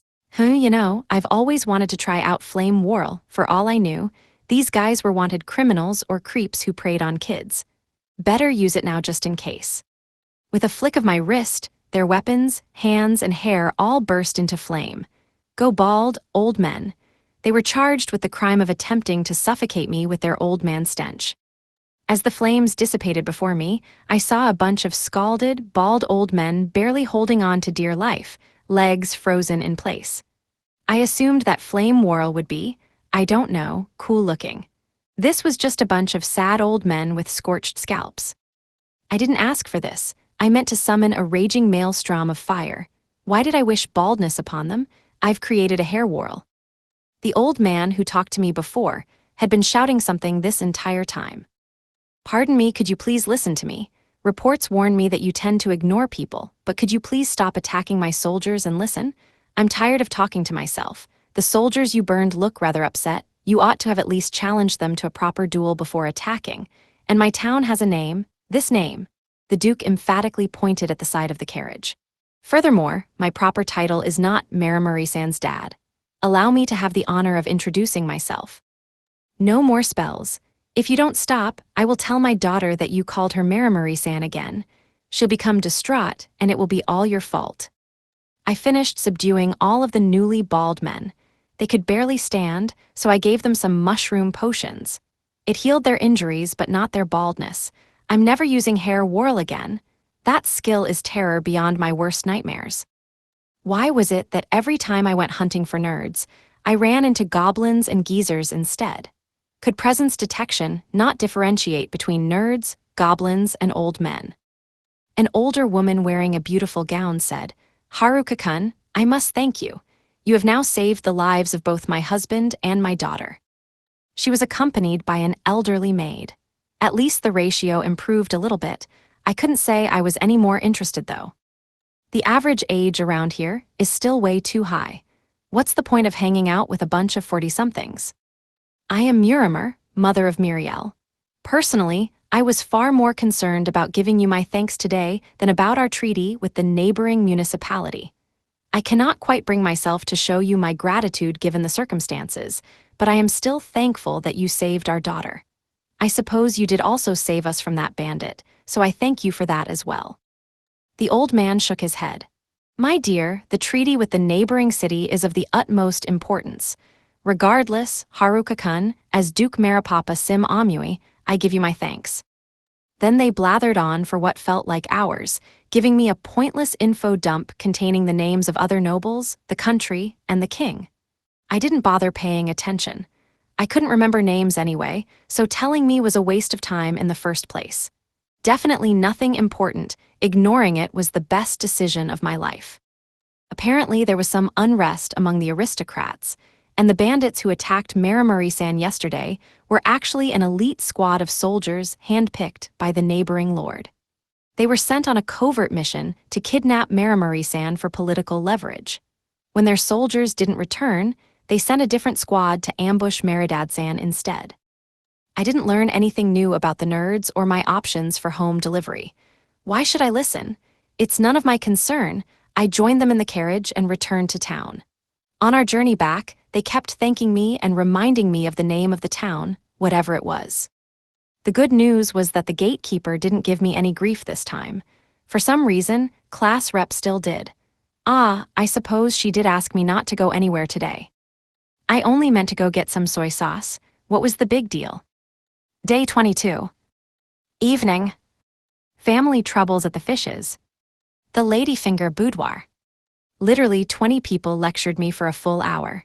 They kept asking me why I decided to involve myself in a war between nobles. You tell me, I couldn't get emotional at a time like this, but it was important that I wasn't too clinical. We needed to start from the beginning and understand the chain of events that led to this moment. I had to state it in a blunt, straightforward manner. Eventually, this was my most coherent, convincing explanation. Listen, I'm telling you, I didn't just leave town. I went to buy some soy sauce, got chased by a soldier, misled by a maid, and got my passport. Then the gatekeeper yelled at me, so I tried to order some books and got ambushed. Then, I burnt the hair off a bunch of old men in armor and found out the courier was the Duke all along. That basically explains everything, right? I bought some soy sauce. It just ended up happening like that. I deny all accusations, I think. What? Not a single person thought my explanation was reasonable. I related the events in a logical and orderly fashion. What more could they want? It's soy sauce, I moaned. Wouldn't you want some? Wouldn't you buy as much as you could? Why am I the bad guy here? Why is everyone scolding me? I don't care about any war. Don't blame me, blame the nobles. As for me leaving town, the gatekeeper was the one who yelled at me and refused to let me back in. I'm the real victim here. Whose big idea was it to fight a battle in the middle of the road anyway? I mistook the Duke for a delivery driver. I only stopped to order some books, but all my good intentions were betrayed, don't you see? Oh, but I did get some soy sauce after all. Look here. How could people so thoroughly misunderstand? Were there really people incapable of accepting the truth no matter how many times it was explained? I'm innocent, I tell ya. In the end, I had to sit in the corner and think about my actions. At least these girls had gotten used to me. No one started crying during my pleas, unlike that one girl I met. I was confident that I had proven myself over and over and that they did trust me. The girls hadn't tried to take away my independence. They didn't seem to appreciate my actions, though. While I sat cross-legged facing the wall, I surreptitiously grilled some fish and drizzled it with soy sauce. As soon as they smelled the delicious aroma, they stopped lecturing me. Fish saves the day, I thought. I wasn't a troublemaker after all. I had been falsely accused. I was innocent all along. Soy sauce is the greatest defense attorney. Everyone wept with joy as they devoured the fish. The girls must have been homesick. The taste and the smell tugged at everyone's deepest memories. Fish Girl seemed to love it as much as everyone else. Shouldn't that alarm her parents? What would they say if they saw her eating her own kind? I was worried about the familial drama that could cause, but she seemed to be enjoying herself, so I let it be. If the fishes shoved their way in here, shouting bloody murder, I could just grill them too, or maybe smoke them. Proven innocent and full of fish, I entered the bath. Where are you, nerds? Don't tell me you died. Why was I muttering about the nerds to myself? I hope I find you soon. I'm starting to get worried. I left the bath and returned to my room. I had been at this inn for 5 days now. That meant that I was in town for 5 days, too. My cave must be lonely. I considered asking the jocks to check on it, but I couldn't just leave my cave in someone else's care. Come to think of it, the meatheads hadn't ever made it to town. 5 long days had passed since I saw them. I wasn't worried about the nerds. In all likelihood, they were power leveling and maxing out their skills. They were practically walking, talking strategy guides for fantasy RPGs. But the jocks were another matter entirely. Were they still in the forest? Why? Did they have to stay there for some reason? Even if they reached town, and even if I waited for the nerds to show up, I still needed to go back to my cave at least once. The nerds would come back to town eventually, even if I didn't look for them. They would definitely come running to a place called the Ladyfinger Boudoir, too. That was for sure, especially after seeing all the other inns in town. This was the only inn with a cute girl standing out front, after all. Day 22. Night. They'd passed an event horizon of idiocy, where the very physics of stupidity broke down. The forest. As soon as I got into the forest, I ran into an orc. Hey, it's been a hot second. With one swing of my staff, the orc toppled into a useless heap. The orcs were usually much farther upriver. This was too many, too close to town. Did someone accidentally tell the orcs about all the options for adult entertainment in town? Is that why they all came rushing here? Those imposter bandits were as ugly as orcs, so I doubted that anyone would notice if orcs visited that nameless town. Though they definitely wouldn't be going into town now, I killed them all. Sucks to be them. They were probably happier not going. Life in a big town like that was tough. The whole society revolved around money, but there was no money to be made. Unemployment was rampant. Even striking it rich didn't work. All the money I made short-selling spellstones was confiscated by the class rep. And as a final twist of the knife, I was still scolded about money every single day. The whole place left a bad taste in my mouth. Towns are crueler than the wilderness. The forest was overflowing with goblins, as usual. Every once in a while, there was a solitary orc. Was it going for a relaxing constitutional? Perhaps. Was the town a popular monster destination? Killing orcs was easier than before, even though I was the same level. The equipment I bought at the suspicious junk shop was more effective than I had anticipated. It may have cost me 8 million ale, but the equipment was proving its worth. I bet that pheromone ring would have worked like a charm. Even attacking them head-on was no problem at all. I couldn't be too careless, but I didn't need to slow myself down by sneaking. Monsters also became significantly more powerful at certain tiers, level 10 being one of them. Even so, taking those tougher monsters down was no problem. I still preferred to kill them via ambush instead of facing them head-on. I still didn't have any weapon techniques, but as far as I was concerned, those were only good for making someone scream and do cardio until they collapsed, so no complaints here. Weapon techniques made no sense. Before, I couldn't fight level 10 plus goblins face to face. Even with a higher power stat, I still couldn't kill them with my attacks. Was that the real purpose of weapon techniques? That would explain the significance of the level wall. While I was able to dodge all of the bandit spies' weapon techniques, if I had tried to block them with my staff, I would have died. When I brought the mistletoe sprig near my sylvan staff, it leapt from my hand and entwined itself around the staff. The description of the sprig changed, too. Mistletoe sprig, a wooden stick, staff power-up, spell absorption. That new effect must have been absorbing the monster's weapon techniques, too. Finding a real counter against weapon techniques was a matter of life or death for me. I didn't expect spell absorption to solve all my problems, but I didn't want to die testing it out either. I couldn't tell if that effect came from the mistletoe sprig or the sylvan staff. But if it meant that I could absorb unblockable weapon techniques, I wouldn't have to depend only on my ability to dodge. The delinquents, and even the ordinary boys from my class, were all probably over level 10. They might be level 20, maybe even level 30. If their stats developed anything like the girls' stats, they would be way more powerful than the commoners of this world without even accounting for their cheat skills. Forget the level wall, I thought. Their stats and skills had to be way past anything I could deal with.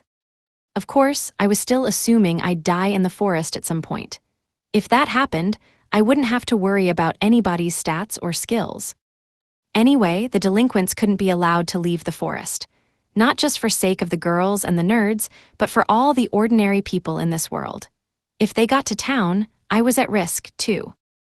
I was the only guy with black hair and eyes in the whole city, so I'd be extremely easy to track down. And if the delinquents made it here, I knew they'd be up to no good.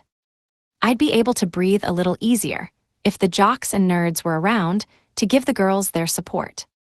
The town was at least 10 days away from where I'd last seen the delinquents. That meant that I could buy some time if I didn't let them past my cave. The class rep and her friends would have time to power level. They had the full support and resources of the Adventurers Guild, and I was sure the Duke would grant me a favor if I asked. If the nerds came back in the meantime, we would have enough muscle to deal with them. The nerds were probably the strongest out of everyone. They may have wasted their time nerding about, but they were undeniably powerful. Class rep and some of the other girls were almost as strong. As long as they had time to prepare, they'd be fine. I'll worry about what happens next when it actually happens.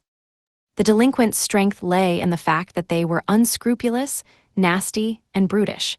It didn't matter how strong the girls got. It didn't even matter if the nerds became the strongest people in this entire world. No one was truly safe from the delinquents.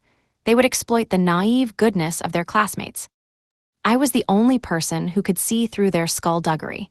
The others knew who they were. They might forgive the delinquents for the sake of their shared past. Me, I didn't even know their names. They were just nobodies from my class. They'd get no sympathy from me. I didn't have the level, the skills, the stats, or the equipment. The new gear I got made me way stronger, but I didn't know if it measured up to the combined cheat skills and weapons of the delinquents. I had luck on my side, but that was it. I was confident that I had more luck than anyone else in the entire world, yet I had no clue if it made any difference. My only hope of victory was through superior tactics and judgment. If I stayed in the forest, I'd be able to hone my tactics. If I managed to kill them, problem solved. If neither side could win, that still benefited me. Time was on our side. In the unlikely worst-case scenario where I died, the nerds and class rep wouldn't hesitate to kill the delinquents.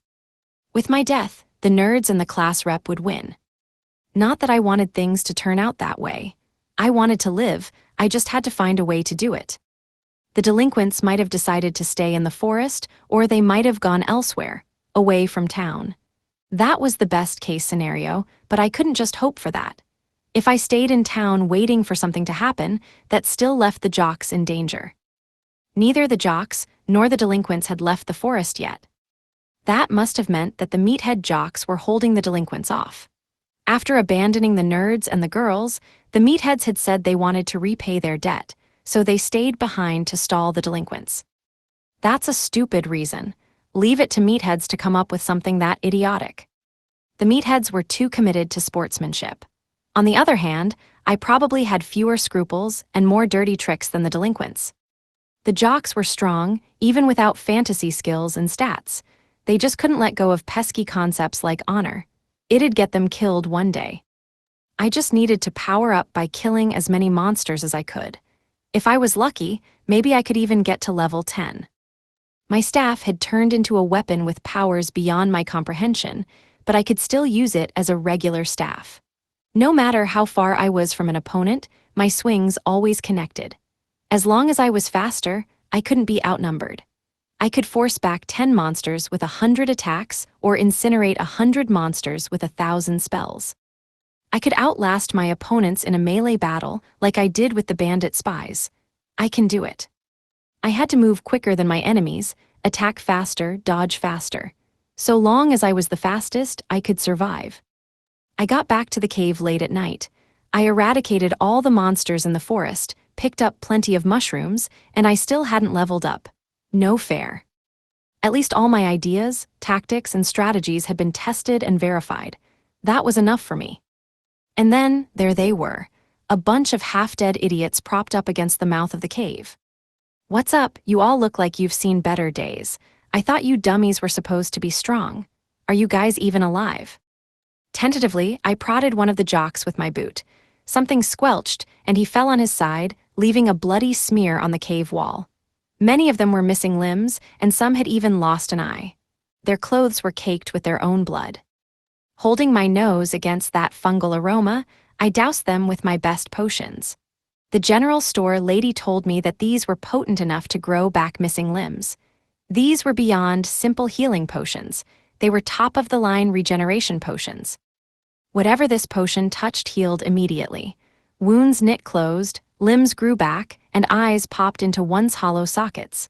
I had tested these potions out on the soldiers earlier today, and besides the baldness, they had totally recovered. Why aren't these idiots saying something stupid yet? A jock, fully healed, jumped up and shouted, "You, Haruka, what is up?" I sneered, "You idiots are in no position to be asking that so casually. How stupid can you get? Didn't I tell you to just stay safe and get to town? How? What kind of idiotic things did you get yourselves involved in?" "Well, we weren't about to wuss out again, after we abandoned everyone once before, you know." One of the other meatheads added, "Seemed like you were going to come back, so we decided to kick back and chill out here." Another jock rubbed his limbs and started to stretch. "Thanks for the shrooms, bro. They're really starting to kick in, dude. We'd be dead for real if you didn't show up." We knew it'd work out in the end, and we were right. Just how stupid can you get? What are you talking about? If I hadn't shown up when I did, you'd all be dead. And if I didn't happen to have these powerful potions, what did you even expect me to do? You should have just come to town. You can't risk everything and just assume you won't die. Idiots. They'd found new levels of stupidity, I believed, were only theoretically possible. "For real," they shouted. I yelled in response, "Why did you keep fighting after losing your arms and legs? Why didn't you stop when your eyes were gouged and your bodies torn to shreds? How did you even get here without totally bleeding out? Do you have any idea how stupid that is?" I took a deep breath and calmed myself before continuing. "I don't need to remind you how stupid you were. Please, just get some sleep." They'd passed an event horizon of idiocy, where the very physics of stupidity broke down. I should have known this would happen. I knew their personalities, and I knew something was off when no one came out of the woods. I should have known. I was the real idiot. Day 22. Midnight. Basically, the more you talk to them, the stupider they become. The cave. The idiots awoke in much better condition. They had been on the verge of death, so they weren't fully recovered yet. Despite their near-death experience, they weren't cured of their idiocy. They'll be idiots until the end of time. I caught them up on everything that had happened. I haven't managed to find the nerds yet. I'm telling you, please go to the town and meet up with the class rep and her friends. Just tell them you were stupid and apologize. I estimated that their full recovery would take about 3 more days. Recovery was underselling what they were going through. It was more like resurrection. They tried to tell me what happened, but the idiots gave me zero context, and nothing they said made any sense. I tried to deduce what had happened from their incoherent retelling. I was at least certain that their survival was nothing short of miraculous. These 5 jocks were known as some of Japan's top athletes. They lasted as long as they did because they could make snap decisions, fight enemies without fear, and devise battle formations and team tactics on the fly. They couldn't actually win, but they kept fighting. That's how I knew they were idiots. All 5 of them responded in turn. Did they always talk in order of seniority? Nah, bro, we're all better, right? Run away to town, I don't know. We'll stick with ya, you're going to do it, ain't ya? You'd be nuts to take him on solo. No kidding, if we're going to town, let's all go together. These idiots couldn't even think properly, let alone make reasonable decisions.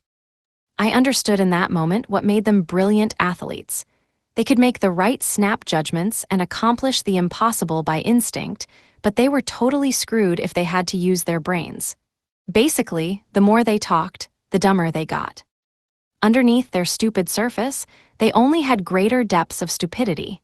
They listened to their gut instincts, so their brains atrophied. Explaining new concepts to people with vestigial brains is torture, I thought. I know it takes a while for anything to sink into your thick heads, so I'll repeat myself, okay? You have to go to town and I have to stay here. The end. Got it. Got it, champ, they answered in unison. What a pain. They technically agreed, but I knew that I'd have to confirm it with each of them individually. Then they each said their goodbyes. My hand stung from the cavalcade of high fives. It's like having to explain why 1 equals 1, I thought. There was no explanation other than 1 is equal to 1. It was a fundamental axiom of mathematics. It was a ridiculous thing to try to explain. Whoever the jocks were terrified by, he wasn't normal. The guys had run amok, attacked the girls, and the class rep stopped them. After that, everything should have gone back to normal. Instead, everything fell apart. At the time, no one realized why. Our class didn't choose to split up. It wasn't that simple. There was an unknown variable. That hidden variable wasn't a normal guy. He'd faked normalcy this whole time, but he was crazy. He went to any length to convince people that he was normal. He arrived in this world and remained totally inconspicuous and unimportant. Mundane.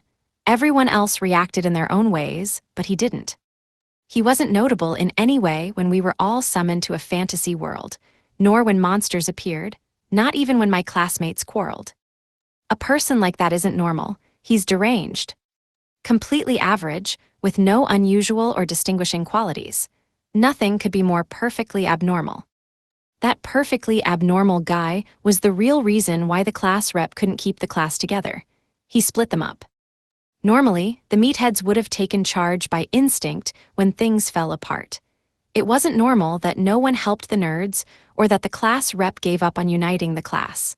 The mean girls wouldn't have normally left on their own, either. It was definitely not normal that the camp was totally deserted when I got there. The whole situation was so bizarre that someone had to notice. From the very beginning, no one had acted like themselves. He had manipulated everyone. There was only one person behind everything that went wrong. That's why I had to stay by myself. There was no other way. Wow, I exclaimed to myself, my first time alone in a while. I had my cave all to myself for the first time in days. The revenge of the shut-in. I sent the idiots packing with a mountain of mushrooms filling their packs and directions to town filling their heads. They should be fully recovered by the time they get to that nameless place. It was good to be back. Not even a month had passed since I was summoned here, but I felt like I was in my real home. This must be what it feels like to have a place of your own. The cave was so quiet that all of the cacophony, bustle, and hubbub of the girls felt like a distant, fading dream. Day 23. Morning. Is this a game where all the goblins get to be kings? That sounds horrible. The cave. As usual, I had fish for breakfast. However, today I was a different man. I had ascended. Humans were indeed capable of radical change, and my transformation was complete. A new world of sensation, of pleasure, had revealed itself to me. A world with soy sauce, my precious soy sauce. Fried fish with soy sauce, the moment I was anticipating. Going to town wasn't a mistake after all. This is incredible.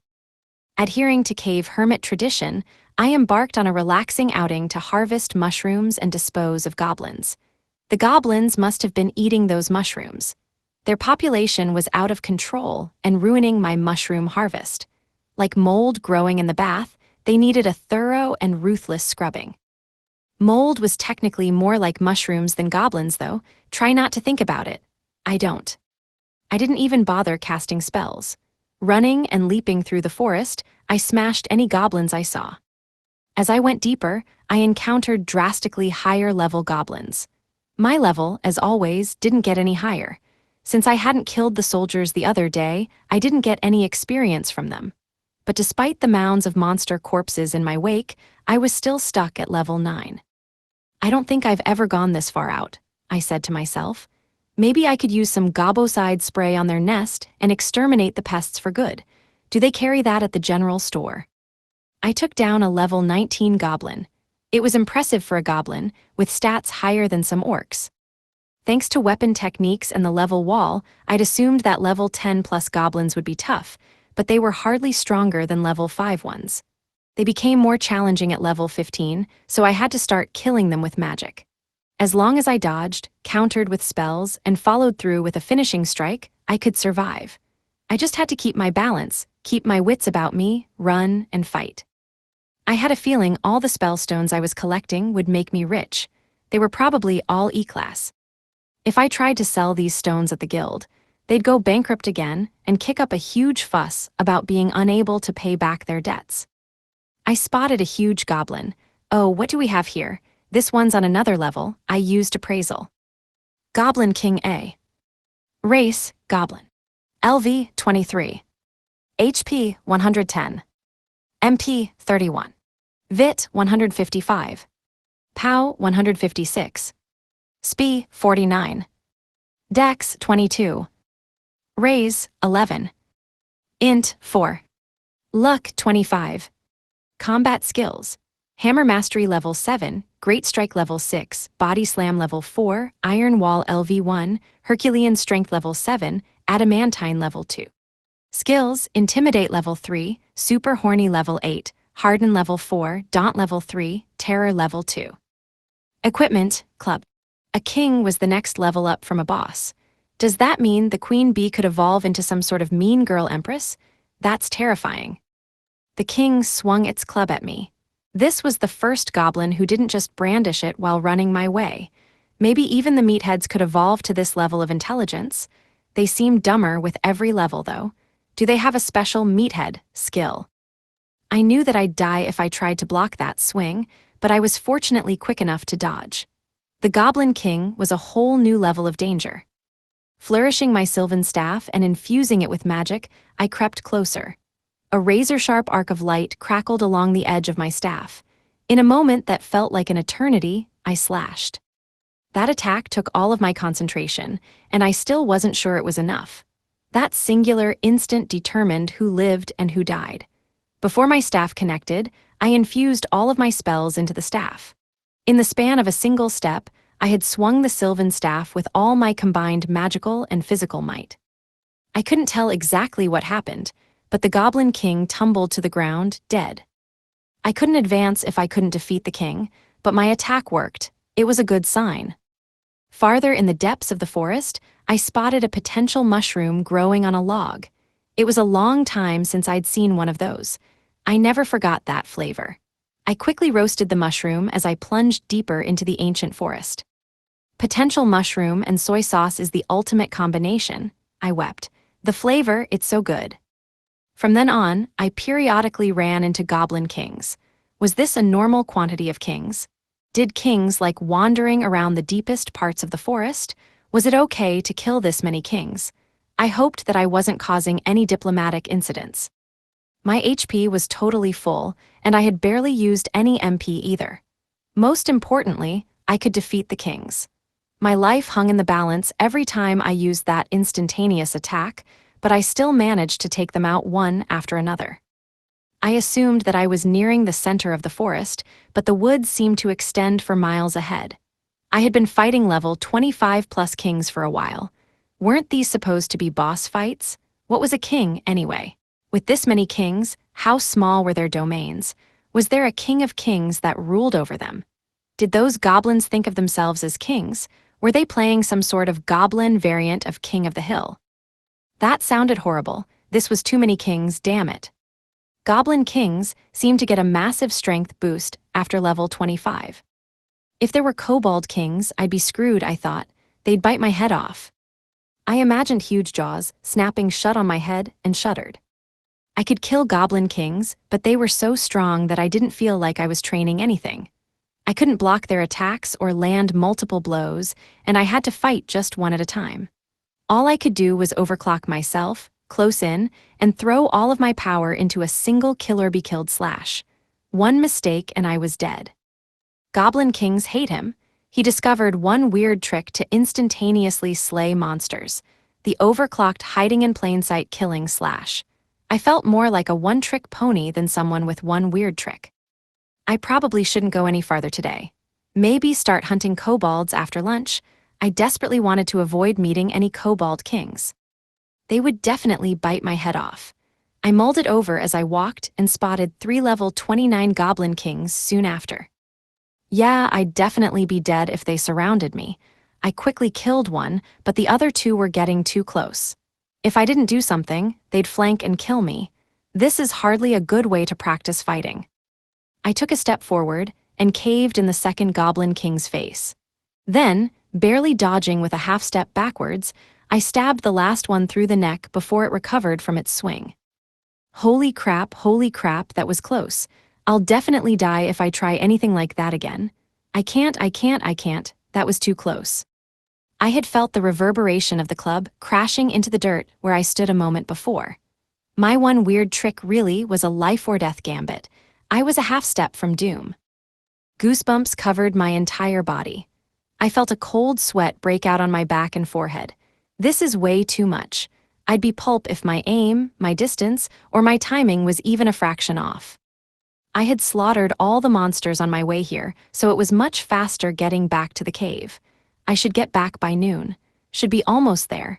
If I had made it to the center of the forest, did that mean those were the bosses of the forest? In that case, have some damn treasure or something. There was literally nothing. Although if they had carried treasure chests, they wouldn't have been able to fight in the first place. Day 23. Morning. How exactly do our class rankings work? Interlude, the Ladyfinger Boudoir. I went to check on Haruka-kun that morning, only to discover that he had taken his things and disappeared. He left a message at the front desk, but it was incoherent. I knew he was going to leave sooner or later, I muttered to myself. I wonder why didn't he at least say something? I read the message again. I'm off to see the idiots. Level up and wait here. He went back into the forest, but he also asked us to wait. Did that mean he planned to come back? If that was the case, he should have at least added, "I'll be back." A note this short was totally ambiguous. I don't know what he's planning, and I'm not sure I want to know. I told the other girls. Let's go to the forest, Shimazaki-san said, like to the cave. Haruka-kun told us to wait here. We need to go, he'll totally abandon us again. Do you want to go and fight then? I asked. Against people, against our own classmates. I can fight, said Fukanuki-san. Even if it's against the boys, even if it's scary, I'll fight. I want to help Haruka-kun. It doesn't matter whether or not we can fight, said Chika-chan. Let's just go, we need to help him. How could he? No, stop being ridiculous, I shouted. He told us to stay here and wait. Do you want to die after everything he did to save us? I won't let you throw your lives away. I restrained my voice, tried to blink away the tears. If we do as he tells us. But Shimazaki-chan, you and your friends want to go, don't you? Said Vice Rep A, you can't go alone. We'll be totes fine, Shimazaki-san protested. We were enthralled before, we'll just get enthralled again, just let us go. We said we'd follow him and that's like what we want to do. Don't be silly, Shimazaki-chan, Vice Rep B said. He told you to stay here and wait, didn't he? You should only go if you're prepared to kill. But I can't stand it. I can't stand that he'd go all alone. He wants to avoid casualties, but he might become one himself. At that moment, we heard a voice outside the inn. Hi, cute flyers girl, we brought you a souvenir. A group of 4 guys entered the inn and stared at us blankly. It was Oda-kun and his friends. They were back. Class rep, is that you? Pandemonium broke out. Everyone was shouting and crying, no one understood what anyone else was saying, and we all talked past each other. They totally forgot the normal flow of conversation as they described all the agony they'd been through in a frenzy. So much had happened. So, this is what Haruka-kun meant when he said they couldn't read the room. Shimazaki-san and her friends burst into tears the moment they saw them. Bowing deeply, they apologized and begged for forgiveness. Shimazaki-san told them how hard they'd tried to find Oda-kun and his friends to thank them properly. She mentioned that Haruka-kun disappeared. Out of nowhere, Vice Rep B decided to leave through the town gates. I had to run out and drag her back inside. Then Oda-kun and his friends tried to ghost on us themselves. I stopped them and forced everyone to sit down to at least mutually agree on a common goal and develop a strategy. My thoughts were all over the place, but I got everyone to settle down. Vice Rep B looked at me in confusion. "What's your problem?" "What do you mean? You just tried to leave by yourself." "Well, if I want to join Haruka-kun, I had to be willing to kill, right?" "You were the one who decided that," a chorus of voices shouted. "She's prepared to kill. Why did everyone think this girl was the nicest in our class? People just judged her by her assets, didn't they? Is that how my classmates measured niceness, by bra size?" "Shimazaki-san, you need to calm down too. We're all friends here," I called. "We have to go," wailed Shimazaki-san. "We found Oda-kun and apologized, so we have to go. Please let us go. Please, we're also prepared to kill if we have to. We'll do whatever it takes." I had to admit that Shimazaki-san and her friends were at a pretty impressive level. They outleveled us because of the extra experience they kept getting from servitude. That meant that Haruka-kun was out there, fighting monsters by himself. Shimazaki-san and her friends could undoubtedly handle strong enemies. If they were trying to protect Haruka-kun, I was confident that they would even kill one of their own classmates. I remembered Haruka-kun talking about how terrifying they were in battle, like religious zealots. He was right. They were believers in Haruka-kun, wild to express their gratitude, crazy enough to be willingly enthralled. He was their savior, their benefactor. He gave them their world, and that's why they were willing to do anything for him. It wasn't too far off from how all of us felt, even Oda-kun and his friends. We would all fight for Haruka-kun and were prepared to kill if necessary. It might have just been empty resolve, but that was enough to make everyone desperate to go help him. I saw Oda-kun try to sneak out the door again, so I leapt to my feet and grabbed him by the collar. "Why do you think he told us to wait here?" I growled. They talked over each other as they listed myriad possible reasons. We'd hold him back and get in his way. He didn't want us to kill or get killed. He didn't trust us. He thought we were weak. He was better off alone, and we were no fun to be around.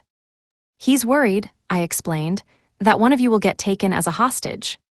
"Don't worry about us," exclaimed Oda-kun. "We're all over level 70, and we've got plenty of good weapons." They just went ahead and reached level 70 without even considering that anyone was worried about them.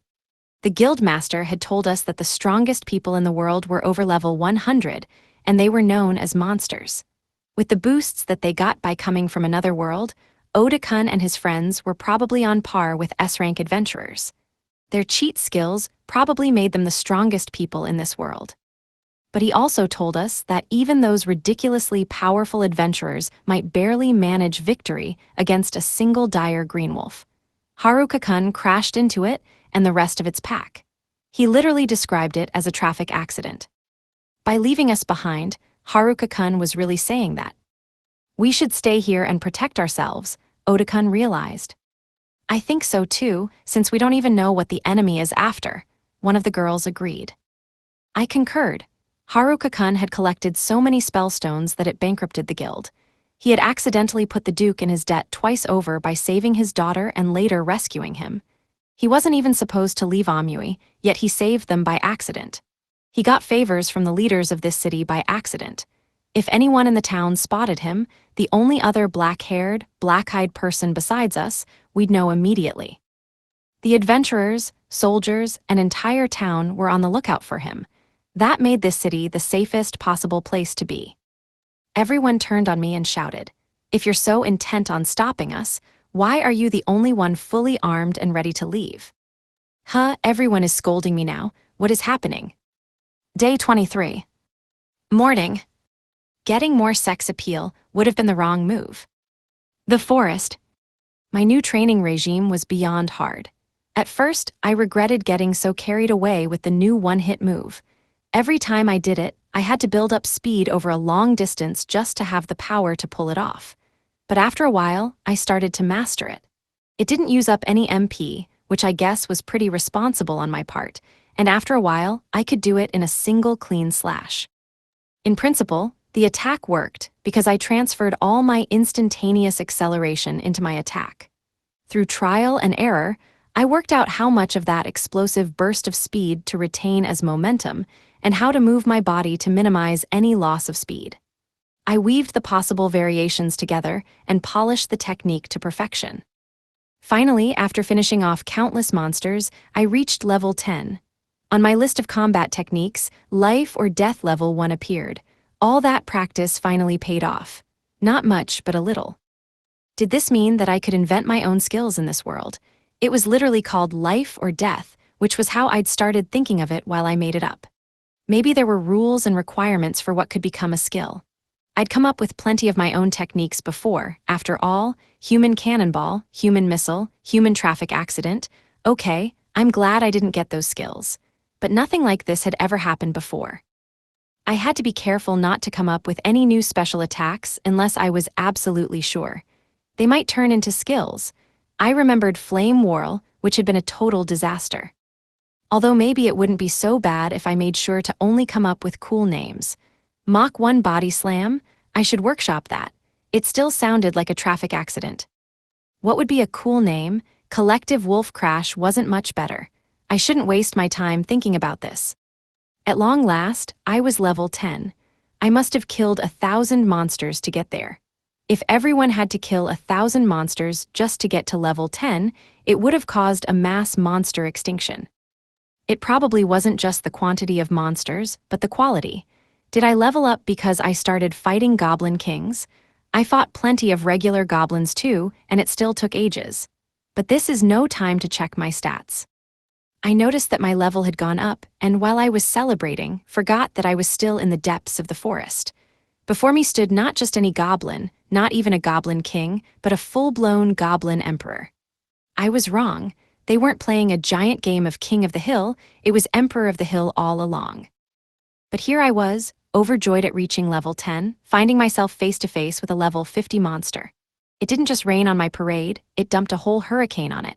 As soon as I'd scaled one level wall, I faced a monster that had scaled 4 more. A deflation crisis in town and now an inflation crisis in the woods. This world needs an economist. Level 10 seemed totally worthless now. I'd been so happy, so excited. How about showing some more consideration for others, Emperor? If one of those attacks even grazed me, I'd be smashed into a bloody mass of broken bits. So I dodged and I parried. I riposted. Slashing, stabbing, and bashing seemed to have no effect. It swung its club in a wide arc, leaving no openings.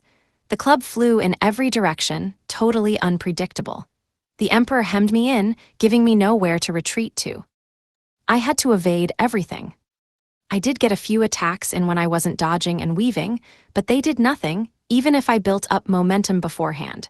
Freezing it, incinerating it, none of it worked. They didn't even slow it down. And Flame Whirl wasn't even worth trying, the monster was already bald. I appraised it while I had the chance. Goblin Emperor A. Race, Goblin. LV, 50. HP, 456. MP, 97. VIT, 517. POW, 553. SPI, 94. Dex, 38. Raise, 19. Int, 11. Luck, 41. Combat skills.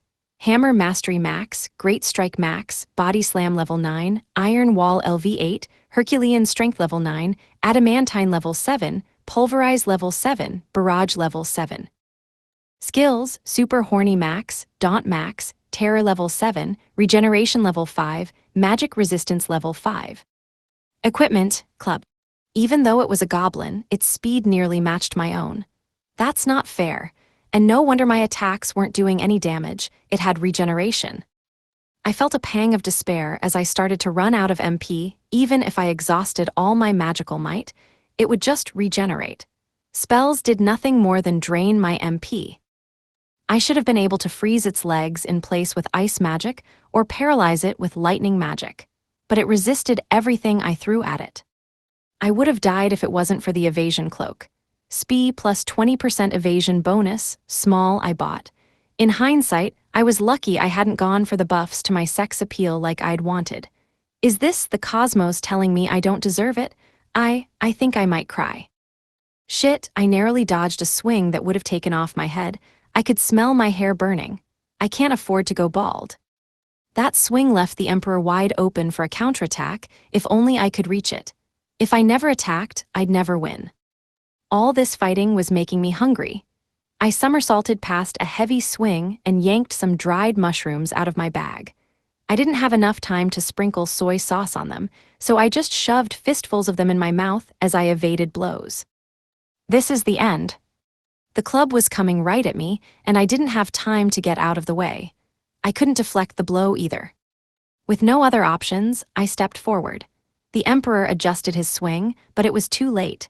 The momentum carried his club crashing straight into his own face. I dodged back and repeated the trick. If I can't damage the Emperor with my staff, I'll let the Emperor do the dirty work himself. Once he started swinging, he couldn't control it. Again and again, I baited him into attacks so that he'd lose control of his club and hurt himself. But no matter how often I did that, the Goblin Emperor didn't even stumble. Desperate, I forced an opening. I took a half step forward, too close to the stinking monster. Trying to keep his eyes on me, he tripped over his own feet. This is my only chance. Life or death, I shouted, and my staff opened a gash across the Emperor's barrel chest. It wasn't enough. It didn't even do serious damage. Nothing would stop the goblin from regenerating. The bloody wound clotted as I watched. Wasting no time, I used appraisal once more. Goblin Emperor A. HP 282,456. MP 5697. I drained half of my MP so far. If I didn't land consecutive attacks, I'd never outpace the goblin's regeneration. One life or death attack wasn't enough. I needed speed more than power. As I evaded attacks, I knocked him off balance, used the life or death technique, and backed away before he could retaliate. The shadows cast by trees grew longer as our battle raged on. By now, I knew that my luck was the only thing keeping me alive. I should have died 999 times out of 1,000. I'm sorry for every doubting you, Lady Luck. You've been pulling your weight this whole time. Thank you for all you have done, noble Lady Luck. But why did everyone blame me for every problem even when I was innocent? Why didn't you help me out then, Luck? I wondered. Some mysteries could never be solved. Without conscious thought, my legs moved of their own accord and my arms swung the staff. At last, the Goblin Emperor stopped moving. I won. I should have died 100 times over. I had no clue how much time had passed. My mind was consumed by battle, everything else was irrelevant. Well, except for my quick snack break. There were still more goblins out there. It was hard to believe that, even though I could have died 1,000 times, 10,000 times, I still had all my limbs, my eyes weren't gouged out, and my torso wasn't a mass of lacerations. At least, not yet.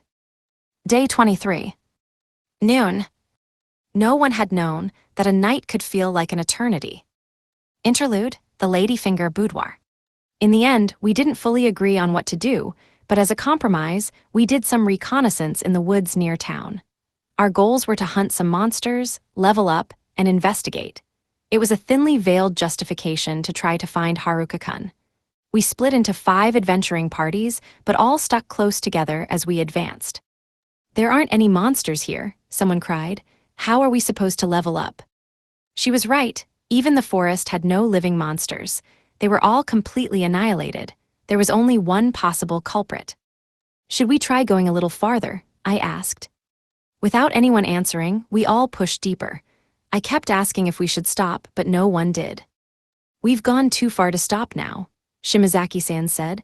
I don't plan on going back without, finding out what happened. It was pointless. If Haruka-kun didn't want us to go after him, he must have had his reasons. We shouldn't be doing this, I thought. Everyone wanted to go one step farther, to get one step closer to him. They thought that maybe we would catch up to him, and if we didn't, we could at least find clues about what had happened to him. We wanted to level up, but there were no monsters to fight. A few hours passed. We'd entered the forest 3 hours ago, and we still kept going. This wasn't what we'd planned to do, but no one wanted to turn back. No one even suggested it. I knew it came down to me. I had to insist that we turn around, no matter how much I wanted to keep going. I had to be the one to say it, because no one else would. Haruka-kun had said that I was a natural leader. I wanted to believe that, so I had to take command. But I didn't say anything. We continued, one step after another, toward the cave. I remembered coming to this world.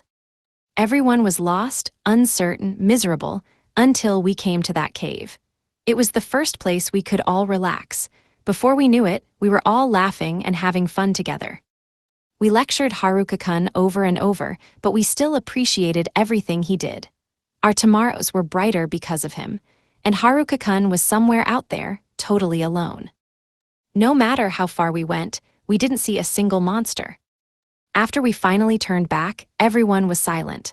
There weren't any monsters to slow us down, but we still didn't reach Amui until nightfall.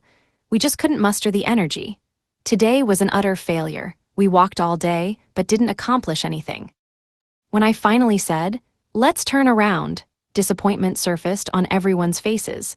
They couldn't disguise the hurt and sadness that they felt. They nodded, their heads drooping. I'm sure my face looked just the same. Oda-kun and his friends booked rooms at the same inn. To prevent anyone from sneaking away in the night, I changed room assignments and set up a watch rotation. That was the only way to stop people from going after him. It was the only way I could stop myself. The flyer's girl brought us our meal, bewildered by our visible distress. Our first objective was successful. We had reconnected with Oda-kun and his friends. Even so, we ate our dinners in silence.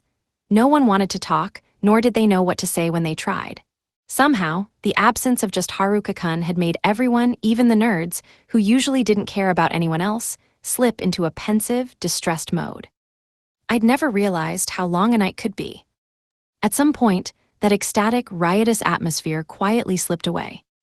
Those days moved too fast. We didn't have enough time. No one had known that a night could feel like an eternity. Day 23. Night. In addition to goblins and kobolds, old men must be stopped. The cave. I groaned a long, low moan when I entered the bath. It was nothing less than heavenly. I sound like a gross old man, though. Was I transforming into an old man? Was it contagious? Did an old man bite me and spread the infection? I needed to wipe out this plague before it swallowed me completely. I tweaked my hot tub until it worked just the way I wanted. I installed water jets powered by wind magic. 10 days after I first put it together, I had it just right. It was perfect. Despite having it working for a while, this was the first time I actually got to use it. I had no regrets, though, because I knew that 20 beautiful high school girls had used this very bath. I was sitting in the same place they'd sat. Imagine scenarios of those pretty girls enjoying the hot tub flitted through my mind. No, the only regret I had was that the jocks had also used the bath. They kept showing up in my happy daydreams like invasive thoughts. No visitors today, I suppose, I said out loud.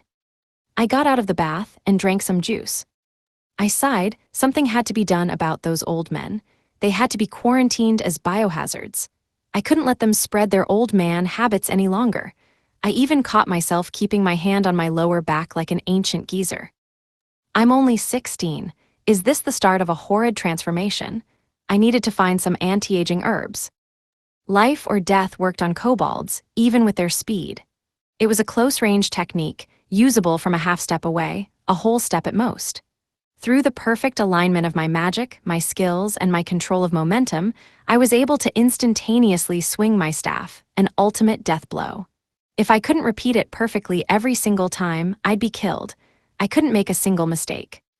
Through practice, I'd managed to turn a step forward and a slash into a single flowing motion. If I lunged and then attacked, it wouldn't work. I tweaked and practiced the technique until I could perform it from muscle memory, until it was second nature. How many times did I nearly die today? Against the Goblin Emperor, I'd literally left it all up to chance.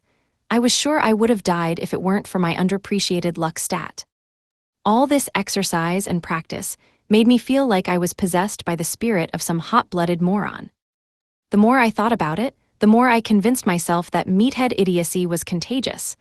I still had all my limbs, my eyes were intact, and my guts weren't spilling out, so at least my case of idiocy wasn't as terminal as theirs. This still isn't good. If I screw up once, I'm worm food. If idiot showed up on my stat screen, I was gonna be so pissed. I checked my stats, bracing myself for the worst. Name, Haruka. Race, human. LV, 11. Job, HP, 164. MP, 170. VIT, 154. POW, 158. SPI, 166. Dex, 165. Min, 174. Int, 181. Luck, max above limit. SB, 311. Combat skills. Cane Mastery level 9, Evasion level 8, Foresight level 9, Magic Infusion level 8, Life or Death level 2, Rapid Movement level 1. Magic, Heat level 4, Movement level 7, Weight level 7, Packing level 7, 4 Elements level 6, Wood level 6, Lightning level 4, Ice level 4. Skills. General Health level 5, Sensitivity level 5, Calisthenics level 8, Walking level 7, Servitude level 5, Appraisal level 8, Clairvoyance level 7, Presence Detection level 8, Enemy Tracking level 8, Magic Manipulation level 8, Presence Concealment level 6, Stealth level 8, Hiding level 8, Map level 5, Focus level 8, Physics Resistance level 6, MP Regeneration level 8, Stamina Regeneration level 7. Parallel Thinking level 6, Serial Thinking level 6, High-Speed Thinking level 7, Dash level 5, Airwalk level 5, Overclock level 5, God's Eye level 1. Titles: Shut-in level 5, Neat level 5, Loner level 5, Sorcerer level 8. Abilities: Corporate Proactiveness level 4, Master of None level 5, Blockhead level 7.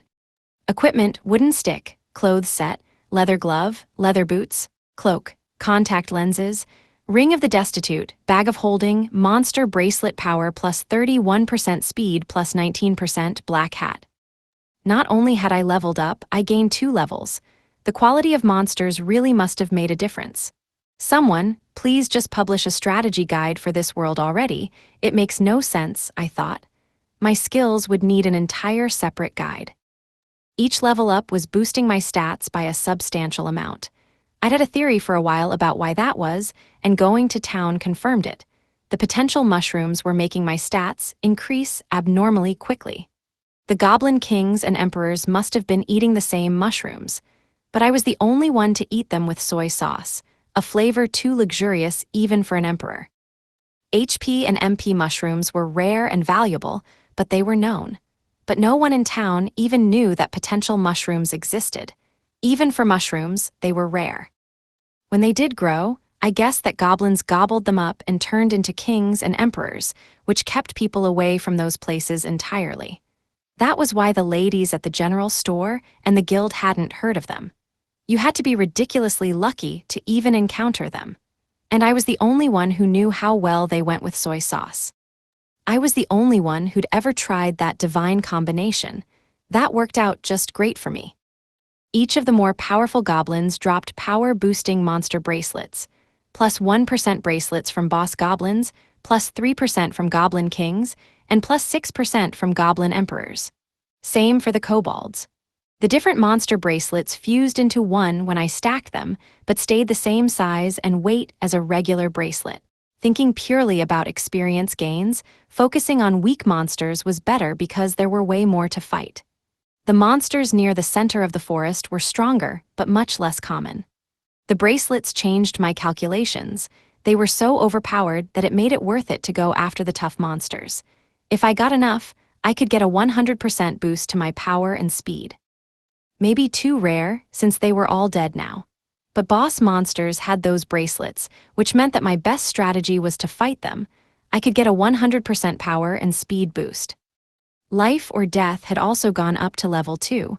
I guess I had improved it quite a bit, so calling it level 2 made sense. Could I level it up again? Then there was Rapid Movement, which I had used through some of my gear effects. I must have learned it myself from using movement and high-speed magic manipulation so often. It was like a generic version of life or death.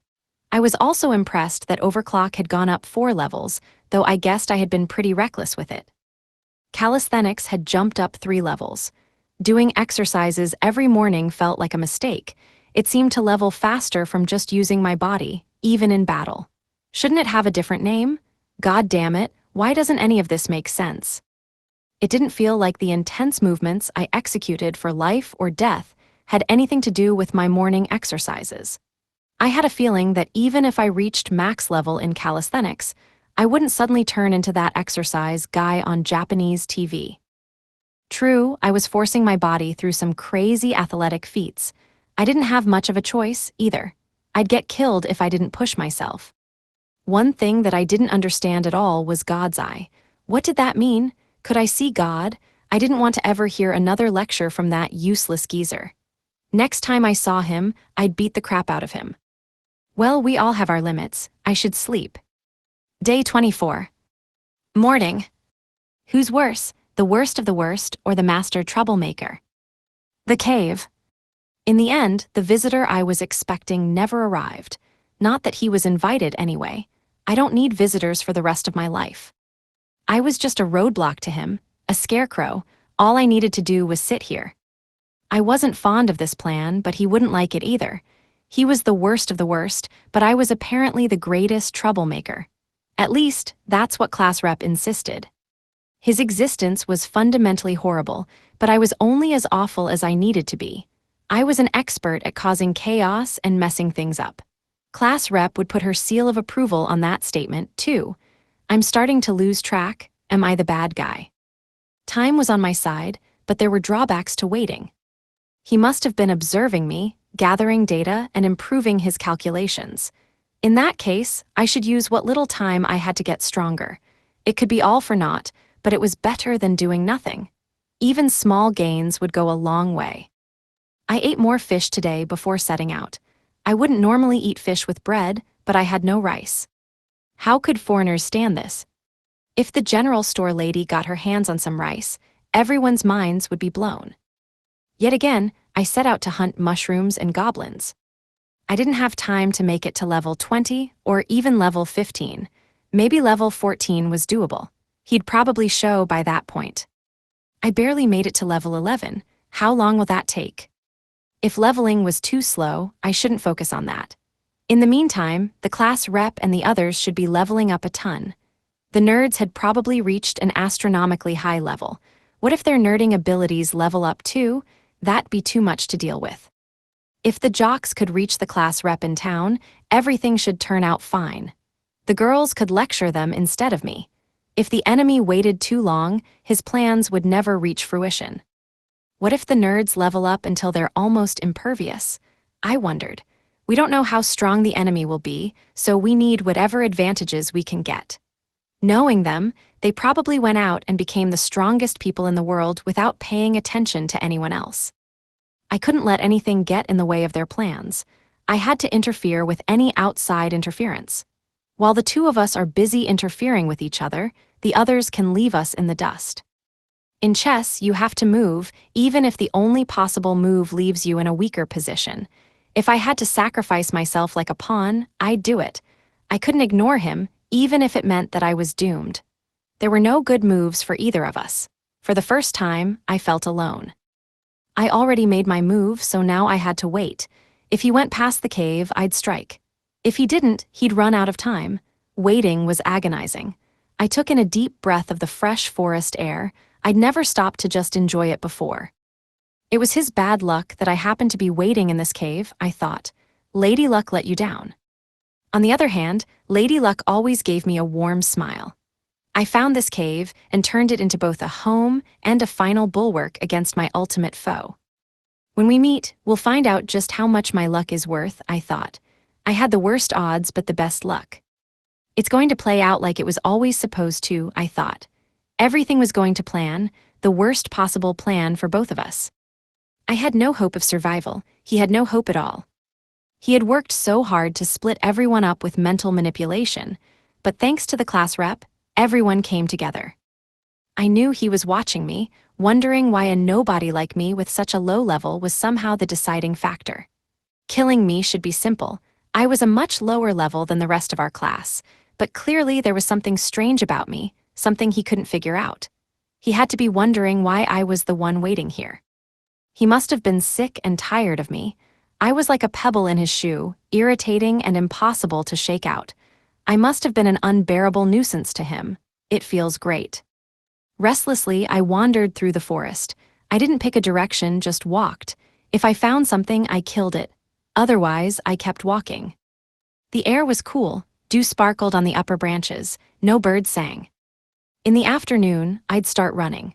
For now, I walked to investigate and to exercise my skills. Upriver, the monsters were weak and plentiful, optimal for level grinding. He could be level 30 or higher if he trained here. There was no point worrying. I kept walking, killing anything that crossed my path. I took some jerky out of my bag and bit into it. It's been a while, still tastes like rubber. I felt like running. Sprinting through the forest, I hunted all the prey around me. In a face-to-face fight, I knew I'd lose, so I snuck up and ambushed them instead. I wasn't strong, so I relied on my speed. At long range, I charged faster than they could react. At close range, I used my life or death technique. My strategy hadn't changed from the very beginning. I'd always fought like this. Life or death. Unbelievable power that existed only for an instant. With blinding speed, I combined all my spells and abilities into that one deadly attack. In that blink of an eye, I approached the infinite. Even though the goblins and I had been neighbors for nearly a month, we'd never really become friends. Villains from early in a manga generally came back to bail the hero out of trouble and become new allies, right? Even if that happened, they'd need to have their memories erased first. I'd been killing them for 24 days straight. Oh yeah, I thought. In a typical story, I would have enthralled some goblins and kobolds as I fought my way through this forest. I didn't even see any more to enthrall. Did I kill them all? I'm no better than a kobold absent-mindedly biting someone's head off. The only monsters I'd ever managed to collect and lead were a pack of mean girls. Where were the adorable, wildly powerful creatures loyal only to me? What had I become? There was nothing to do but keep hunting. This way, he wouldn't be able to level up much more. If I was really lucky, I might even gain a level. He only wanted intel, and I only wanted experience. He wasn't worried about me leveling up, and I didn't care that he was spying on me. A kobold king loomed over me. Seemingly exhausted, I collapsed forward, stopping my fall with a gentle half-step. In that moment, I instantaneously swung my staff with all my momentum. All my gravity, velocity, magic, and spirit were channeled into the single instant of my attack. If it didn't land, the monster would bite my head off. Please no. I pulled my staff loose from the king's body. Now I knew that I could beat them. I don't have a choice. I don't want to be chomped. Absolutely not. Kobold kings were so fast that they left afterimages behind, and they could even perform overwhelming flurries of attacks, but that one hadn't bothered. It only wanted to crunch my skull with its razor-sharp fangs. I'm not physically hurt, but I am traumatized for life. There was no way I'd be able to beat a kobold emperor if it existed. I also shouldn't stray too far from the cave. I took a roundabout route home. Where was he? Don't you realize that it'll be too late for you soon? You shouldn't underestimate the social awkwardness of nerds, the idiocy of the meatheads, and the terror of getting yelled at by all those girls. After you worked so hard to push everyone apart, they're back together again, the real heroes of this world. They'll reach heights that weren't meant for supporting characters like us. Did he ever consider that he had made a mistake? Day 24. Morning. I can hear a spooky noise at night, but they berated me when I said the inn was haunted. Interlude, dungeon. We fought no matter what, we kept fighting. We had to gain levels. That's what Haruka-kun asked us to do. We couldn't help him directly, but at least we could do as he asked. I caught my breath. Is that Lamaze breathing? Oda-kun asked me. I'm not pregnant. Oda-kun took us to a mysterious dungeon. This was the secret to their high level. They told us that there wasn't a better grinding spot than this. I had no idea why dungeons existed in the first place. They made no sense, but Oda-kun said it was a good place to level, so I took his word for it. I didn't need to understand this place. This world made no sense to begin with. However, we all understood that we had to become more powerful. We didn't know why we had to be stronger, but it was part of Haruka-kun's plan. Where did that snake come from? It's wriggling toward me. There are some monsters that you won't sense with presence detection, explained one of Oda-kun's friends. Keep your eyes peeled for them. Under Oda-kun's supervision, we alternated fighting and planning. Swap the vanguard, Oda-kun called. Triangle +1 formation, but no thunder wall. Ah, I said, and saw blue sparks go out. As we rested, they gave us lectures on skills, fine-tuned our stats, optimized our magic usage based on our fighting styles, and helped us acquire new skills. They taught us everything there was to know. It felt like they had visited this world before and had mastered its rules. Were they really from Japan? How did they know so much? Haruka-kun wasn't kidding when he said that they had seriously prepared for being summoned to a fantasy world, even before we knew this place existed. The first floor of the dungeon contained only goblins. They were easy to fight. The next floor was full of kobolds, but we weren't scared of them anymore. There was a den of blue wolves on the third floor. They were a bit troublesome, but we took care of them. Eek! Next were gargantuan insects that looked like water bugs. Everyone should have freaked out and started screaming and causing mayhem, but instead we exterminated them methodically. Gross, I'm not touching that. Whenever we slashed them, they spewed noxious effluvia all over the dungeon walls. Nonetheless, we kept killing them. They weren't strong, just gross. They weren't even remotely dangerous. Frankly, they were beneath us. We didn't have any close calls. These things couldn't even make us flinch anymore. Orcs roamed the warren of tunnels that made up the 5th floor of the dungeon. We were so grossed out by the bugs that we went all out fighting orcs. The 6th floor was infested with nests of green snakes. They slipped past our presence detection and attacked from the shadows. We had no trouble dispatching them. We were stronger now. We killed the snakes whenever they attacked. We were almost ready for the 7th floor. Our objective was to reach the 20th floor by the end of the day. We didn't care if that was too ambitious. It was our goal, and we'd reach it. This was all we could do. It's fine. Everyone seems fine.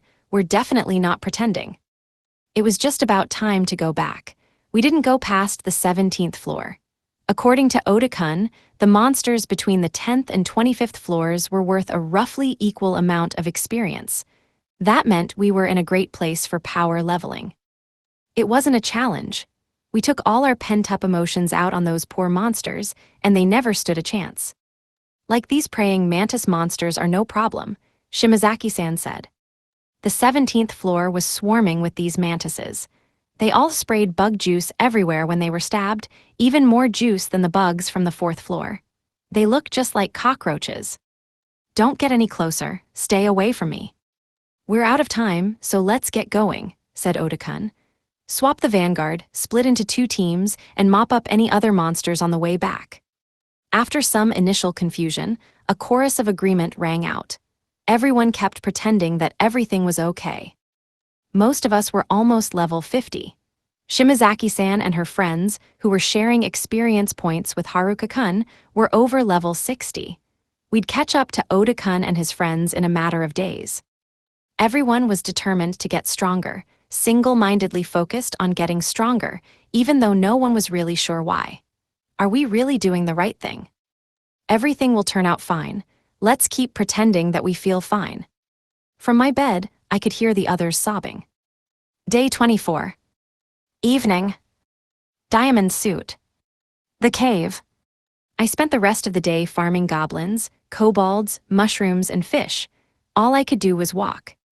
I didn't level up any further, but my skills did, and I acquired some new ones to boot. So today wasn't a total waste of time. I hoped that he was intimidated by my skills. I was so certain that the delinquents, under his total control, would spring an ambush on me, but it never happened. Then the idiot jocks probably defeated the delinquents, meaning he was alone after all, the monster behind the curtain, the puppet master who pulled everyone's strings, disguised as a too ordinary high school boy. The forest was desolate. All I had to do was wait. His plots and machinations were all in place. I just had to throw a wrench in the works, break the gears of his master plots. Disrupt the whole edifice and send it tumbling down. I could feel the tenseness in the air. He'd be here soon. Should I go out to meet him? If he wanted to visit, he would. Otherwise, he'd have to go past my cave regardless. I savored a late dinner, fish poached in a soy sauce marinade, and took a bath. Today was a good day and the worst of days. He arrived, looking as normal as ever. "Oh, hey there, Tanaka-kun," I said. "It's been a while. You got here pretty late. It's too late for you, did you know that? So why now?" Day 24. Evening. Of course, a bunch of scruffy, incomprehensible idiots would get arrested by the guards. Interlude, Amui City. On our way back to Amui City, we came across a group of 5 scruffy-looking guys standing outside the gate. I raised my guard, but only for a moment. "Kakizaki-kun, is that you?" I exclaimed. What happened to you? I guess Haruka-kun isn't with you." "Hey, class rep," he said. All at once, the 5 bowed and yelled, "We were stupid. Please forgive us." The athletes, Kakizaki-kun and his friends, were alive. Haruka-kun had said he was going to check in on the meatheads, as he liked to call them. They all had black hair and dark eyes, just another reminder of Haruka-kun. The athletes looked like they'd been dragged through hell. The gatekeeper couldn't understand their babbling, so he detained them. They were so battered and exhausted that they could hardly move. Kakizaki-kun groaned as he shifted his weight to his other leg and leaned against the gate. It sounded like they, as injured as they were, ran here straight from the cave without even stopping to sleep. They ate stamina mushrooms as they journeyed so they could keep running. Their armor, once whole, was now in ragged pieces. Some were missing pauldrons, others had gaping rents in their hauberks. Their tunics underneath were tattered, blood-stained shreds. They must have been healed somehow, but their armor told the story of what had happened. The athletes suffered horrific injuries trying to protect us. They almost died for us. That's why Haruka-kun kept trying to leave. In our shameful selfishness, we held him back. It was our fault. Kakizaki-kun and his friends had rushed back to tell us what happened, to tell us that Haruka-kun was still out there. That was the worst news of all. Some of the girls started bawling. No one expected this to happen. If Haruka-kun knew about Tanaka-kun all along, then of course he had to leave. If we had chased after him as soon as we found out, we would have been killed as well. Despite how high level we were now, we still stood no chance. I'd originally assumed that our enemy was that group of wannabe delinquents led by Katsuyama-kun. I noticed that the other boys were acting strange, but I ignored my suspicions. I was preoccupied with making sure everyone didn't kill each other. That's why I didn't want Haruka-kun to go. There wasn't any point to him putting himself in danger like that. I thought that if we really did have to fight, as long as we didn't hesitate, we could help. But I miscalculated. If we chased after him, willing to kill without hesitation, we would have only doomed ourselves. I didn't even want to think about what would happen now. It was too horrible. I couldn't understand why Haruka-kun left the way he did, but it was too late to think about that. "He's a total beast," Kakizaki-kun said. "He's mastered swords and spears completely, and he has unlimited magic." A friend of Kakizaki-kun's said, "What was the name of that one bastard? Katsuyama, he fought them first. He blindsided them and killed all 6 like an assassin. They totally thought he was their bro. Yeah, now he can use Katsuyama's illusion skill. He's unstoppable." That sounded a lot like my skill, hijack. It allowed me to steal skills from anything I killed. Another athlete said, "We couldn't even lay a finger on him, no matter what we tried. 5-on-1 didn't make a damn difference." Dude was practically immune to magic, too. It was like, yo, how many skills could you possibly have? Know what I mean? He paralyzed, blinded, and poisoned us. If it weren't for those shrooms, we would have died. Kakizaki-kun raised his voice, emphasizing his point, and then winced in pain. Like he's supposed to be a conjurer, right? How the hell did he get so good with spears? After he killed Katsuyama, he started using swords too.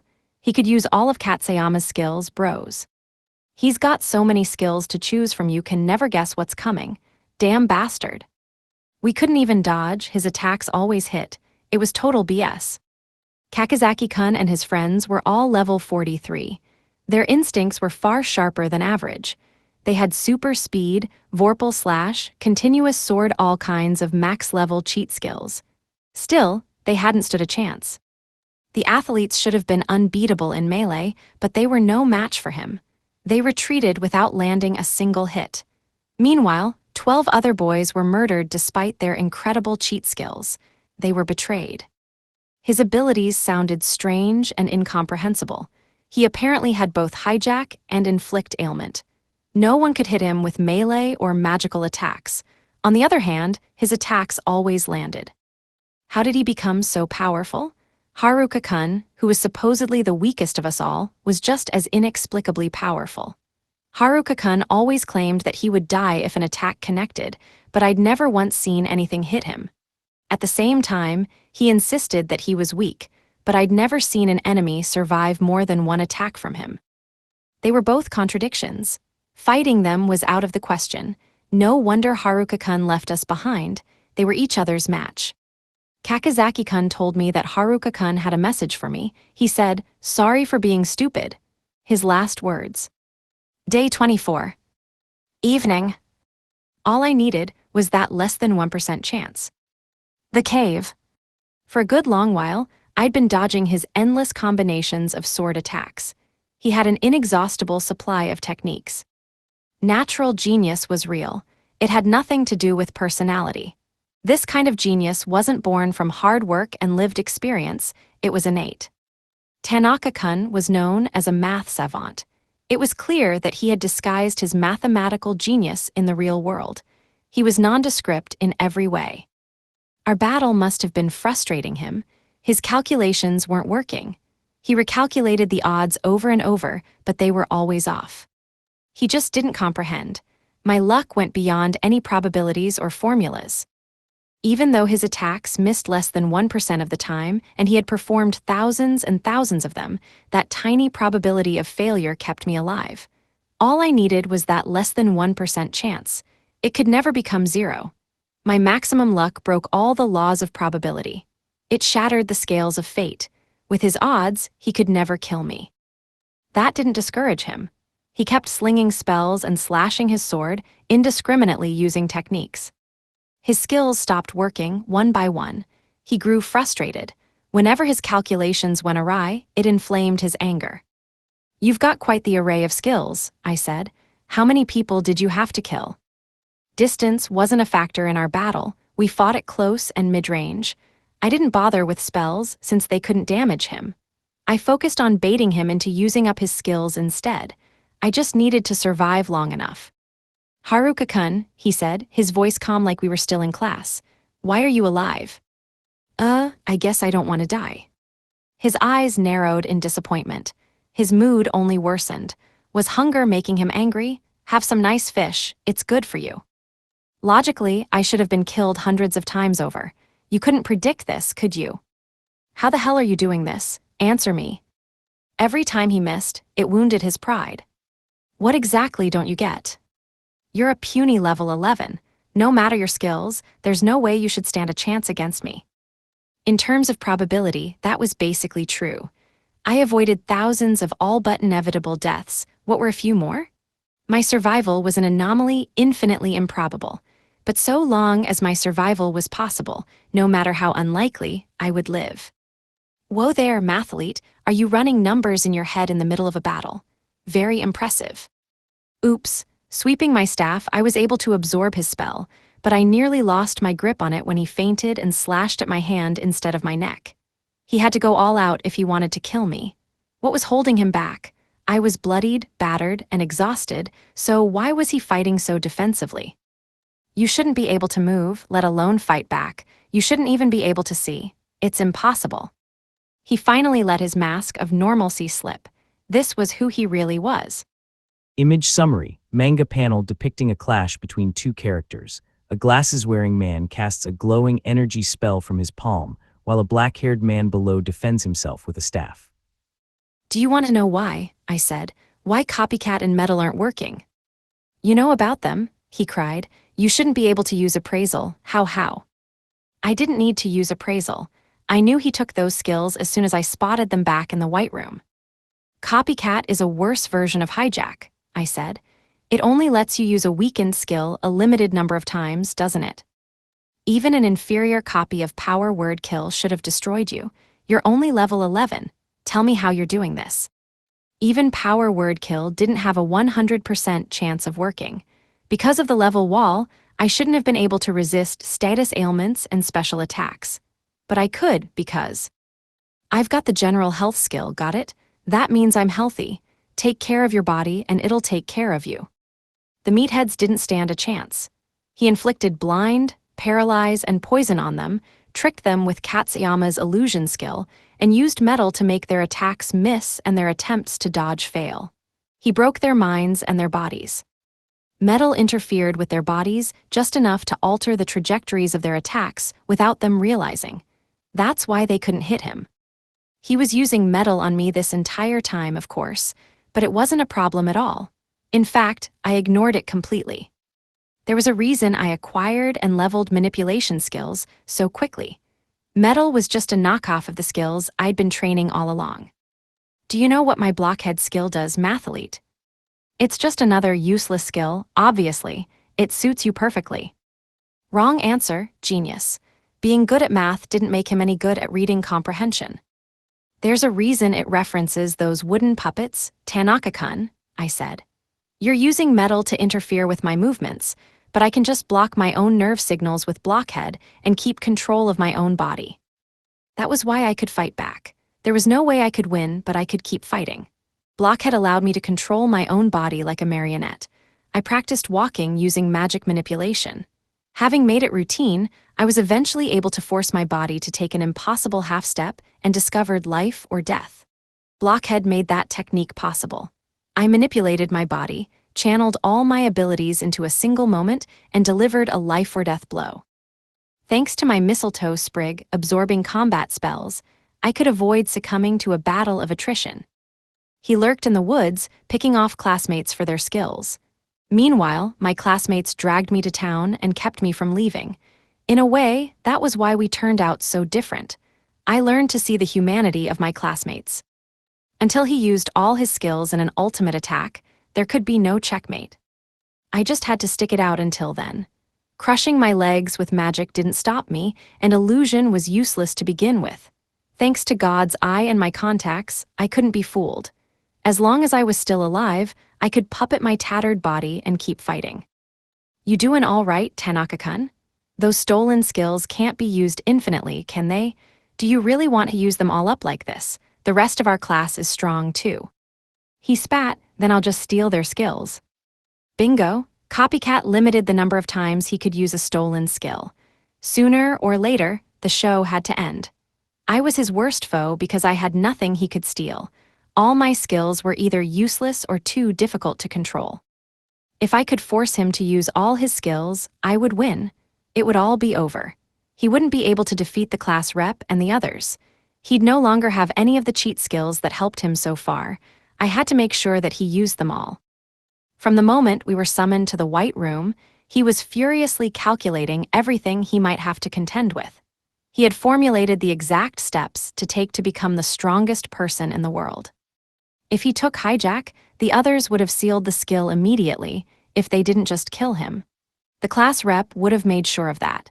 So this mathelite calculated the route with the highest probability of becoming the strongest.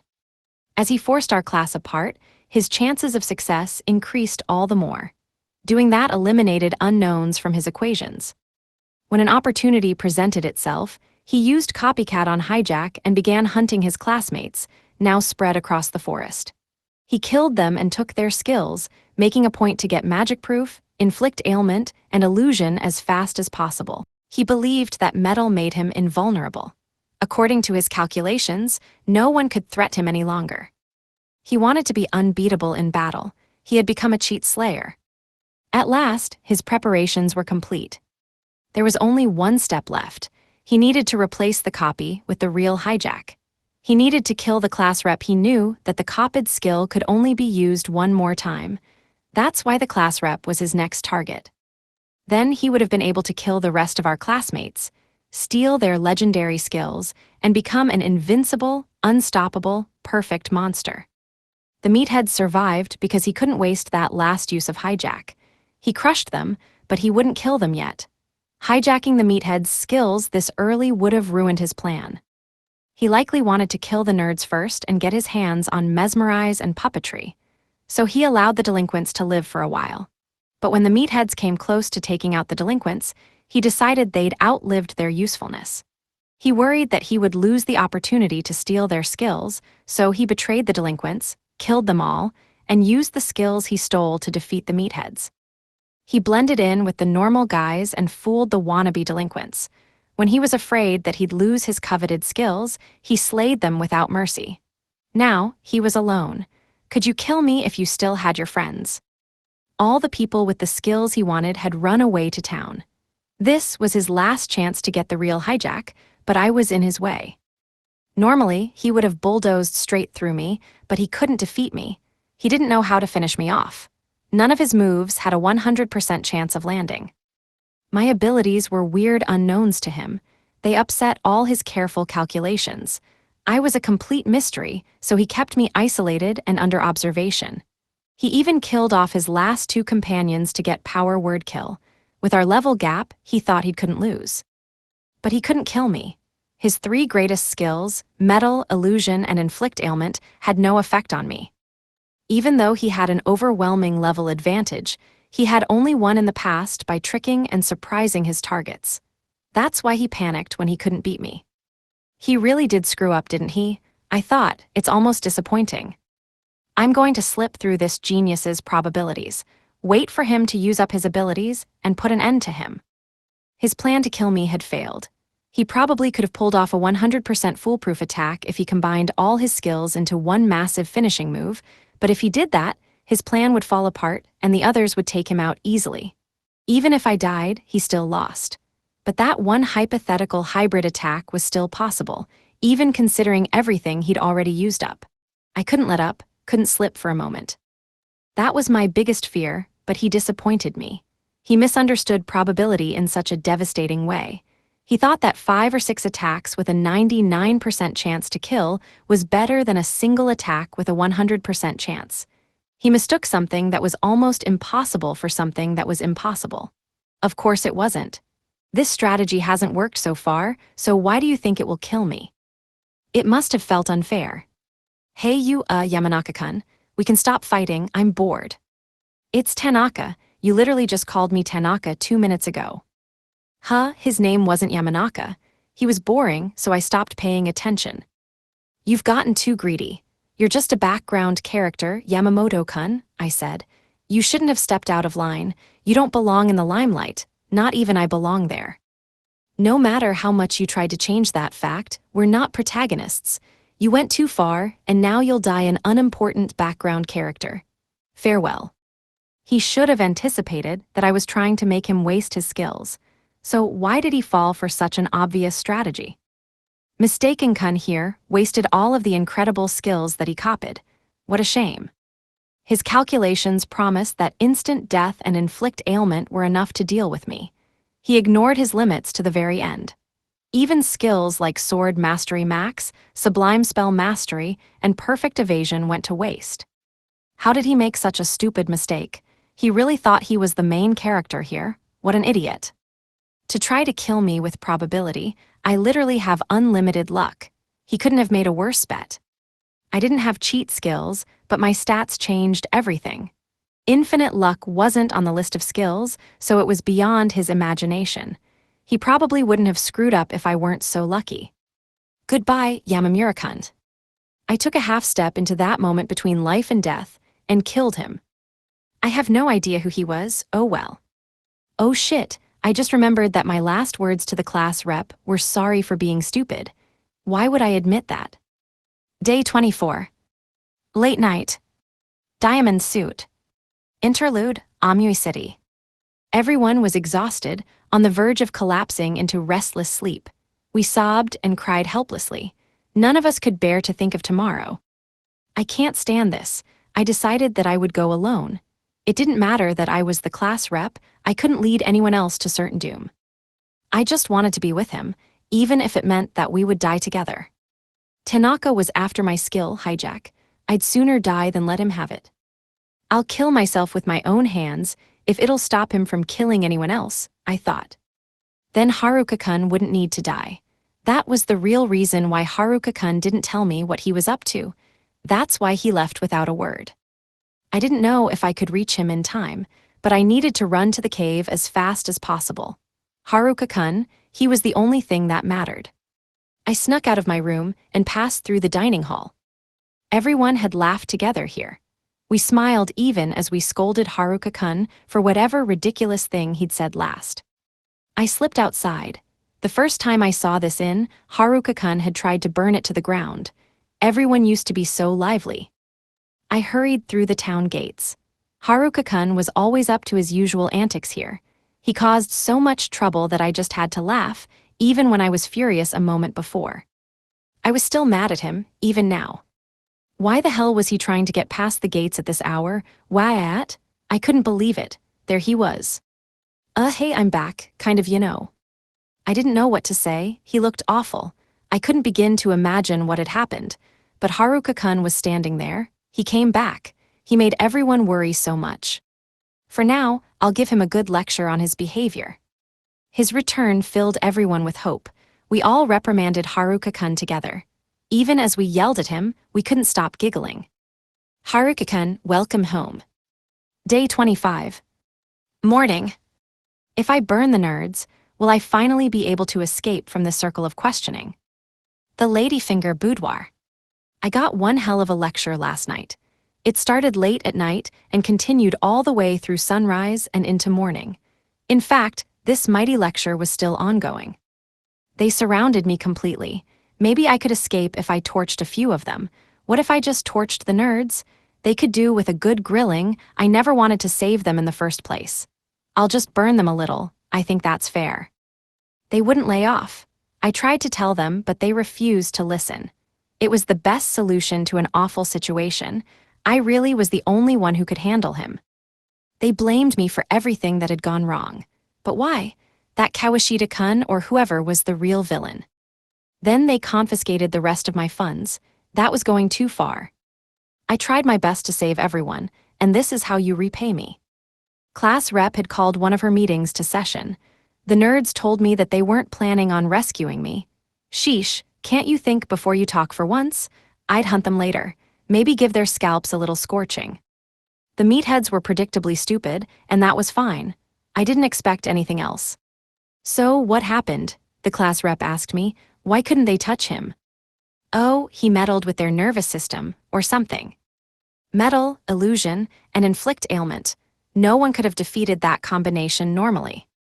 And how was he stealing everyone's abilities without hijack? Class rep asked. I shrugged. Oh, he was using copycat to copy everyone's powers. That was why no one was on the lookout for him. He was able to plan without attracting anyone's attention, which is why it all worked out. He must have had so many skills, class rep said. He killed 13 of us. I think he had magic proof, power word kill, inflict ailment, and illusion. Maybe some other things. It was the perfect combination to kill our classmates, leveraging their overpowered skills against them. His plan was precise, plotted out so he acquired everything in a specific order. At the last minute, he had to change it up and improvise, and that's what finished him. But why were you the only one who could handle him? Vice Rep B asked. They're swaying no nothing. I'm not looking at anything, I swear. I said, isn't it obvious? He turned himself into a cheat slayer, but I don't have any cheat skills. Everyone finally understood. Cheat skills were automatic, instinctual. They were powerful but not consciously controlled. If you had one, you could use it. But I did everything the hard way, so I had nothing he could copy. None of my skills worked automatically. I had to figure them out myself. His plan never could have worked. He was screwed no matter what. We fought in front of the cave, so I think my shut-in ability protected me too, I said. Come to think of it, that's probably why I never died in the forest even though I was such a weakling. I had to go back to the cave and establish that it was my true home. I wouldn't have been able to defeat him or even survive anywhere else. I thought he was a genius at first, but he was just a regular idiot. He could have overwhelmed me if he used up all his cheat skills at once. But if he did that, he wouldn't have had any cheat skills left to use on the rest of you. The way I see it, he was doomed no matter what he did, right? The meatheads put up a good fight and exhausted some of his skills. That's why he killed his remaining friends and stupidly decided to go after me instead. If he'd killed the meatheads and stolen their skills, or if he had just gone scorched earth on me instead of hoping the odds would work in his favor, he would have won. What's-his-face tried to overstep his role as a background character by trying to become the protagonist. In the end, he was killed by another background character without even becoming a proper background character himself. We should have destroyed each other, but he wore himself out instead. He didn't even show up until the story was almost over. We were all minor characters, props for someone else's epic tale. I was supposed to be classmate A, messing with goblins in the forest until classmate B killed me. Then he'd lose his powers and get killed by monsters without ever leaving the forest. That's what our story was supposed to be. I was just a minor character, but aristocrats and heroes kept dragging me into important stuff. Even those guys didn't think of themselves as heroes, unlike him. This story broke because he thought he was the most important person in it. The story snapped apart, but I survived. In this fantasy world, in this world of swords and sorcery, where none of the natural laws were the same, he was foolish enough to believe that one still equaled one. You've reached the end of the book.